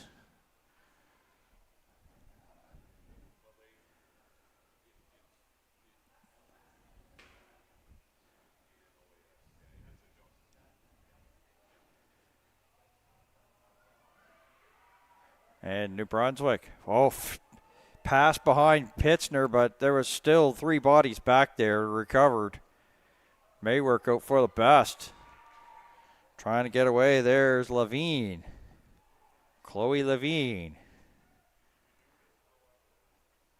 Just getting low and just going up the field here is New Brunswick. Up by 15, and they're once again on the march, looking for more. That pass goes back. It's picked up by Witherspoon. It's a turnover by New Brunswick. Prince Edward Island needing to capitalize. Needing to capitalize now. Trailing by 15. What have you got here, ladies? What have you got?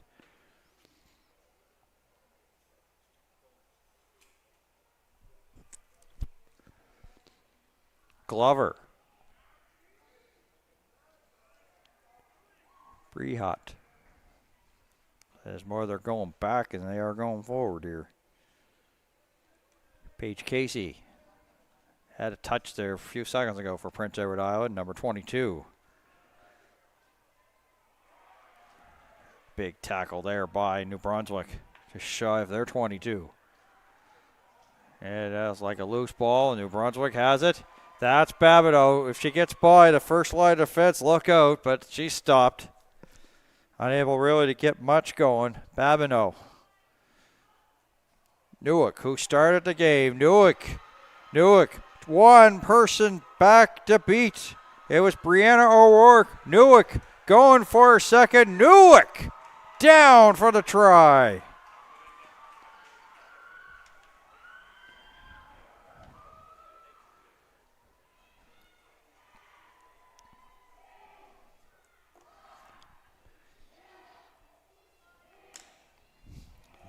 That may be your ball game here for Prince Edward Island. Needing to score, but they end up giving up 5. 20-0. Newick with her second.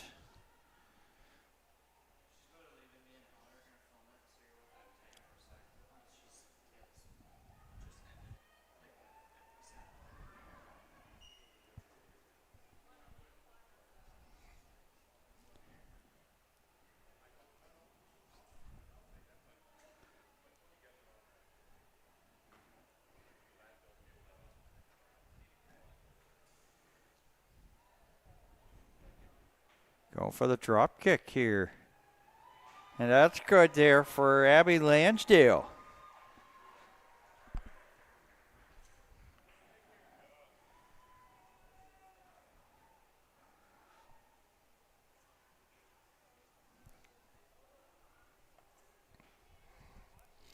They've been having some difficulties here with conversions to New Brunswick in this one. That's the first one they've got. So 22-0. And well, for Prince Edward Island, they've had a great run here at the championships. So, of course, round robin coming to an end. We're going to take a look at the standings, look at things, and see who will get into the championship Sunday. Babineau again. Just not helping the Prince Edward Island cause for them. So a pass over the head there of Morton, Maddie Morton. So we got knock on.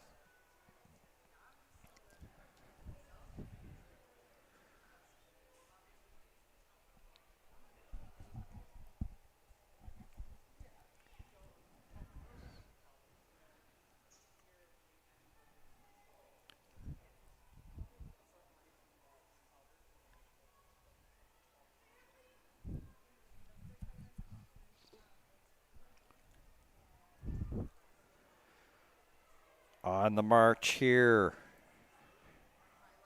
is McGraw for Prince Edward Island. She stopped just shy of the 22, but they need points there. Kerr again, and they're going back with it. A big push back. Annalise Martin, a little bit of a scratch earlier in these championships here in the match here today. And it looks to be New Brunswick penalties. They'll go back 10.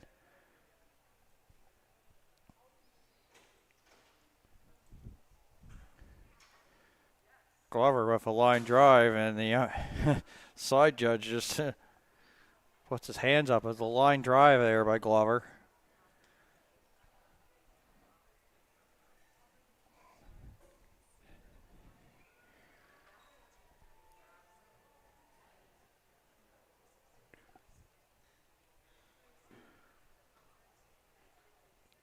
Reholt looks to start this line out here for Prince Edward Island. Actually, they're going to shift that there. Is it going to be Corrigan? Oh, they'll just have a little conversation. So line out, Prince Edward Island, looking for points. But time not on their side. Tipped, and it's been just New Brunswick's day here as they came up with that one on the line outs. I think this is like 3 that they have won. The game within the game. Babineau. Newick. Actually, sorry, pardon me. Lubin. That's Newick going there for that loose ball. Babineau again, Mayor midfield, trying to get for that first line of defense. And they'll pass it back here. Royama. And something brewing here with Kingston.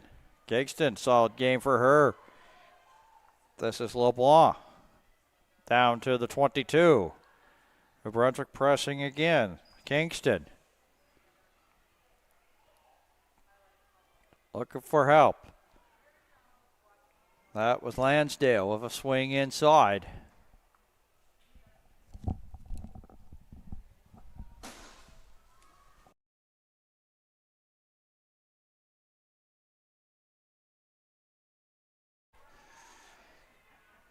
Team still battling here just outside the 22. And penalty here, Prince Edward Island. Actually, New Brunswick, pardon me. So back 10, Glover.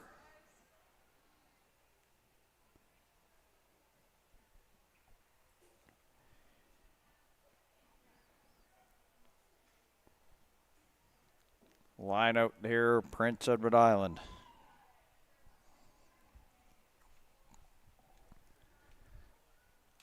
Prince Edward Island maybe looking for points here before this comes to an end. All Nova Scotia battle coming up on the U17 portion. The U16 girls versus Nova Scotia U17. Final round robin game of the tourney. Tessa McLeod trying to get the crowd and her team going. Hands it off, Bree Halt. Bree Halt stopped, looking for some help. So there's a swing over there. That's Witherspoon. Prince Edward Island wanting to get points, maybe wanting to, their championships maybe coming to an end here tonight. Looking to try to get to Sunday, but they have turned it over. The ball's being sort of thrown around like a wet potato. Babineau picks it up. And this is Lubin. Lubin trying to get in on the try party here for New Brunswick. Getting within striking distance. Play stopped.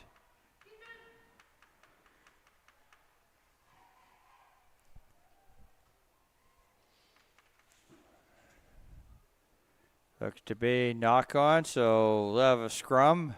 Possibly maybe the last scrum here, but I've said that before. I've been wrong once. I've been wrong a million times. But looks to be. Could be. Final one here.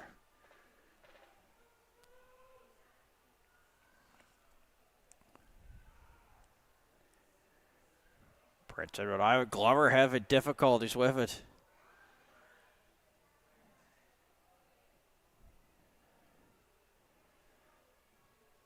They place it down rather than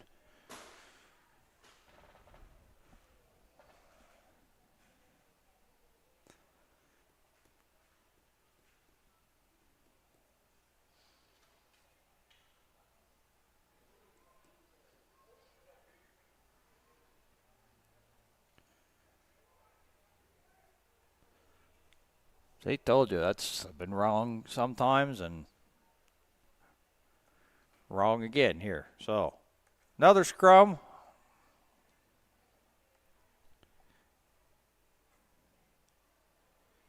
LeBlanc and to the outside, and New Brunswick maybe just looking to add more here to the tally, and they do get another try 5 and make it 27-0.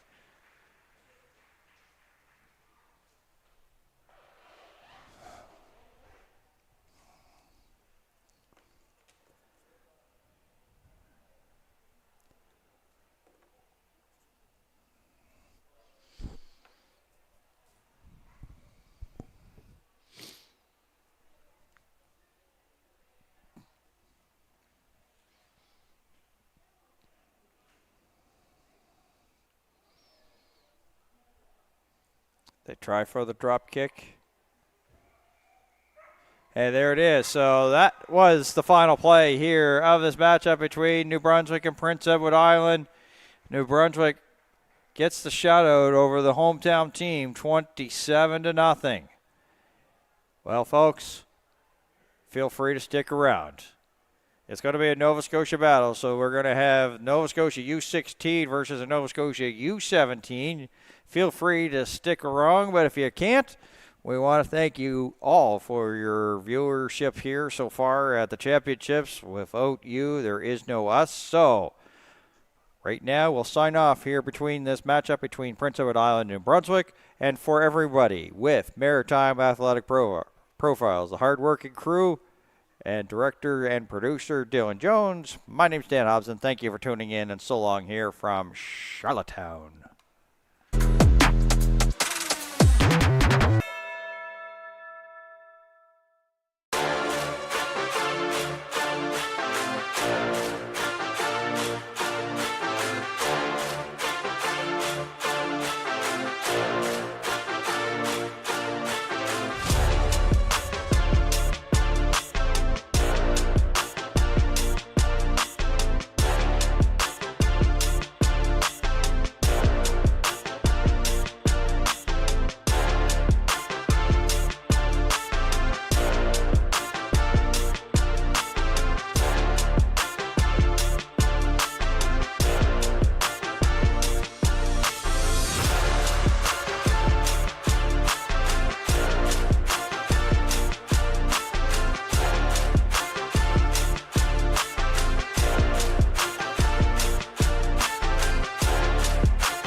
right.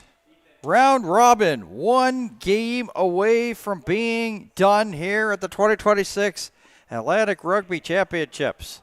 And you're watching it here on Maritime Athletic Profiles. This is an all Nova Scotia battle. We've got the Nova Scotia U16s. They're in the gray with the blue numbers and the striped jerseys. U17s, they're in their dark jerseys with the gray numbers. So these U16s trying to prove something here to these U17s.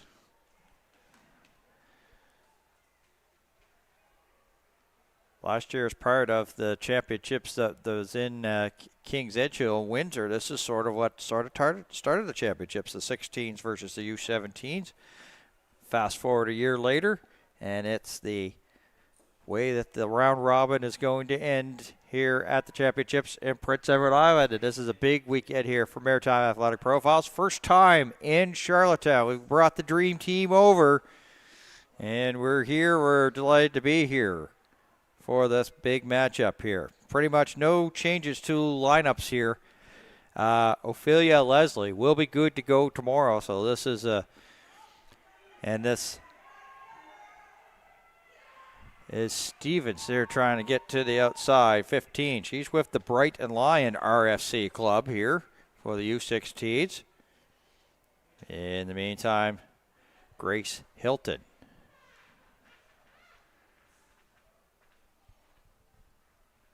Looks to be Nova Scotia U16s have knocked it on, so scrum to come.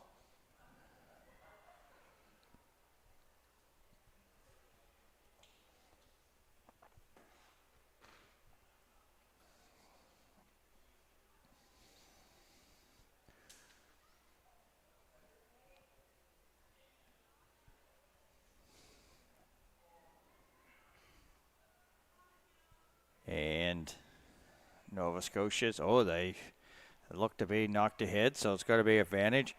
And up with it there is Addison Smith.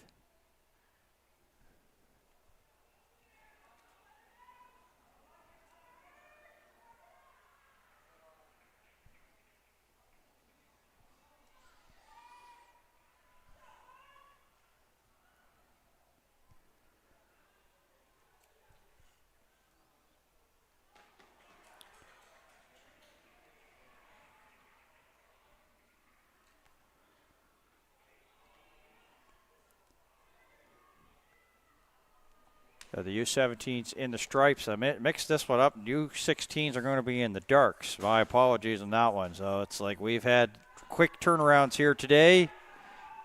So U17s in the stripes. Best way we know is there's a big fast player out here, Mancinini, she's at midfield. She's had multiple try games, so you see her get going. Look out here for the U16s. So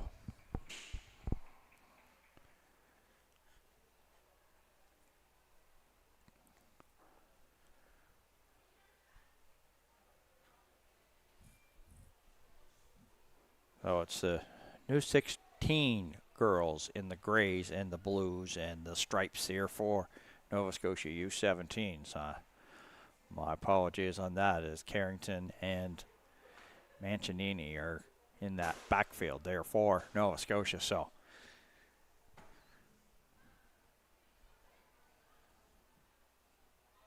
trying so hard with these interprovincial rivals to get it right this weekend. I had to wait till the last game to get that wrong. So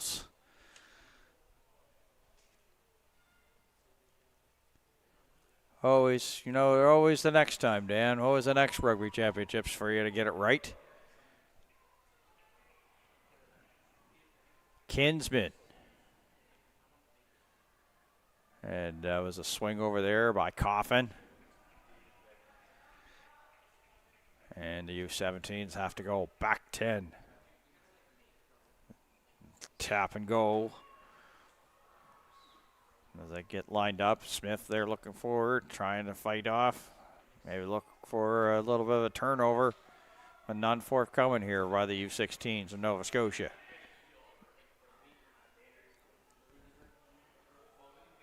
Nice tackle there by Carrington.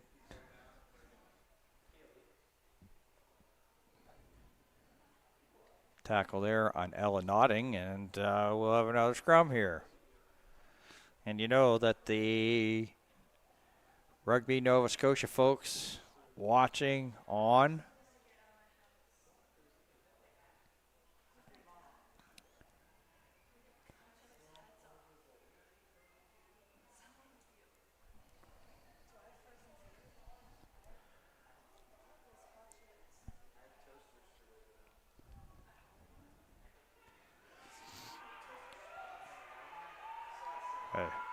a big time win there by Nova Scotia as the U17 penalized. Tap go here. McKenzie. That's up, and that's going into Carrington. And you know Nova Scotia is going to try to keep it out of the hands there as Elisa Brown brings it up. Brown with the tackle there. And once again, some penalty trouble here for the U17s as they go back 10.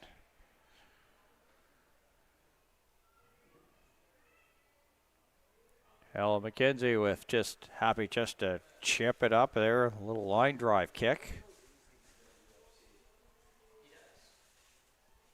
Be a line out as Addison Smith having a chat with the referee.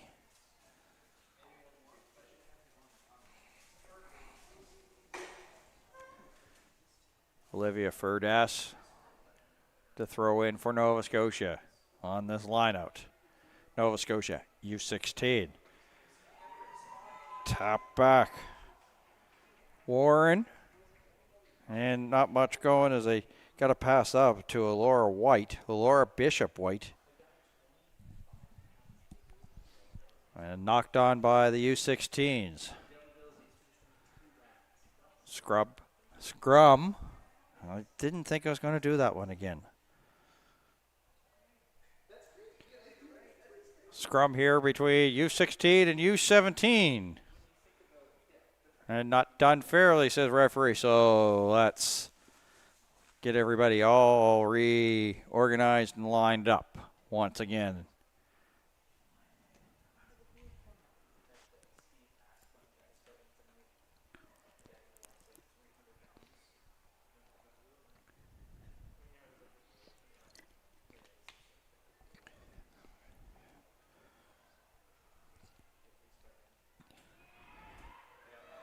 What a battle there that was for scrum. One there by the 17s there. Potty to the outside.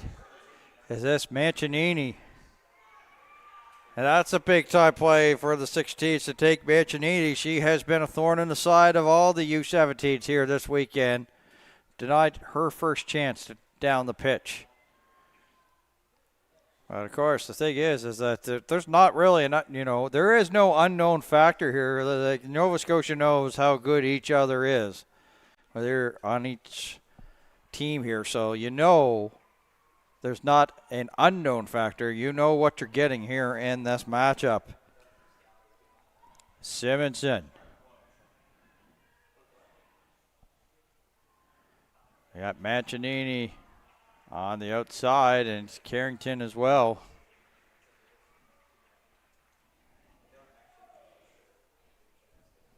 And getting to be another scrum.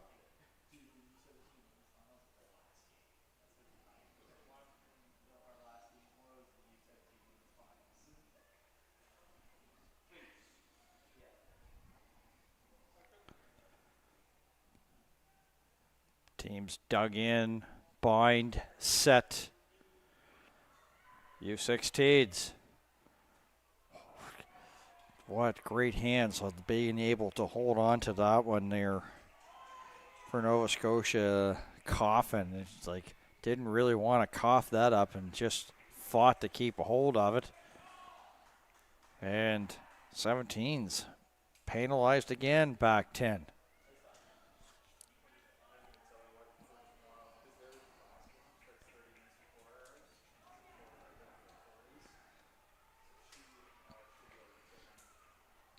And maybe something brewing here for Collier. Collier down into the 17's territory.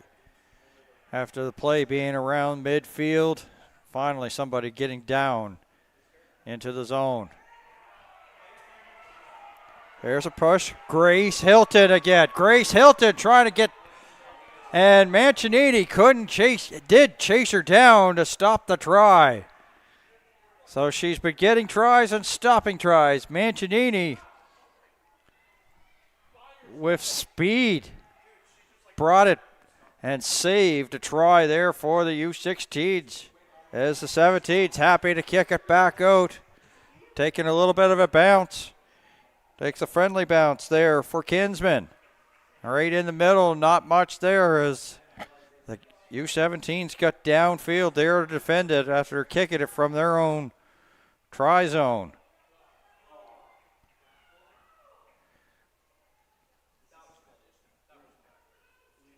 And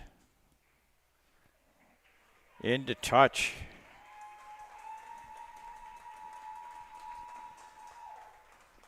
Man, we have talked about her, about how she has been fast here at the championships. And this is about a speed versus speed. Hilton, Mancinini, last person back. And just stops it just shy of the try line there. Grace Hilton denied. Well, let's take a breather, folks. Final game here in the round robin portion between Nova Scotia U16 and U17 here at the 2026 Atlantic Rugby Championships.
All right, so we're back after the water break. Still waiting for our first points between Nova Scotia, U16, and U17.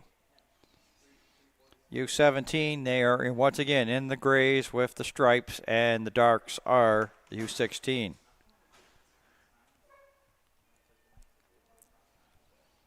I was trying so hard to get this all right here in these all interprovincial battles, and I waited to the last game to get it wrong off the start. So just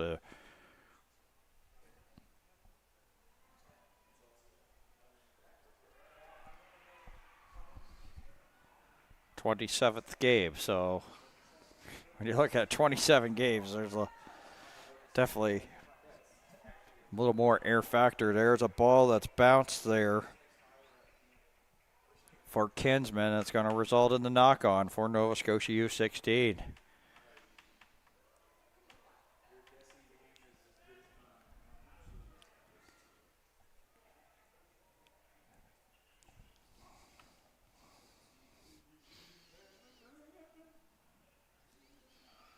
So here we have a scrum inside the Nova Scotia U17 10-meter mark. And up with it, Addison Smith. And here's great work here. Felderhoff, also one to watch in here. So you've got Felderhoff, Mancinini, and Carrington. There's some speed here for Nova Scotia out on the pitch here for the U17s as they're starting to get a good drive underway. Carrington. And Nova Scotia U16 will have to go back 10 on the penalty. And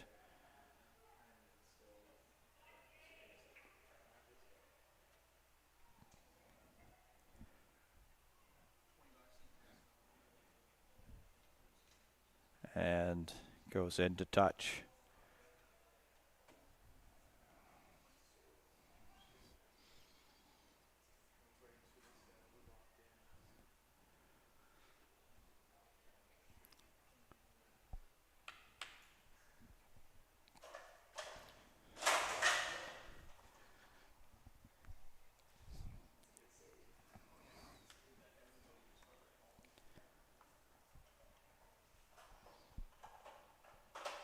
If everybody's wondering what that sound was, that was just the fan almost wanted to take a dive. We'll just say the fan wanted to take a dive.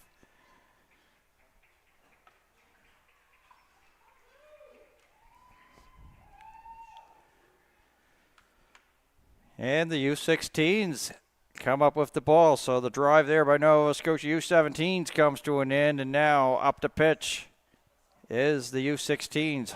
But they've knocked it on, so scrum coming up.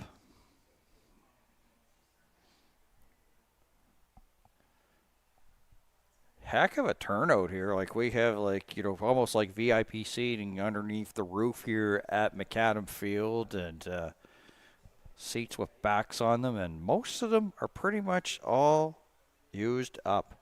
A lot of Nova Scotia Celtic fans here still watching, and even some of the Newfoundland Rock looking on, so it's very much probably, you say, have the very well big attendance game here for a couple teams that have came quite a distance here to these championships here in Charlottetown. Oh, passing getting to be a little bit difficulty, and Nova Scotia U16s kick it out of pressure, and watch out, Mancinini. Mancinini to the outside. Mancinini, and I'm sure Nova Scotia would probably think better off as Mancinini gets it in for the try. They had to kick it from their own try line, was U16, and then they put it back, and you see who had the ball, and you see who scored. As you take a look at it, this is the bouncing ball, Mancinini, and they gave her a short field to work with. She doesn't even need that much real estate. Gets it down for the try on the outside here for the U17s.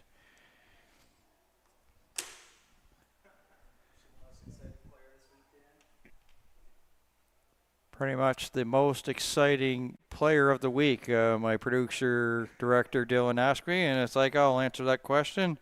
Yes, she has. And it's like, as soon as, I was looking at it, and I'm sure folks looking at it back home saw, if they've had a chance to watch the championships through, as soon as that opportunity came up, like they kicked it and it went to Mancinini, it was almost like if probably U16 Nova Scotia had to do that because of pressure, flags stay down, stays 5-0.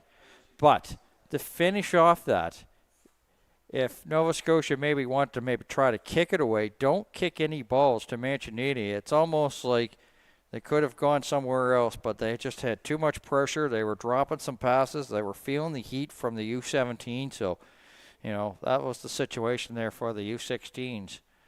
I'm sure that it's like you had to worry about that problem. To worry about that problem when you get there, and they were unable to solve that. So here's the U16s whiffs the restart. And that goes right to Newcomb. Newcomb up midfield. Lukinda with some solid yardage here for Nova Scotia U17. And she's on the go again. 3 would-be tacklers she carried with her. And she sent it down the pitch. Scooped up there by Nova Scotia U17. As I said, they're on the march. Leading by 5. And on the run here, Schofield. And here's a touch for Velderhoff. Velderhoff, she has been tough to take down. So as I said, you want to pick your poison. Mancinini just throws it up and throws it back, and it's work soaked. Goes to Carrington. Carrington on the release. Watts, Theo Watts, Lukenda. I believe that's Holder, Emma Holder with it. And the pile just being pushed, and all of a sudden it's sort of getting to be a little bit of a party on a Saturday night here at Charlottetown as everybody's getting in on this act. U16 with the hold for the meantime.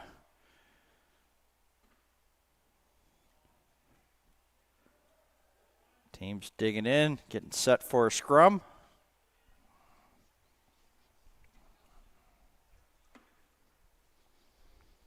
Yeah, we're just about ready here for the intermission, halftime, whatever you want to call it.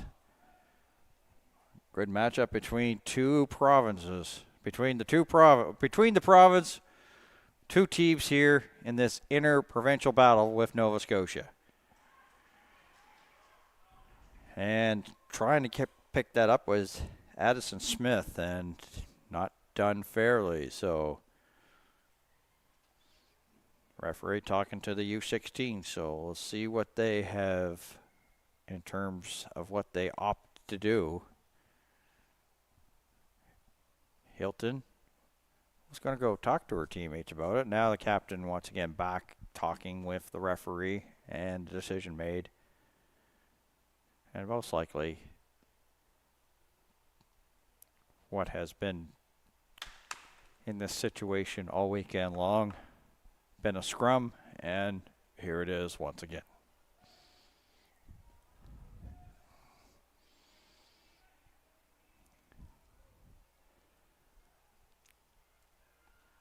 U16s, are they? It's one of the things now, when you have one person back, it's Mancinini, that almost takes away that kick opportunity of sending it down the field. Just, that's popped up to the air. Carrington with the catch. Carrington make a couple of moves, being brought down. One of the would-be tacklers was Kinsman there. Let's flip over here, Potty. Not much there. Arbor's also looking for the ball, but coming up with it there's Newcomb into the middle. Arabelle Potty. Back out. This is Felderhoff. She's got more moves than Electric Trout. Watch for her. Mancinini, can she? And that's the key here for the U16s, and pretty much anybody here. If you're going to have to face Mancinini, is make sure that when you get the first contact, you don't miss. You may not get a second chance. Felderhoff.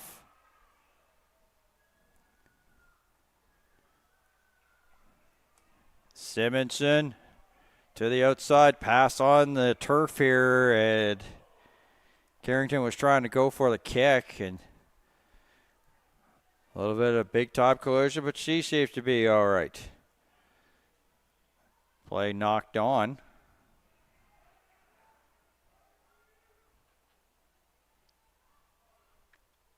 Smith with the tap and go. Addison Smith trying to strike here. Simonson. Not much there. And is this a tap and go? Looks to be. Potty try to take advantage of it. No, wait a sec. Hold on. A little bit too eager there, but you know, a lot of times, most often when you try to go like the tap and go, it's usually a referee blows the death, and then you have to slow it down, and all of a sudden the advantage that you had of trying to catch the defense napping just goes by the wayside. So look to be a scrum here. They've Really, you look at the clock in the corner and you've seen that.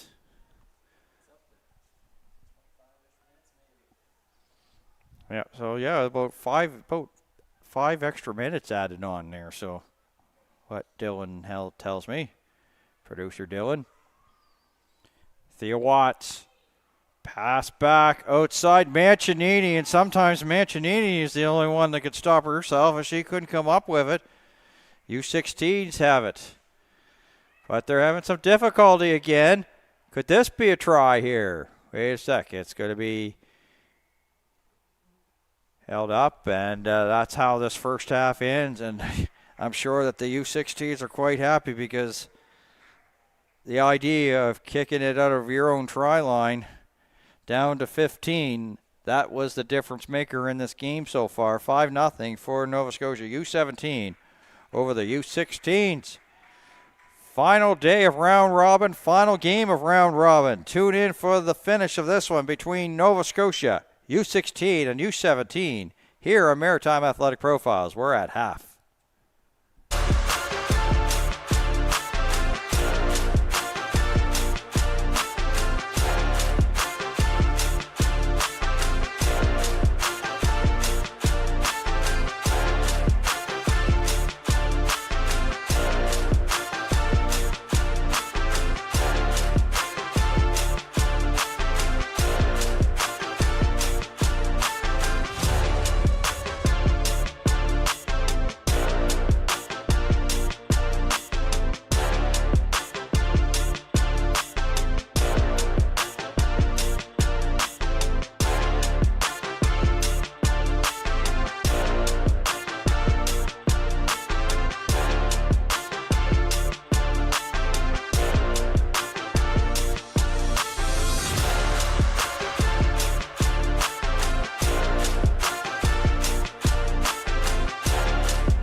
Well, that was, you almost wish we had the cameras and the mics there set up at halftime because there was a lot, been a gentleman here with Nova Scotia and he was making noise towards the U17, so it was definitely probably one of the most entertaining halves here. The only way you could see that is if you're in the Charlottetown area to drop on by. Of course, we're delighted to have you here in the live stream. And this, of course, is the final 20 minutes and change of the round robin portion here. 17s are up by 5 thanks to Mancinini.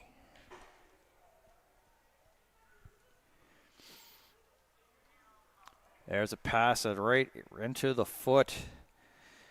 And that had to be kicked out there by McKenzie.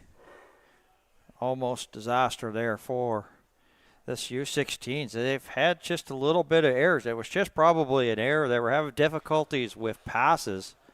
that resulted there in the lone U17 try where they just were having difficulties. We were being pinned down close to their try line and kicked it up, and that was a short field there for the U17s to work with, and pretty much off to the races, and Mancinini with the try, and that's where you stand.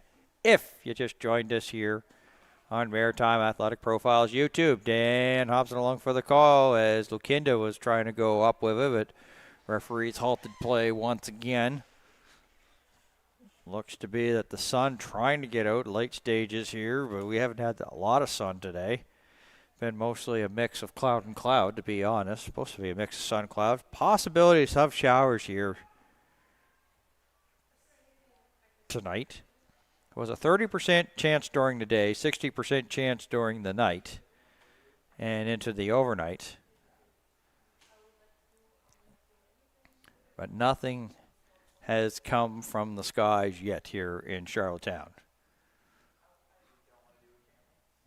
For championship weekend, yes, it was hot, but there could have been times that there could have been some weather here, wet weather, that could have affected the championships. 16s here.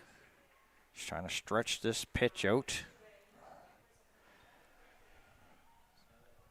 They come up with the steal, the U17s here. Advantage, and then come up with it, and they're once again marching down. 16s being backed up here.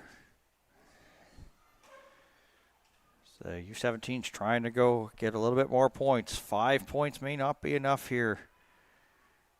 Oh, pass down on the ground. Brown has to go pick it up. There's a bit of a stance here by the U16s.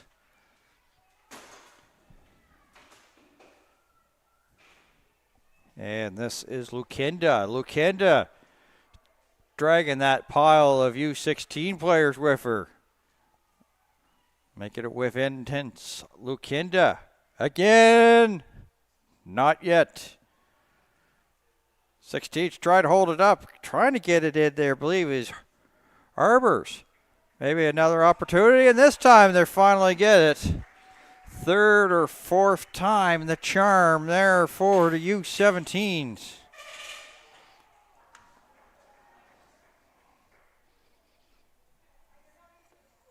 It's 10-0. They went with, of course, with a little bit of a ground game, not much speed, just sort of like power, power, power, and went with the straight line. And eventually they got the try.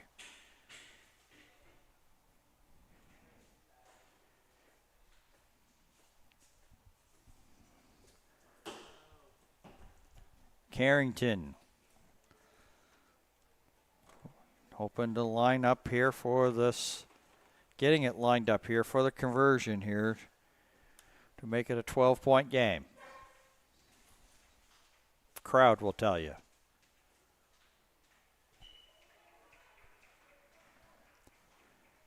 Stays 10-0.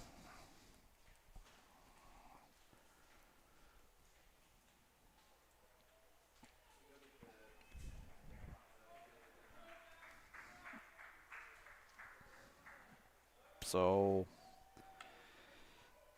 U16s now will have to come back and restart, and this is pretty much a big moment in this matchup when we play 20-minute halves.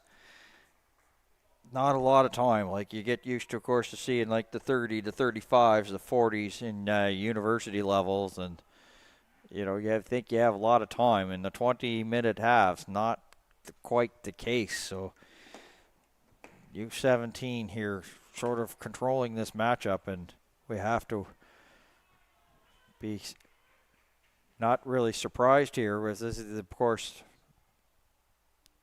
Nova Scotia Rugby, or Rugby Nova Scotia here, putting here on a little bit of a clinic here for the fans here in Charlottetown here today. Mancinini. And that was a penalty against U16, so back 10.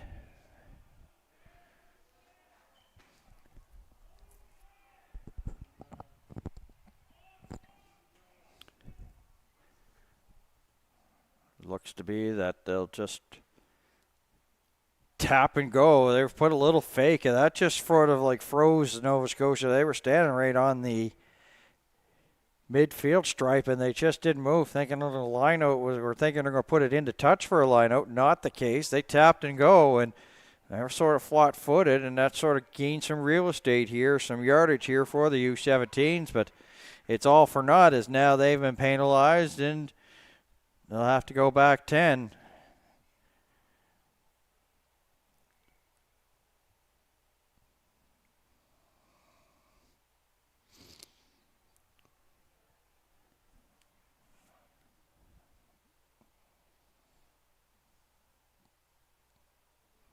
Oh, we have a player that's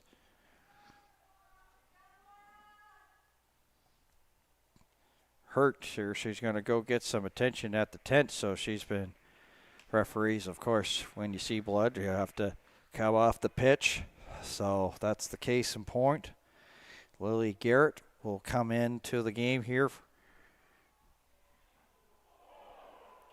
Actually, my apologies on that one. Once again, this is Nova Scotia teams here.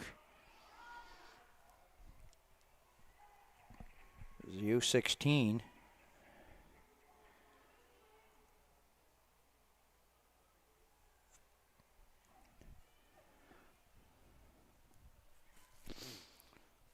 So here it is. Once again, the 17s back down on the march again. Lukinda.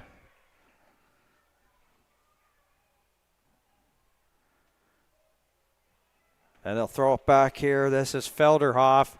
Manchinini, high pass there for Carrington. Play blown down, so it's forward pass here. Will stop the progress here of U17.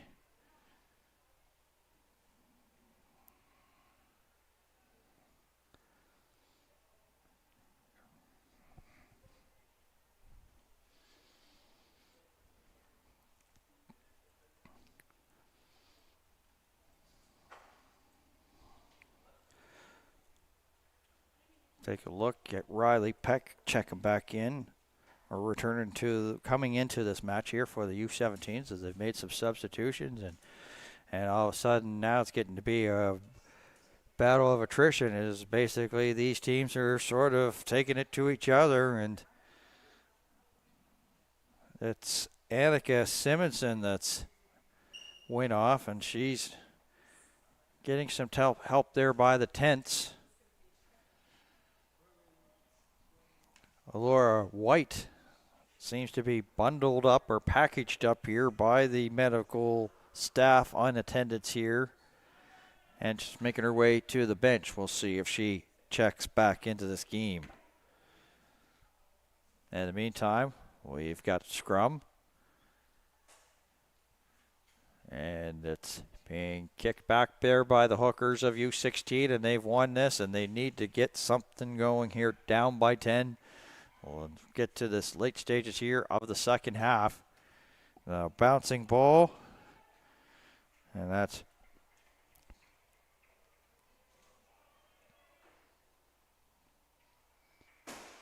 picked up here by the U16. So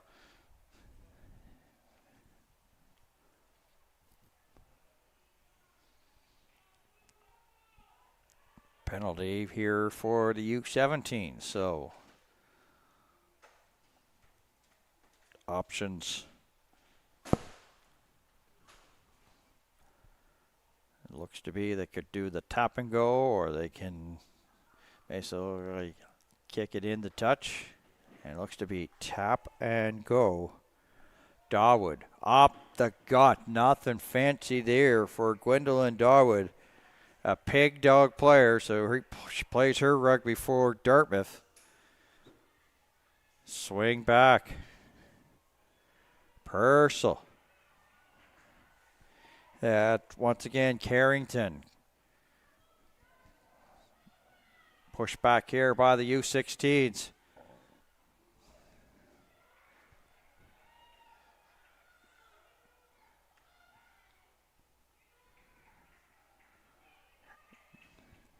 Quickly handoff from Potty there. Felderhoff. Annika Felderhoff. Mancinini tackle, but you could see that you could just add that extra bit of opportunity. Was Peck trying to get it in. Stance here for U16s. You just kind of knew it would be automatically that close there to the try line as Nova Scotia U17s punch it in.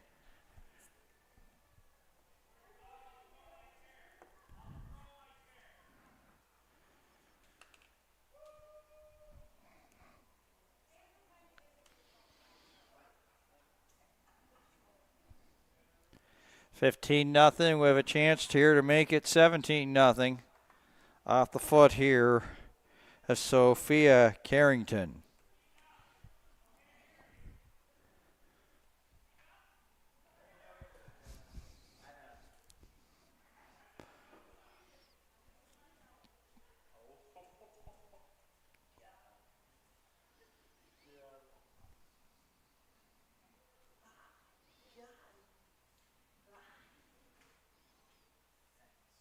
Kick up.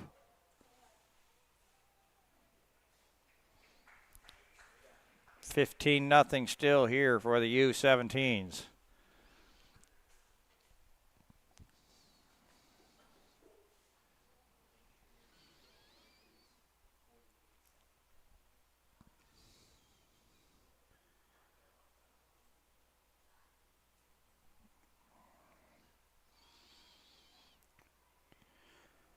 U16s will head over to their bench here and try to talk it up and huddle it up here. Same for U17s. They're right in the middle of the pitch here, so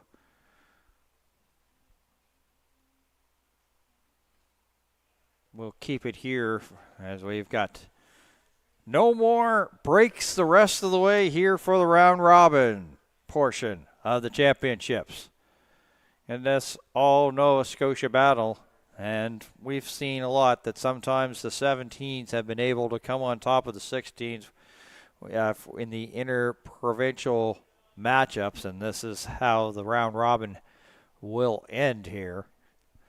The 16s off to a really, in this matchup, it had a good start. But then, of course, the veterans of the U17 started having their way. And then there was pressure. And I mean, that pretty much, if you want to say it, was, pretty much the game. I know there's still lots to be played here with 10 minutes and change, but 3 tries in 10 minutes. You're going to have to really, find a way here to maybe pull a rabbit out of the hat if you're Nova Scotia U16. But if anything, these U16s are trying to open the eyes because there's opportunities here. There's going to be probably some under 17 players that are going to move up here to like U18. So the door's going to be open. So here they are, the U16s trying to impress the U17 staff when it comes to like next year, the 2027 team. So when you say, hey, there's not a lot to play for, not really necessarily the case. It's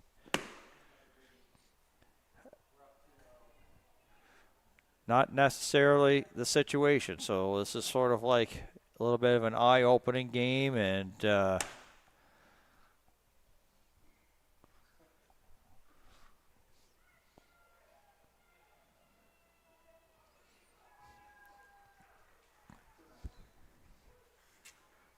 here we are. We're back here for a restart. And they're going to try to keep it out of the hands of Mancinini. Potty.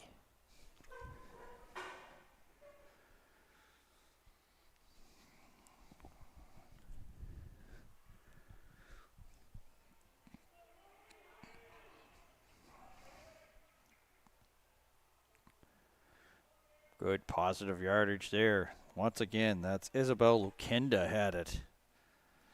Back down into U16 territory. Felderhoff, big tackle there. Big moment there by Laura White. she's back into the game. She's the one that had a little bit of a bloody nose. Back in the game here for the U16s. I believe that's Garrett. Garrett up to the 22. That's Addison Brown. Brown. And a knock on and one of the Nova Scotia U17 players. And Smith a little bit slow to get up. But more staff coming out. So we got 2 Nova Scotia U17 players on the pitch. So this will add some injury time. In the meantime, Smith gets up. So that's one of the 2 shrapnel picked up.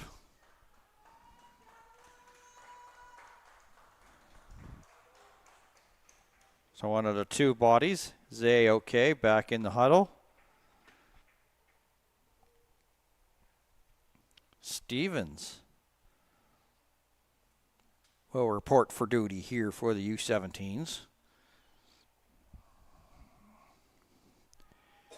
Now for staff here of the U17s, they're in the same situation that's pretty much a lot of teams here is like, well, you know, what do I do here? I don't want to have any injuries, and I don't really want to have any rust for tomorrow. So you have that rust versus rest and try to prevent injuries, and this has been a battle. Sophia Comstock from the Valley Rugby Union into the game here for the U16s. And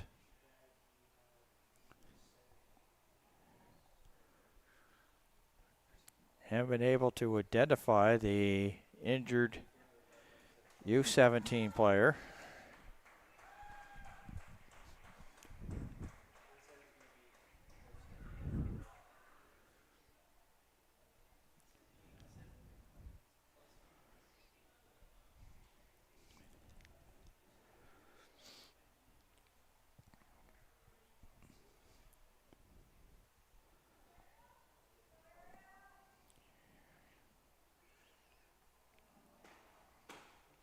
Ariel Lord into this game, number 14.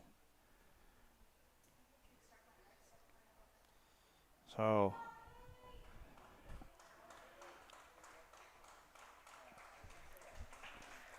coach and staff for the U16 trying to maybe also, as I say, gives this as a platform to show the 17s what could be in store next year. Maybe try to get everybody into this game. With it being a 15-0 match right now.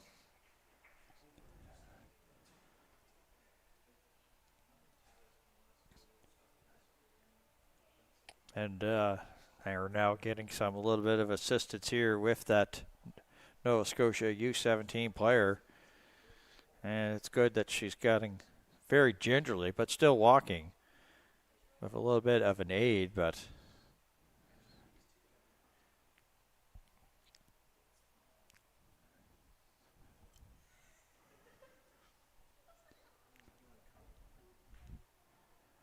they walk towards the sideline quite gingerly, and will get the number passed on. And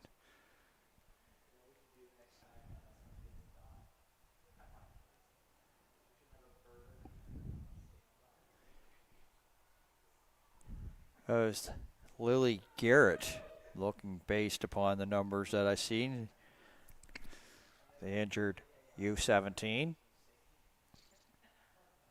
Bounce pass picked up there by the U16s. They're looking here, maybe try to get points here. May not be able to get the victory, but at least finish on a positive note.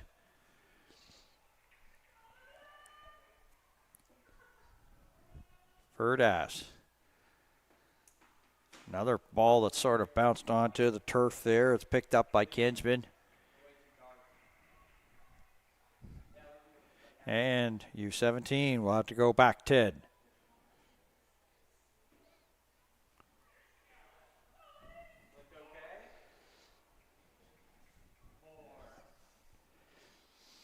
As you see, they're getting some forward progress. There's a turnover there, and this is like the U16s have not been able to get anything offensively going in terms of a dangerous attack in this game, and have Another turnover here for them, and they were looking here to probably try to break a goose egg, and now they're going to be set back 10. So that's a tap and go. And whoa, let's pop, hold it, pump the brakes, as they say in society. So you see, 40 minutes fully. That's sort of a guideline of where we're at. So official letting them play on. We've got, of course, Championship Sunday. We got 4 games here on this pitch at McAdam Field, starting at 10.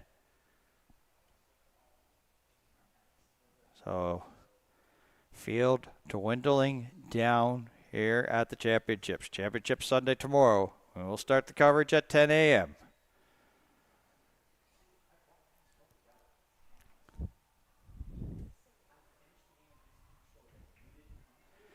Smith brought down. And U16 still doing their Trues impression, not ready to go. Bit of a bouncer. Flip to the outside. There's an opportunity here for Lisa Brown. Brown down close to the U16 try line. They'll get it in there. Add a little of insurance here. Make it 20-0 U17s on the try.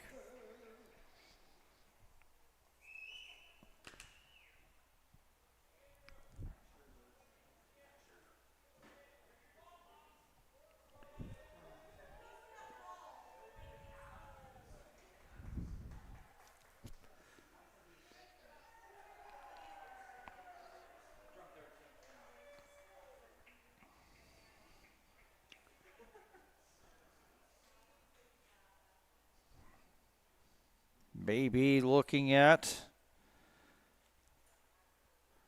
definitely close to like getting to the end of this one and the end of the round robin.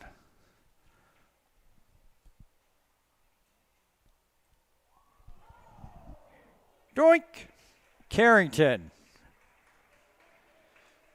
stays at 20.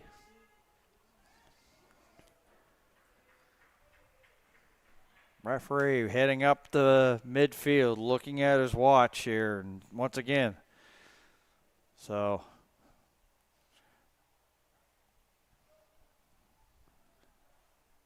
maybe you'll see the U17s put this out and say goodnight. And say goodnight here to the round robin portion of the 2026 Atlantic Rugby Championships here. There's the restart. And then Mancinini, does she have something? No, brought down, and that's got to be a win there for the U16s.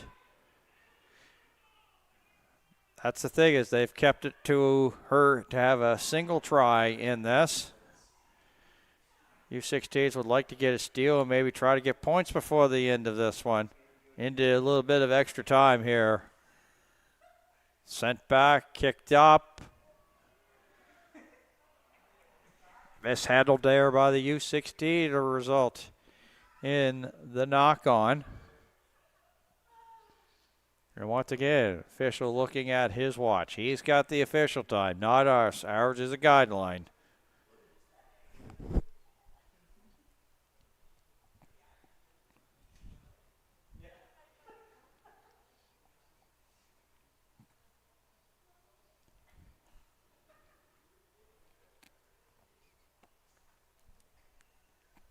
Dig it in.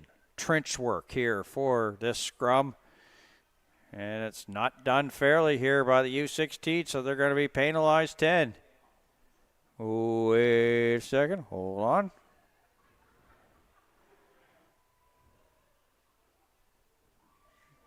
Oh, Scotia going up, so this may not have been a back 10 against them, so they must have felt guilty. So scrum coming up, and they'll redo it.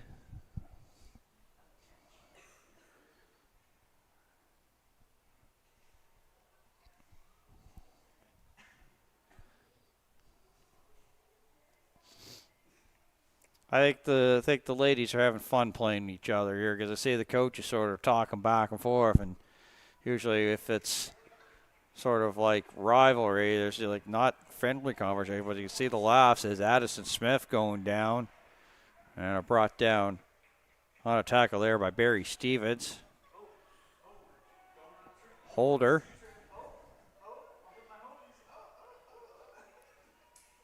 Swing off, and here's Annika Felderhoff. Mancinini. Nova Scotia U16 stopped her again, trying to make it at least so that Mancinini doesn't have a multiple try game. Seems to be the goal here for the U16s. They seem to be happy and are succeeding in that goal for now. And